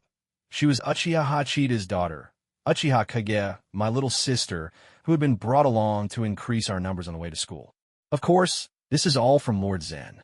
Do you think I would stoop to stealing? Uchiha crossed his arms, raising his chin in defiance. Though he was a proud Uchiha, 2 million ryo was indeed enticing. Long live Lord Zen. Lord Zen is the real man. This is called having vision. You all don't understand a thing. How was I to know that by giving out the rewards, they elevated this normal salary payment to a matter of vision? So, you guys don't even get paid for working for the Uchiha? In reality, the Uchiha clan's members received minimal rewards for their tasks. On the other side, Danzo, upon learning that the third Hokage had given money to the Uchiha, was so furious that he smashed everything he could smash in the root base, cursing me, while also lambasting the third Hokage. He thought giving money to the Uchiha was worse than having an affair. The matter of collecting debts sparked new ideas among the envoys. They wanted to find me privately to discuss. However, lacking opportunities, they wandered around Kenoha to create chances for themselves. Minato, responsible for entertaining the envoys, wore a pained expression every day, following them around. As a ninja, physical and mental exertion during battles helped one grow, but accompanying them shopping drained him without any benefits, and his feet even started to blister. The envoys were not doing much better. In order to find me, they essentially roamed all over Kenoha. But I had yet to appear on the streets, so they had to abandon that plan and let Minato relay the message that they wanted to continue discussing compensation. Upon receiving the message, Minato finally sighed in relief and hurriedly passed the news to Nara Shikaku, praying that they would quickly send these envoys away. If they didn't, they would send themselves away. As an important negotiating figure, I was in no hurry. I was waiting to see who would crack first. Sure enough, after receiving the news, I happily went to Orochimaru's residence. As soon as I walked in, I was taken aback by the sight before me. Orochimaru was not in the lab. He was practicing martial arts. Yes, practicing. Tai Chi, to be exact. I rubbed my eyes in disbelief and asked, Orochimaru-sama, what are you doing? Zen, this is the perfected version of the two incomplete taijutsu from the Hyuga clan. Orochimaru continued his movements, practicing vigorously. I was instantly thrown off balance. This perfected version was essentially the Chinese Tai Chi. With those two little books resembling children's drawings, he actually managed to perfect it. I felt like I'd been struck by lightning. This was the so-called genius? My previously dull gaze suddenly ignited with excitement. Orochimaru-sama, how does it feel as you practice? At first, it didn't feel like much, but after practicing a few times, I felt completely at ease, with a special energy continuously flowing through my body. After finishing a set and striking a pose, Orochimaru said to me, Zen, come and try it out. With a loud thud, Jeriah fell from the wall, holding a large bag of things. His speech was all jumbled. What the hell? Orochimaru, what is this? What do you want now? Orochimaru was lost in the experience of his new technique, and when interrupted by Jeriah, his expression darkened instantly. Jeriah got up, dusting off his clothes. After ensuring the package wasn't torn, he said mysteriously, Orochimaru, this is something I had someone bring back from the land of rice. You should give it a try and see if it works. From a distance, I could already smell the pungent scent of the medicinal herbs, and my mind was racing. Orochimaru was also researching traditional Chinese medicine. What is this? Keep it away from me. Orochimaru moved aside in disgust, clearly bothered by the smell. It's the kidney restoration and vitality record. It's super popular in the land of rice. Any man without this stuff isn't considered a real man. Hearing this, my heart sank with an ominous premonition. Wasn't this the same prescription I had given to the daimyo and his entourage in the land of rice last time?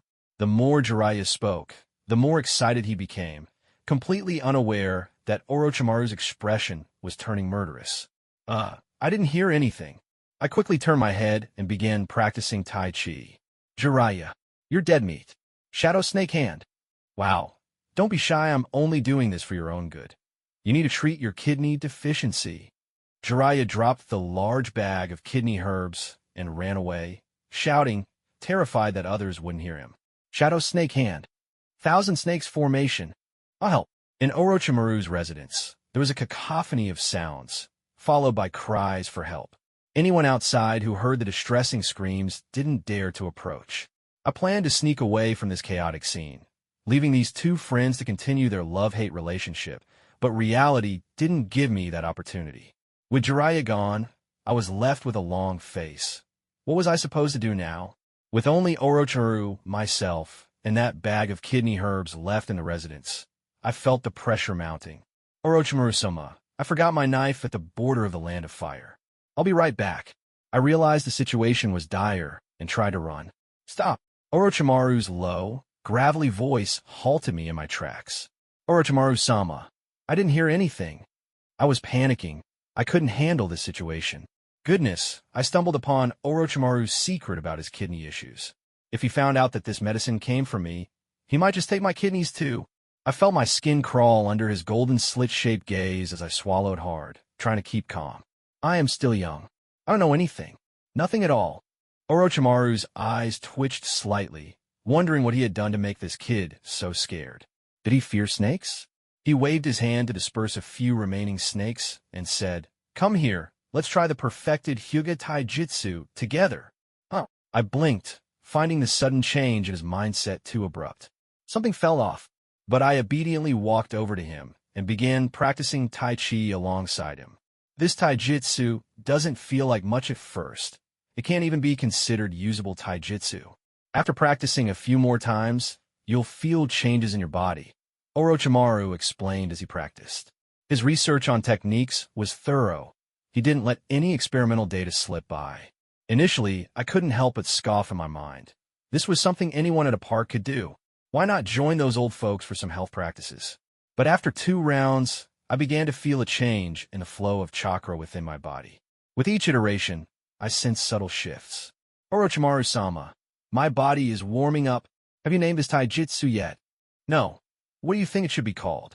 Orochimaru asked as he paused in his movements. How about we call it Tai Chi? I suggested while performing the movements. Tai Chi has no extremes. In motion, there is stillness, harmonizing yin and yang, distinguishing the two, and achieving unity. Good. Orochimaru licked his lips, smiling as he clapped, clearly pleased with my suggestion. This technique will be called Tai Chi. In my main body, you're here. I didn't know when, but my shadow clone had come up from the laboratory. My shadow clone? I had just finished my sentence when, with a bang, the shadow clone dispelled itself. As I received its memories, I felt the fatigue hit me, and my legs buckled, causing me to fall to the ground. The dizziness made me gag several times, and sleepiness hit me all at once. Orochimaru-sama, has my shadow clone been staying up all night? Orochimaru lifted me up and said calmly, You've never stayed up all night. No way. I didn't believe a single word. Always pulling all-nighters. As soon as Orochimaru finished speaking, I uncontrollably fell asleep. This little guy really has potential. Life will be much more interesting from now on. After work, the third Hokage arrived home only to hear not just his wife, Lake Biwa, but also the voices of others. Shikamaru? En? Dan, seeing them there. The third Hokage had an ominous premonition and turned to run. Ah, I forgot I still have unfinished work. Yamato Hizashi. Lake Biwa held a kitchen knife, her hair singed, and the third Hokage's legs went weak. He wasn't afraid of his wife. He respected and loved her. Ahem. Well, we won't disturb you. Toka Shikamaru quickly noticed the situation was off and hurried to retreat. This was domestic violence in the Hokage's house, and they didn't want to get involved. Hey, what did you all say, help? The third Hokage had crawled halfway out the door, trying to chase after them, but was dragged back in, his screams echoing as they startled the birds in the yard. The next day, the third Hokage arrived at the root base with a bruised face to settle accounts with Danzo. Danzo, you've gone too far this time, going to my house to slander me. The old Hyuga clan leader instantly understood my intentions. What good was it for me to make beautiful promises alone? Once I was gone, who would take those commitments seriously? You're quite thoughtful. The old Hyuga clan leader glanced at his eldest son, whose face was turning green, and shouted, Hizashi. Father! Hizashi gritted his teeth, unable to believe that his father was actually showing weakness to me, an Uchiha, and pinning the future hopes of the clan on a sworn enemy. Was he really that untrustworthy as a clan leader? Swear it. The old Hyuga clan leader commanded. Hizashi glared at me, his eyes filled with resentment, as if he wished he could swallow me whole. His teeth ground together as he reluctantly raised his finger to swear. I, Hizashi Hyuga, swear that I will never be an enemy of Uchiha Zen, and we will share honor and disgrace together. After finishing, he looked utterly drained. The old Hyuga clan leader shook his head in disappointment and said helplessly, This clan leader was my own choice. I don't know what to do. He makes it too easy for others to find fault with him. I said, as long as the Hyuga keep away from the power center of Kenoha and live in seclusion, clan leader Hizashi shouldn't wear his emotions on his sleeve. He should learn more from clan leader Fagaku. The clan's longevity won't be a problem. At my words, the old Hyuga clan leader's murky white eyes seemed to light up with hope. I can't believe I didn't see this point. I'm truly getting old and confused. I just mentioned it casually. I shrugged, not expecting the usually stern Hizashi to change so quickly. Hizashi, go get the property deeds for the 3 mines. The old Hyuga clan leader decisively ordered, unhesitatingly preparing to give away the 3 mines. For him, this small loss was nothing for the future of the Hyuga clan. Though Hizashi was reluctant, he didn't dare to defy his father's wishes, watching helplessly as the 3 mines were about to be given to the Uchiha. However, in the near future, he would be immensely grateful for his father's decision, realizing that it was wise not to act recklessly against me. After leaving the Hyuga residence, I intentionally created a false impression that collecting the money wasn't going smoothly, while spreading the word that the remaining funds would be personally delivered by the Hyuga to the Uchiha. Lord Zen, the Hyuga just gave the money so readily. You have to tell me how you pried it out of that old man. The Hyuga are notoriously tight-fisted. Uchiha In followed me like a curious child, eager to know how I got the money. I replied, if they weren't tight-fisted, Where would such a rich fortune come from? Did you think the Uchiha could act big in front of the Hokage? Saying this, I pulled out 3 million from the 30 million to hand over to Uchiha In. Give 1 million to those who came with you, and the rest is your reward. Wait, my reward? Uchiha In stammered, looking at the 3 million in his hands, his tongue tripping over itself. He had just gone on a short trip and was getting 2 million. After fighting on the battlefield for 2 years and narrowly escaping death multiple times, he had never seen this much money. Yeah, give him 1 million, and 2 million is yours. Don't make me say it a third time. I had a look of exasperation. How could a proud Uchiha act like he had never seen money before? Uchiha In quickly stuffed the money into his pocket, checking it repeatedly, afraid it would disappear. In his life, he had never seen so much money. Even though the Uchiha were a prominent clan, he wasn't in the upper echelons, so he didn't have access to such wealth. He thought he would get a few thousand ryo at most, and who would have thought that accompanying me on this trip would net him 2 million? It was too generous. Even the clan leader wasn't this generous. Ah, truly Lord Zen, your vision is vast. Uchiha In found a secluded corner, happily distributing the money to the others. Watching them act like they had never seen money before made him feel great, and he emphasized that this was my generosity. No one expected to receive rewards for just accompanying me. They thought it was merely a formality, and since they had a good relationship with Uchiha In, it was a clan matter. When each person received their 10,000 ryo, they were astonished and never dreamed there would be such good fortune, let alone that I would give them money. Money could make a ghost push a millstone. Now, these Uchiha, not to mention pushing a millstone, would dare to stare down a ghost.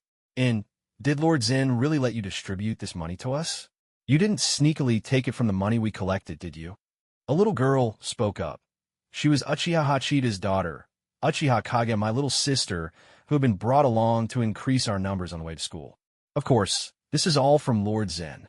Do you think I would stoop to stealing? Uchiha In crossed his arms, raising his chin in defiance. Though he was a proud Uchiha, 2 million ryo was indeed enticing. Long live Lord Zen. Lord Zen is the real man. This is called having vision. You all don't understand a thing. How was I to know that by giving out the rewards, they elevated this normal salary payment to a matter of vision? So, you guys don't even get paid for working for the Uchiha? In reality, the Uchiha clan's members received minimal rewards for their tasks. On the other side, Danzo, upon learning that the third Hokage had given money to the Uchiha, was so furious that he smashed everything he could smash in the root base, cursing me while also lambasting the third Hokage. He thought giving money to the Uchiha was worse than having an affair. The matter of collecting debts sparked new ideas among the envoys. They wanted to find me privately to discuss. However, lacking opportunities, they wandered around Kenoha to create chances for themselves.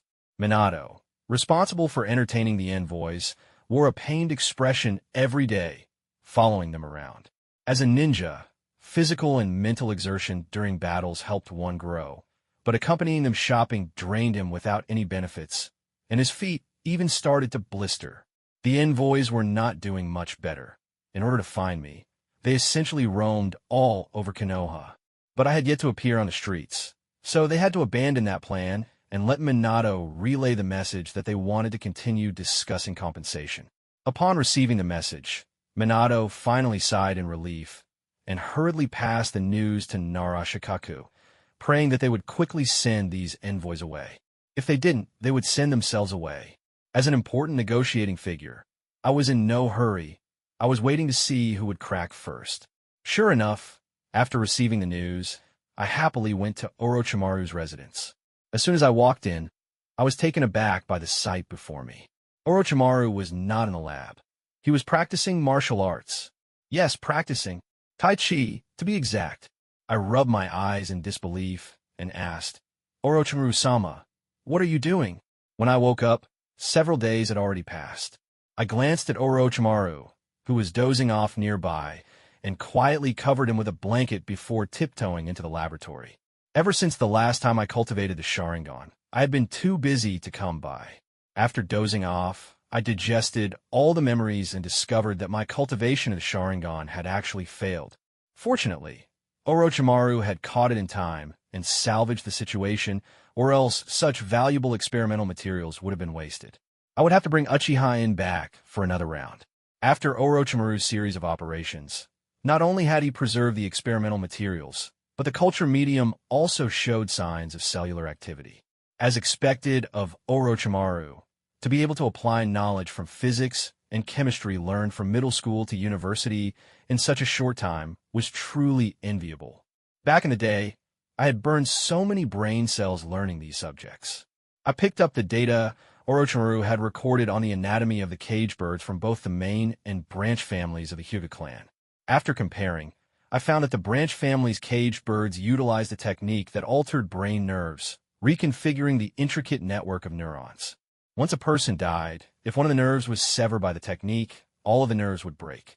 To remove the caged bird seal, one would need to reconstruct all of the brain's nerves, which required extremely high levels of mental power, physical strength, and precision control over the human body. Of course, I had no intention of understanding all this. I wasn't planning to help the branch family lift the caged bird seal. Now that I had access to mines, I couldn't let myself be easily bought off for a small sum. It looks like I need to cultivate some trusted individuals to manage the mines. In Orochimaru's laboratory, there was a rare moment of quiet.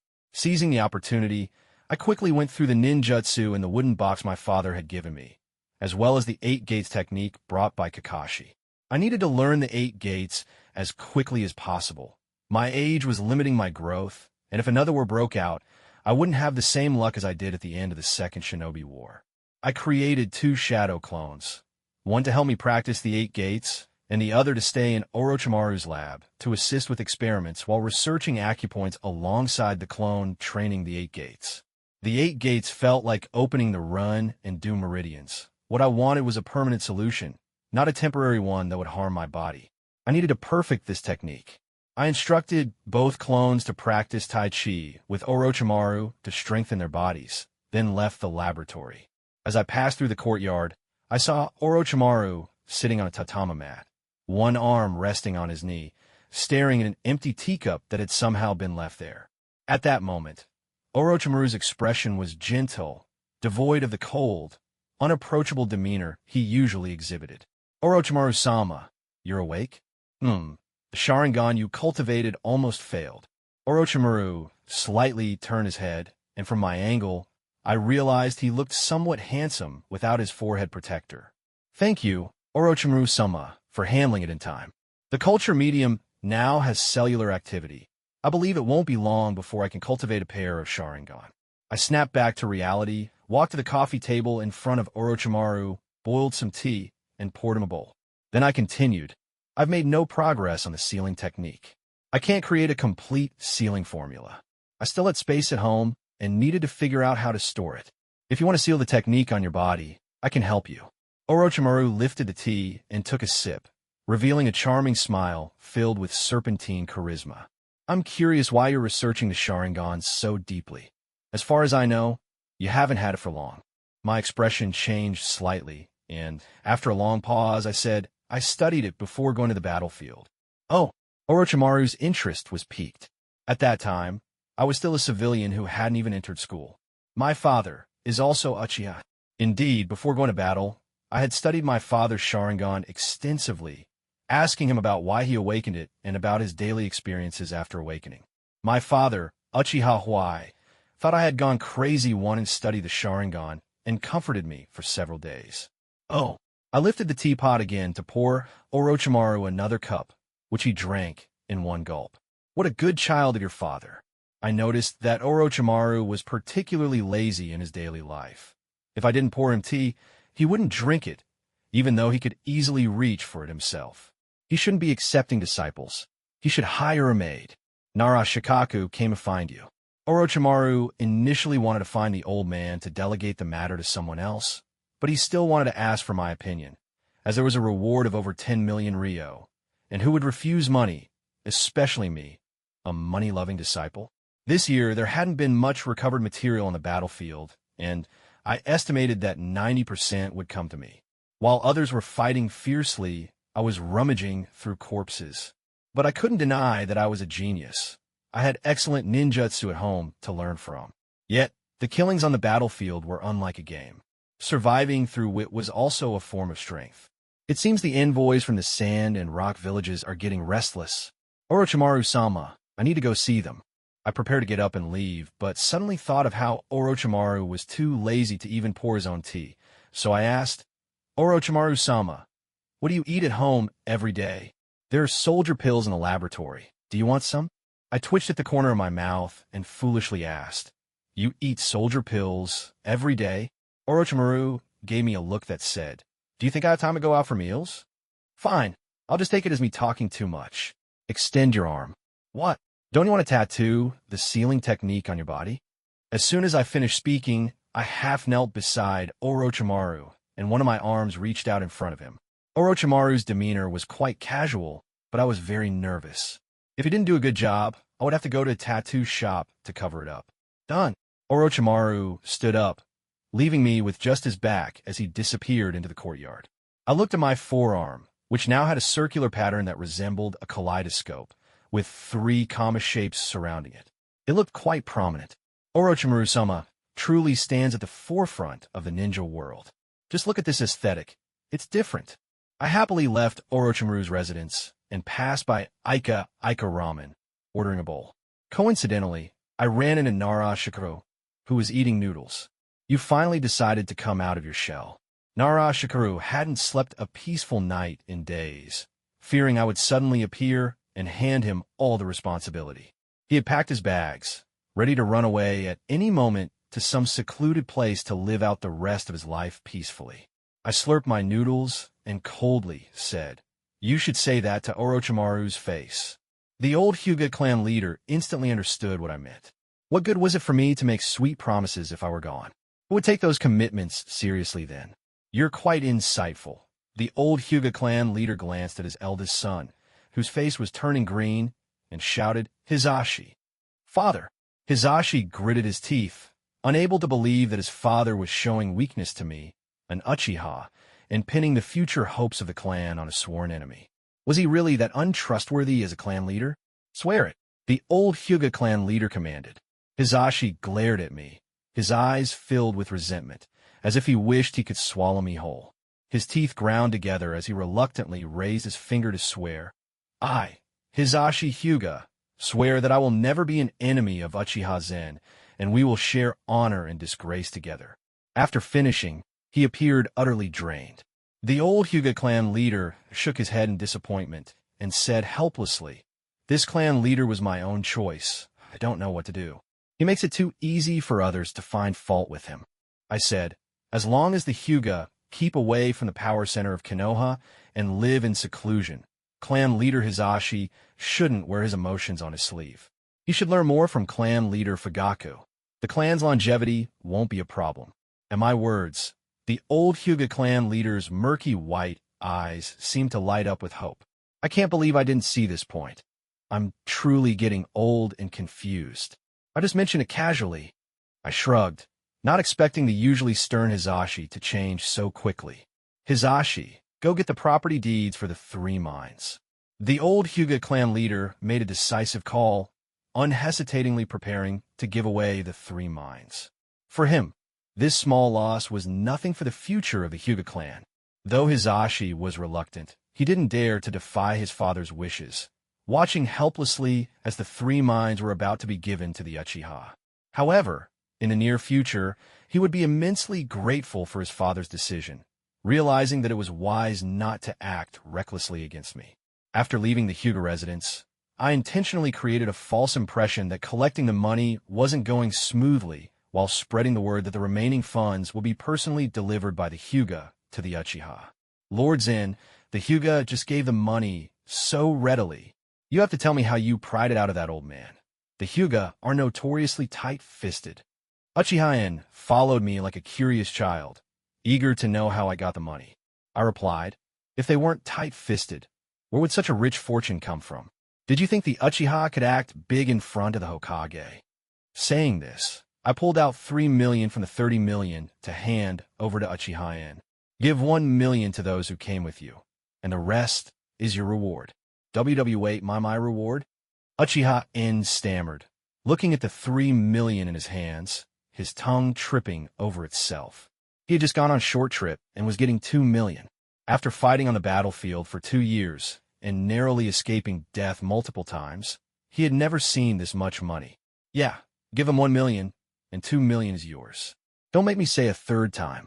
I had a look of exasperation. How could a proud Uchiha act like he had never seen money before? Uchiha N quickly stuffed the money into his pocket, checking it repeatedly, afraid it would disappear. In his life, he had never seen so much money.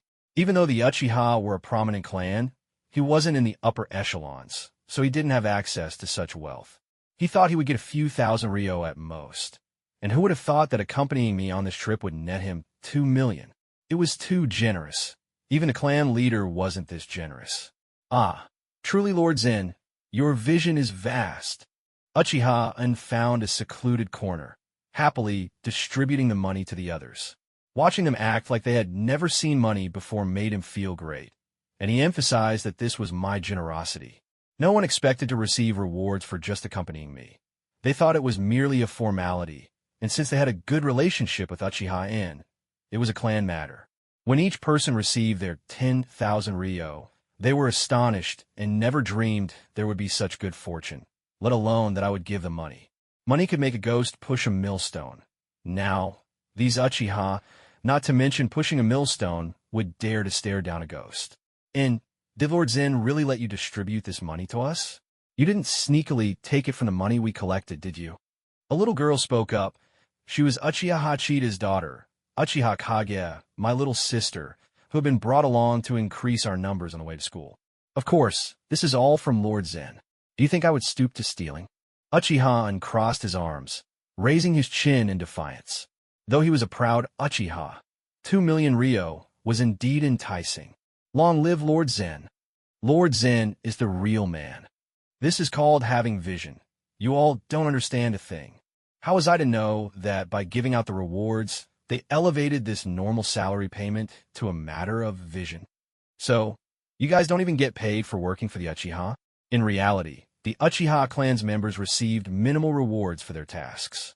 On the other side, Danzo, upon learning that the third Hokage had given money to the Uchiha, was so furious that he smashed everything he could smash in the root base, cursing me while also lambasting the third Hokage. He thought giving money to the Uchiha was worse than having an affair. The matter of collecting debts sparked new ideas among the envoys. They wanted to find me privately to discuss. However, lacking opportunities, they wandered around Kenoha to create chances for themselves.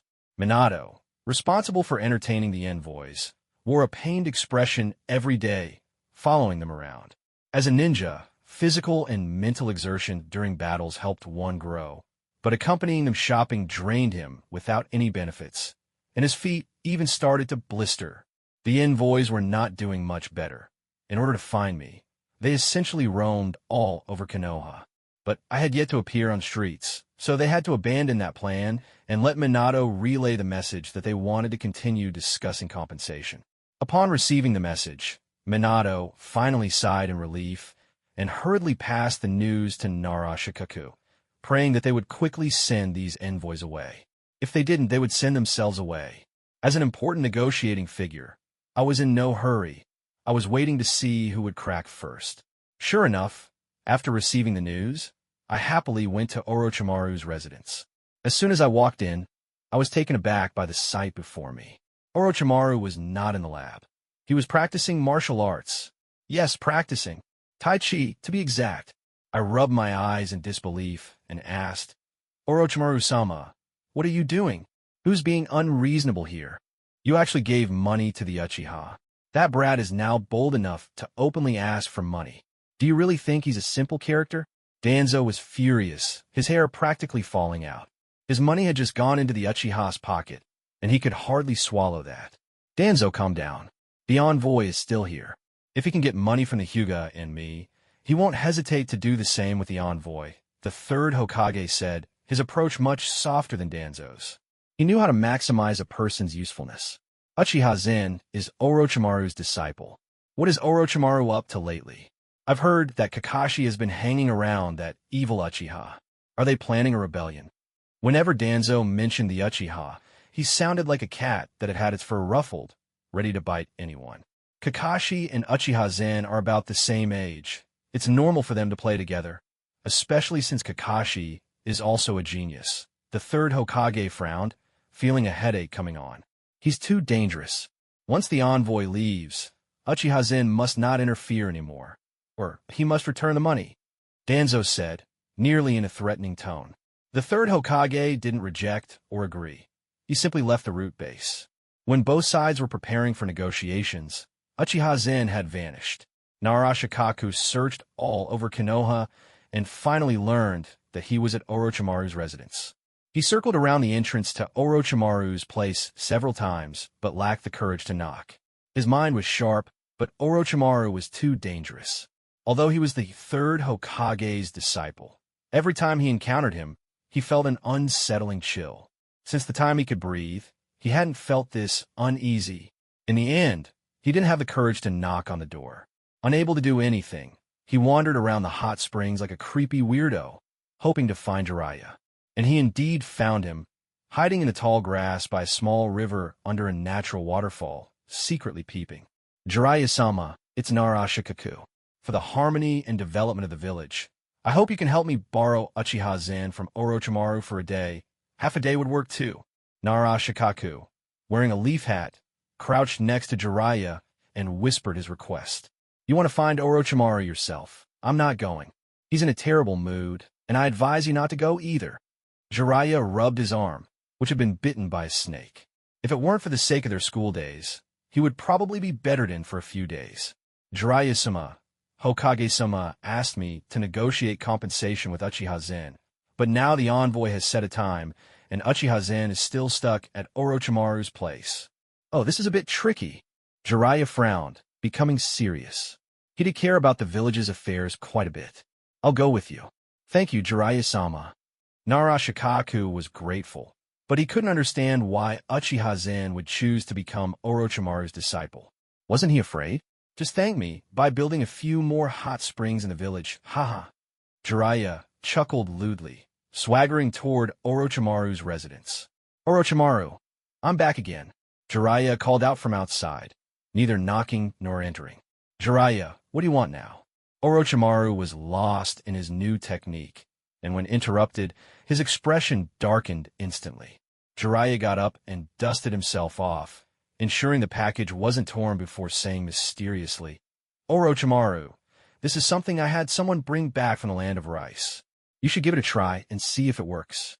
Narashikaku could smell the pungent scent of the herbs from a distance and thought, what is this?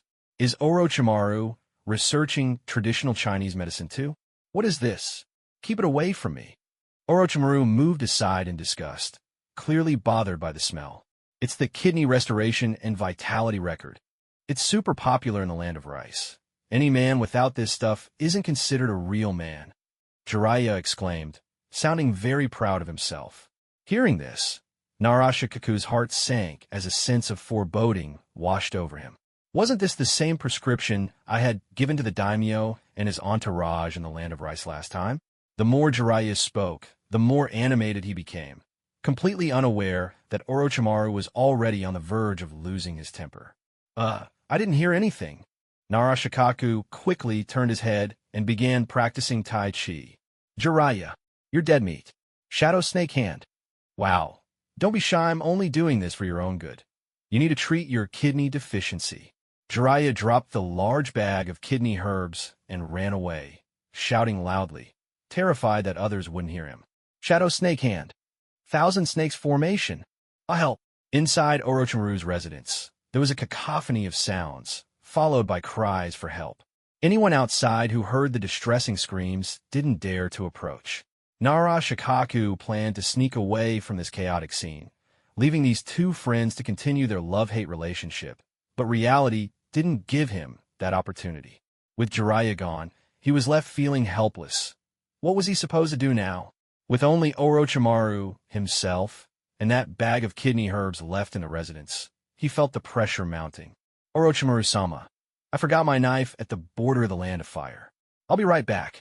Nara-Shikaku realized the situation was dire and tried to run. Stop! Orochimaru's low, gravelly voice halted him in his tracks. Orochimaru-sama, I didn't hear anything. Nara-Shikaku was panicking. He couldn't handle the situation. Goodness, he stumbled upon Orochimaru's secret about his kidney issues. If he found out that this medicine came from him, he might just take his kidneys too. Nara-Shikaku felt his skin crawl under Orochimaru's golden slit-shaped gaze, swallowing hard as he tried to keep calm. I am still young. I don't know anything. Nothing at all. Orochimaru's eyes twitched slightly, wondering what he had done to make this kid so scared. Did he fear snakes? He waved his hand to disperse a few remaining snakes and said, Come here, let's try the perfected Hyuga Taijutsu together. Nara-Shikaku blinked, finding the sudden change in Orochimaru's mindset too abrupt. Something fell off, but he obediently walked over to him and began practicing Tai Chi alongside him. This Taijutsu doesn't feel like much at first. It can't even be considered usable Taijutsu. After practicing a few more times, you'll feel changes in your body, Orochimaru explained as he practiced. His research on techniques was thorough. He didn't let any experimental data slip by. Initially, Nara-Shikaku couldn't help but scoff in his mind. This was something anyone at a park could do. Why not join those old folks for some health practices? But after 2 rounds, he began to feel a change in the flow of chakra within his body. With each iteration, he sensed subtle shifts. Orochimaru-sama, my body is warming up. Have you named this taijutsu yet? No. What do you think it should be called? Orochimaru asked as he paused in his movements. How about we call it Tai Chi? Nara-Shikaku suggested while performing the movements. Tai Chi has no extremes. In motion, there is stillness, harmonizing yin and yang, distinguishing the two, and achieving unity. Good. Orochimaru licked his lips, smiling as he clapped, clearly pleased with Nara-Shikaku's suggestion. This technique will be called Tai Chi. Hey, my main body, you're here. Nara-Shikaku's shadow clone had come up from the laboratory. My shadow clone? Nara-Shikaku had just finished his sentence when, with a bang, the shadow clone dispelled itself. As he received its memories, he felt the fatigue hit him, and his legs buckled, causing him to fall to the ground. The dizziness made him gag several times, and sleepiness hit him all at once. Orochimaru-sama, has my shadow clone been staying up all night? Orochimaru lifted him up and said calmly, You've never stayed up all night. No way. Nara-Shikaku didn't believe a single word. Always pulling all-nighters. As soon as Orochimaru finished speaking, Nara-Shikaku uncontrollably fell asleep. This little guy really has potential. Life will be much more interesting from now on. After work, the 3rd Hokage arrived home only to hear not just his wife, Lake Buwa, but also the voices of others. Shikamaru and Dan, seeing them there, the 3rd Hokage had an ominous premonition and turned to run. I forgot I still have unfinished work. Yamato Hizashi. Lake Biwa held a kitchen knife, her hair singed, and the 3rd Hokage's legs went weak. He wasn't afraid of his wife. He respected and loved her. Ahem. Well, we won't disturb you. Toka Shikamaru quickly noticed the situation was off and hurried to retreat. This was domestic violence in Hokage's house, and they didn't want to get involved. Hey, what did you all say, Help! The 3rd Hokage had crawled halfway out the door, trying to chase after them, but was dragged back in, his screams echoing as they startled the birds in the yard. The next day, the 3rd Hokage arrived at the root base with a bruised face to settle accounts with Danzo. Danzo, you've gone too far this time, going to my house to slander me. Zen, why don't you tell us how you discovered that guy? Kakashi quickly stepped in to mediate, sensing the situation was getting out of hand. Normally, matters like this should be addressed by Orochimaru and Jeriah, but they just loved watching the spectacle and had refrained from making things worse, let alone from diffusing the tension. How did I discover it? I felt a pair of eyes watching me. How could I not notice? Even if I wasn't sure it was a person, I would still need to burn some paper money for the spirits to ward off any evil. But explaining this was going to be too complicated. I couldn't directly say that the dark, ugly thing was Kagaya's obedient son. who was now posing as a consciousness avatar beside our ancestor Uchiha Madara to seek out a destined person. I thought for a moment and suddenly had a flash of inspiration, asking with a hint of difficulty, "Have you all heard of the sixth sense?" Seeing everyone remain silent, I explained, "When a man cheats, his wife often senses it right away. That's the sharp sixth sense. It doesn't belong to the realm of logic or perception, but it's an intuitive feeling you just know. For those of you who are married, when you sneak out for some fun, do you always end up being found out by your wives?" Ahem. The third Hokage interrupted me. "Zen, you don't need to go into such detail. I understand your point. You mean you're not sure how you discovered the invasion, but your intuition told you someone was nearby." He understood my metaphor the best. Every time he sneaked home, he felt that Lake Biwa had noticed something, and her expression was frightening. Was the sixth sense really that powerful? Was it a special talent? If the Hokage understood, then the others had no reason not to. However, only the Hokage and Kakashi had families, and Kakashi was discreet in his private life, so he didn't have such troubles. "Zen, you seem to know quite a bit about sneaking out." Orochimaru's comment made the Hokage's eyes light up. Could this kid be a kindred spirit? He seemed a bit too young, but perhaps he had the heart of a mature man. Of course, our Uchiha clan has many beautiful sisters with fair skin and long legs, and because of this, they often beat their boyfriends. I spouted nonsense without hesitation. No one would go check which Uchiha man had cheated. Since we were talking about the sixth sense, I might as well throw in something even more outrageous. This matter can't just be based on your word alone. Nara Shikaku, what do you think? Mito Minyan finally spoke up, needing to assess the situation since it concerned the village's safety. Zen and I worked well together on the battlefield. The moment he looked at me, I sensed danger, and we immediately formulated a capture plan, but we were interrupted by the sudden appearance of the Umbu, which caused that guy to escape. Nara Shikaku recounted the events in detail, emphasizing that it was the Umbu's sudden appearance that let the intruder slip away. If the intruder got away, that was the failure of the Umbu, not us. Nara Shikaku's account matched what the Umbu had reported, and with my sixth sense ability to detect the intruder, there shouldn't be any issues. The biggest problem now was to find the individual and eliminate the threat. I understand. Let's put the entire village on alert. The third Hokage's side, issuing orders, increased the personnel on the envoy's side. The war has just ended, and the Genin are about to graduate. I don't want any more surprises. Zen, I appoint you as a special jounin to assist in the investigation. The third Hokage commanded, hoping my strong sixth sense would help find the intruder. No, Hokage-sama, I can't take on such a heavy responsibility. I don't even have the qualifications of Genin. How can I be a special jounin? Besides, I just returned from the battlefield, and I need to rest. Goodness, was he trying to milk me for all I was worth? Being a special jounin meant I would have to work. The pay was low and dangerous. Right now, I didn't lack money. Being a commoner was great. In a few years, I could inherit Orochimaru's legacy. Everyone was stunned. I actually refused. Did I actually have a problem? Asking the Hokage for money and then seeking out the Hyuga for money. This didn't seem like the action of someone with mental issues. You don't want to contribute to Kenoha? The third Hokage's expression changed, radiating the aura of a strong leader. I'm willing to contribute to Kenoha. I'm just trying to figure out how to get money from the envoy. But I really do have issues. I countered smoothly, casting a casual glance at Nara Shikaku. As I spoke, I suddenly changed my expression, acting as if I were weak, my lips tight, and my pupils constricted, clutching my heart and grabbing onto Orochimaru's pant leg. Orochimaru, Kakashi, is this for real?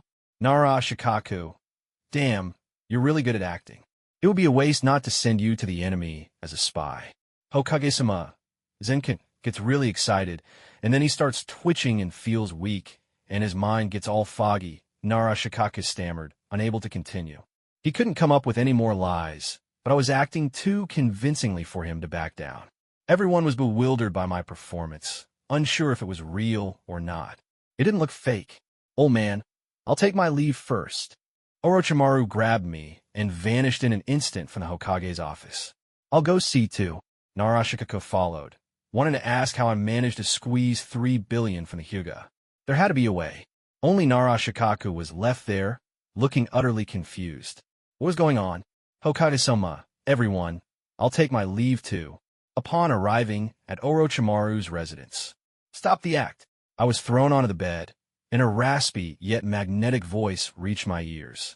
After pretending to be on the verge of death, I opened one. I had to confirm no one was around. My expression returned to normal as I sat upright on the surgical bed, stretching lazily and muttering, I'm exhausted. How did you make your near-death state so convincing? Orochimaru was more interested in how I had performed the act than in my reluctance to become a special jounin. After all, I had even managed to say I was ill. He was utterly speechless, and even Jeriah had never left him this speechless. How did you see through my act? Orochimaru-sama. I thought I had no flaws. How did he figure it out? Only Nara Shikaku should know about my situation. Although you fooled everyone, your fall was too deliberate. Your first instinct shouldn't have been to grab my clothes. It should have been to grab the floor, Orochimaru said, sitting on a chair, crossing his legs and resting his chin on his hand, staring at me. And your teammate was about to run out of excuses. Was it that easy to see through? I had started off feeling confident, but after reflecting on what Orochimaru said, I realized there were indeed flaws. However, I immediately put on a well-behaved smile, but didn't Orochimaru-sama help me cover it up? Orochimaru's dangerous gaze fixed on me, making me feel as if he wasn't just taking on a disciple, but was instead standing in front of a treasure trove filled with secrets. I couldn't help but wonder what surprises would be revealed once he opened it. It's not that your technique was poor. The fundamental reason you showed flaws is that you're just not killing enough. I fell silent. That was terrifying. He could always see right through to the essence of things. I even began to wonder if he could read my thoughts. He wasn't just at the forefront of scientific pursuits. His grasp of psychology was beyond what ordinary people could comprehend. I once thought Orochimaru's human trafficking was his peak moment, but now I truly understood what it felt like to have my thoughts exposed and stripped bare. Indeed, he was the most suitable teacher for me. What I needed was efficiency, not the joy of discovering methods after countless attempts. At this moment, my blood was boiling. This was the cold-blooded Orochimaru, a ninja who solidified his reputation as one of the legendary Sannin by stepping over countless corpses. While the world admired Jeriah for his will of fire and revered Tsunade for saving countless lives on the battlefield, whenever Orochimaru was mentioned, it was only with fear and danger. For this master, as long as it didn't harm my own interests, I would still show him respect. Orochimaru-sama, what should I do?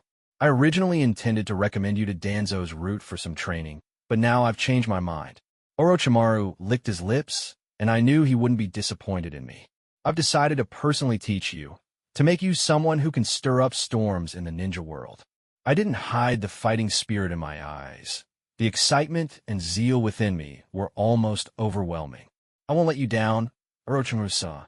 I then smiled and raised an eyebrow, asking, but what do you mean by Danzo and Root? You little rascal, you shifted the blame for killing the Huga onto Danzo and pinned the destruction of small Root team on the Huga, creating distrust between the Huga and the village. You even secretly allied with the Huga, who, like you, are victims of ocular jutsu. Hehe, can you honestly say you haven't profited from all this? You've known from the start that Danzo is a high-ranking official in Kenoha, yet you intentionally spoke of it in front of others. After hearing Orochimaru's words, I rolled my eyes, humming a little tune as if it had nothing to do with me. Once he finished, I looked at him with admiration and said, as expected of Orochimaru-sama, I know nothing, but hearing you say it makes it sound so impressive. Anyone could play dumb. Orochimaru looked at me with disdain. Stop pretending. Help me dissect a Huga. I found that his genes seemed to be linked to the Uchiha. At home, Uchiha Reina was worried sick after hearing I had a psychological illness and had an episode in the Hokage's office. Don't worry, didn't they say Zen was taken away by Orochimaru-sama for treatment? It's fine. Uchiha Huai consoled his wife, but he was also puzzled. Normally, one would go to the hospital for such an episode. Orochimaru wasn't a medical ninja, so why would he take me away? How can you say that? Don't you care about Zen's safety? He's just returned from the battlefield with a psychological illness, and we as parents didn't even notice as she spoke. Uchiha Reina started to cry, making Uchiha Huai feel helpless. He blamed me in his heart, thinking, my wife is mine, and my son is just a liability. Sooner or later, he'll run off with his mother. On the surface, everything seemed calm, but behind the scenes, a power struggle had already begun. The intrusion of the unknown entity led to the Uchiha Guard being blamed for a lack of vigilance. Uchiha Fagaku, still relishing the joy of receiving 3 billion ryo, now wore a frown as the Hokage shifted the blame onto him. What was going on? If he could become a core figure of power in the village, would such things happen? Who would dare to casually pin blame on him? This was something our Uchiha had discovered. It was bad enough we received no reward, but I had to have an episode in the Hokage building. It was easy for others to say, but whose illness would act up at such a time? Uchiha Fagaku muttered expressionlessly. Could it be that Uchiha Zen discovered something and is using this method to warn us not to get involved? Considering this possibility, and with his responsibilities as clan leader piling up, he regretted not following my advice to send all the elders to the shrine to retire. Ryoho, go report to the Hokage, saying I heard Zenkun had an episode and was deeply pained, which triggered old ailments. Under Uchiha Fagaku's influence, Uchiha clan members began to exhibit psychological issues one after another, and the work of the guard team was almost turned into a part-time job. The one happiest to hear the news was Nara Shikaku, who had been tormented ever since I had publicly beaten him. Now, every time he tried to use chakra, it felt like he was being tortured. Uchiha Zen, you and that old man Hyuga, I won't let you off. Now that Nara Shikaku had become useless, even his elite Chunin strength was gone, and he couldn't even extract chakra. He endured the pain and used his Byakugan to check his own body, but there was nothing wrong. After several visits to the Kenoha hospital without any findings, he refused to give up. Eventually, the doctors suggested 2 things. 1, check for psychological issues, and 2, seek help from one of the legendary Sannin, Tsunade. The second option was obviously impossible, and with that, he had confirmed he had a psychological issue. Hearing I had an episode in the Hokage's office, he laughed for several hours, walking down the street in high spirits. Oh, Nara Shikaku, you seem pretty idle. Seeing his former teammate, he couldn't help but throw a jab. In a small team, everyone had their grievances. Nara Shikaku, I heard you had a psychological breakdown and came out to catch some fresh air. With my mental illness being passed around, Uchiha clan members were dropping like dominoes. The hospital doctors also mentioned that Nara Shikaku had some psychological issues, claiming he couldn't use chakra and was under some kind of curse. After several examinations, the doctors concluded it was a psychological issue, advising him to relax and not overthink, or perhaps use Jinjutsu for treatment. Nara Shikaku was furious upon hearing this, feeling that I was just like him, another bad influence trying to save his own skin. What did you say? Get lost. I said, when will your psychological problem be resolved? Nara Shikaku shrugged, pondering whether he should also pretend to have a psychological illness, claiming that the illness was contagious. Who are you calling sick? Nara Shikaku shook his head, annoyed by Nara Shikaku's inability to understand simple words and his loud outbursts. Brains aren't something everyone possesses. Forget it. There's no point in arguing with someone who's on the verge of death. It's nothing. You've been back for a while now. Aren't you going to take on any missions? Nara Shikaku asked, knowing that with Hinata's personality, he wouldn't be sitting idle at home. Mentioning this made me angry. I had returned heavily injured, had been recuperating, and then that bastard Uchiha Zen had plotted against me, leaving me unable to use chakra, let alone accept any missions. Uchiha Zen is such a bastard. Nara Shikaku saw my reaction and understood my situation. It was clear that Uchiha Zen had interfered when I was being beaten, which left me unable to take on any tasks. Now I was practically useless. Hehe, you're right. He's definitely a bastard. He led me to the Hokage's office, pretending to be sick and making a run for it. Everyone was staring at me, and he didn't even consider how mortifying it was for me. Meanwhile, Uchiha Zen, who was being called a bastard, wasn't faring much better. Orochimaru was now personally instructing him. Every day for the past few days, he had sustained varying degrees of injury. In the beginning, he would feel a chill in his neck. If it weren't for Orochimaru's consideration of him being a disciple, he would probably be planting grass on his grave by now. Orochimaru's teachings were the closest moments to death he had ever experienced. Lightly, he would break limbs, and heavily, he wouldn't even know how he died. He would wake up on Orochimaru's operating table, surrounded by various instruments. The moment he opened his eyes, Orochimaru would drag him back out to continue the lessons. He had entirely entrusted his body to Orochimaru. No matter how severe the injuries, when he opened his eyes, he was good as new. Moreover, with Orochimaru's help, he had permanently unlocked the first gate of the 8 gates technique, akin to opening the run and do meridians, and he wasn't even afraid of Orochimaru's murderous aura anymore. However, after these days of training, his way of addressing Orochimaru had shifted from the respectful Orochimaru-sama to I'll eventually turn him into snake stew and simmer him in my own pot for 3 days and nights. Orochimaru-sama, if I can last a quarter of an hour under your training today, can we agree that you won't hit my face? Uchiha Zen, finding it hard to come up with any better requests, thought that the most beneficial outcome for him was to avoid facial injuries, and he didn't even want to leave scars from the ones he had already. Even if a man doesn't care about his looks, being an Uchiha, he certainly didn't want to lower the family standards. Orochimaru wanted his strength to skyrocket in a short time, and he didn't care about appearances. If Zen wanted to avoid facial injuries, he needed to show his strength. In the dense forest, their fierce battles attracted the attention of Kakashi, who was training with his father, Hatake Shikaku. "Dad, should we go take a look?" Kakashi saw his father gazing into the distance without making any defensive preparations and suggested going to check it out. "Let's go," Hatake Shikaku said as he started walking, with Kakashi desperately trying to keep up, feeling like he was dragging his feet. Dark night, dying sun. Wind release, great breakthrough. The forest was being destroyed beyond imagination. If it weren't for the barriers surrounding the area, it would have likely alarmed many more ninjas. Everyone was busy. Time was squeezed out or fought for. "It's Orochimaru and Uchiha Zen," Kakashi exclaimed in shock. After just a few days, Uchiha Zen had become stronger. He could feel an aura from Uchiha Zen that only his father possessed. "Kakashi, pay close attention. A battle between strong opponents can teach you something unique." Hatake Shikaku stood on a crooked tree outside the barrier with Kakashi. He wanted Kakashi to understand that battle between the strong didn't require flashy jutsu. The same C-rank jutsu used by Orochimaru was completely different in power compared to when a Jounin used it. This was also the reason he held Uchiha Zen in high regard. Zen didn't pursue overly powerful jutsu, but rather chose what suited him best. If it weren't for the fact that Uchiha Zen was from the Uchiha clan, he would have wanted to adopt him as a son, ready to impart everything he had. After all, having more sons wasn't a problem, and he thought it was quite a pity.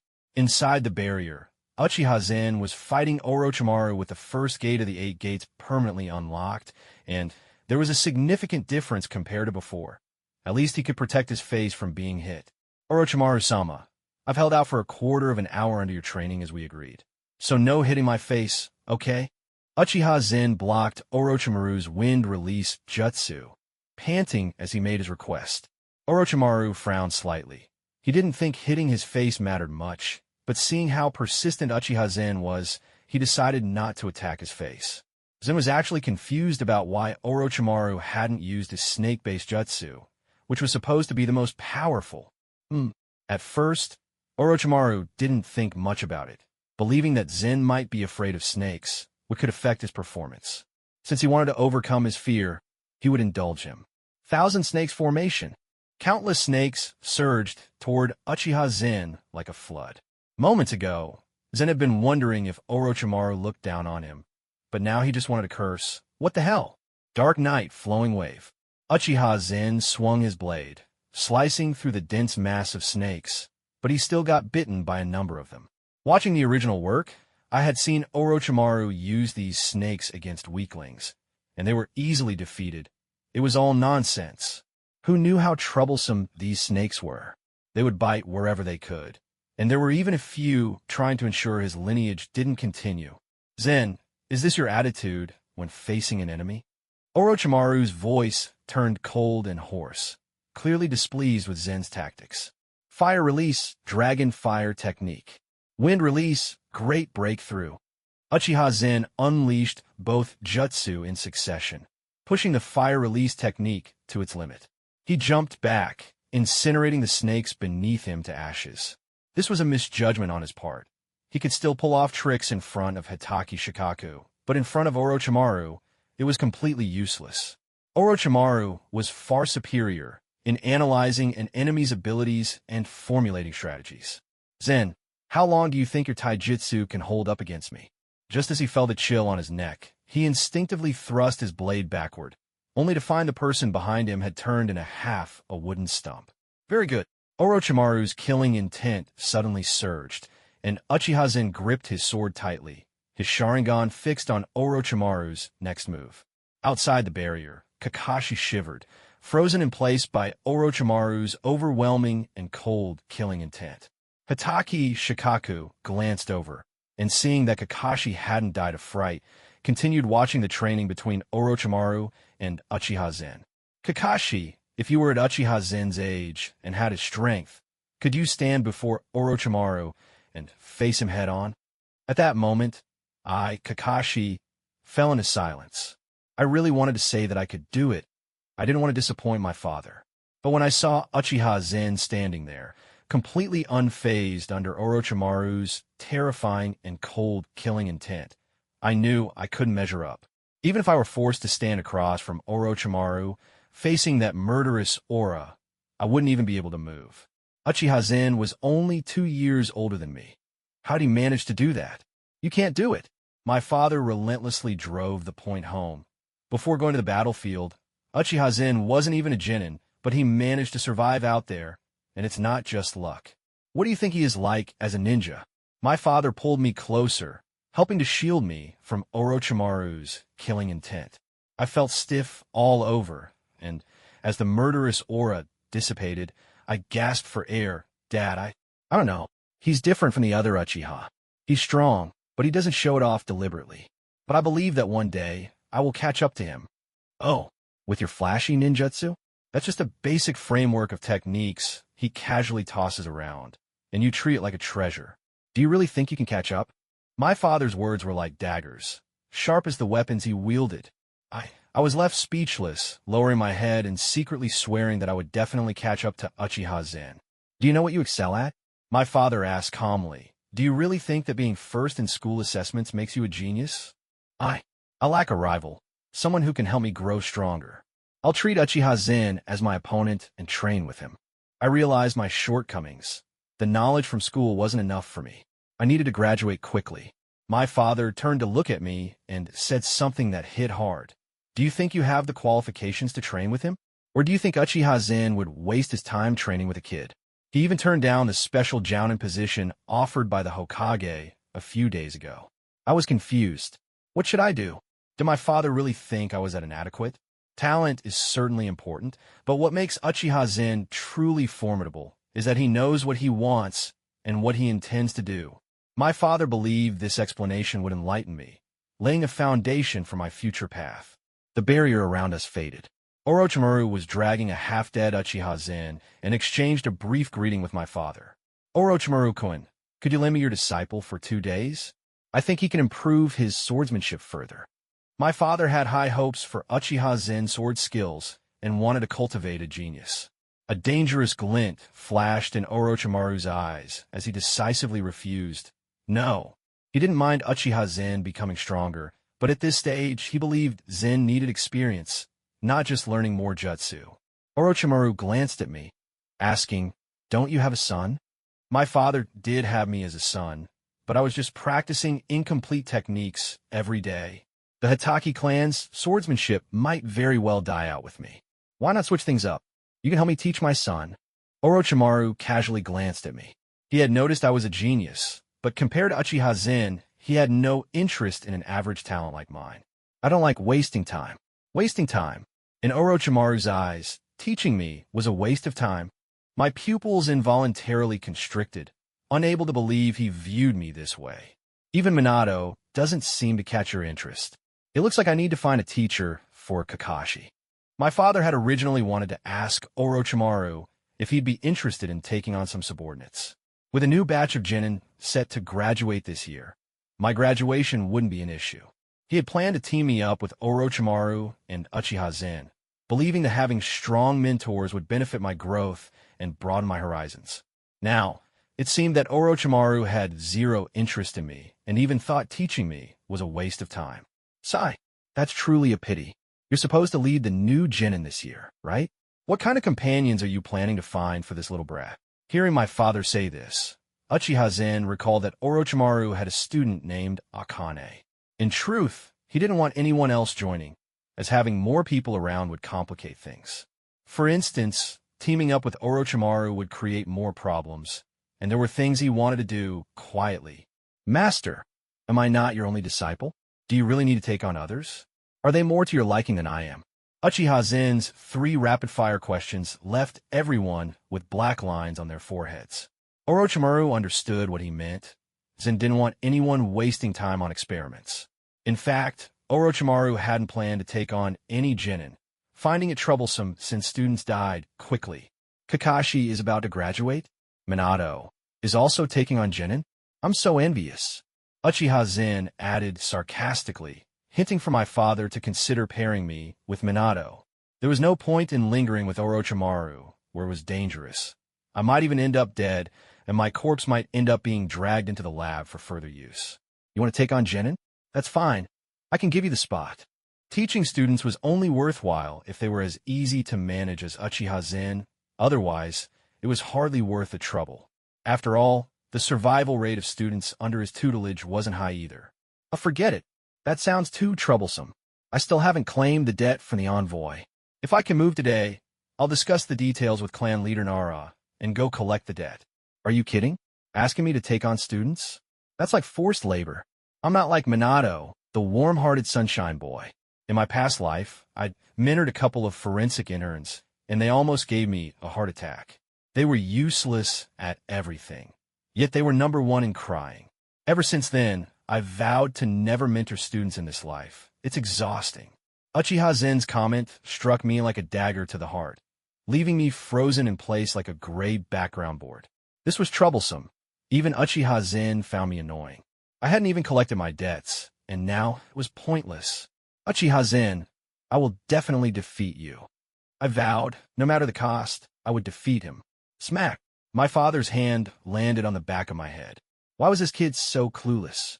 The generational hierarchy is all messed up. You should call him Senpai. The legendary Sannin would definitely not take me on. Uchiha Zen was right. Minato was a good choice. He was strong and an up-and-coming jounin, and he was also a disciple of Jeriah, which meant he was part of the Hokage's lineage.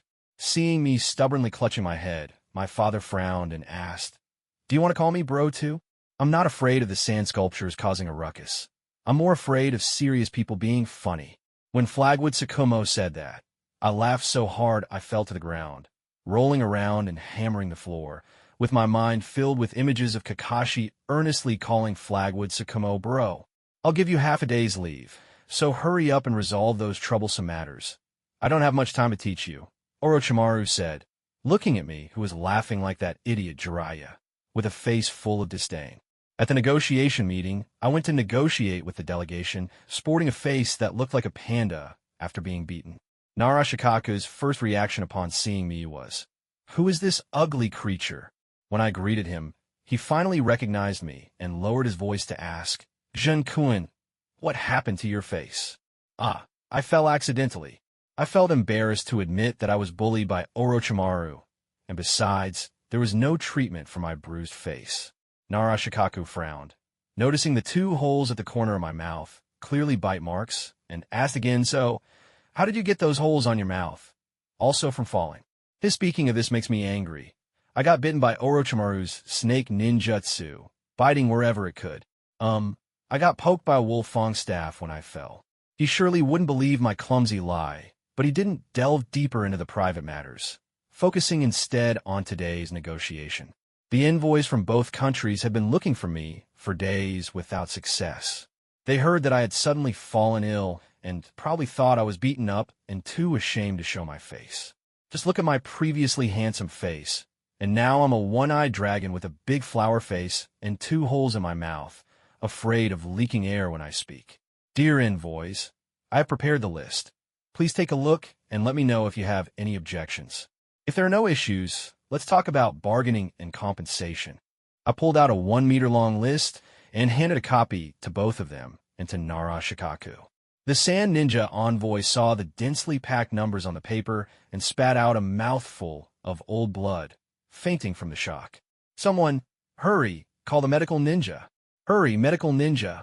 Narashikaku's expression also looked bad. Not to mention the envoy. He felt dizzy just from reading the list. The medical ninja revived the Sand Ninja envoy, but his face still looked incredibly pale. Uchiha-jun, what do you mean by this? Mental distress compensation of 100 million, medical treatment fees of 30 million, psychological counseling fees of 500 million, nutritional fees of 10 million, lost work fees of 20 million, transportation fees of 5 million, accommodation fees of 5 million, meal fees of 12 million, and funeral fees of 70 million. What on earth is funeral fees? The Rock Ninja envoy's eyes turned red, and his hand gripping the compensation list was shaking. Previously, they had agreed to give me 200 million, and since there was no signed agreement, they had planned to drag it out until the compensation was settled before causing trouble to create discord in Kenoha. They never expected I would double the compensation, and he probably thought I was too shameless, that these fees were complete nonsense. Oh, you guys lost some ninjas during transportation. We have different stances, but heroes deserve a proper burial regardless of their origins. You can't deny this money.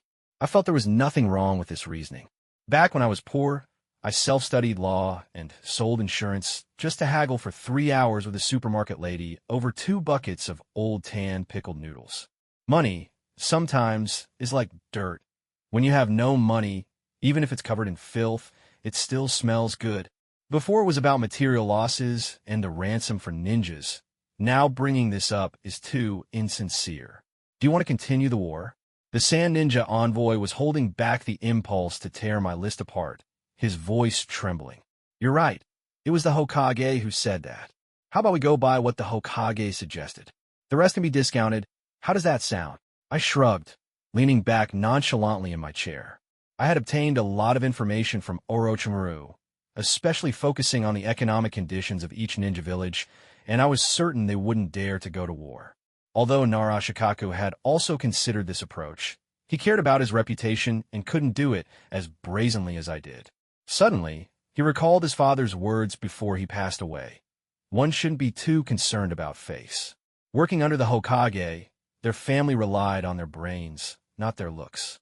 Narashikaku put down the list and cleared his throat. He couldn't hold back now. I had started the conversation, and he had to follow. Actually, both sides can negotiate and discuss. There must be give and take to talk. Exactly. The head of the Nara clan is right. If you don't accept my list, then let's go with what the Hokage provided. Hurry up and pay to take your ninjas back. If you're a deadbeat in Kenoha, I'll charge for accommodation and meals. I raised my eyebrows, determined to send them away today. Otherwise, the head of the Nara clan might send me away instead. His resentful and fierce gaze when we first met was too scary. I promise you, tonight you will come personally to sign the compensation agreement. The Rock Ninja envoy dropped that line angrily and stormed off. Anyone could see how furious he was. Jun-kun, how did you come up with this list? Narashikaku asked humbly. Where did I find the courage to add these expenses without fearing the other side might backtrack? Oh, this? Not including the air filtration fee, was already quite considerate. Negotiations are like that. Don't be afraid of the wolf in front or the tiger behind. Risks are not something we should consider. I stretched lazily, feeling so happy resting on the stool. In the dark cave, a pitch-black creature tangled with white things, merging into one. Discovered. Call Uchiha-jun, 7 years old this year, has not undergone formal ninja training, went to the battlefield at 6, opened the 3-tomo sharingan, and is an exceptionally rare talent. An old man, resembling a yin-yang person, recommended me, saying that someone like me joining them could quickly rescue the Mother on the Moon. Uchiha-jun, Opening the 3-tomo sharingan at such a young age means he'll soon be able to touch higher levels of power. Although the old man was aged, his tone was stern, with an air of authority. Find a way to let him reach the power of the Mangekyo. My Lord Madara, this is difficult. He has discovered me. After Black Zetsu finished speaking, White Zetsu added, we can control his lifeline. The seed of pain has already sprouted in his heart. Uchiha Madara calmly asked, what is the most important thing to him? Eliminate it. Both Black Zetsu and White Zetsu fell silent. Uchiha Madara slightly raised his head, revealing a single scarlet sharingan. The quirky voice of White Zetsu echoed in the cave. It's money, my Lord Madara. The most important thing to Uchiha Jun is money. According to my investigation, he has been fighting on the battlefield this year, mainly to seize corpses and valuables, and that's how he awakened the sharingan. Executing tasks in the Sand Ninja Village, scavenging half of the village's wealth like a sand lizard. Returning to the Uchiha clan's residence, as soon as I stepped through the door, Uchiha Reina hugged me and cried for a long time. I kept signaling to my dad with my eyes, almost cramping them, and finally this usually silent man understood, coming over to help comfort my mom. Father, Mother, I'm really fine. I've just been too busy lately and fell asleep during the Hokage's meeting. Look at my face. I just fell, I said, stretching my face out in front of my mom and fabricating a reason. Although I said that, the moment my mom saw the 2 holes in my mouth, she knew it wasn't just from falling and still worriedly said, I heard you were taken away by Lord Orochimaru. I was worried. Lord Orochimaru is really nice and easy to get along with. He just seems shy, which makes him seem hard to deal with. I blurted out, mentally praying, Orochimaru, I'm not being sincere. Please don't take it to heart. Enough. Jean just got back. After dinner, we'll pay respects to our ancestors, my dad said, clearly not believing my nonsense. He had seen Orochimaru before. That dangerous man had now become easy to get along with in my words, indicating our relationship was definitely more than just teacher and student. When we arrived at the small shrine in the shabby woodshed, my dad knelt down and bowed to a few tablets before getting up and saying to me, Jean, Lord Orochimaru is very dangerous. Yeah, I know. I want to become as dangerous as him, I replied, pursing my lips. The Shadow Clone had sent news. Whether it was cultivating the Sharingan or researching the Byakugan, if it weren't for Orochimaru's timely intervention, I would have almost failed. In the ninja world, being able to grasp core black technology. If that's considered dangerous, then I want it too, but I can't achieve it. Although I didn't want to admit it, the truth was I wasn't as good as Orochimaru. It's not shameful to acknowledge one's shortcomings. It's shameful to hide them while knowing they exist. My dad looked speechless, probably wondering if I'd been drugged. Father, your leg. Perhaps I have a way to help you recover. I suddenly remembered this. If a Hyuga's head could be dissected, a leg should be no problem. I hadn't taken action before due to a lack of facilities for surgery, but now Orochimaru's lab was right there. As his disciple, using it for personal matters shouldn't be too much to ask. My dad shook his head, slowly saying, if I'm disabled, I won't have to do missions or go to war. I was dumbfounded. I didn't expect my dad to be so complacent, wanting to lie down at not even 30 years old. Aren't Uchiha clan members supposed to work hard to get into the power center and the Umbu with their high-paying jobs? Father, you don't want to live off your wife, do you? Right now, only my mom had a job. Although I had money, I couldn't spend too extravagantly in Kenoha. My dad glanced at me and boldly said, I rely on my own abilities to eat my wife's soft rice. If you have the ability, go find a wife and eat soft rice too. What the heck? This is taking soft rice to a whole new level. I'm still young. I can't even get soft rice yet. I was extremely embarrassed. Was this still my usually silent father, talking about eating soft rice? You're a descendant of Uchiha Izuna. Uchiha Izuna's brother is Uchiha Madara. Where's the pride and dignity? I can eat my wife's. You need to figure out your own meals. If you can't, just go to Lord Orochimaru's. Once a teacher, always a father. It's not too much to raise you. My dad seemed a bit resentful that I made my mom worry. And, as the new clan leader, he was quite eager for power.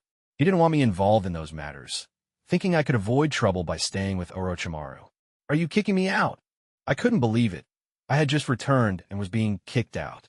This father was too ruthless, even harsher than Kakashi's father was to him. At most, he would just say a few sarcastic remarks, but he didn't kick his child out of the house. Yes, hey, fine. I was just worrying about how to tell them. Since the house was far from Orochimaru's residence, running back and forth was a waste of time. Being kicked out was just the right way to save time. My dad looked confused. You're not going to resist at all? Don't come back often. You're disturbing our two-person world. I thought to myself. So it's me who's interrupting your plans for little ones. Fine, having a brother is also good. I want the Uchihas to know I'm not a brother complex. I took all the tablets off the table and put them into the seal Orochimaru had drawn for me. Father, these things are too dangerous. Don't keep them at home. As for this space, I frowned, pondering how to carry this space with me. Got it. My dad didn't say much more. Those 2 holes on your mouth. Who bit you? Have you got a girlfriend? What the heck? Why bring that up? Father, this was poked by falling on a wolf Fang's staff. Do you believe it? I was dying of embarrassment. I couldn't say it was from a snake bite. If I did, he'd think I was doing something with snakes. My dad crossed his arms, and the look in his eyes clearly said he didn't believe me. Men need to be responsible. If you have a girlfriend, don't hide her. It will make the girl feel insecure. Father, I really don't have a girlfriend.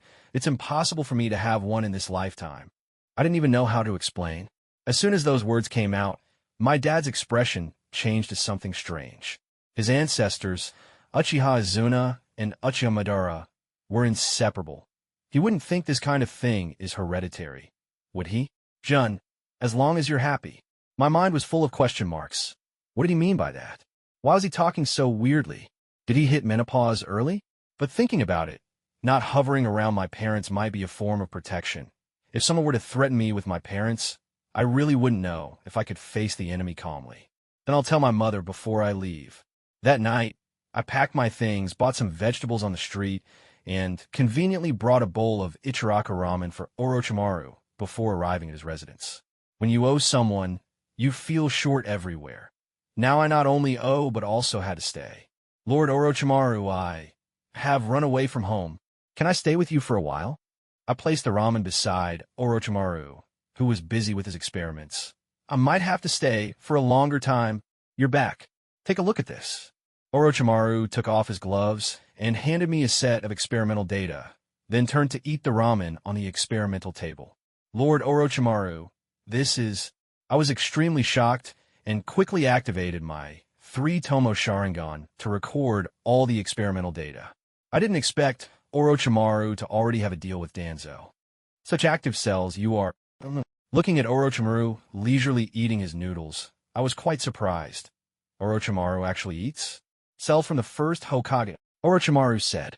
To avoid raising Orochimaru's suspicions, I pretended to be incredibly surprised and asked, "Did you dig up the first Hokage's grave?" Cough, cough, cough. No, it was a tray. I looked at the small amount of first Hokage cells and felt very dissatisfied with Danzo's stingy behavior. I thought you went to dig up the first Hokage's grave. I was even thinking you could help me find Uchiha's grave while you were at it. Cough, cough, cough. Orochimaru almost choked on his noodles. With a disciple like me, I was truly filial to the extreme, thinking about my ancestors' graves. I claimed the title of filial piety, second to none. Is that all? You didn't get everything. I felt that Orochimaru must have been at a disadvantage. This little bit wouldn't be enough for both of us. What if there were losses in the experiment? Wouldn't Danzo just be taking advantage of us? Little did I know, Danzo also felt he was at a loss. Cells from the first Hokage are very precious, Orochimaru explained. He couldn't be unaware that this little bit was insufficient. If Danzo didn't get it willingly, he couldn't just snatch it away. If you don't mind using the excuse of a failed experiment, go ask for more. This time, take me with you. I had a meticulous plan for a switcheroo in my mind, which coincided with Orochimaru's thoughts. Since we couldn't obtain it openly, we'd use some unconventional methods. We're ninjas, not samurai. Do you know who I'm trading with? Danzo, the one who wants her life, Orochimaru said with a smile, deliberately taking his time. He wanted to see how I would choose at this moment. Is Danzo's life more important than the first Hokage's cells? I looked at Orochimaru with hopeful eyes. Anyway, he must take me along. Those were experimental materials. What's the value of an old man like Danzo's life? I didn't want to dirty my hands because of him. Lord Orochimaru, I know what's important. You must take me along.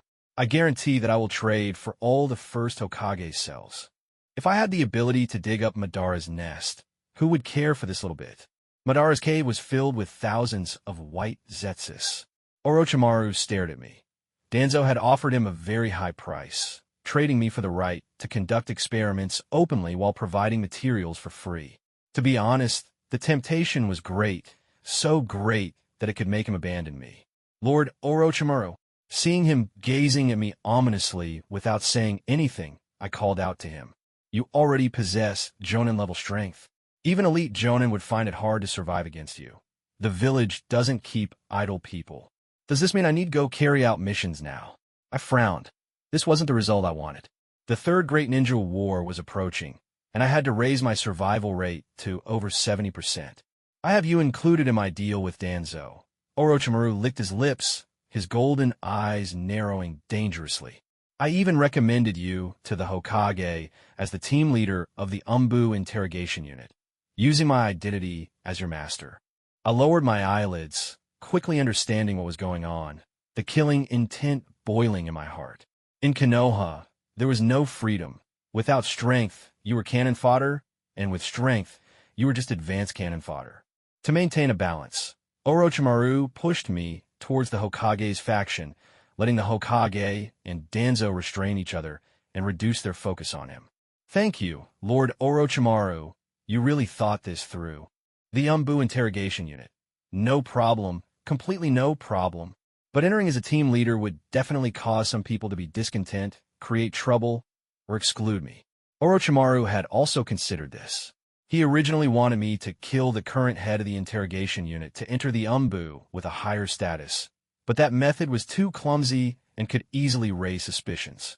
However, he couldn't let me be at the mercy of others. He could use me for trading, but no one else could step on my face. Accepting the essence of him trading me so quickly made him quite pleased. Having a clever disciple was indeed worry-free. I hope you can become the head of the interrogation unit. The head of the interrogation unit had the authority to interrogate prisoners and handle corpses, while the team leader had much less power. However, he believed in my abilities. Regardless of whether I could become the head, I wouldn't let go of any valuable corpses and could avoid suspicion perfectly.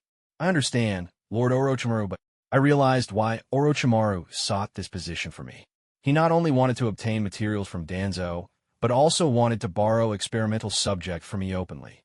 As for the first Hokage's cells, can I cut just a tiny bit, just a little bit? I gestured with my hands as I spoke. Not enough. Orochimaru decisively refused. Danzo was very stingy. He only provided so little and wanted to use it to study the sharingan. There's no way it could be that cheap. But I can take you to find Danzo to report on the progress of the experiment. My eyes lit up instantly. Yes, I was waiting for those words. In the Sand Ninja village, Chiyo, after receiving the handwritten letter about sending an envoy to Kenoha for peace talks, was furious and cursed. Kenoha, first killing my son, and now wanting my Sand Ninja to go bankrupt. I, Chiyo, will not let this go. Ebizo sighed, shaking his head while advising, Sister, agree to Uchiha's request. At least it can save some money. No matter what method he uses, as long as we can get through this crisis, that's enough. The economic situation in the Sand Ninja village has regressed by 20 years. Uchiha-jun, Kenoha's white fan. Chiyo gritted her teeth, trembling with anger. 200 million was no small amount. But at this point, there was no other choice. Taxes were not coming in, and without money, ninjas wouldn't take on missions. Just take 200 million from me. Ebizo would rather spend his own money than go to war again. The Sand Ninja village couldn't withstand any more turmoil. A similar scene was playing out in the Rock Ninja village as well. The Tsuchikage smashed one desk after another in his office. Old man, I think we can agree to Uchiha-jun's request. The Tsuchikage analyzed the information received from the envoy. As long as this matter is resolved, we can use this as leverage to unite with other ninja villages to instigate a third ninja war against Kenoha. It's only 200 million. Uchiha-jun, returned to the delegation's residence with the compensation agreement as promised. Gentlemen, how are you preparing the money? I don't have much patience. I tossed the previous contract onto the table, crossed my arms, and looked down on them, saying, "This is your only chance." Our Kazakage has already agreed. The Sand Ninja envoy gritted his teeth and placed a scroll on the table. Our Tsuchikage has also agreed to your demands. The envoy from Awagakure was equally irritable. If we weren't in Kenoha, he might have wanted to kill me. Very well, then sign these two agreements. I collected the two scrolls into the seal on my arm, watching them sign the agreements. According to the Hokage's wishes, the amount you owe cannot be less, but it doesn't state that it has to be paid in one go. I've divided it into 3 payments. You just need to pay the first installment now. I explained the contents of the contract to them. The two envoys exchanged glances, immediately understanding my meaning. This was a 1-year grace period for them. If they held firm and didn't pay the remaining 2 installments, we would have to break off negotiations and continue the war. In this war-torn era, agreements were only as good as the recognition given to them. If acknowledged, they were contracts, but if not, they were just worthless paper. As expected of the renowned Uchiha, I am in awe. The Awagakure envoy said this with difficulty, as if it were forced out between clenched teeth. But they couldn't think of a better solution. The longer they dragged it out, the more disadvantageous it was for them. Not a problem. It's a pleasure to cooperate. As long as you pay the first installment, I will personally deliver those ninjas to you. Orochimaru had brought me into the interrogation unit, and those captives would definitely pass through my hands. Just right for me to plant some spies in Awagakure and Sunagakure. I wonder if you have any Uchiha captives on hand, I suddenly asked, leaving the 2 envoys dumbfounded. They both shook their heads. Indeed, they had no Uchiha or Hyuga captives. If they did, they would have surely hiked the price sky high. That's good. If you had, I would be willing to offer 20,000 for each of you to help me eliminate them. Iwagakure envoy, Sunagakure envoy. I, Uchiha, only have fallen clan members, not cowards who surrender as captives. I said leisurely, putting both envoys at ease.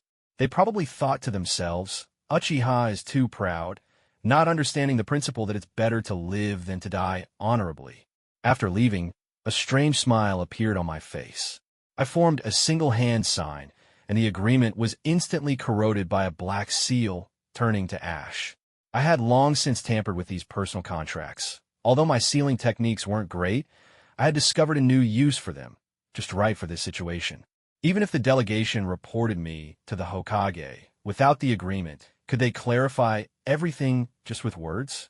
I counted the 400 million in Orochimaru's lab, ensuring not a single tail was missing before putting it away.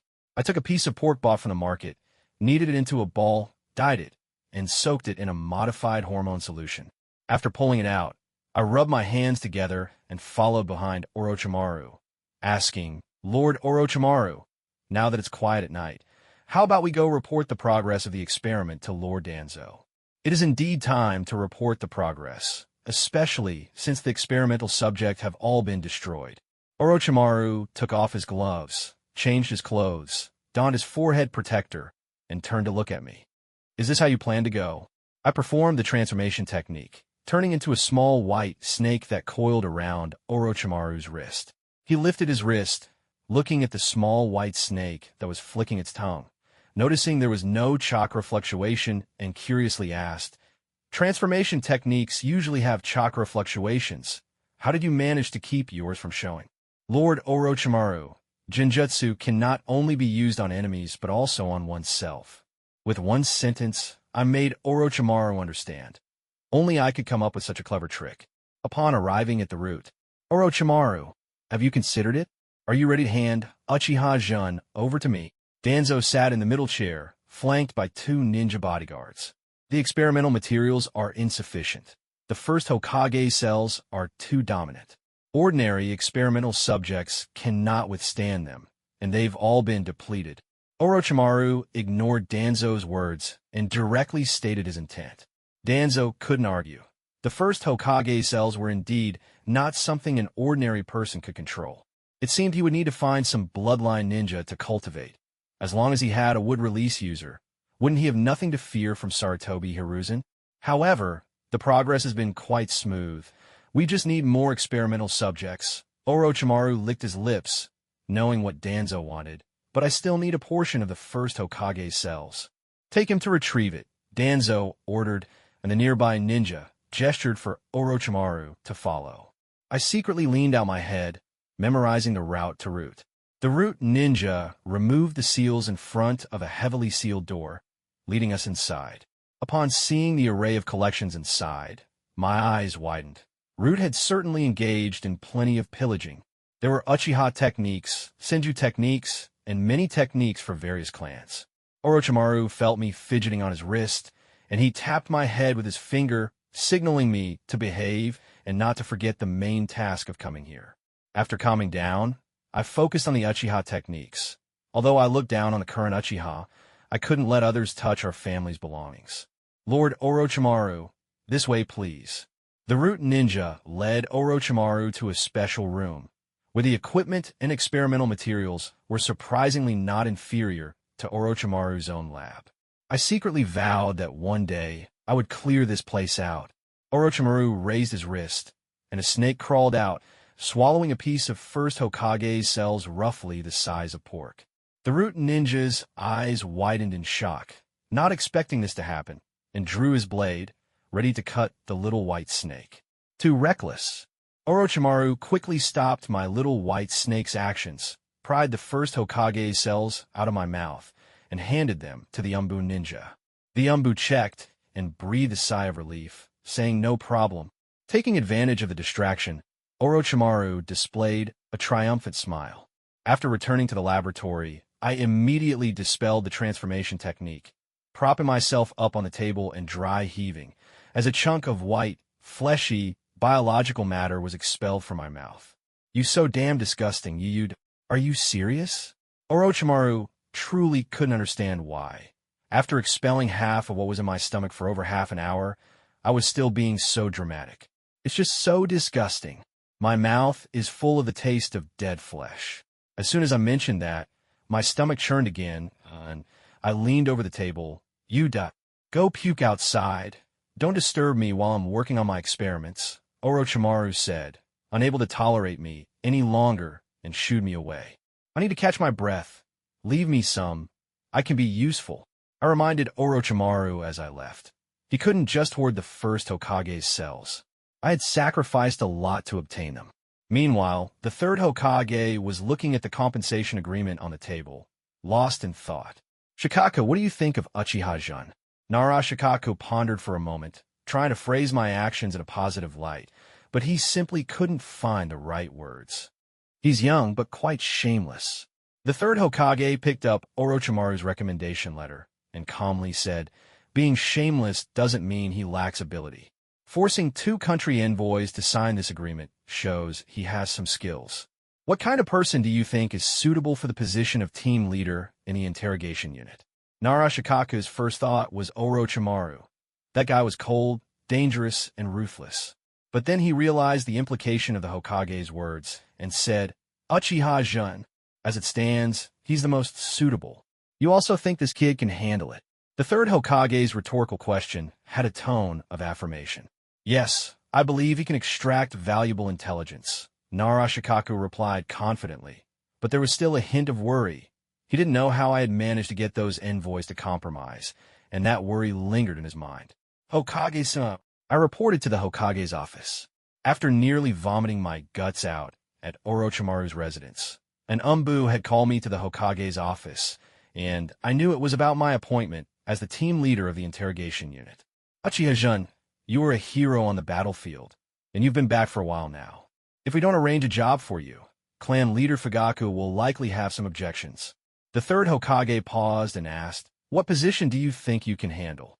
Lord Orochimaru recommended me for the interrogation unit. I replied in a hoarse voice, a slight smirk on my lips. I think I could handle the position of head of the interrogation unit without any issues.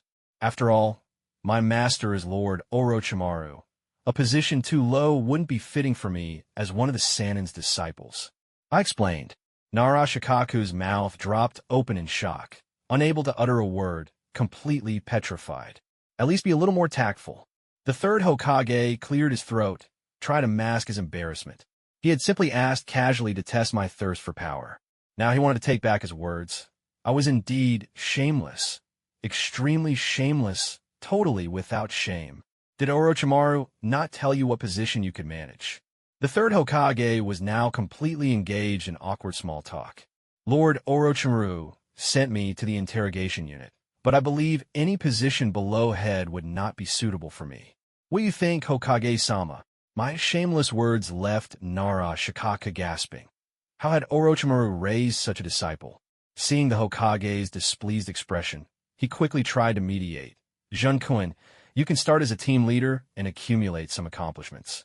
After all, the head of the interrogation unit requires not only experience, but also sufficient achievements to gain respect. I definitely have experience. And as for accomplishments, inheriting my master Lord Orochimaru's is more than enough, right? I could barely hold back my laughter. Asking me to work was like an interview. It would be best if I failed the interview, so I could go back to studying the Hashirama cells and see if I could open both the healing and opening gates at the same time. What face? What do I, Uchiha Jun, need a face for? The third Hokage was starting to feel cornered. He had initially just asked casually. I was supposed to be modest and go through the motions. Now, it had turned into me thinking I could be the head of the interrogation unit, using my master's achievements to get by. Hokage-sama, if you think my master's achievements aren't enough, I could also borrow some from Lord Tsukumo. I continued to pour oil on the fire, not believing he could hold it together. Oof. You and Danzo are at odds, and you drag me into it. Do you think I'll let you off easy?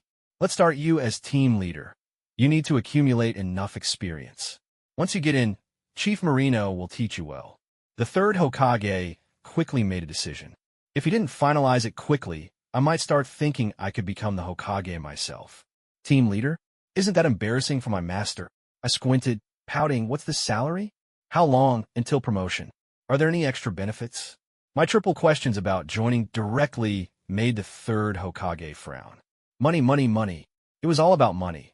Was I obsessed with money or something? Chief Marino, take him away. A burly man appeared in the Hokage's office, looking down at me for a moment. His first impression of me as a subordinate was that I would be difficult to deal with. I raised an eyebrow. He probably heard everything I just said, but so what? After all, I was a special case.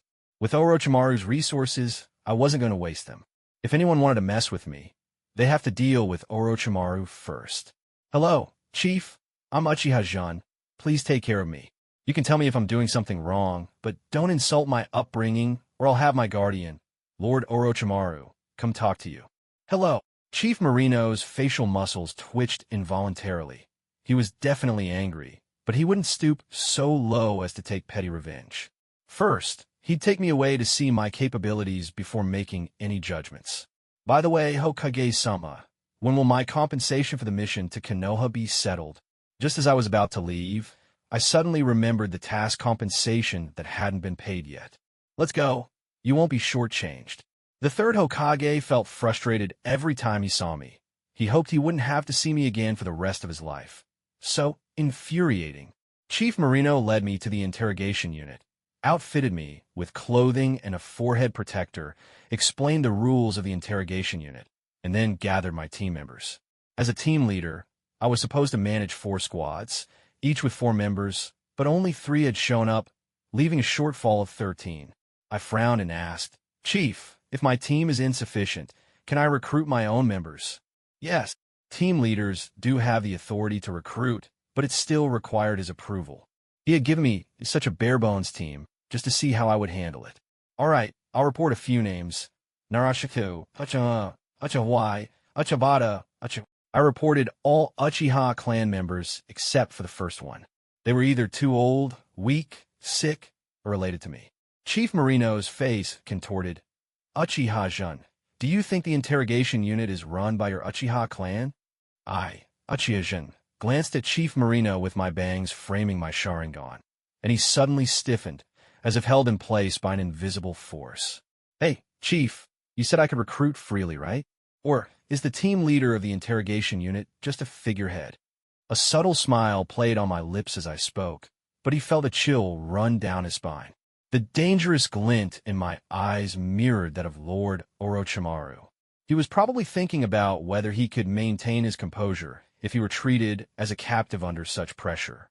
You can recommend familiar ninjas, but not all of them can be Uchiha. Chief Marino took a step back. If the interrogation team were entirely Uchiha, he wouldn't be able to explain himself to the Hokage. Then let's start with Nara Shikaku, and I'll handle the rest myself. I wasn't going to push it. I hadn't planned to recruit only Uchiha anyway. If it came to that, both the Hokage and Danzo would likely team up against me. Don't rush to recruit for your fourth squad, but don't be idle either. The village has uncovered a dozen or so spies, and a few of them are tough nuts that refuse to speak. Your task is to extract everything from their heads. Isn't that the Yamanaka clan's job? I raised an eyebrow playfully with a hint of provocation. I was a special case. I had the right to act with authority. If they didn't like it, they could dismiss me or have a chat with Orochimaru about life. Chief Marino was fuming inside. He knew I was a special case and didn't want to push responsibility onto him so blatantly. After the war, personnel are in short supply. I shrugged and sighed dramatically. Fine, give me the information, and I'll get to work. This needs to be done urgently. You only have 3 days. Chief Marino was frustrated. It felt like hitting a wall made of cotton. He had been in charge for so long, but had never met someone as troublesome as me. Our interactions were a constant push and pull, both prickly and smooth. After Chief Marino left, I stared at the information without saying a word. The 3 team members exchanged glances. I hadn't asked for their introductions or given them any instructions. After reading through the information, I noticed they were still there, and I paused for a moment before apologizing. Sorry, I thought you guys had left with the chief. I'm Uchiha Jun, the team leader of the 4th Interrogation Unit. Subordinate Sarutobi Ho, one introduced. Subordinate Shimura Taichi, another followed. Subordinate Kemita Daisuke, the last one said. After they introduced themselves, I scrutinized them, and they felt a chill run through them as my probing gaze made them uneasy. Team leader, are we going to recruit people or interrogate the spies now? Sarutobi Ho couldn't take the atmosphere anymore and mustered the courage to ask. I calmly stared at them without responding. So one was from the Hokage's faction, one was from Danzo's, and the bootlicking Daisuke. What a bunch. I really was just a figurehead team leader. Not in a hurry. Take me to see those spies. We'll arrange things once your leader arrives. I said nonchalantly, knowing I had to arrange Nara Shikaku for them. Right this way, team leader. The 3 of them were a bit dissatisfied. They hadn't even settled into their seats yet, and I was already assigning them leader roles, which was making them a little unhappy. I let out a cold laugh as I passed by them, saying lightly, whatever thoughts you have, it's best to keep them to yourselves and not show them on your faces. Otherwise, I can't guarantee you'll have time for anything else. In an instant, my crimson sharingan seemed to carve fear into their souls. They had never felt such fear, even on the battlefield facing formidable enemies. My words didn't sound like a threat. They felt more like a curse echoing in their ears. When I reached the holding area for the spies, they sized me up with disdain, smirking as one spoke. What's this? Is there no one left in Kenoha? That's right. Not only is there no one left in Kenoha, but my team is also short-handed. I ordered them to be brought out, fixing their arms in a cross on the upper end of a cross, positioning it against their necks, and securing them with ropes around their necks and thighs, binding them to the chair. I'll be personally interrogating you. I said this, and neither the spy nor my 3 subordinates took it seriously. Those who ended up in our 4th unit were the tough nuts that previous teams couldn't crack. Sarutobi Ho reminded me. Team leader, these people must not die, meaning I couldn't use violence to extract information, as they still had other uses. If they stayed tight-lipped, they'd get to keep their lives. I sat leisurely to the side, seemingly uninterested in the spy, and casually asked, the weapon shop owner, Honda Ichiro, tell me, which path are you on? Sarutobi Ho's face was filled with confusion. Shimura Taichi was equally baffled. Kamita Daisuke also had no clue. Honda Ichiro was shocked. If you don't speak, I'll take it as you refusing to answer. I instructed Daisuke, get 2 bricks and raise them under his feet. Tighten the rope around his neck. After doing this, Honda Ichiro became cautious. What kind of punishment was this? He had endured torture and genjutsu, but now this punishment looked harmless yet gave him an ominous feeling. I pulled out a tanto and began to slice through a table leg while asking, "What is your mission?" The three of them didn't understand. Could this even be considered interrogation? They probably thought it would take 8 lifetimes to extract anything from me, and they underestimated me further. Add 2 more bricks under his feet. Daisuke complied mechanically, adding 2 more bricks. With a sharp sound, the leg snapped. With the sound of bones cracking, I pushed the table leg up again. After more than 10 days of interrogation, Hondo Ichiro, who had always been tough, was now filled with terror, struggling desperately against his bindings. As he approached the brink of mental collapse, I pinched his chin and, in a voice laced with dark charm, like a death knell, said, "Your legs are already broken. Don't you want to see them bending backward while you ride the wooden donkey?" No. Please, I'll talk. I'll say anything." Honda Ichiro's teeth chattered, his body stiffened, his eyes wide with fear, and his lips pale. He looked at me as if he were staring at a devil. He felt the table leg forcefully pressed underneath him, tightly against a sensitive area. "Now you're being obedient." I patted his head and slightly tilted my head to look at Sarutobi Ho and Shimura Taichi, who were standing nearby. In less than 15 minutes, Honda Ichiro confessed everything, from his time as a ninja to being captured, even the number of girlfriends he had at once, and what color underwear he liked to wear. "Is there anything you haven't confessed?" I rhythmically tapped on the table, and the whole room was silent. No one dared to breathe loudly, fearing they would be the next one to sit on the torture seat. "I've said everything. Please, just give me a quick end. I beg you." Honda Ichiro pleaded, his voice frantic, repeatedly asking for mercy. As Sarutobi Ho handed me the recorded intelligence, his hands trembled slightly. "Team leader, please review this." I glanced over it, confirmed there were no issues, and signed my name, instructing, "Get a medical ninja to reattach his legs and send him back." "Yes." The 3 of them responded in unison. I tossed the thick stack of intelligence in front of Chief Marino, who looked skeptical. "Is this a list of recruits?" "Intelligence," I replied flatly. "What?" Chief Marino quickly flipped through the pages, and after half an hour, he asked incredulously, "Did you kill him?" "No, he's still alive. If there are no issues, I'll be clocking out now," I said lazily, appearing completely disinterested in the task. After flipping through the last page, Chief Marino's heart raced inexplicably. This person had endured various forms of interrogation for over 10 days without uttering a word, yet I had managed to extract even the color of his underwear in half an hour. He felt as if the world was unreal. "How did you do it?" He was quite cooperative. "I didn't waste any time," I casually replied, having used only 2 of the 10 tortures before he gave in. Call that cooperation. Though I had employed a bit of psychological suggestion, it wasn't particularly troublesome. Marino, I have interrogated him for over 10 days without getting a word out, and you say he was cooperative?" "Chief Marino, if there are no issues, I'll be clocking out now." I shot him a disdainful glance. "I'll gather all the remaining intelligence within 3 days." Chief Marino waved his hand. He could see my lack of enthusiasm for the job. He still needed to confirm a few things before reporting to the Hokage. After leaving the interrogation unit, I pondered where to find 12 ninjas to fill my interrogation team. I could pull Uchiha Hor into it, but I wondered if the Hyuga clan would be interested. "Uchiha Jun." Hearing someone call my name, I looked in the direction of the voice to see Kakashi, Obito, and Rin waving at me from a distance. "Do you need something?" I asked indifferently.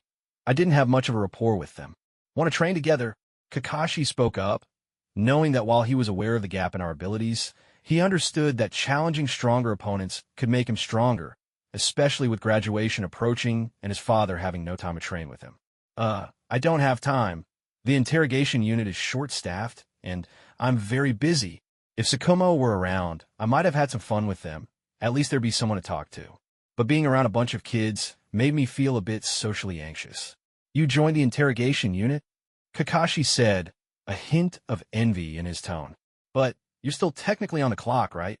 "Yeah, my squad is lacking members, so I need to recruit." "No time to play." As I walked past Kakashi, I gave him a light pat on the head and said, "Bye." "You? What kind of people are you looking for?"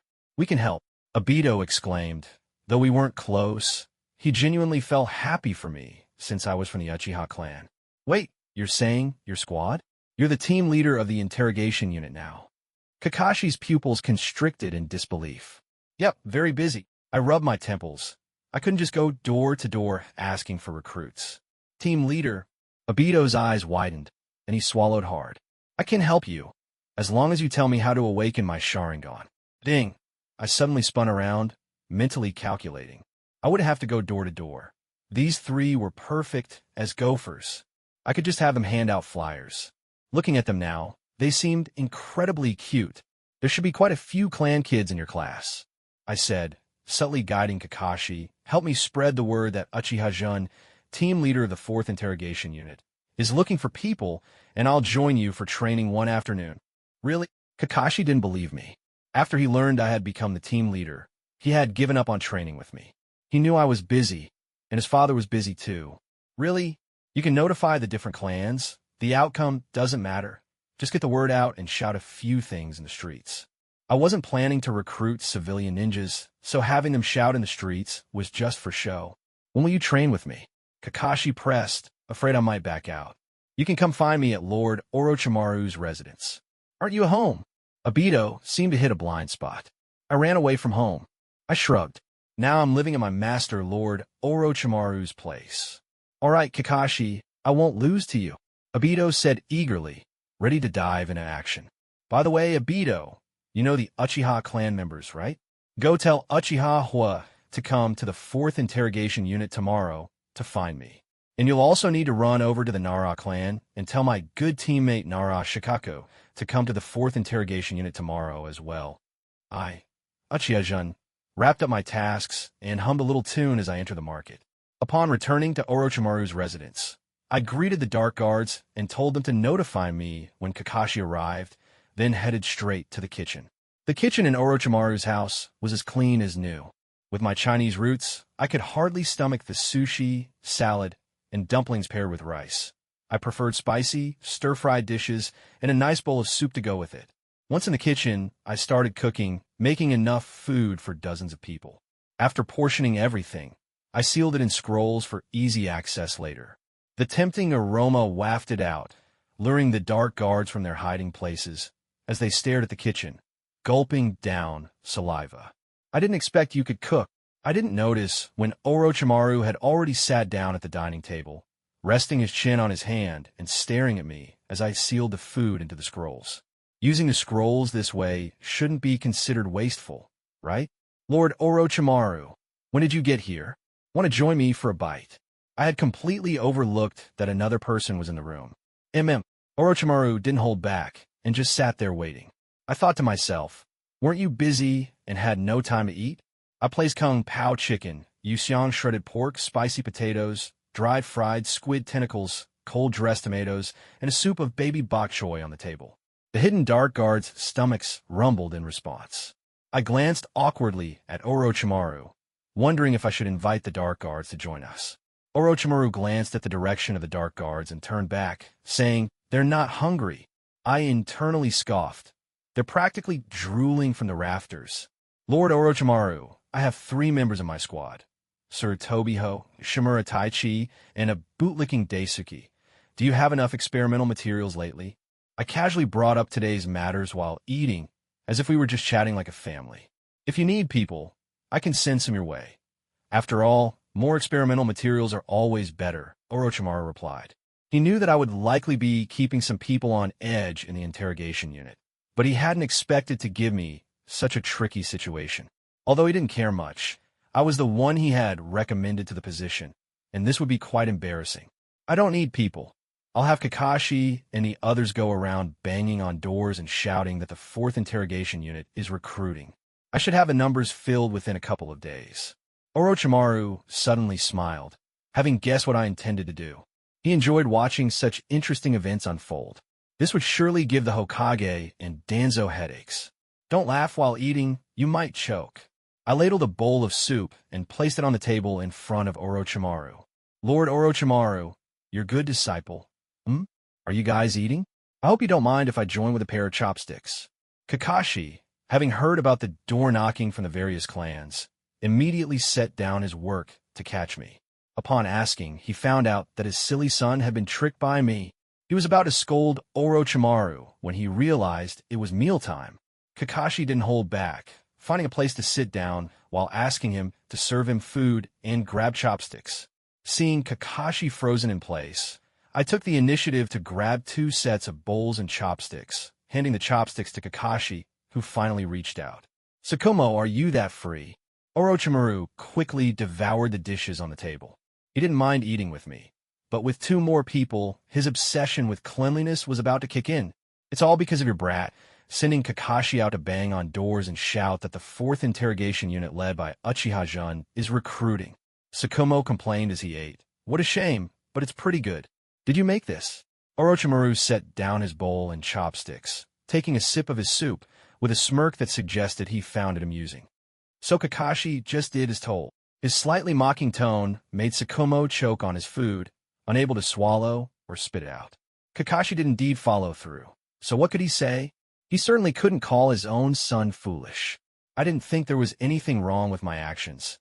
It was mutually beneficial. After all, I had also promised to train with him for half a day. "Why aren't you eating?" I noticed Kakashi holding his chopsticks without moving them and asked, "Can't handle it." It wasn't that he couldn't handle it. Ever since he and his father entered, Orochimaru's eyes had been like knives, slicing back and forth between them. Kakashi found it hard to even speak, let alone eat under such a terrifying gaze. "No, just a bit. Were you beaten?" My first reaction was that this brat had gotten himself caught by his parents and beaten. "No." The more Kakashi protested, the more I felt he had been hit by Tsukumo. "It's fine. If he got beaten, you could always run away from home." I raised an eyebrow, reminding him. When I saw the warning look from Tsukumo, I pretended not to see it and acted like I was close to Kakashi. As a result, Kakashi felt even more dangerous, internally repeating that I should stay away from him. He felt the room growing colder. "Don't lead Kakashi astray. It was your idea for him to go bang on doors at all the clans, right?" "Yep. As a team leader, I can't interrogate and torture myself when there's no one to work with." I looked at the intelligence you extracted from him. Honda Ichiro, originally named Chalang, was sent by the Cloud Village and had deep infiltration. He didn't spill a word after more than 10 rounds of interrogation. "How did you manage it?" Tsukumo's question surprised Orochimaru, who hadn't heard about this yet. "Oh, I'm quite interested. Maybe the previous interrogators weren't thorough." He was very cooperative. He confessed everything in less than 10 minutes. I only used 2 of the 10 torture methods, and what actually fell on him was just 1. Who knew he would just give in? What a waste. I didn't regard that prisoner as anything special. I had only broken 2 of his legs and scared him with a wooden donkey. I hadn't even mentioned methods like slicing or slow slicing. "Torture methods? Did you come up with those?" Tsukumo asked. "Not really. The 10 torture methods weren't originally mine, but I might be the only one who knew how to use them here. So my claim was reasonable. Anyway, I'm quite satisfied with this job. It's easy. Once I fill my little squad, I'll only need to go in 1 day a week." I spoke as if it were the most natural thing in the world, fearing someone might realize I was actually interested in this job. I needed to appear like a slacker so that the Hokage could feel at ease and help shield me from Danzo's fire. Maybe this step had already been communicated effectively by Chief Marino. "So you had Kakashi going door to recruit for you, while you just trained with him for half a day?" Tsukumo said seriously, laying down the conditions. "Before the Genin exams, it should be 2 hours every day." I didn't want to babysit. Our pursuits were different, and we were clearly not on the same page. "Tsukumo, you know that right now, whether it's the Umbu, the interrogation unit, or the ninjas, everyone is extremely busy, right?" After wrapping up my tasks, I hummed a little tune as I entered the market. Upon returning to Orochimaru's residence, I greeted the Dark Guards and asked them to notify me when Kakashi arrived, then headed straight to the kitchen. The kitchen in Orochimaru's house was spotless. With my Chinese roots, I could hardly stomach sushi, salads, and dumplings paired with rice. I preferred spicy, stir-fried dishes and a nice bowl of soup to go with it. Once in the kitchen, I began to cook, preparing enough food for dozens of people. After portioning everything, I sealed it in scrolls for easy access later. The tempting aroma wafted out, luring the dark guards from their hiding spots.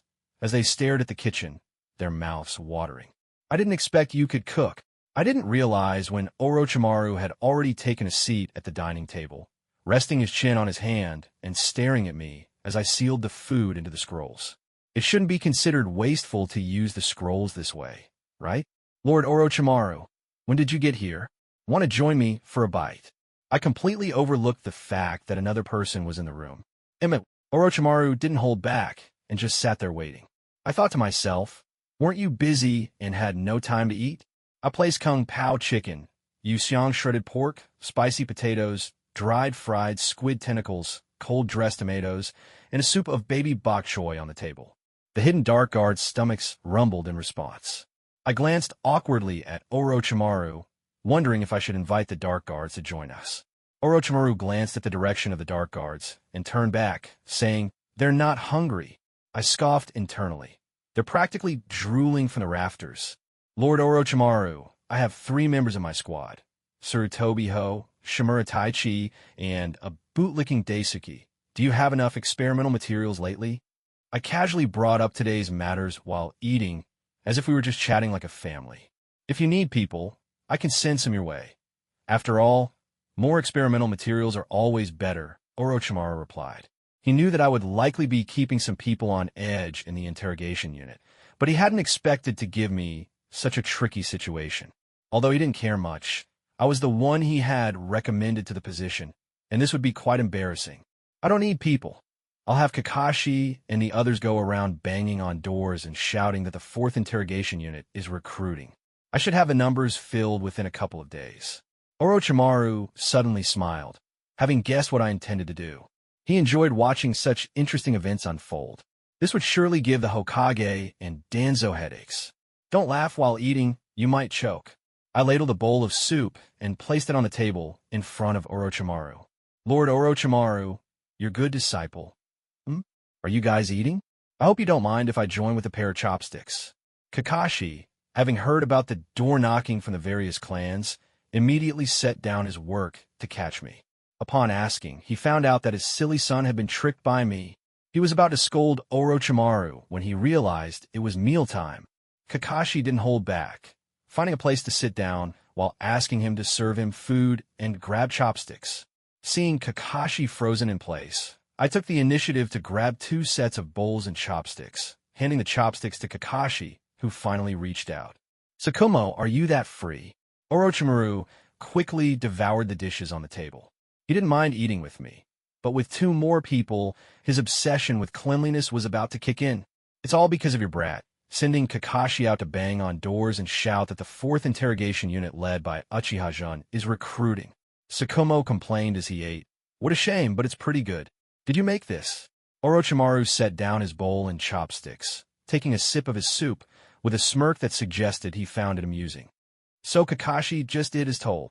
His slightly mocking tone made Sakumo choke on his food, unable to swallow or spit out. Kakashi did indeed follow through. So what could he say? He certainly couldn't call his own son foolish. I didn't think there was anything wrong with my actions.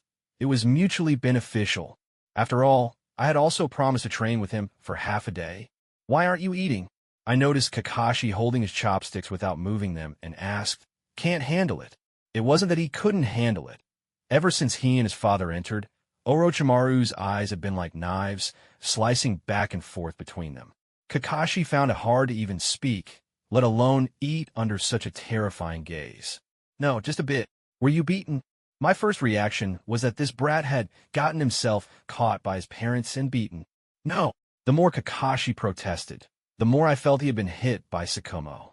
It's fine. If you got beaten, you could always run away from home. I raised an eyebrow, reminding him. When I saw the warning look from Sakumo, I pretended not to see it and acted like I was close to Kakashi. As a result, Kakashi felt even more dangerous, internally repeating that I should stay away from him. He felt the room growing colder. Don't lead Kakashi astray.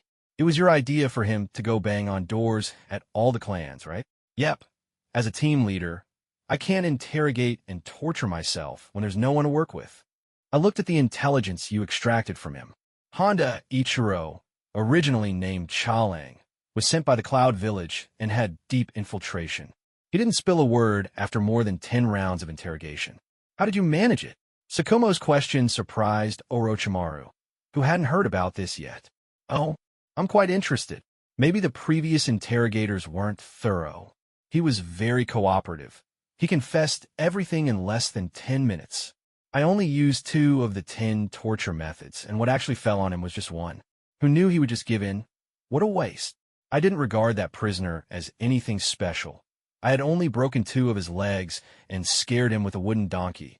I hadn't even mentioned methods like slicing or slow slicing. Torture methods? Did you come up with those? Tsukumo asked. Not really. The 10 torture methods weren't originally mine, but I might be the only one who knew how to use them here, so my claim was reasonable. Anyway, I'm quite satisfied with this job. It's easy. Once I fill my little squad, I'll only need to go in 1 day a week. I spoke as if it were the most natural thing in the world, fearing someone might realize I was actually interested in this job. I needed to appear like a slacker so that the Hokage could feel at ease and help shield me from Danzo's fire. Maybe the step had already been communicated effectively by Chief Marino. So you had Kakashi going door to door to recruit for you, while you just trained with him for half a day?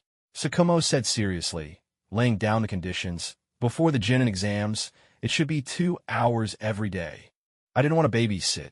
Our pursuits were different, and we were clearly not on the same page. Tsukumo, you know that right now, whether it's the Umbu, the interrogation unit, or the ninjas, everyone is extremely busy, right? Narashikaku didn't hold back. During the spoils division on the battlefield, he and another person always took the best items, while the less desirable ones were tossed to Hinata. Kakashi stood by, likely wearing an expression of disbelief. I, Uchiha Jun, borrowed some sealing scrolls from Orochimaru and headed out. I didn't care about Narashikaku's small grievances. It didn't adversely affect me. As far as I was concerned, he was a good teammate. So let him be. Although his actions were a bit annoying, they certainly caused some damage. Whether or not clan leader Nara could keep his wallet safe depended entirely on the combat strength of us Uchiha. While barbecue might not be as expensive as sushi, it certainly wasn't cheap. Lord Jun, are we going to collect debts? Uchiha Hua and the debt-collecting team were eager to go. Ever since he dropped the arrogant pretense, he had completely let loose. Have you guys eaten yet? I had to check. If they were full, they wouldn't have the energy to fight. Not yet. Uchiha Hua scratched his head, feeling a bit embarrassed. Generally, he only ate 2 meals a day, one at 9 in the morning and another at 4 in the afternoon, to save a meal's worth of money. This was common among many clan members. Perfect. I'll take you to eat barbecue. Clan leader Nara is treating. Don't let me down. Narashikaku was still nearby, chiming in, everyone, eat freely. Don't hold back. Really? Are you treating us to barbecue? Obito asked. Isn't that too much trouble? Rin added. Not at all. Opportunities to eat barbecue are rare. Obito, if you want to broaden your horizons, you need to eat meat. I specifically reminded him. Narashikaku was probably feeling a bit exasperated. I marched into the barbecue restaurant with Narashikaku and about 10 others, making a grand entrance. I spotted Narashikaku and the other clan leaders, and, plastering a smile on my face, I greeted Clan Leader Nara. We have a good relationship. We could have just eaten at home. You're too generous, letting me bring friends along. Narashikaku, seeing that I had brought a dozen people, opened his mouth, but couldn't find the words. This is the team leader of the interrogation unit, young and accomplished. He's probably the youngest team leader in Kenoha. Some clan leaders found this exaggerated, but since they weren't footing the bill, they offered some polite remarks. Oh, look who's here. It's all the clan leaders. What a great day to see you all here. It's truly an honor for me, Uchiha Jun. I put on my most unreliable business demeanor and spoke without a hint of seriousness, just like I was now. After arriving, I arranged for everyone to sit down and began the flattery, avoiding any substantive conversation, slippery as an eel. Many clan ninjas had previously wanted to send beautiful, suitable kunoichi into the interrogation unit, but seeing the people I brought, they had to reconsider. The Uchiha clan had no issue with appearances. Narashikaku, who was named to enter the interrogation unit, was just an average-looking male, but the Nara clan relied on their intellect, which everyone acknowledged. As for the others, there was the only son of Hataki Sakumo and a commoner girl, leaving the clan leaders unsure of my preferences. I wonder what kind of people team leader Uchiha Jun wants to bring into the interrogation unit. Woof woof. The Inuzuka clan leader voiced the question on everyone's mind. Well, as a team leader, I need all kinds of talents, but it still needs to be fair, just, and open. Otherwise, the Hokage will have a talk with me. I leaned lazily against the soft cushion, not getting to the point. However, the clan leaders understood my meaning. If things went too far, the Hokage would intervene. Actually, I'd like to ask clan leader Yamanaka for a ninja, but the Inuzuka clan and I don't quite get along. I wonder if we can work together. Once my words were out, Nara Shikaku froze for a moment, not expecting me to be so straightforward in front of the clan leaders. He felt a mix of emotions. Even if he knew I might have ulterior motives, no one had helped him for many years. At this moment, even knowing I might exploit him, he felt no dissatisfaction and was even a bit touched, realizing how absurd this thought was. The Inuzuka clan had always been interconnected, sharing intelligence, and Nara Shikaku had never hoped to shove a clan member in. By directly bringing it up, I wanted a member of the Yamanaka clan, but it depended on their attitudes. In simple terms, everyone knew about Nara Shikaku's situation, but they turned a blind eye. Now I was giving him a choice. They could give a slot to the Yamanaka clan, but it depended on their attitude. I was standing up for a teammate, yet I had my own motives. Not only Nara Shikaku, but even Nara Shikaku couldn't gauge my intentions. From my demeanor, I seemed young yet insightful and cunning, certainly not the type to genuinely stand up for a teammate. Yamanaka Hachi glanced awkwardly at Nara Shikaku. He had just become clan leader recently, and many things were still new to him. How could that be? The Inuzuka clan has always been friends. Oh? So what I saw on the battlefield, where the Yamanaka and Inuzuka clans threatened my good teammate, was all a lie. I casually changed my posture, my cold gaze making Yamanaka Hachi and Inuzuka Daisuke shiver. Maybe I misunderstood. My words made the clan leaders wary, and they planned to go back to check if anyone had offended me or my teammates on the battlefield. If such a thing is true, I will investigate immediately and give Shikaku-kun an explanation. Yamanaka Hachi stated. Their clan was in the intelligence department, which was different from the interrogation unit. The interrogation unit could determine a criminal's life and death without going through the Hokage, as long as they provided a reasonable report. No one dared to guarantee that their clan members wouldn't make mistakes, and if they were caught, it could implicate the entire clan. The most unsettled among them was Nara Shikaku, who had been focusing on grilling meat. He never expected that someone would give him an explanation one day. He kept piling chili on the barbecue, trying to mask the sourness at the tip of his nose, fearing someone would hear him choke on his words. What I wanted wasn't the truth. I wanted my good teammate to willingly let me exploit him. I glanced at Nara Shikaku, who was trying to mask his emotions while focusing on eating, and said with a smile, "No need to investigate. After all, they're all dead. Otherwise, how could I have the opportunity to be a good teammate with Shikaku-kun? All the clan leaders are not foolish." When I, Uchiha-jun, mentioned it, it became unclear whether Nara Shikaku's teammates sacrificed themselves in the war or had personal grudges. The way the clan leaders looked at the three leaders of the Inuzuka, Akimichi, and Nara changed, filled with intrigue and scrutiny, and they paid more attention to me, the young sub-team leader. Initially, they might have just wanted to curry favor with me, but now they were thinking deeper. Does sending people into my sub-team mean they're taking sides? Currently, the strength of the three Sannin and Kenoha White Fang is comparable. As a disciple of Orochimaru, one of the Sannin, is it really that simple to recruit people? Does this indicate that during the selection of the fourth Hokage, they subtly let it be known that their clan supports Orochimaru? Orochimaru is the favored disciple of the third Hokage, and I am his only disciple. What I do represents a certain stance, which they indeed hadn't delved into before. Now it seems that wanting a position isn't so easy, and I've given them little time to think it over. Who is behind this? Orochimaru or the third Hokage?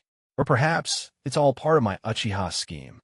Danzo aimed to eliminate the Uchiha and undermine the Hokage, seizing the opportunity to meet with the IWA Shinobi Envoy, while they were still in the village. He initially only wanted to incite the IWA shinobi to pressure the Hokage, but unexpectedly, he was scolded by the IWA envoy upon meeting. Get lost. You Kenoha dogs from old to young. Not one of you is good. Danzo, having been in power for so long, was not used to such insults, and his anger erupted instantly. IWA envoy, you are too arrogant.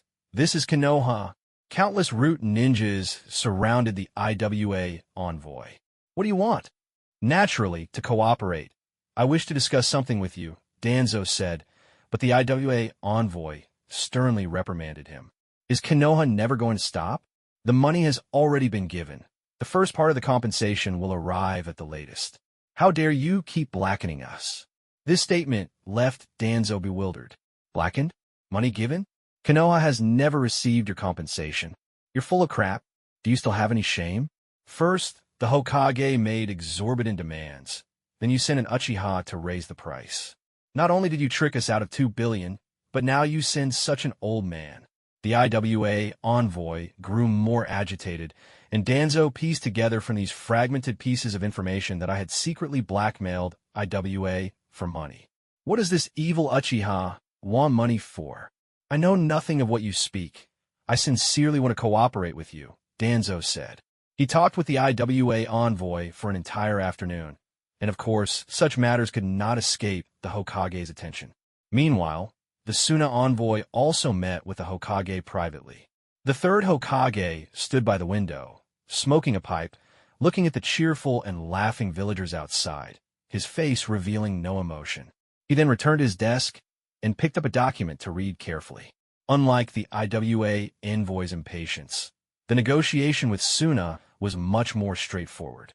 Suna offered 20 years of peace in exchange for the life of Hitaki Sakumo, and was also willing to compensate Kenoha 1/3 of the rewards for all missions each year. The third Hokage wavered. Trading one life for 20 years of peace seemed less like compensation and more like tribute, indicating that Suna would become a vassal of Kenoha. Bang! The door to the Hokage's office was kicked open by Danzo, his face filled with anger. He initially wanted to inform the Hokage, an old friend, about my actions, but upon seeing him sitting at his cluttered desk with a troubled expression, he held back. Hayashi, Uchiha-jun has blackmailed the envoy for money. What do they want money for? This matter must not be taken lightly. Is that so? The third Hokage pondered for a long time. I told you to lay low and not do anything excessive. Did you treat my words as mere wind? Don't forget, I am the Hokage. I'm doing this for the village. Danzo gritted his teeth, tightly gripping his cane. Uchiha-jun is recruiting in the village, which is clearly forming cliques. What were you conspiring with the IWA envoy about? The third Hokage did not pick up on his words, shifting the topic. Now, he could choose to turn a blind eye to my actions. What? Just discussing when the compensation will arrive. Danzo had no intention of letting the Hokage know he wanted to ally with IWA to eliminate me. We are both old. We need to cultivate the fourth Hokage. Please don't waste your efforts anymore, he said. Mentioning the Hokage changed Danzo's expression. He did all this for the village, to become Hokage. His moment of hesitation years ago made him lose the position, and the fourth Hokage must be his. Danzo glanced at the half-hidden crystal ball on the desk and said in a low voice, I can build a few more hot springs in Kenoha. The third Hokage, who originally planned to take away his power, instinctively asked, where? Ahem. Let's discuss Uchiha-jun's matter later. After Danzo left, he ordered for a mission to send the IWA envoy back to be posted in the village, specifically naming me to take it.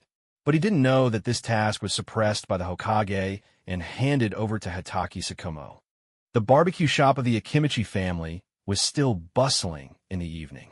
The clan leaders didn't want to leave, and the people I brought were even less willing to go, continuously urging the waitstaff to serve more meat.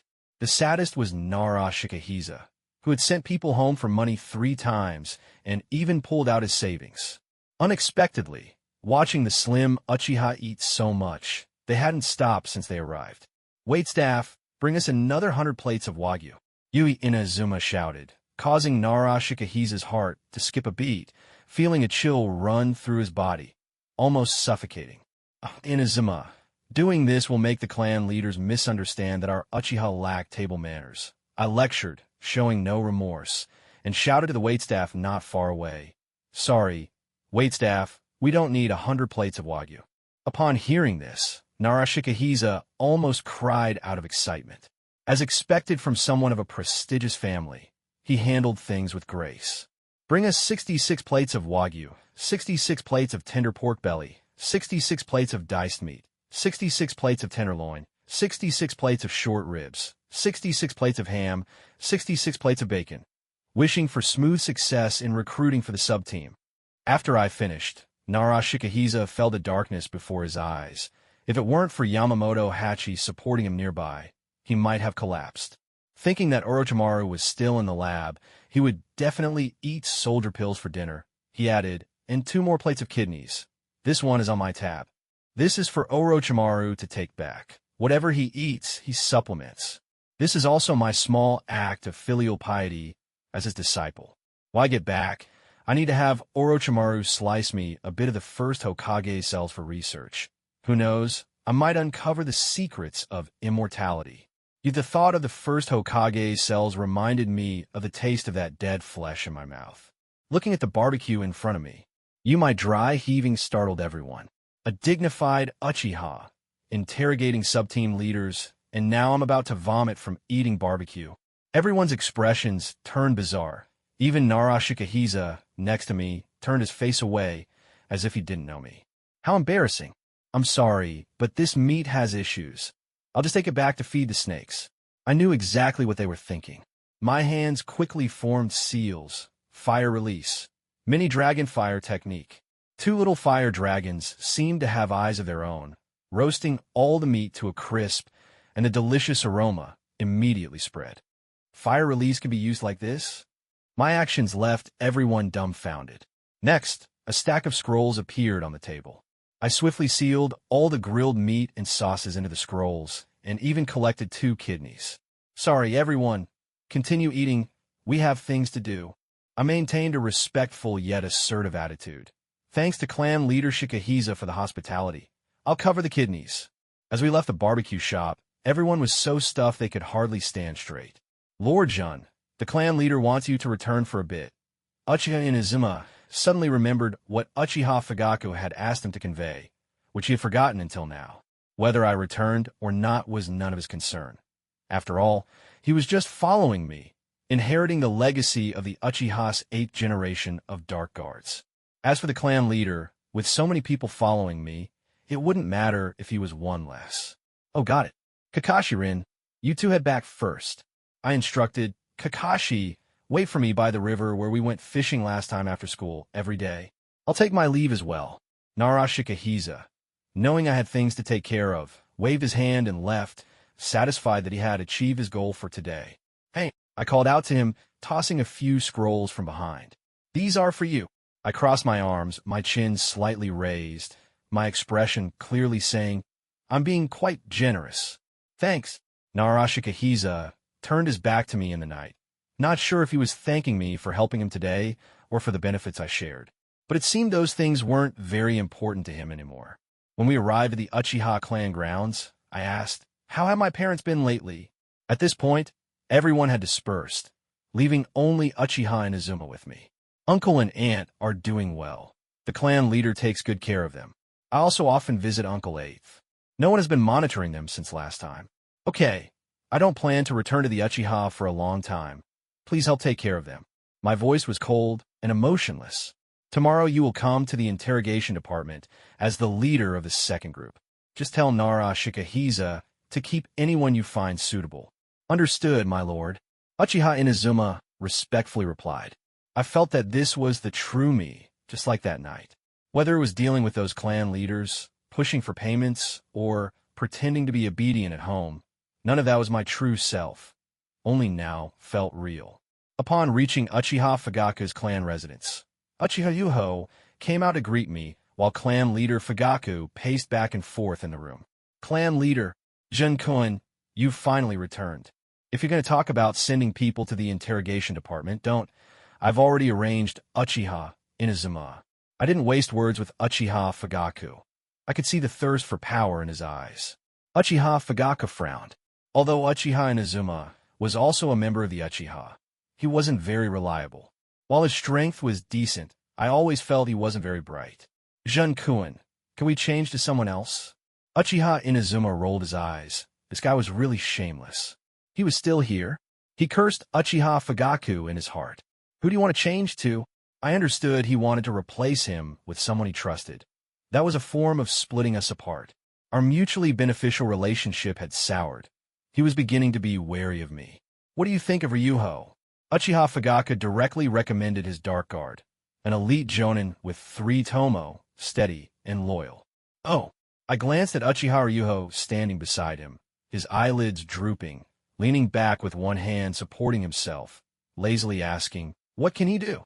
Ryuho is an elite Uchiha ninja, skilled in Jinjutsu. He can help you. Can he collect debts? Can he scold without cursing? Can he throw tantrums? Does he know when to be shameless? My 4 consecutive questions turned Uchiha Fagaku's and Uchiha Ryuho's faces dark. They were Uchiha. How could they do such things? Uchiha Inazuma rolled his eyes at me, looking resentful. He can't. I'm looking for someone to help me solve problems, not just to have a decorative guard there. Uchiha Inazuma felt the clan leader's gaze and directly rolled his eyes. What are you looking at? It seems Jun-kun has his own plans. I wonder how other clans are arranging it. Although Uchiha Fagaku was reluctant, he could only give up. I don't know. I've handed the recruiting matter to Nara Shikahisa. If the numbers aren't enough, I'll pull a few from Lord Orochimaru's Dark Guards. As soon as I said this, Uchiha Fagaku's expression changed. He realized I had become the leader of the interrogation subteam, not just due to my Uchiha identity, but as Orochimaru's disciple and a part of the 3rd Hokage's faction. He immediately became cautious, pondering how loyal I was to the Uchiha. I was too abrupt. Clan leader, if there's nothing else, I still need to return to deliver food to Lord Orochimaru. Watching me leave, Uchiha Fagaku closed his eyes and sighed. Clan leader, doesn't he look down on you too much? After a while, Uchiha Fagaku pondered for a moment and said, no, he doesn't look down on you. Leaving the clan leader's residence, Uchiha Inazuma asked, Lord Jun, aren't you going home? No, you're coming with me to the Hyuga clan, then we'll stay at your place for the night. After saying that, I split off a shadow clone, handing him the scroll, instructing, deliver this to Lord Orochimaru and tell him whatever he eats, he supplements. The shadow clone vanished into the night in an instant. We then arrived at the Hyuga clan grounds. Clan leader Hyuga, it's been a while. I wanted to check on the old clan leader's health. Hyuga Hayashi had a stern face, silent, and completely different from before. I didn't expect you to still care about this old man. Cough, cough, cough. The old Hyuga clan leader was supported by Hayashi as he came out from the tatami room, sounding much weaker than before. Old clan leader Hyuga, I apologize for disturbing you so late. I'm now the leader of the interrogation department. I wonder if your clan has anyone interested in a position there. You're here, so you must have some ideas. Who do you want? The old Hyuga clan leader gasped for breath, looking clearly unwell. This depends on the wishes of the old clan leader and the Hyuga clan leader. Uchihan, did not specify who I wanted. Any Hyuga with Byakugan would do. Hayashi, who do you think would be suitable? The old Hyuga clan leader threw the question to Hayashi. Under his recent guidance, Hayashi had taken on a bit of a leader's demeanor and no longer said ridiculous things. Let the sub-team leader choose. Hayashi expressionlessly kicked the ball back to me, implying that whoever I wanted, I could have, or he could just call all the clan members for me to pick from. I noticed the slight disappointment in the old Hyuga clan leader's expression, which did not escape my eyes. Yoshitaka, you go. Yes, father. Yoshitaka turned to me, bowing respectfully. Team leader, I look forward to your guidance. Come to the interrogation department tomorrow. I stood up, not planning to linger. Old clan leader, Hayashi, I just came to see if my teammates have calmed down, so I won't disturb you further. The old Hyuga clan leader waved his hand. Yoshitaka gestured for me to follow. My lord, I'll show you the way. He led me to the Hyuga residence, which was a simple traditional Japanese-style building. The Hyuga clan seemed to quite like this style. You can head back. I'll just check on him and leave.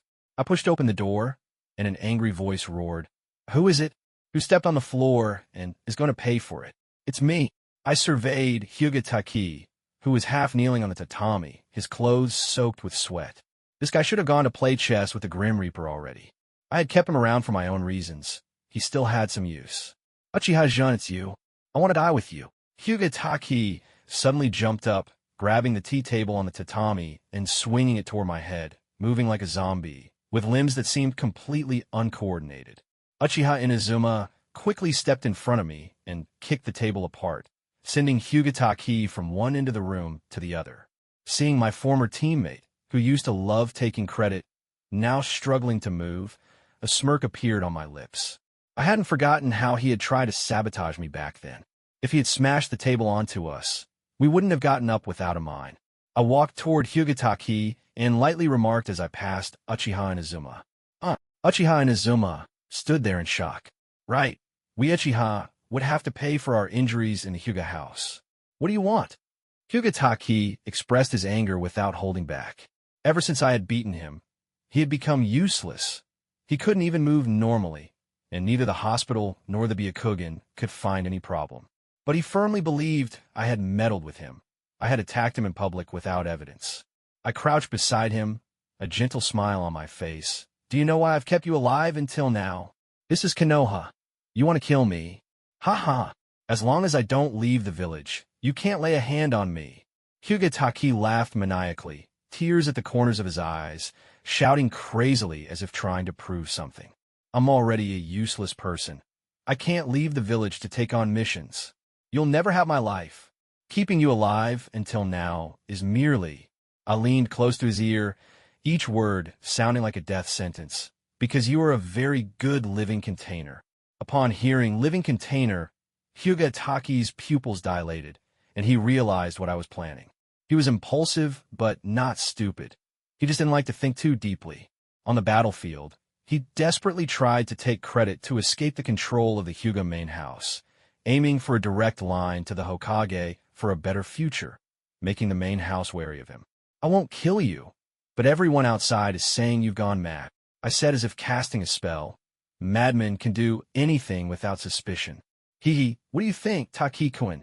The light in Hyuga Taki's eyes completely vanished. "You planned this from the beginning, whether it was when I was captured and you saved me, or when you provoked me to act in public. It was all part of your scheme. Ha ha ha." I was laughing, but the coldness in my eyes sent chills down his spine. A demon. He thought he was no worse than anyone from the main house, risking everything to make merit to escape the quagmire of the Hyuga family, only to fall into the abyss. I wouldn't let him go. Revealing the truth would mean the Hyuga family wouldn't let him off either. Every step he took was calculated by me, including the ending. I twirled a kunai on my middle finger in front of Hyuga Taki as he slowly lost consciousness, and I bade him farewell with concern. "Time, everything will be okay. Don't rush." Leaving the Hyuga residence, I instructed the still dazed Uchiha Inazuma, "Keep an eye on him for the next few days. If he gets any ideas, sneak him to Orochimaru's residence without anyone noticing." "Huh. Oh, okay." Uchiha Inazuma hesitated for a moment, but ultimately held back his words. "No one will stop you."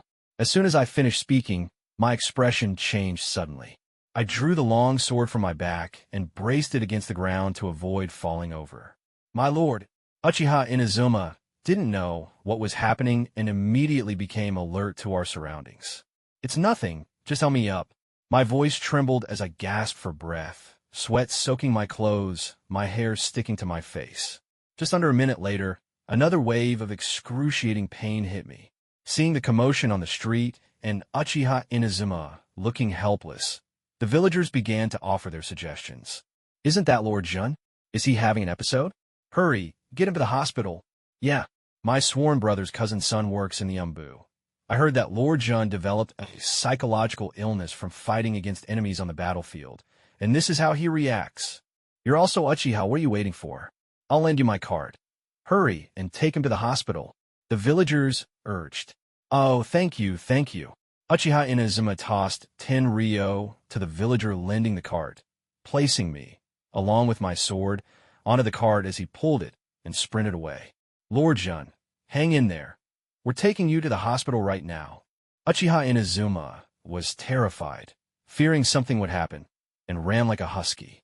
I felt like my insides had shifted, and my whole body was in excruciating pain, uncontrollably convulsing. I couldn't help but shout, "Here it comes again!" The pain was so intense, I was about to pass out. "My lord, say something, don't scare me. We'll be at the hospital soon, just give a sign." Uchiha Inazuma babbled while pulling the cart, unsure if he was comforting me or himself. I pressed my hand against my abdomen, weakly and kindly reminding him, "You're going the wrong way. This isn't the path to the hospital." Uchiha Jun, was walking back with Uchiha Inazuma, but I couldn't understand what was wrong with him. He got lost along the way. Back to Uchiha. My face was pale, frighteningly so. My shadow clones had all been blown up by that guy, Orochimaru. According to the information from the shadow clones, it was all caused by those 2 grilled kidneys. Orochimaru was too ruthless. He stuffed soldier pills into the mouths of the shadow clones, preventing them from exploding immediately, and instead tortured them slowly. One wasn't enough, so he pulled out a second and a third. All the shadow clones I sent to Orochimaru's place had been personally blown up by him. Although it wasn't my main body, the pain was very real. He was truly inhuman. "Orochimaru, you better wait. One day, I'll make you cry and beg me." I couldn't help but curse. Are you okay?" I got lost." Uchiha Inazuma was nearly in tears. In his panic, his mind went blank, and without a sense of direction, he couldn't find his way home. He usually wasn't like this. He only acted this way when he couldn't hold it in. Moreover, he hadn't made this mistake since becoming a ninja. This was the first time. Now, he not only had to endure the risk of not being able to find home, but he also had to consider the pride of being the 8th generation Uchiha Guardian Dark Ninja. I rubbed my forehead. Why were all the Uchiha I knew so mentally unstable? Just keep going straight. Uchiha Inazuma used a small cart to pull me back home. Upon entering, he started yelling for Uchiha Hakadai, then collapsed right at the doorway. "Uncle Hakadai, hurry. Jindano is in bad shape. I can't take it anymore." When Uchiha Hakadai and Uchiha Kage came out to see what was happening, they found me sitting on a cart meant for hauling dung, covering my face, while Uchiha Inazuma was struggling with the cart wheels, his face just as pale. "Bro, did you just haul dung? What happened to you?" Uchiha Kage was the first to react. She had never seen Uchiha Inazuma look this weak before. "He went to haul me." I almost squeezed that sentence out through my gritted teeth. "Inazuma, Uchiha Hakadai's facial muscles twitched uncontrollably. He tried to laugh, but stifled it so hard that his face hurt. "What's wrong with him?" I got off the cart and leaned against the wall, casting a disdainful glance at Uchiha Inazuma, feeling that he looked foolish. Could be a side effect of the sharingan. Inazuma, he gets like this when he panics, but he hasn't had this issue since becoming a ninja. Uchiha Hakadai helped us both up and carried us into the room, unsure what had scared him so badly. I was truly speechless. Uchiha Kage looked at Uchiha Inazuma, then at me, and finally at her father, whose expression was off. "Jindano, what happened? Are you injured?" Although Uchiha Hakadai didn't believe anyone in Kenoha would dare to openly attack the Uchiha, he also couldn't rule out an accident, especially after what happened last time that showed him the character of Kenoha's higher-ups. "No, it was a backlash from my shadow clone. I didn't mention that I was blown up by Orochimaru. Can I stay here for one night?" "Of course, I'll arrange a room for you." Uchiha Hakadai didn't ask why I didn't go home. The people of this generation to be protected seemed different. Perhaps they could help the Uchiha regain their former glory.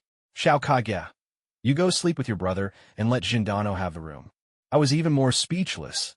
There wasn't a reliable Uchiha around now. Uchiha Kage, being a girl, was just being arranged like this. Was this how you raised a bald donkey? "Uncle Hakadai, no need to trouble yourself. Inazuma and I can make do for one night." I didn't want to take the girl's room. After all, it was just for one sleep. Anywhere would do. "Jindano, don't be polite. Just sleep in Shao Kage's room. She's not that picky." Uchiha Hakadai even explained, fearing I would misunderstand that he spoiled his child. Although Uchiha Kage didn't mind, she pouted at the table, her expression resembling that of someone being sold for glory. "Jindano, If you like a lively atmosphere, we can all sleep together. After all, Uncle Hakadai is also a bachelor. Uchiha Inazuma, just recovering, blurted this out, catching me off guard, and I almost choked on my own saliva. Shut up. Meanwhile, Kakashi returned home, clutching his stomach, and rushed to the bathroom to vomit. He never wanted to eat barbecue again in his life. Kakashi? Did you get beaten up? Hatake Tsukumo teased his son while standing in the bathroom doorway. He wasn't sure how I would train Kakashi, but he thought it was fine for him to suffer a little rather than suffer at the hands of the enemy. Though he felt a bit sorry, he still hoped Kakashi could learn a thing or two from me, as no one on the battlefield cared who you were. Father, besides strength, what do you actually value about Uchiha-jun? After throwing up, Kakashi stood up and questioned him. He believed that a strong person should be like his father, and he also wanted to become that kind of strong person. Under the halo of genius, he had always strived for that goal. He admitted I was strong, but he couldn't accept my methods. Hatake Tsukumo's teasing expression faded, and he said seriously, "You mean to ask what you lack compared to him, right?" Kakashi didn't respond, tacitly agreeing. "Strength, perhaps in a few years you can catch up to him now," Hatake Tsukumo said, sitting across from Kakashi, a rare heart-to-heart between father and son, "but you will never catch up to his way of thinking. While I also don't want to admit that there's such a large gap between peers, I don't expect you to reach his level. I just hope you can learn a thing or two." Ever since receiving a special mission from the Hokage, Hatake Tsukumo had a bad premonition, a sixth sense from years of being a ninja. He hoped his son could communicate more with me and become friends. If one day he wasn't around, his son would have someone to rely on, and he could leave with peace of mind. This was also the reason he was anxious to find a reputable teacher for Kakashi before his graduation. But why couldn't this kid understand? If he weren't an Uchiha, I would take him as my adopted son to inherit the Hatake clan. This is no joke, Kakashi. Hatake Tsukumo was very serious, not caring about Kakashi's dissatisfaction. "Father, Uchiha-jun has character issues." Kakashi finally managed to say this after holding it in for a long time. He wanted to say I was shameless and a rogue, but not wanting to embarrass his father, he tactfully recounted the bad things I had done today. Hatake Tsukumo fell silent. Just when Kakashi thought his father had finally seen through my true nature, Hatake Tsukumo said earnestly, "Kakashi, think from another perspective. If you were the leader of the interrogation department and, on your first day, found yourself as a lone commander, what would you do?" Kakashi opened his mouth, wanting to say that such a thing was impossible. But looking at my Uchiha-jun current situation, the facts are right in front of him. "Report to Hokage-sama about recruiting," Kakashi said, looking puzzled at his father. Hatake Tsukumo's expression darkened as he asked seriously, "Do you think a sub-team leader can bypass the interrogation department head and directly seek the Hokage? Why do you think Uchiha-jun had you shout about being open, fair, and just in public? Do you think he was just bored and wanted to have fun with you?" Kakashi remained silent. He actually felt this way, but he still followed through with it. "It's to win people's hearts. I have a feeling he will form a team that even the Hokage wouldn't dare to easily move against. I should have thought this through, but Uchiha-jun is actually using recruitment to take advantage." Kakashi realized his mistake, but had a very negative opinion about my character. "If you had the ability to take advantage, I wouldn't need to tell you any of this." Hatake Tsukumo paused before continuing. "In some aspects, even I can't think as clearly as he does. I'm a ninja, and when I go on missions, there's always the chance I might not come back. You can't always hide under my protection. Father, how could someone as strong as you ever fail?" Kakashi didn't believe there was a mission his father couldn't complete. There's nothing impossible, just like Uchiha-jun. A year ago, no one knew who he was. Now he's already on the radar of all the clan leaders and higher-ups. Orochimaru has never accepted a disciple. His last student was Senju Rope Tree from the Senju clan, the grandson of the first Hokage, and that was only because of Tsunade's favor. Can't you see where your gaps are? How could you not notice something so obvious? Kakashi lowered his head, remaining silent. "I'm starting to worry that the Hatake clan might be destroyed because of you." Hatake Tsukumo stood up, gazing out at the cold moonlight, a hint of sorrow in his eyes. The Hatake clan was reclusive, few in number, but that didn't mean they didn't exist. He just didn't want his clan members to be caught up in power struggles, but they needed a clan leader who could protect them to continue on. No matter how strong the Senju were, now only one remained. Father, I will become a ninja as excellent as you. Hitaki Sakumo smiled wryly. He didn't want an excellent ninja, but a Hitaki clan leader who could protect his people. Perhaps you will become even more outstanding than me. Just an outstanding ninja, though. The sun was blazing overhead, and I just wanted to sleep in. I pulled the blanket over my face, ignoring Uchiha Inazuma's calls to get up. Jindano, we need to go to the interrogation department. Didn't you say we were recruiting today? You go ahead. When you get there, find Narashikahiza and let him handle it. I'll come later, I said, rolling over and not planning to get up at all. Just as I had fallen asleep yesterday, I heard a baby crying. After finally getting the baby to stop, I wasn't tired anymore. Just as I started to feel sleepy again, the baby cried once more, repeating this cycle until morning. On top of that, I was digesting the information from the shadow clones, particularly regarding the 8 gates technique. This technique involved burning one's life force to remove the body's restrictions on chakra, releasing excess energy. To me, it was more like the martial arts and stories where one opens the 8 extraordinary meridians. Opening the first and 6 gates corresponded to the Run and Do meridians. Thus, I had been researching how to permanently open them instead of using the flawed technique that had downsides. The first gate had been opened without any further developments since then. Now that I had research results, I faintly wanted to try impacting the Do meridian, specifically the 6th gate among the 8 gates. While I was lost in thought, Narashikahiza arrived at the interrogation department. Hearing my words from Uchiha Inazuma, he let out a shocking roar that startled half of the people who came to sign up. Some even imagined that to join the 4th sub-team of the interrogation department, one had to first endure the captain's cruel punishments. Even those forcefully sent by their families began to second-guess their decisions. When Narashikahiza came out, his face was as dark as a pot bottom, filled with resentment, looking as if he had just become an unexpected father. Those signing up, come here to register. Hanaroma, skilled in illusion techniques. All other information was blank. This name caught Narashikahiza's attention. Most of the applicants were clan ninjas, with half being civilian ninjas. My grandstanding was partly for the sake of perceived fairness and justice. Without civilian ninjas, there would surely be suspicions, so he checked off this name and had Uchiha Inazuma inform him to keep him directly. This made my reputation among the civilians even better. Look, with so many clan ninjas eliminated, the first selected was a civilian ninja. This comforted many of the eliminated civilian ninjas, who initially thought something was off. Now, they believed it was simply their ability falling short. Instead of feeling discouraged, it ignited their fighting spirit. Then, Uchiha Inazuma assisted Narashikahiza in filtering the clan ninjas. At first, they reviewed the resumes seriously, but later they simply judged by appearances. Don't take the too ugly, too old, or too fat. Nara team leader, when will the captain arrive?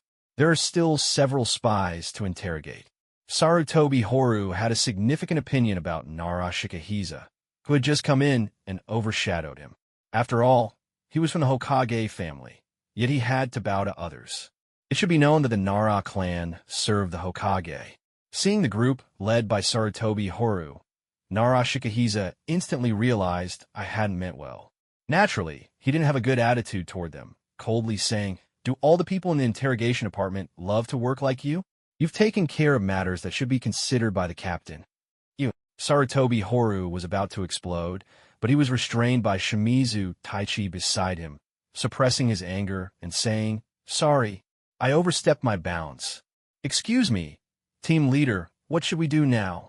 Shimizu Taichi's face was gloomy, clearly not someone to mess with, but he still followed the rules. Seeing their attitude, Narashikahiza immediately understood that I wanted him to handle this team in a way that would eliminate them without anyone knowing. That damn Uchiha Jun. Having anything to do with him was never good. Do what needs to be done. Asking him what to do, he had just arrived that morning. How would he know? I hadn't told him anything. The 3 of them ended up leaving in frustration.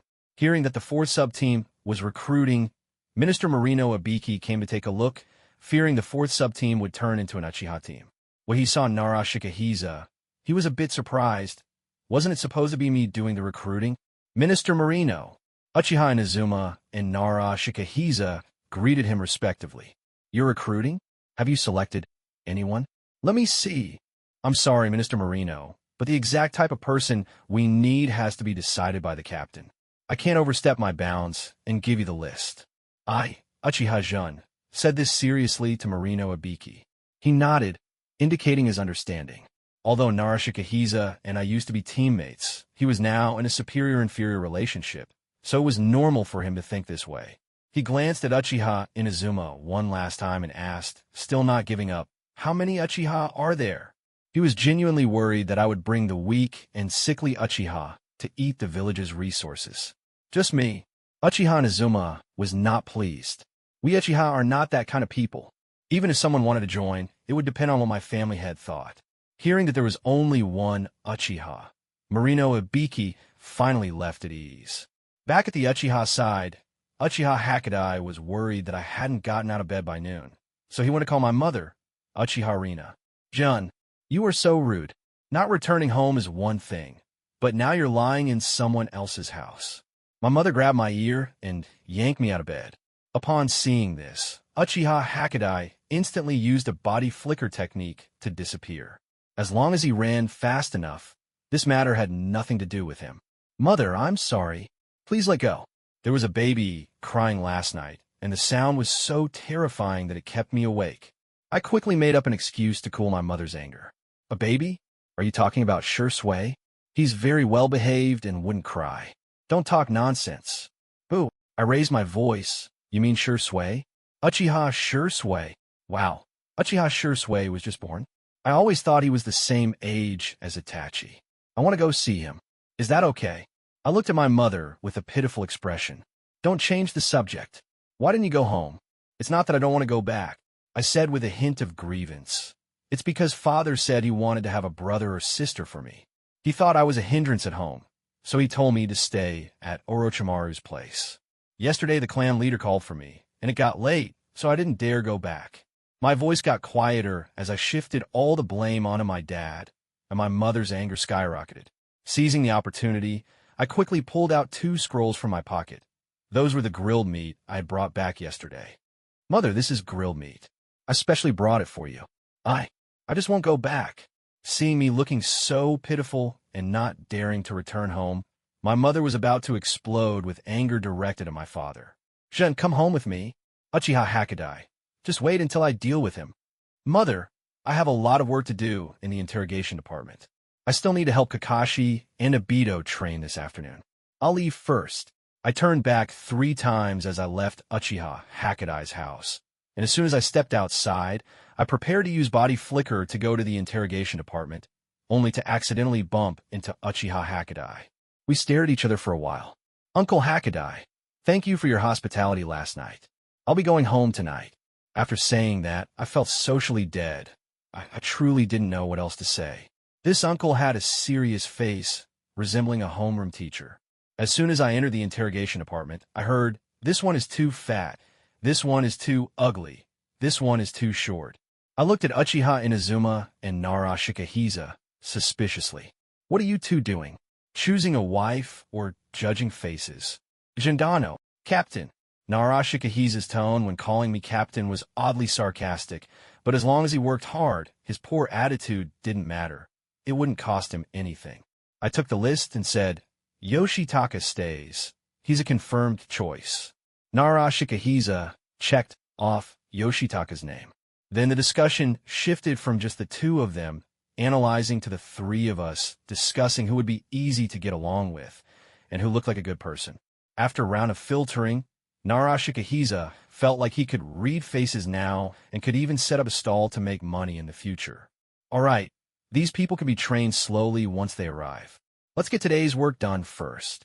I stretched and instructed my shadow clone to deliver the names to Marino Ibiki. When Marino Ibiki received the list, he found it quite strange that the numbers didn't add up to 4 groups, but they all looked quite promising, and there was indeed only one Uchiha, so he signed off.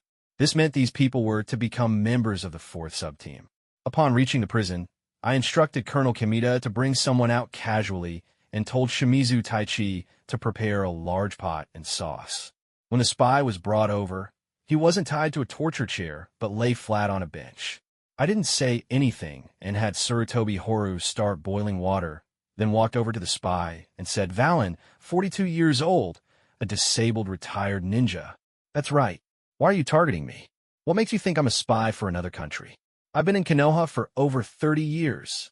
Valen yelled, refusing to admit he was a spy. Sarutobi Horu, put some chili in the water. After saying this, I also told Colonel Kimita, strip him of his clothes. Fortunately, the torture room was filled with men. While they were puzzled, they didn't ask too many questions. To be honest, I have no interest in which country's spy you are or what you're doing in Kenoha, I said, circling Valen with the sauce. I recently raised a snake that only eats meat. Anyway, I can decide the life and death of criminals in the interrogation department. As I spoke, I started brushing sauce onto Valen's body, covering him from head to toe, just like marinating meat. What are you doing? I'm a Kenoha native. What do you want? I've contributed to the village. Valen saw the pot steaming with white mist and heard that chili was added. He seemed to guess what I was planning and immediately started to struggle. I didn't care about him, continuing to brush the sauce while mumbling about how this part was fatty and that piece of tendon meat looked good. "Inazuma, how's your knife skill?" Uchiha Inazuma was taken aback and quickly nodded. "It's fine, I'm quite fast. Come, slice this piece of meat off and put it in the pot." I pointed at Valen's calf. "All right, I've killed pigs before. I have experience in cutting meat." Uchiha Inazuma seemed to suddenly understand my meaning, drawing his knife while saying, "Hang in there, brother. Your meat is a bit different from a pig's. I might need to slice it a few more times." Uchiha Inazuma was quite fast with the knife, and he began to slice at Valen's calf. Nara Shikahisa cooperatively held a plate to catch the pieces, leisurely asking, "Captain, how well done does your snake like its meat?" As I, Uchiha-jun, was about to make the second cut, Valen started screaming and crying out loud. I immediately activated my sharingan and cast a jinjutsu on him. "I'll talk. I'll say anything. Just give me a quick end." "That's not important," I said casually. "What are you frozen for?" "Keep going, this little bit won't satisfy my pet. I'm a sand ninja, sent here on a mission to take out Kenoha White Fang. I've said everything, just give me a quick end." Just as he finished speaking, the ninja, named Valen, suddenly began to bleed from all 7 orifices and died. "Going to play chess with the Grim Reaper? So soon? What a pity." I shook my head in disappointment. This guy hadn't even broken a skin and was scared to this extent. Narashikahiza had also finished taking notes on his end, and, after handing them to me, I signed without even looking. "Aren't you going to take it, Lance? You're handling it, so I can relax a bit. After all, smart people don't do foolish things. I even taught you how to interrogate a criminal right here. Be grateful I didn't ask you for lesson fees." "The water isn't boiling yet." This time, Shimizu Taichi stuttered, and the water hadn't even started boiling when the man confessed. "But he can't die. He's under a seal." Who knew he couldn't handle interrogation? Can you blame anyone for that? The Hokage was about to finish work when Marino Ibiki brought over a document from the interrogation department. "Is it urgent, Ibiki? You had to come in person." "Hokage-sama, this is the spy we caught a while back. The most troublesome one was interrogated by Uchiha." Marino Ibiki was stumbling over his words. When he saw this document, his eyes nearly bulged out in disbelief. He couldn't believe it took less than 5 minutes for the whole confession, but unfortunately, the man was dead. However, I couldn't be blamed for that. Who knew he was under seal? Another one from Uchiha-jun. The third Hokage quickly scanned through the document, understanding the entire process. "He's a capable kid. Isn't he recruiting? How's that going?" "We have quite a few applicants, but we didn't fill all the spots. There's only one Uchiha clan member." Marino Ibiki hesitated, but it seems Uchiha-jun has a preference for good-looking people. "Here's the list." Marino Ibiki handed the list to the third Hokage for his signature and approval. Normally, he could handle such matters himself, but the Hokage had subtly instructed him to pay attention to me, so he had prepared the list carefully. Hearing that there was only one Uchiha, and most of them were good-looking, the third Hokage felt relieved. It wouldn't be good to hold all the power by himself, leaving the interrogation department head without the authority to recruit and keep people. "You just take responsibility for this." "Yes, I'll handle their onboarding procedures tomorrow." With the third Hokage's approval, Marino Ibiki felt much more at ease. Recently, there had been rumors in the village about my serious psychological issues. Some civilians even approached me on the street to ask how I was doing. Others speculated whether my team had encountered something terrifying on the battlefield. Even Hyugataki had recently been said to have psychological problems, claiming he was useless. Even Nara Shikahiza didn't escape it, being dubbed the smartest brain turned into an idiot. Aside from me, Uchiha Inazuma was the busiest. Besides working in the interrogation department, he also had to keep an eye on Hyugataki. During a task report, he mentioned Taki's unusual behavior. Jindano, recently Hyugataki has been going to Nanha River often. That's a very secluded place for our clan, and not many people know about it. Nanha River. I crossed my arms and rested my chin on them, unable to help but frown. How many times has he gone? Twice. Both times it was late at night. His movements are inconvenient, and it takes him longer. I didn't dare follow too closely. He suspected that Hyugataki wanted to frame the Uchiha, and if he fell off a cliff or into the water, wouldn't we have to pay? Keep watching him and lure him to a different place. Just don't let anyone notice if you use Jinjutsu. I underestimated this good teammate of mine. I didn't expect he could find Nanha River and was trying to set me up here. I couldn't let him succeed. Having been with me for a while, Uchiha Inazuma had figured out my way of doing things. No gain without effort, prioritizing efficiency over methods, and never getting my hands dirty. Today, I arrive at the riverbank particularly early. Seeing the three of them already beginning their training, I didn't disturb them, but quietly pondered how to handle these individuals. Rin would die during the battle at Kanna Bridge, Obito will be taken by Madara, and Kakashi would just slack off. Rin was captured because, as a medical ninja, she neglected her self-protection abilities, dragging her teammates down. Obito was simply love-struck, willing to forsake the world for his beloved, and while I admired his loyalty to his feelings, he also needed to consider his identity.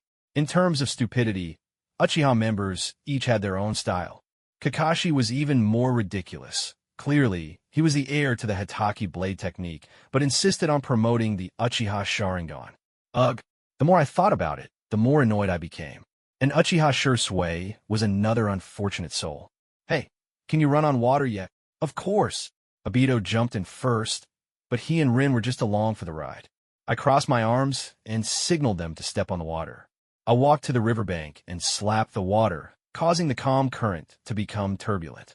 Obito was the first to fall into the water, while Kakashi and Rin panicked for a moment, but then stood steadily on the water. Obito has terrible chakra control. He needs to climb trees and walk on water for another year. Rin is good. She can learn medical ninjutsu, but she'll need to practice twice as hard in ninjutsu and taijutsu. Otherwise, she'll become a burden, harming herself and others. As for you, Kakashi, you're doing fine, but you're lacking direction. Do you want to focus on ninjutsu or swordsmanship? Hey, I'll protect Rin. Obito's head popped up from the water, yelling loudly, which only irritated me further. I coldly replied, you can't even protect yourself, and you're here bragging about protecting others. What face do you have? Are all Uchiha so shameless now? Kakashi almost blurted out. What's the point of being an Uchiha if you're a Roundjun? But he thought better of it. After all, it wasn't his fault. Obito was just like that, and the Uchiha were all cut from the same cloth. None should look down on the other. After finishing with Obito, I turned to Kakashi and asked, have you thought it through? What will you focus on? Does it matter? I won't neglect either. Kakashi, being a genius, was full of pride. He thought he wouldn't have any gaps in either ninjutsu or swordsmanship, and that learning would be a piece of cake. I frowned. Kakashi's family consciousness was quite weak. Although I wasn't much stronger, the difference was that he didn't think family inheritance was important, while I aimed to make full use of everything valuable from the Uchiha. What's your name? Kakashi was taken aback, looking at me suspiciously as if I were an idiot. Kakashi, you're not losing your mind, are you? Remember, your name is Hitaki Kakashi. Uchiha-jun. I've always wondered why Hitaki Tsukumo never instilled family values into Kakashi, raising him to be like this. Kakashi is an excellent ninja in all aspects. While good genes play a part, he seems to be too heavily brainwashed by the will of fire. All right, Today I'll accompany you in training whatever you want, and I'll take you home tonight."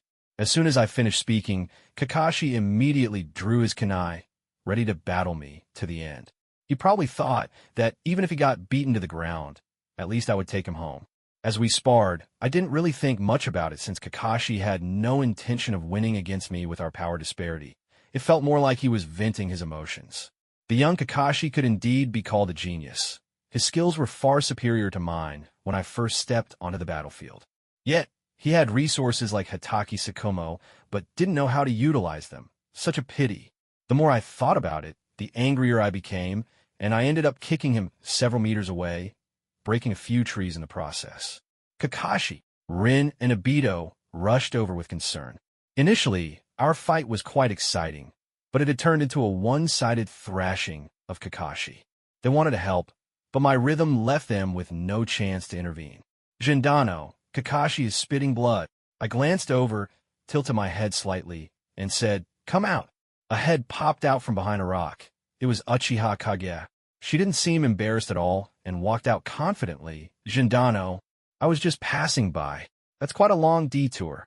You took half an hour to get here." I wasn't mad at her. The forest wasn't her home. But what she did was too dangerous. If it were Nara Shikahiza, one explosive tag could have blown off her arms and legs.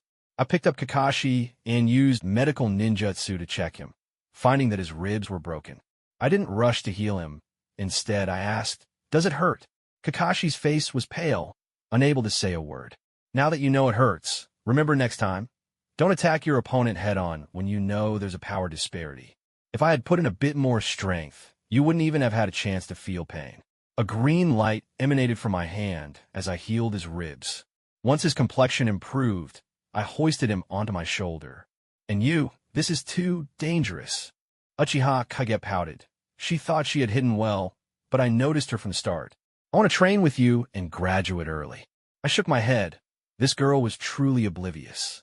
Graduating meant going to the battlefield, where countless people had lost their lives in the flames of war. Bang! Something fell into the water, splashing waves several meters high. I jumped back, avoiding the spray. The other three weren't so lucky and ended up soaked. I think I saw someone fall in. It looked like one of the Hugas. Obito stood in front of Rin, sitting on the ground, water stains on his goggles.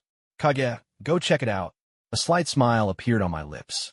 Uchiha Kage drew her kunai and walked to the riverbank, stopping at the edge. Her calm demeanor and elite aura truly resembled the next generation of Guardian Dark Ninjas. I nodded in satisfaction. Suddenly, she shouted, "Fire release! Great fireball technique!" Boom! Kakashi fell off my shoulder and rolled aside before he could even yell in pain. I looked at Uchiha Kage with a confused expression. What kind of logic was that? Didn't she worry about scalding her feet by boiling the water? Uchiha Kage, however, didn't think it was a problem. She pushed a log into the water and stood on it to check the situation below. "Gendano, there's someone. They seem to be dead." I instantly appeared on the log she was standing on, feeling the heat rising from the river. This person wouldn't drown, but they would definitely be scalded to death. Did she really need to say that? Go to the village and let them know. Get someone to come and fish them out. Obito and Rin reacted the fastest. "We'll go find someone." "Kage, you go with them." I instructed. "I'll take Kakashi home first. He's hurt badly. I'll leave a shadow clone here to keep watch." Once everyone left, I swiftly disappeared into the woods with Kakashi. Arriving at the Hatake residence, I sincerely apologized to Hatake Tsukumo. "I'm sorry, Tsukumo-dano. I lost focus and accidentally injured him, but I've already treated him. He's just left with some pain." Hatake Tsukumo glanced at Kakashi and, after confirming he was fine, said, "No worries. What ninja doesn't get injured? As long as he's still alive, why don't you stay for dinner? I wanted to talk to you." In the dining room, I sat opposite Hatake Tsukumo. The dishes on the table were all things I didn't like. A few fish, some fish heads, a plate of pig brain, several cold dishes, and a bowl of miso soup. "Jun, what do you think of Kakashi?" "I'm not sure what aspect you're asking about, Tsukumo-dano." I internally complained. Didn't he know what his son was like? Just casually say it. Don't mind me. I just want to hear your opinion. Hatake Tsukumo had a bit of self-deprecation. When it came to Kakashi, he resembled a concerned father talking about Kenoha White Fang and genius ninjas, which didn't seem to work on his son. As Kenoha's genius, Kakashi will become an outstanding ninja, but as Hatake Kakashi, he's lacking. He has goals, but no direction, trying to do too much at once. Hatake Tsukumo nodded repeatedly. I could see the problems he was aware of, and he was probably thinking of ways to address them. I rested my elbow on the table, propping my chin up, looking at Hatake Tsukumo with a half-smile, and continued, regardless of which, he hasn't formed the most basic combat thinking as a ninja. Knowing the opponent is stronger and still attacking head-on, without any precautions. What do you say? Foolish, Hatake Tsukumo blurted out. If you feel that way, why ask me? Hatake Tsukumo had nothing more to say. Well, it was his son. If he got scolded, so be it. This wasn't the first time. I've been on missions for years, and Kakashi is a result of my poor education. I calmly said, at the beginning, you wanted me to temper Kakashi's arrogance, thinking that since I was around the same age as him, and there were no friends in Uchiha, you wanted us to become mutual rivals and friends.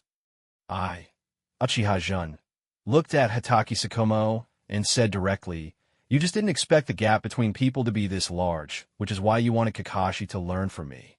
Hatake Tsukumo didn't respond or deny it. Even if our strengths were comparable, we wouldn't become friends. It's not that I look down on him. It's simply that our values differ. I changed my posture and continued casually, not caring what Hatake Tsukumo thought of me. I spend 2 hours a day training with Kakashi, and essentially, it's a waste of time. If I spent those 2 hours on myself, the results would definitely be more significant. I promised you this to repay your guidance in swordsmanship. The room fell silent. I want to know your values. Hatake Tsukumo broke the silence. All along, I had presented the image that everyone wanted to see. In the eyes of the commoners, I was the approachable, kind, and considerate Uchiha genius ninja. In the eyes of the high-ranking officials, I was a mutated Uchiha, greedy, shameless, and incapable of stirring up any trouble. So they shifted their focus to other matters. In the eyes of various clans, I was shrewd and worldly, and the clan leaders had to tread carefully when dealing with me. The fourth sub-team of the interrogation department would probably have many ninjas from Kenoha's various clans, perhaps becoming an entity even the Hokage wouldn't dare to touch. This is hard to explain. For example, if you were to sacrifice a mission to save a comrade, only to return and get betrayed and blamed by the very comrade you saved, and you couldn't clarify the situation, what would you do? I brought up a very realistic example, though I didn't know when such a thing might happen. This question left Hatake Tsukumo deep in thought. With your integrity, you would probably prove your innocence with your life. But if it were Orochimaru, what do you think he would do? And what about Jeriah? Orochimaru wouldn't care about such things. Jeriah would probably strive to prove he was right, believing that comrades are more important than missions. Hatake Tsukumo unknowingly followed my lead. I supported my forehead with my hand, looking at the uneaten food on the table, and sighed. Maybe that's why Orochimaru was willing to take me as a disciple. Honestly, I don't care what others say. It won't cost me anything. I'll eat and drink as usual. At that moment, Hatake Tsukumo realized that while I was speaking hypothetically, I was entirely serious. Unlike Orochimaru, who would never give up a mission to save a comrade, was I really the same? Hatake Tsukumo's gaze suddenly sharpened as he scrutinized me, questioning whether I would make the same choice as Orochimaru. Feeling that penetrating gaze, I stood up respectfully and said, "Thank you for your hospitality, Tsukumo Dano. I'll do my best to help Kakashi understand the harsh realities of being a ninja. As for the rest, you'll need to teach him personally. I have a mission tomorrow, so I'll be relying on you to take care of Kakashi." Hatake Tsukumo watched me leave, and our conversation left a voice in his heart saying that I might become the first to betray Kenoha in its early days, and he needed to eliminate me early. But another voice told him that if he wasn't around before Kakashi grew up, I would be the only one in Kenoha willing to protect Kakashi as long as he provided me with enough leverage. Walking down the street, I admired the scenery of Kenoha under the twilight. Jindano, are you feeling better? Have you been resting lately? I really feel inadequate for not making it into your sub-team. I was taken aback. The person speaking was a Chunin-level ninja, awkwardly scratching his head while greeting me. I'm feeling better. I've just been too tired lately. Health is the foundation of revolution. But don't lose heart. There are plenty of good positions in Kenoha. Being a school teacher is also quite good. Then I'll try to join in the next recruitment. You're so gentle, Jindano. I'm responsible. I've worn myself out. And Narashikahiza also seems to have fallen ill, reportedly shouting in madness on his first day, saying he became an idiot. Cough, cough, cough. I almost laughed out loud. Narashikahiza? An idiot? The Hokage wouldn't even become an idiot. Right. And then there's Hugataki, who is also Jindano's teammate. I heard he's gone crazy, claiming he's ill. Oh, I know about that. It was said by a friend of my third aunt's son who works in a hospital. All the tests showed he was perfectly fine, but he insists he's sick. What do you think Jindano and the others experienced on the battlefield? How could they be so young and already sick? I maintained a serious face, but instantly used body flicker to dash to Orochimaru's residence, unable to hold back my laughter any longer. Narashikahiza had become an idiot, and Hugataki had gone mad.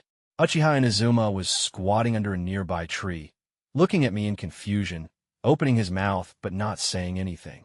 I suppressed my laughter and asked, "What are you still doing here?" Orochimaru said, "I have a hidden ailment," and wanted to check me. I have to wait for him to give me some medicine before I leave. I was puzzled. Orochimaru said you had an illness, and you believed him? Would you dare eat what he gave you? At that moment, Orochimaru's figure appeared in the corridor. I instinctively stepped back, feeling the chill in his golden-slit pupils. I had already fought him, and he still hadn't calmed down. It was just 2 kidneys. Who hasn't had a weak moment? Here, take this and see how it works. Orochimaru handed Uchiha Inazuma a round pill. Uchiha Inazuma accepted it and ate it. I was filled with black lines on my forehead. Why did that pill look like a dyed soldier pill? There were plenty of soldier pills in the laboratory, and we couldn't finish eating all the sugar-coated ones. I feel much clearer, and my chakra is abundant and flowing. Does this mean my hidden ailment is gone? Uchiha Inazuma's exaggerated expression made me cover my face, unable to look. Had he really been fooled by Orochimaru? You still need regular checkups and timely treatment, Orochimaru kindly reminded him. Ginger is still spicy. I had worked so hard to coax someone to join last time, and Orochimaru managed to secure a long-term meal ticket with just a few words. Once you're fine, go back. The village won't be too peaceful these days. After Uchiha Inazuma left, I was left alone in the courtyard with Orochimaru. Orochimaru-sama, are you still angry?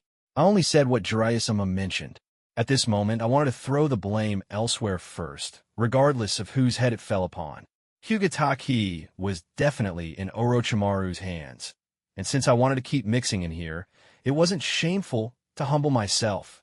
This is just a gift to apologize.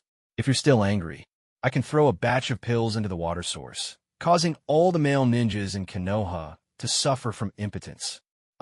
This move was truly malicious, but I was forced into it. Orochimaru looked at me, Uchiha-jun, pretending to be pitiful, with a disdainful expression, thinking to himself how he ended up taking in such a misfortunate thing, but it was still quite to his taste. Just like the gift I sent him today, he was quite satisfied. What bad thing have you done again? He knew I secretly sent someone from the Huga clan over, and I must have done something that would give the old guys outside a headache. I didn't do anything. I spread my hands innocently. Our team is all sick. I have a heart condition. Narashikaku isn't using his head properly, and Hinata has gone crazy. Who knows what a madman would do? Jun, having such a respectful and diligent disciple like you. I feel so honored. I'm also honored to have such a model teacher like Lord Orochimaru. Although these were words of mutual praise coming from our mouths, it felt like we were colluding in mischief. On the other side, my shadow clone was helping everyone search for the person who fell into the water. I heard it was someone from the Huga clan, and they sent people to look for them as well. There's no one at the bottom. We've searched several times. We definitely saw someone fall in. Obito was not giving up and continued to explain. Captain, what do you think? A ninja who didn't quite believe Obito's words ran over to ask me. I'm not sure who fell. At that time, I was preparing to take Kakashi back and was facing away from the river, but I did see someone fall in later, and it's also possible they got swept away by the water. But this is my fault for being negligent. I forgot they were still students and inexperienced. I used fire release in the water, and it almost boiled. All the ninjas were speechless. Using fire release on the water. Who else but us Uchiha would do such a thing? Everyone assumed it was Obito's foolishness since he was recognized as the bottom of the class in school.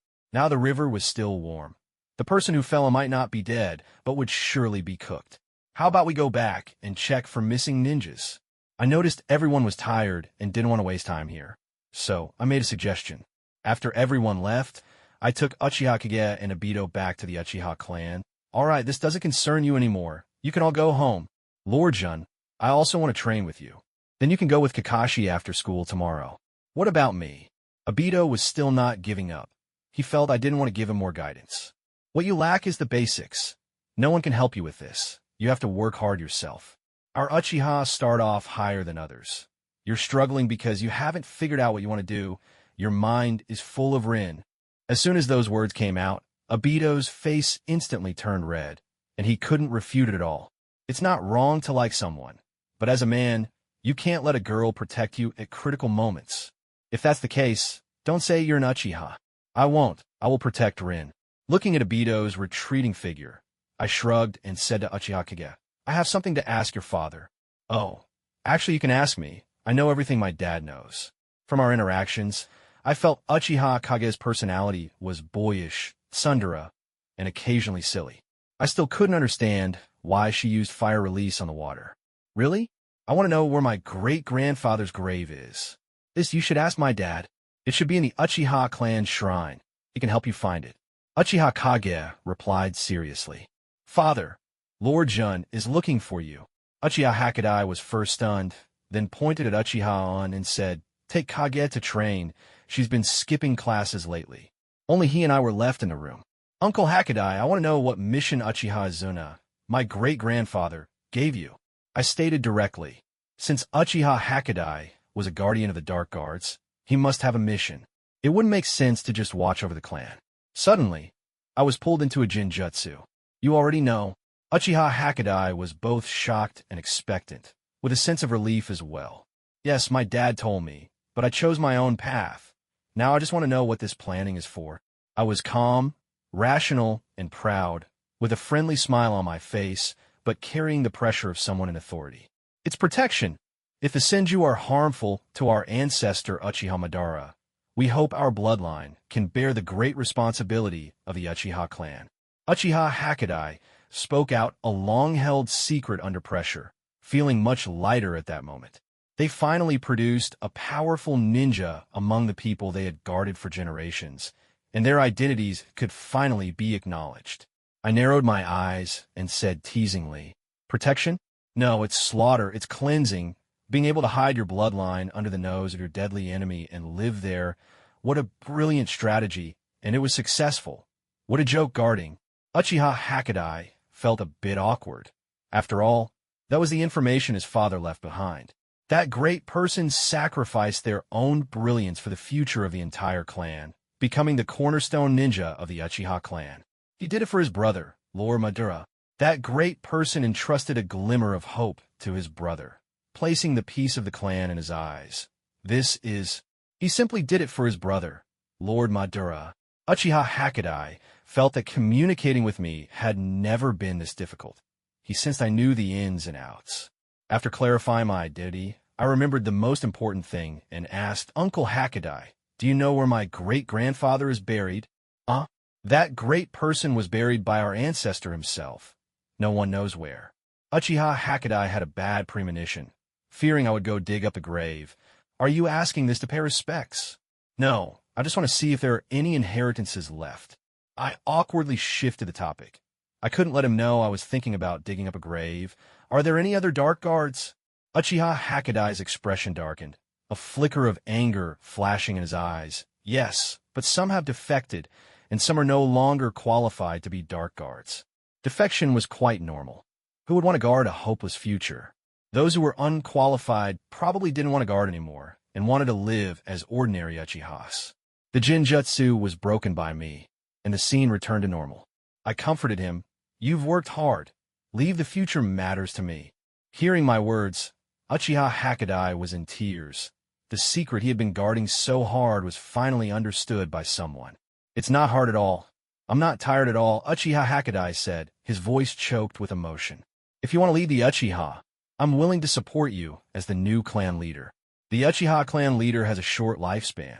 I might as well spend that time researching how to attain immortality, which is much more interesting than being the clan leader. Watching them anxiously yet helplessly is quite amusing. I waved my hand and said, the kid living next door named Shursui, right? I want to keep someone who can support me in my old age. When you have time, could you ask if I can adopt him as my disciple? Sure, they would be willing. Uchiha Hakadai nodded. Even if they were unwilling, he would have to use coercion and persuasion to get them to hand over the child. He planned to bring little Shursui over tomorrow and let Uchiha take care of him first. After relaying this, I formed the hand seals and dispelled my shadow clone. The matter of Hinata Hayate's disappearance was soon reported to the Hokage by Hinata Hayashi. The person who went missing by jumping into the river was likely Hinata Hayate from the branch family. Hokage-sama, we do have a ninja missing from our clan named Hinata Hayate, but upon further investigation, he has gone insane. So Hinata Hayashi only shared half the story, as the elder Hinata told him to only say half of what was uncertain and let others guess, regardless of whether their guesses were correct or not. Insane? He's gone insane. The third Hokage didn't believe a word, suspecting that these clans were up to some conspiracy again. Yes, ever since he was publicly humiliated by the Interrogation Department's 4th Division Captain Uchiha Jin, he became despondent and went insane. Hinata Hayashi didn't care about Hinata Hayate's life or death. After all, he was just from the branch family. However, sending so many people to search still required an explanation for the Hokage. We will help you find his body as soon as possible. If he was swept downstream and cannot be found, Hinata clan leader, please accept my condolences. The third Hokage suppressed his doubts and gave an uncertain response. Afterward, he immediately dispatched the Umbu to investigate Hinata Hayate's situation, and the results were just as Hinata Hayashi had said. Hinata Hayate truly had gone insane, with abnormal records from the hospital. This news spread among the villagers, and everyone knew Hinata Hayate had gone mad. Anything he did was not surprising. However, the third Hokage had been in this position for so long. It was impossible not to be suspicious, yet he couldn't pinpoint any flaws. Everyone could testify, and several pairs of eyes had watched him fall into the river, with a few non-ninjas witnessing it and not being able to save him. This coincidence was just too perfect. The third Hokage reviewed Hinata Hayate's performance since becoming a ninja, the number of missions and feedback from teammates, saying he was overly eager for success and harbored resentment towards the Uchiha. Being publicly humiliated and feeling stimulated in this way didn't seem wrong, but he felt deep down that this matter was not so simple. Where were Uchiha Jun and Nara Shikaku before the incident?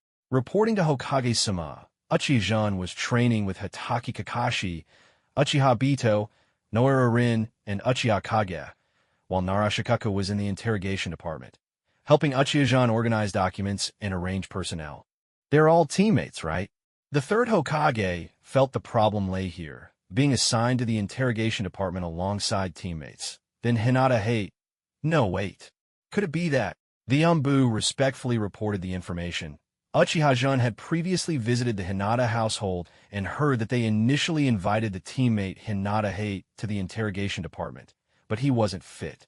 Uchiha Jun was quite disappointed, and the elder recommended Hinata Nichi to join the interrogation department, also asking him to bring back the remaining accounts. The third Hokage immediately shifted his suspicions from me to the elder Hinata, believing he wanted to secure a position for Nichi in the interrogation department, and I just went along with it. But then he felt something was off. The third Hokage always sensed something was wrong, but couldn't shake off the feeling of overthinking it. After Hinata Hayashi returned to the Hinata household, he shared the Hokage office's matters with the elder. And well done, Hayashi. I fear I cannot hold on much longer, and I'm worried about Hinata. Father, I will protect Hinata, but I don't understand why we need to go out of our way to cover for Uchiha Jun. Hayashi expressed his doubts. After all, this was using his credibility in the Hokage's eyes to help me. My child, I've lived for over 70 years and have never misjudged a person. Even if I don't help him, he will be safe and sound. It's better to do him a favor and pave the way for the future. The elder spoke a few words before becoming fatigued. You and Nichi are twin brothers. I hope that in the future, whether it's your children or Nichi's children, they are all raised by your side. Hinata needs a stronger clan leader. The elder's words left Hinata Hayashi in disbelief. This would break the rules of Hinata, allowing children from the branch family to be raised by him. If that child turned out to be stronger than his own, wouldn't that mean he would have to stand aside as the clan leader while his own child became a subordinate in the branch family? Yes, father, I will talk to Nichi. Hayashi secretly clenched his fists. How could this happen? Absolutely not. He wouldn't allow such a thing to occur. Nichi was busy with work and had no idea that his fate had already been arranged.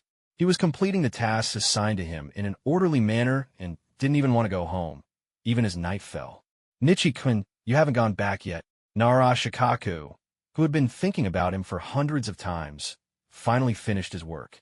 Now, most of the tasks from the 4th Division were resting heavily on him. Shikaku-kun, you haven't gone back either. Should we go grab something to eat? Anyway, there's still a lot to do, so I won't be going home tonight. All right, you really have a high tolerance for the captain. Nara Shikaku rolled his eyes in resignation. Among these people, aside from Honda Ranmaru, Nichi was the most diligent worker. He had no idea what kind of charm I'd cast on him. Lord Jun is a good person, Nichi said earnestly. Nara Shikaku didn't refute him. He had known me for over a year, and during our first encounter, I had outsmarted him. Since then, he had been extra cautious around me. For someone like him, who was sent out to be cannon fodder, surviving meant there were no good people around. Yet in some aspects, I made him feel more at ease than those so-called companions and clan members. Humans are truly strange creatures. Even if the other party is a bad guy, when they lend a hand in your time of need, you unconsciously see them as a good person. Yes, he is a good person. Nara Shikaku pondered in his heart about bringing up the matter of overtime pay with me tomorrow. He had nearly 10 million ryo on him. He couldn't just watch it and do nothing. At that moment, seeing Nichi and Nara Shikaku walking together after being kicked out by Orochimaru, I felt a bit puzzled and stood not far away, waving at them, "Hey, are you guys just getting off work?" As soon as Achihajin, appeared, one of them greeted me respectfully while the other had a sour face. "Oh, you two are working overtime." I observed Nara Shikaku with a hint of amusement, thinking that I could still squeeze some more work out of him. "I'm treating you to a meal. Tomorrow we'll set up a system. Overtime pay, triple pay for working on rest days, and I'll arrange employee dormitories for you. How's that sound? Your captain is quite considerate of his subordinates, right? You just want to treat us like tools on standby, 24 hours a day." Nara Shikaku shot back at me. Right now, the interrogation department and the prison were combined, and with the war just ending, there were prisoners everywhere along with a ton of miscellaneous tasks. Which ninja isn't on standby 24 hours a day? Look at the benefits of following me. Be grateful. I raised an eyebrow. Nara Shikaku could agree on this point. Although I wasn't exactly fair, I surely allowed those who worked with me to benefit in some way. I hoped to use this unfairness to apply for benefits from the department head, ensuring the funds were sufficient, and he would definitely obey. Moreover, I was helping him resolve the issue of money he couldn't spend. Truly a good teammate. "Let's have ramen," I suggested. "You're treating your subordinates to a meal for the first time, and you're being this stingy." Nara Shikaku rolled his eyes. A bowl of ramen cost 70 ryo, and for 3 people, that would only be 210 ryo. With all the money I had, treating them to this? Who was I trying to impress? I can't help it. I think this is the only thing that can be eaten as a meal. I shrugged innocently. After so many years, I still couldn't adapt to the food here. 2 slices of meat counted as a dish. That was absurd. 2 rice balls for a meal? Especially when rice was served with dumplings and it was rationed. What were they thinking? Who eats dumplings one by one instead of having a whole plate? "Thank you for the treat, Lord Jun." Nichi didn't mind. He hadn't eaten it before, so experiencing it was nice. TSK, what hassle. When we arrived at Ichiraku Ramen, just based on my face, Uncle Ichiraku gave us a 20% discount. "Boss, besides our 3 bowls, make as many as you can. I'll take them all to go, and please issue a ticket at the original price. Narashikaku and Nichi looked at me speechlessly. I said without a hint of embarrassment, "What are you looking at?" "This is your late-night snack on the public expense. Just have it reimbursed by Minister Mori." After eating, Nichi noticed that we still had things to discuss, so he left first. "You were the one behind Hinata Hayate's incident, right?" As we walked down the street, it felt casual, like chatting with friends, and no one was paying attention to us. "You took in a member from the main family, and now you've dealt with Hinata Hayate. What exactly do you want to do?" "Shikaku-kun, do you think you can still jump off my sinking ship?" I didn't directly answer, but posed a realistic question to him. "That depends on whether you can continue to meet my needs," Narashikaku said firmly. In fact, he knew very well that the only way to leave my ship was to end up like Hinata Hayate. "Of course I can, but I'm truly innocent." I changed the topic and asked, "How's Nichi doing?" "Not bad. Much more reliable than you. It just seems like he doesn't want to go back to Hinata." Narashikaku frowned, pondering. Our 4th Division in the Interrogation Department had considerable power in Kenoha, and he knew I was plotting something big, not expecting it to be this significant. "That's interesting. Could you do me a favor?" I secretly slipped a scroll into Narashikaku's ninja tool pouch. "Soon, I'll find an opportunity to assign you a mission to lead. I hope you'll be the only one to return." Narashikaku gave me a deep look, knowing it was trouble.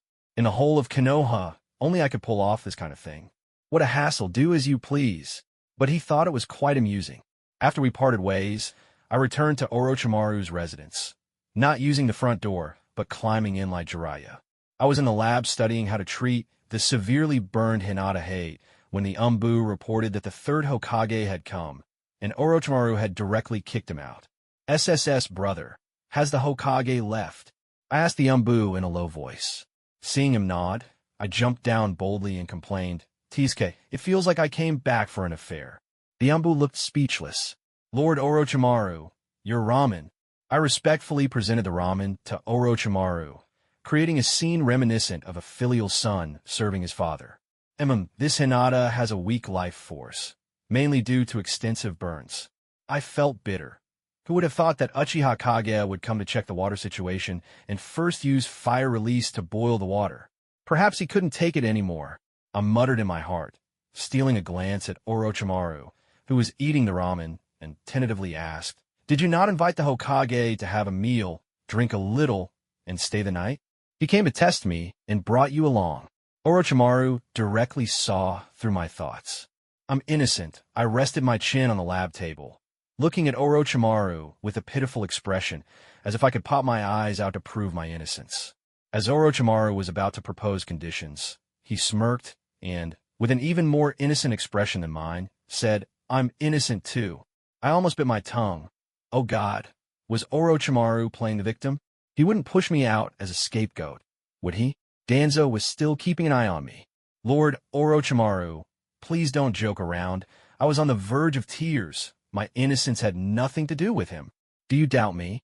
Orochimaru squinted his eyes, a cold light shooting towards me. "I wouldn't dare.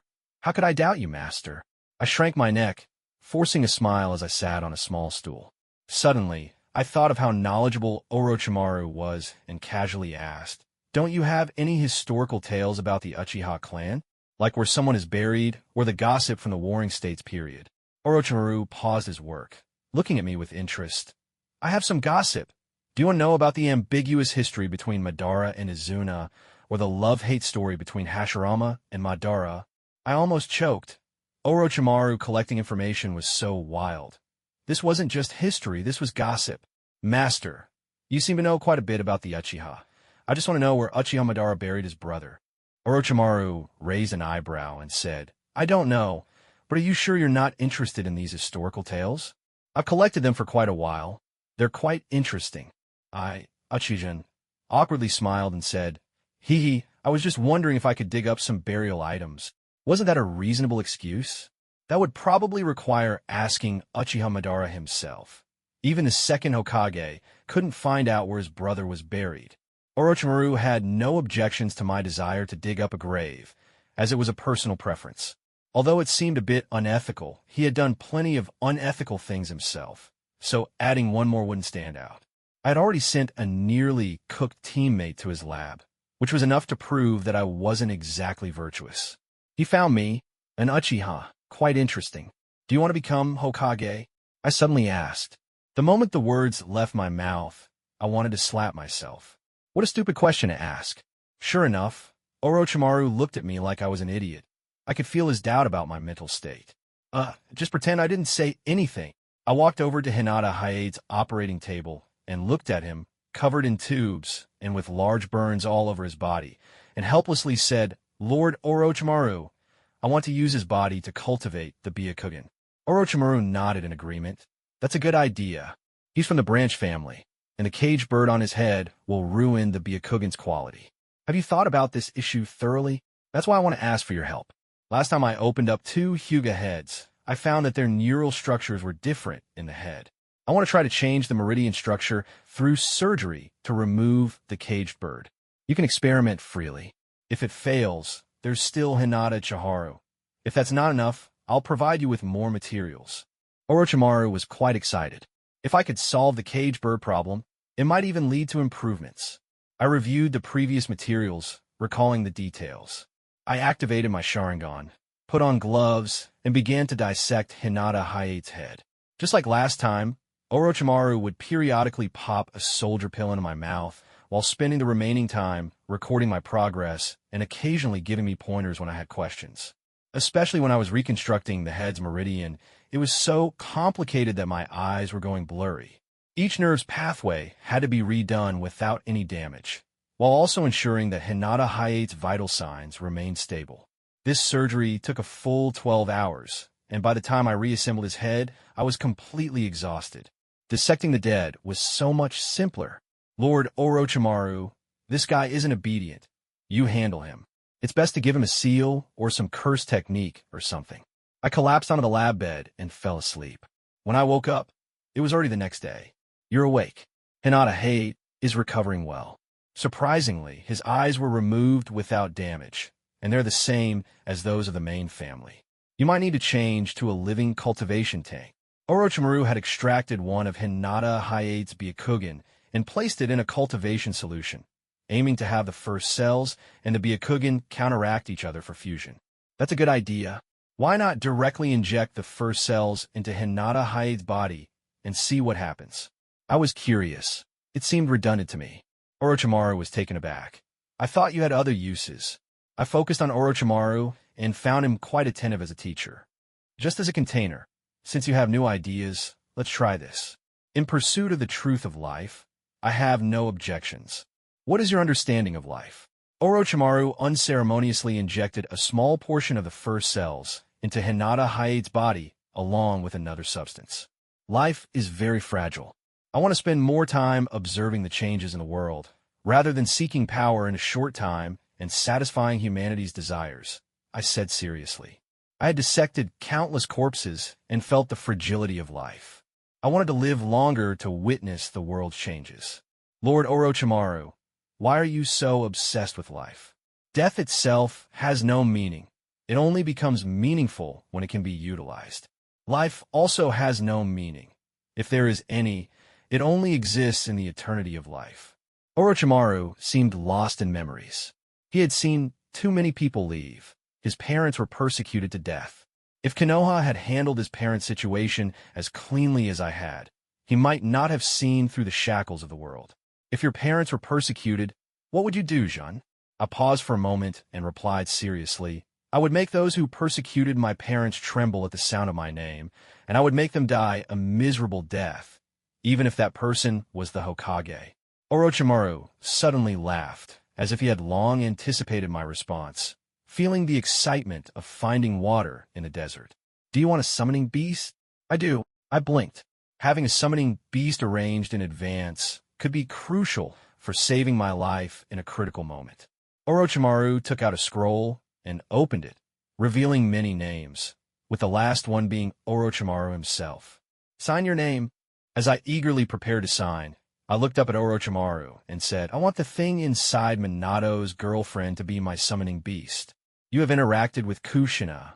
Orochimaru squinted, the corners of his mouth curling up as if devising some wicked plan, and you can sense the presence of the Nine Tails. I accidentally encountered it. and it was really fierce towards me. After signing my name, I returned the scroll to Orochimaru and rambled, especially when it opened its mouth to call me the evil Uchiha. What did I do to deserve that? I'm just a law-abiding citizen. What a lie. Orochimaru didn't expect me to sense the Nine Tails. His ancestor Uchiha Madara had summoned the Nine Tails.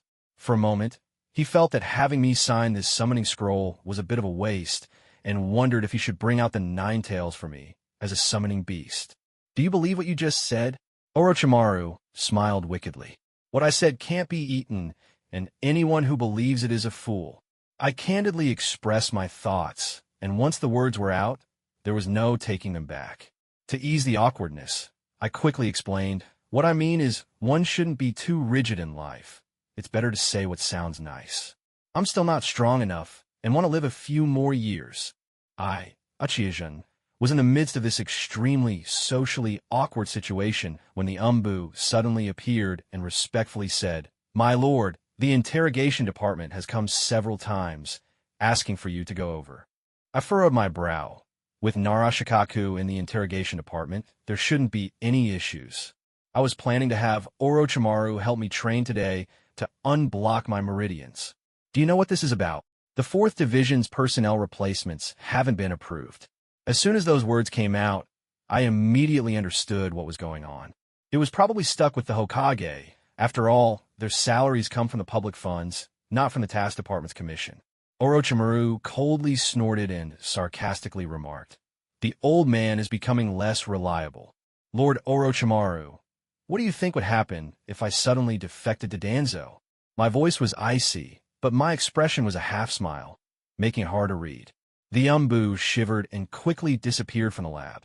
He felt I was becoming more like Orochimaru, especially when I smiled, which made the Umbu increasingly respectful towards me. "Ha, you can give it a try. It would definitely be interesting." Orochimaru not only didn't get angry, but seemed quite excited, his expression saying, "Hurry up, I can't wait to see the show." When I arrived at the interrogation department's 4th Division, the room was filled with people.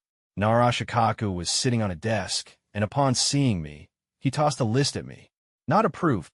I quickly scanned it and reassured everyone, "No worries, leave it to me." The clan ninjas who had been summoned here were seeing me for the first time. Their families had instructed them beforehand to speak less, listen more, observe more, and work hard, and to not provoke me. If they felt dissatisfied, they should slap themselves. If they got sent back, their families wouldn't let them off easily. Your families must have taught you how to work here, right? I looked up at the clan ninjas. Technically, they shouldn't have come until their approval was granted, but since the families knew the confirmed candidates, they sent them over early. Everyone nodded silently. "Very good. Now, Hinata Nichi, Uchiha, and Mitarashi, Maruko." Upon seeing this name, my initially serious expression almost cracked into a smile. "As the team leader, you're coming with your squad to demand our payment." When it came to demanding money, everyone looked confused. Only Uchiha seemed to get it. He somehow found some drums and distributed them to his team. They had been working in the interrogation department for several days without being paid. Since they didn't want the people, why let them work?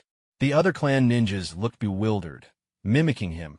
Some picked up basin lids while others made clappers, following me in confusion. "Minister Mori, I'd like to ask what this means." I respectfully placed the unapproved list in front of Mori Izumi. As Mori Izumi saw the various items the 10 or so people were holding, he felt a bad premonition. "This is the decision from above. As subordinates, you should just obey. You can't even make a decision about such a small matter as filling vacancies in the interrogation department." I was filled with confusion. This indirectly suggested that, as a minister, he didn't even have this little power. Yet he was telling me to obey. That was no different from us. Mori Izumi's face darkened. This matter indeed put him in a difficult position. He had given the list to the Hokage, saying he would handle it. And after so many days, he had taken it for granted that these people were part of the 4th Division. However, when he reported to the finance department today and sought the Hokage's signature, it got suppressed and failed the review. "Fine, we won't blame you for not having the authority. But they've worked for so many days. Their efficiency is evident. You can't just send them away without paying them." Once I said this, the clan ninjas realized, yes, they couldn't work for free after so much effort. Moriizumi's forehead bulged with veins. He knew I was troublesome. If I were simply to question him, he could still kick me out, but now I was here to demand money. Previously, the list they submitted included names, photos, backgrounds, and so on, all mixed together. He hadn't paid attention. At that time, his focus was entirely on the three big words Uchiha, not realizing that these were ninjas from various small families in Kenoha, ones that were the least noticeable. If a single division concentrated ninjas from most of Kenoha's families, the Hokage would definitely be concerned. But the issue was, as the head of the interrogation department, it was his call to fill the vacancies, meaning he would offend all of Kenoha's clans. Uchiha On's eyes turned, and he understood my intentions, pretending to be troubled. Captain, why not let it go? We can go back and explain to the clan leaders, and they will understand your difficulties. We can't offend people for our sake. Other clan ninjas followed suit, trying to dissuade me. My lord, you saved my life on the front lines. I'm willing to follow you, even if there's no pay. The one speaking was Honda Ramaru, a civilian ninja. I looked at him, feeling he looked familiar. You are from the Kurama clan. His name is Honda Ramaru. Don't go changing his name. Fagaku, who had been observing these days, realized this civilian ninja was not simple and connected him to a certain clan that had disappeared, reminding me when I mentioned Kurama. My apologies. I still haven't memorized your names. I said a bit apologetically. Once someone opened up, the others started to waver. They thought it would be hard to explain to their families. If their families knew the situation, they might even offer subsidies. This was a win-win situation. Moriizumi couldn't help but see through their thoughts. This indicated that I had the support of most of Kenoha's families behind me. Digging deeper, could it be Uchiha? The Hokage would definitely not allow such a thing to happen. If something went wrong, it would be his fault. He was caught in the middle, which wasn't easy for him either. I scoffed. I had already planted a wedge between Moriizumi and the Hokage. The waters of power in Kenoha were becoming murkier by the day. Rest assured, with me, Uchiha Jun, you will definitely not work for free. Even the Hokage has to pay. Moriizumi's face turned extremely ugly. I will propose this matter to Hokage-san.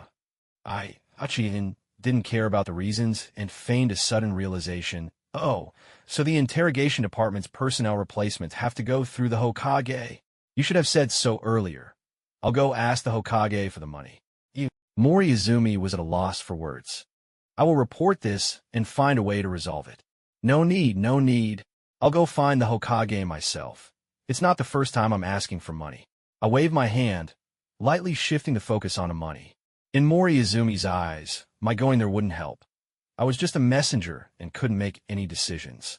What frustrated him even more was that as the head of the interrogation department, a direct subordinate of the Hokage, he wasn't trusted. How ironic. I didn't give him the chance to speak and turned to leave with my group. As we walked down the street, I deliberately slowed my pace to let everyone bang their drums, immediately attracting a crowd of onlookers. By the time we reached the Hokage's office, the entrance was packed with people. Hokage-sama, Uchiha-jun, oh, Danzo-sama, you're here too. You're a high-ranking official in Kenoha, so this should be easier to resolve, saving me the trouble of running back and forth. I was pleasantly surprised to run into Danzo here. This was perfect. Let's watch the Hokage and Danzo clash. What are you here for? Danzo was confused by my words, as they seemed to imply I was supporting him. However, remembering I was an Uchiha, he still didn't give me a good expression. I don't want to be here either. A while back, I recruited for the 4th Division of the Interrogation Department, and they've all been working for several days. Today, they said the replacements weren't approved, and since Minister Mori can't make any decisions, I came to ask Hokage-sama for the payment. Speaking of which, I have your clan members in my 4th Division. They're hard-working and quick. My team included not just Danzo's people, but also those of the Hokage, yet I deliberately only mentioned the Shimura clan, not saying a word about the Sarutobi clan. This surely pleased Danzo, who wanted to undermine the 3rd Hokage. Cough, cough. I have strict requirements for my clan members, so they are naturally diligent, Danzo said while glancing proudly at the 3rd Hokage. I don't mean anything else. I just want to ask if we can settle their wages now, so they can go back. We can't let it get out that everyone in the interrogation department has been working overtime for several days without pay. Our team's efficiency can be vouched for by Minister Mori. Danzo's little eyes sparkled. This had to be spread around. If the third Hokage were embarrassed over this, his chances of becoming Hokage would be even greater.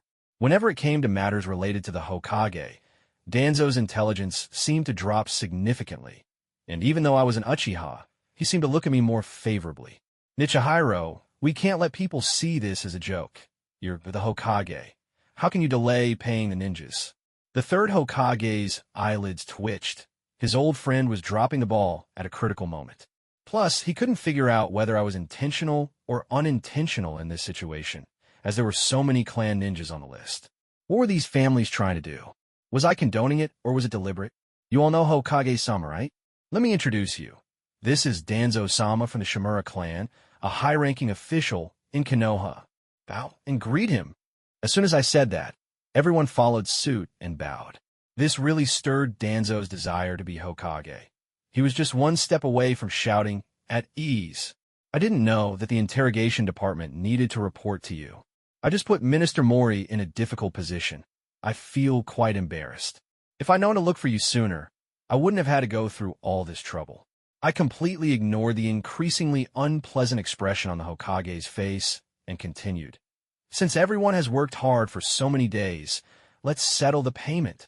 Do you even know what kind of people you've recruited in your team? The third Hokage questioned me. Ninja. I innocently turned to Narashika. You reported that all of them are Kenoha ninjas, right? Narashikaku's eyelids twitched. He knew he had to take the blame for this. Yes, they're all Kenoha ninjas, selected based on their resumes, task information, age, height, weight, appearance, and date of birth. We ensured that these people were chosen with the principle of quality over quantity, and there are still vacancies in the team. What the heck? Was this a beauty pageant? Although Mori Izumi had mentioned this, wasn't this outrageous? The third Hokage glanced at the people present, and indeed, they all had similar builds, were relatively young, and regardless of gender, none of them looked unattractive. Was I overthinking it? Nichihiro, this was your mistake. Hiring for the interrogation department is their business. Why are you meddling? What will Mori think? Danzo jumped out immediately to slap the third Hokage in the face. When arguing with the Hokage, he didn't care that I was an Uchiha. He had to let everyone know he was more suitable to be a leader than the Hokage himself. Danzo-sama is truly a good person. I thought you were targeting me last time, but now I realize you are fair and just caring for your subordinates. You are truly a model of the higher-ups. I didn't forget to stoke the flames, my expression saying, "You are my god." My team members saw me like this and followed suit. Looking at Danzo, unsure why, but they felt following my lead was definitely not wrong. Danzo enjoyed the adoring glances and felt like he was the Hokage. The third Hokage's face turned green. He wished he could kill Danzo first and then twist my head off. Just yesterday, Orochimaru said I was honest and filial. Was this what they called honest and filial? Trying to make someone die of filial piety. But there was nothing he could do about my crime. Your teammate Hinata Hade has gone missing after jumping into the river, and you still have the mood to fool around here. Between you all. Before he could finish, I was shocked. What? No way. I want to find him at the Hinata clan to come work in the interrogation department, and I even apologized for slapping him last time. But he was ill and struggled to get out of bed. How could he possibly jump into the river? That's right. My father felt guilty, so he sent me to replace Hinata Hade and work. With this statement from Nichi, it confirmed what I had said was true. The third Hokage frowned.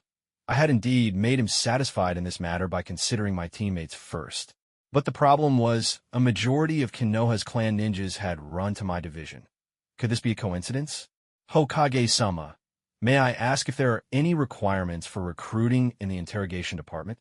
We selected based on the captain's preferences, choosing the good-looking ones, as long as they are not too bad. Narashikaku looked at the Hokage. Since I was clueless about the hiring process, he took the blame, cleverly shifting the focus onto appearances, and if it came down to it, he could just say, I was a lecher. Narashikaku's words caught me. Uchiha-jun, off guard, and I nearly choked him. Was that something a person should say? When did I ever order them to look for good-looking candidates? That was nothing short of slander. The third Hokage's gaze sharpened. The Nara clan had always been the Hokage's think tank, and now I was using the Nara clan to do my bidding. He probably felt I was inscrutable.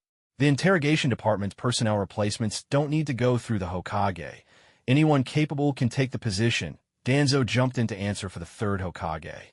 He must have thought that with Sarutobi offending so many ninjas right now, and with so many people watching, this was his moment to shine. Danzo, the third Hokage, scolded sharply, reaching his limit with this old friend. I have my own plans for this matter. Actually, Hokage-sama, if you don't want to pay, just settle my mission reward first, and I can use my reward to pay them. I suddenly remembered that my reward for negotiating with the envoy hadn't been settled yet, so I figured I might as well ask for that money back. Although it wasn't much compared to 3 mines, a mosquito's leg is still meat. What reward? Nichihiro, how can you delay paying the ninjas? Danzo yelled, completely disregarding that I was an Uchiha, raising his voice so that everyone outside could hear. Yes, it's not Hokage-sama's fault. The war has just ended, and the village is facing difficulties. We can all understand that. My display of weakness was unintentional, and I casually added, Danzo-sama, please don't get too worked up. This money must be paid, and it has to come from me. Everyone's wages need to be issued. Danzo, wanting to show off, was willing to incur losses. He believed that reputation was worth more than money. If it could be exchanged, he would willingly go bankrupt. Thank you, Danzo-sama. You're truly a good person. I'll settle the accounts with you, and it will be done today so they can go home. I didn't even know where I pulled out a small abacus and started calculating away. My mission reward is 27 million Ryo. There are 11 ninjas' wages in total, each earning 100,000 Ryo per day, plus overtime, totaling 8 million Ryo. I'll cover that 8 million. Danzo and the third Hokage's eyelids twitched. They knew that when I came for the payment, they wouldn't be able to keep their faces straight. Given how I was eating from both ends, they also had their suspicions, but without evidence. Danzo-sama, could you allow the task department to pay me first? I can have the task department lend you the money, but these people haven't been disapproved. They have a 1-month probation period, and this part of their salary will be paid together next month. The third Hokage spoke with authority, clearly displeased. He couldn't let me pay their wages. Otherwise, half the clan would become my subordinates. Now that the situation was set, there was no turning back. Clan ninjas were clan ninjas. For the sake of stabilizing Kenoha, the third Hokage compromised, but that didn't mean he forgave me. I see. It was a misunderstanding then. If Minister Mori had clarified this, it would have been resolved. Our division's efficiency is indeed the highest in the interrogation department, and overtime and late-night meal expenses should be reimbursed. I also want to apply for apartment dormitories for them to save time going home. My proposal aligned with the third Hokage's thoughts. Since we couldn't send them back, it would be better to minimize their contact with their families. Providing housing wasn't difficult, and the overtime and late-night meal expenses wouldn't cost much. You've thought this through. I'll have someone take care of it right away. The third Hokage looked at Danzo, whose face was not looking good. You need to settle Uchiha Jun's reward. Uchiha Nichihiro. Danzo gritted his teeth, his expression darkening. 27 million Ryo. He realized I was trying to indirectly seize his financial power, but as the words escaped his lips, he could only endure the pain and give me the money for the sake of reputation. Thank you, Danzo-sama. You're much more generous than my ancestor. If you have any tasks in the future, feel free to let me know. As long as the money is in place, I guarantee completion. I smiled cheekily, having solved the problem and not wanting to watch the two of them argue any longer. The moment I left the Hokage's office, a peculiar smile crossed my lips, while the Hokage and Danzo continued their heated exchange. Back at the interrogation department, the already gloomy atmosphere felt even more oppressive. Minister Mori was occasionally scolding people next door, and I scratched my ear, pretending not to hear. I had strict requirements for my subordinates, but the benefits were much better than those in other divisions. The ninjas risked their lives for what? It was all for more resources to live a good life. Working in the 4th Division, there were no bureaucratic formalities. As long as you had the ability, you could challenge the captain. Narashikaku, for instance, often scolded me for the overtime, but continued working afterward. At first, Everyone worried he would be targeted, but they later found out my temper depended on ability. Before long, my 4th Division became the top unit in the interrogation department, and other teams were envious but could do nothing about it. The vacancies in the 4th Division became hot commodities, with many wanting to transfer over. Even division leaders wanted to be ordinary members because the benefits were good, and I occasionally rewarded the staff. Those originally responsible for monitoring, Sarutobi Hamura and Shimura Taichi, also started slacking off onto the high benefits. When families inquired, they merely reported everything was normal and occasionally shared trivial matters. I, the Uchiha King, left a shadow clone in the office as a mere decoration, too lazy to even use my shadow clones. Besides the Monday meetings, I spent the rest of my time slacking off, but no one could catch me out, as my work efficiency was evident. When Hatake Tsukumo returned safely from his mission, the news spread within a day.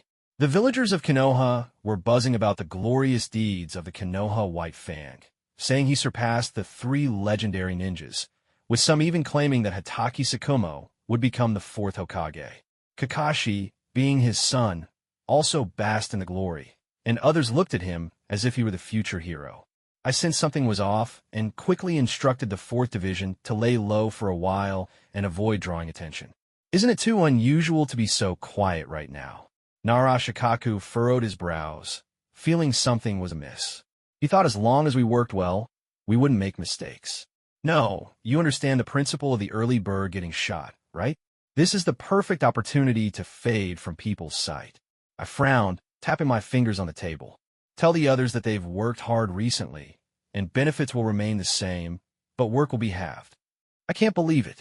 That Danzo thinks of himself as the 4th Hokage. How can he stand it when a guy like Kakashi suddenly pops up? Right now, he wishes he could just CPU Kakashi into questioning his existence, then give him a good old-fashioned punishment. His foundation has been beaten so badly by Danzo that it looks like it has gone through a 9-turn large intestine-style snake-skin movement, utterly wrecked. Especially after he realized he had been tricked into losing 27 million by Uchiha Zen.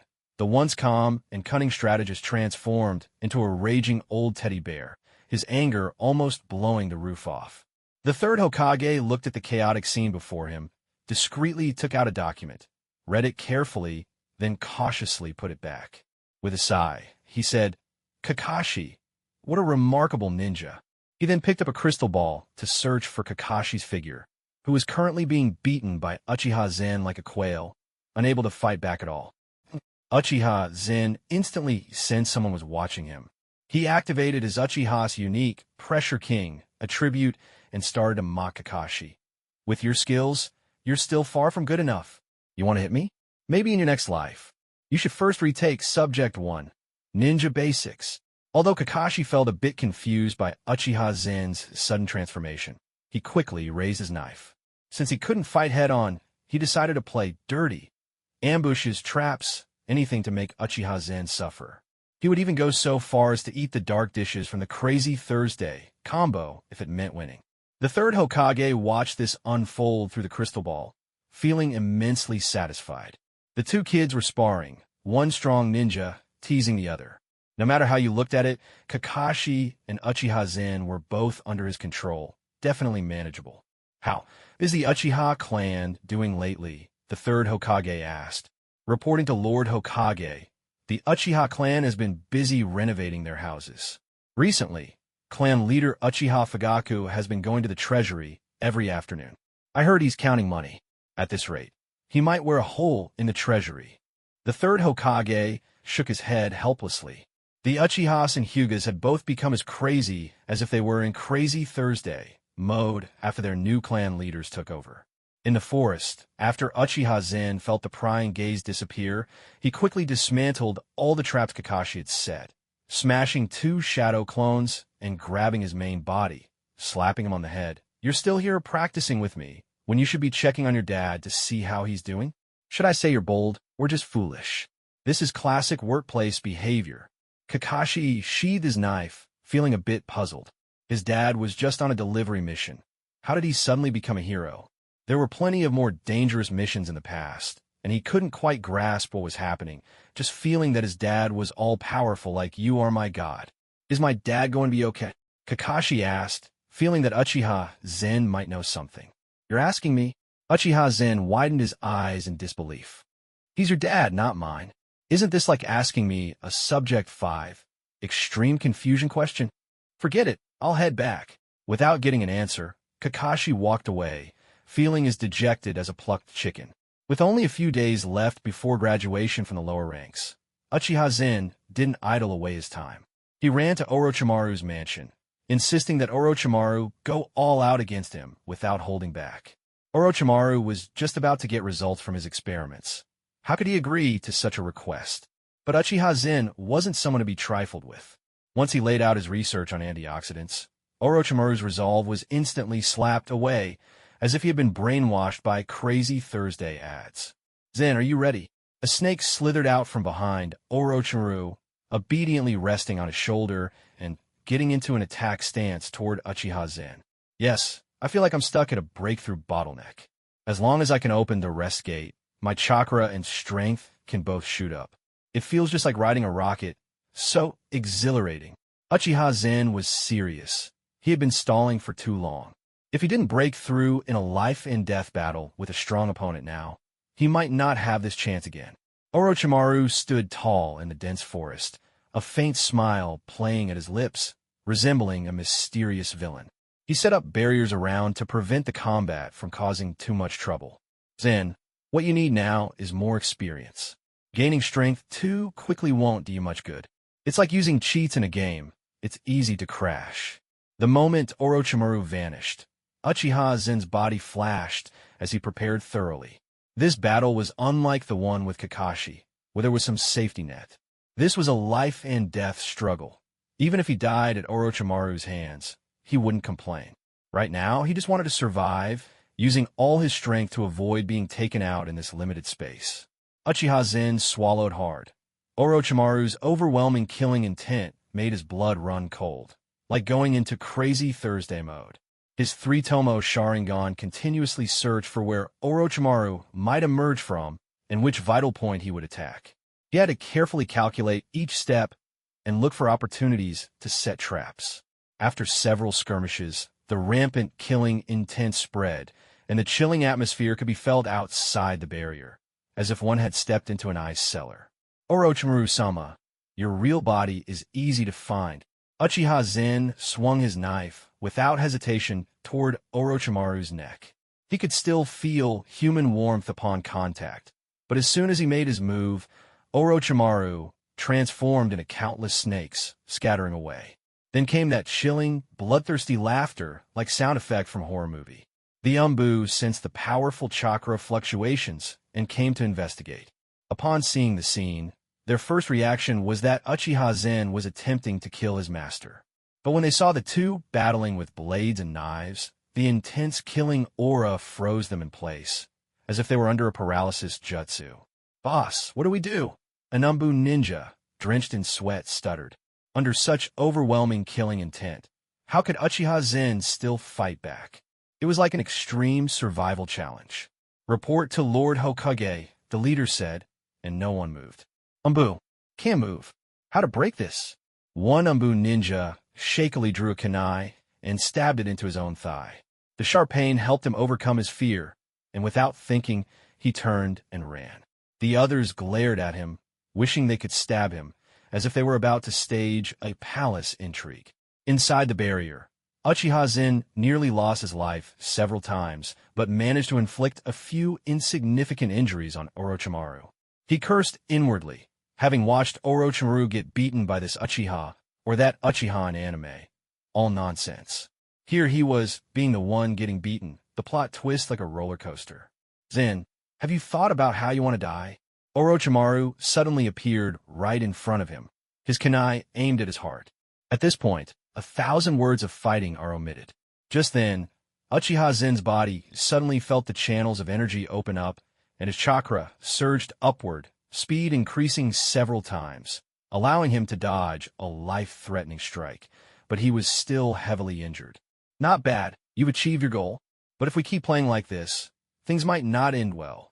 Orochimaru licked the blood from his wound and glanced sideways at the arriving Umbu and other familiar ninjas. Orochimaru-sama is not someone who fears a bad ending. Uchiha Zen collapsed under a tree, gasping heavily as he cursed inwardly. That unfortunate Itachi had misled the public into thinking Orochimaru could be taken down with an illusion. By the time he was born, if he couldn't even kill him, he'd be calling him dad. It felt like being CPU'd into questioning his life. The first to arrive, Jeriah, stroked his chin with a wicked smile, looking at the two of them and said, "Oh, Orochimaru, this is a domestic violence scene. TSK, TSK. You've got Orochimaru hurt. Not bad, kid. Are you trying to rise up to become you are my god now?" Wow. I was just treating my own injuries while muttering. If you had come a bit later, Lord Orochimaru's wounds would have healed up. It's me who's the injured one. With all these injuries, I won't be able to get out of bed for at least 10 days or half a month. I've healed my internal injuries, but I'll keep my external ones on display, going for a showy package. I shouted at the top of my lungs, "Ouch, I'm too hurt. I can't work for a while. I need a vacation." With that, I closed my eyes, tilted my head, and pretended to faint. Well, the ninjas who came were all dumbfounded. Minato, Kushina, Kakashi, Uchiha Fagaku, and even Hokage were all frozen in place, as if they had been hit with a paralysis jutsu. Even Orochimaru's expression was a bit hard to maintain. My acting was a bit crude, but I did it on purpose, haha. Uchiha Fagaku, feeling the need to break the awkwardness, asked, "Lord Orochimaru, should I take Zen back to the Uchiha? Or will you take him?" If it weren't for the Hokage being there, he probably would have wanted to turn and leave, pretending he had taken a wrong turn. Orochimaru waved his hand and said, "You take him." He probably felt embarrassed, even more so than Jeriah would be in this situation. Uchiha Fagaku walked around Orochimaru, picked me up, and swiftly left the scene. The third Hokage turned to Orochimaru and asked, "What's going on here?" He must have been cursing me, the little trickster. He knew that once Orochimaru took me as a disciple, there wouldn't be any good outcomes. Orochimaru glanced around. The forest was a mess, the terrain changed due to explosive tags, and quite a few fish had been blasted out of the river. He casually said, "It's been too long since I trained a disciple, so I had some free time today." Just that one sentence left everyone speechless. But the chilling killing intent around him didn't seem like mere training at all. Some began to feel sympathy for me, thinking I was too unlucky to have such a master. As Orochimaru left, he passed by Jeriah and casually remarked, "Don't forget to pick up the fish." With the two main characters gone, the rest of us exchanged glances. The Hokage waved his hand, and everyone dispersed. Back at his mansion, Orochimaru took out a kunai stained with blood, divided the blood into 10 samples, and put them into test tubes, mumbling, "Well, at least it wasn't a waste of effort." When I returned to the Uchiha clan, I immediately sprang back to life, jumping off Uchiha Fagaku's shoulder and saying, "I'm exhausted. Thank you, clan leader." Uchiha Fagaku looked at me suspiciously and asked, "Zen, are you all right?" My chest injury looked serious. I said solemnly, "How can I not be fine? That's Lord Orochimaru. He was trying to kill me during training." Uchiha Fagaku didn't know what to say. I looked fine except for a bit more blood. He noticed some Uchiha ninjas looking at me unfavorably and warned me, "Sorry, Zen, about the interrogation department situation. Some clan members are unhappy with you, so try to bear with it." I deliberately elongated my tone and said, "Oh, unhappy, huh," with a wicked smile. "Then let them stew in it. Otherwise, I can't guarantee you whether their kidneys will still be functioning." Haha. In fact, it wasn't just the ninjas who were unhappy. The high-ranking elders of the Uchiha clan were too.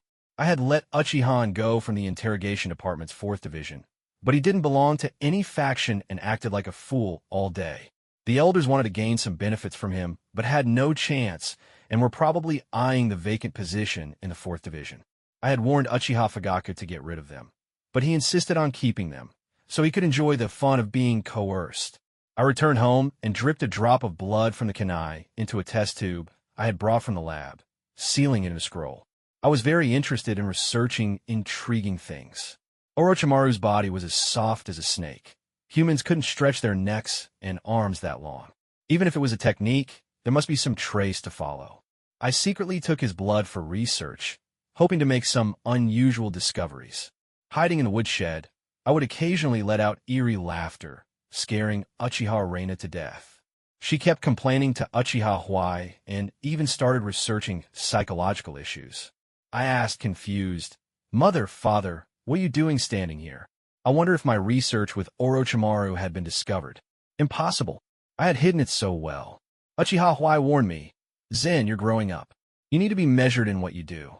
He glanced at the distressed Uchiha Reina, still a bit resentful. "Don't make your mother worry about you all the time."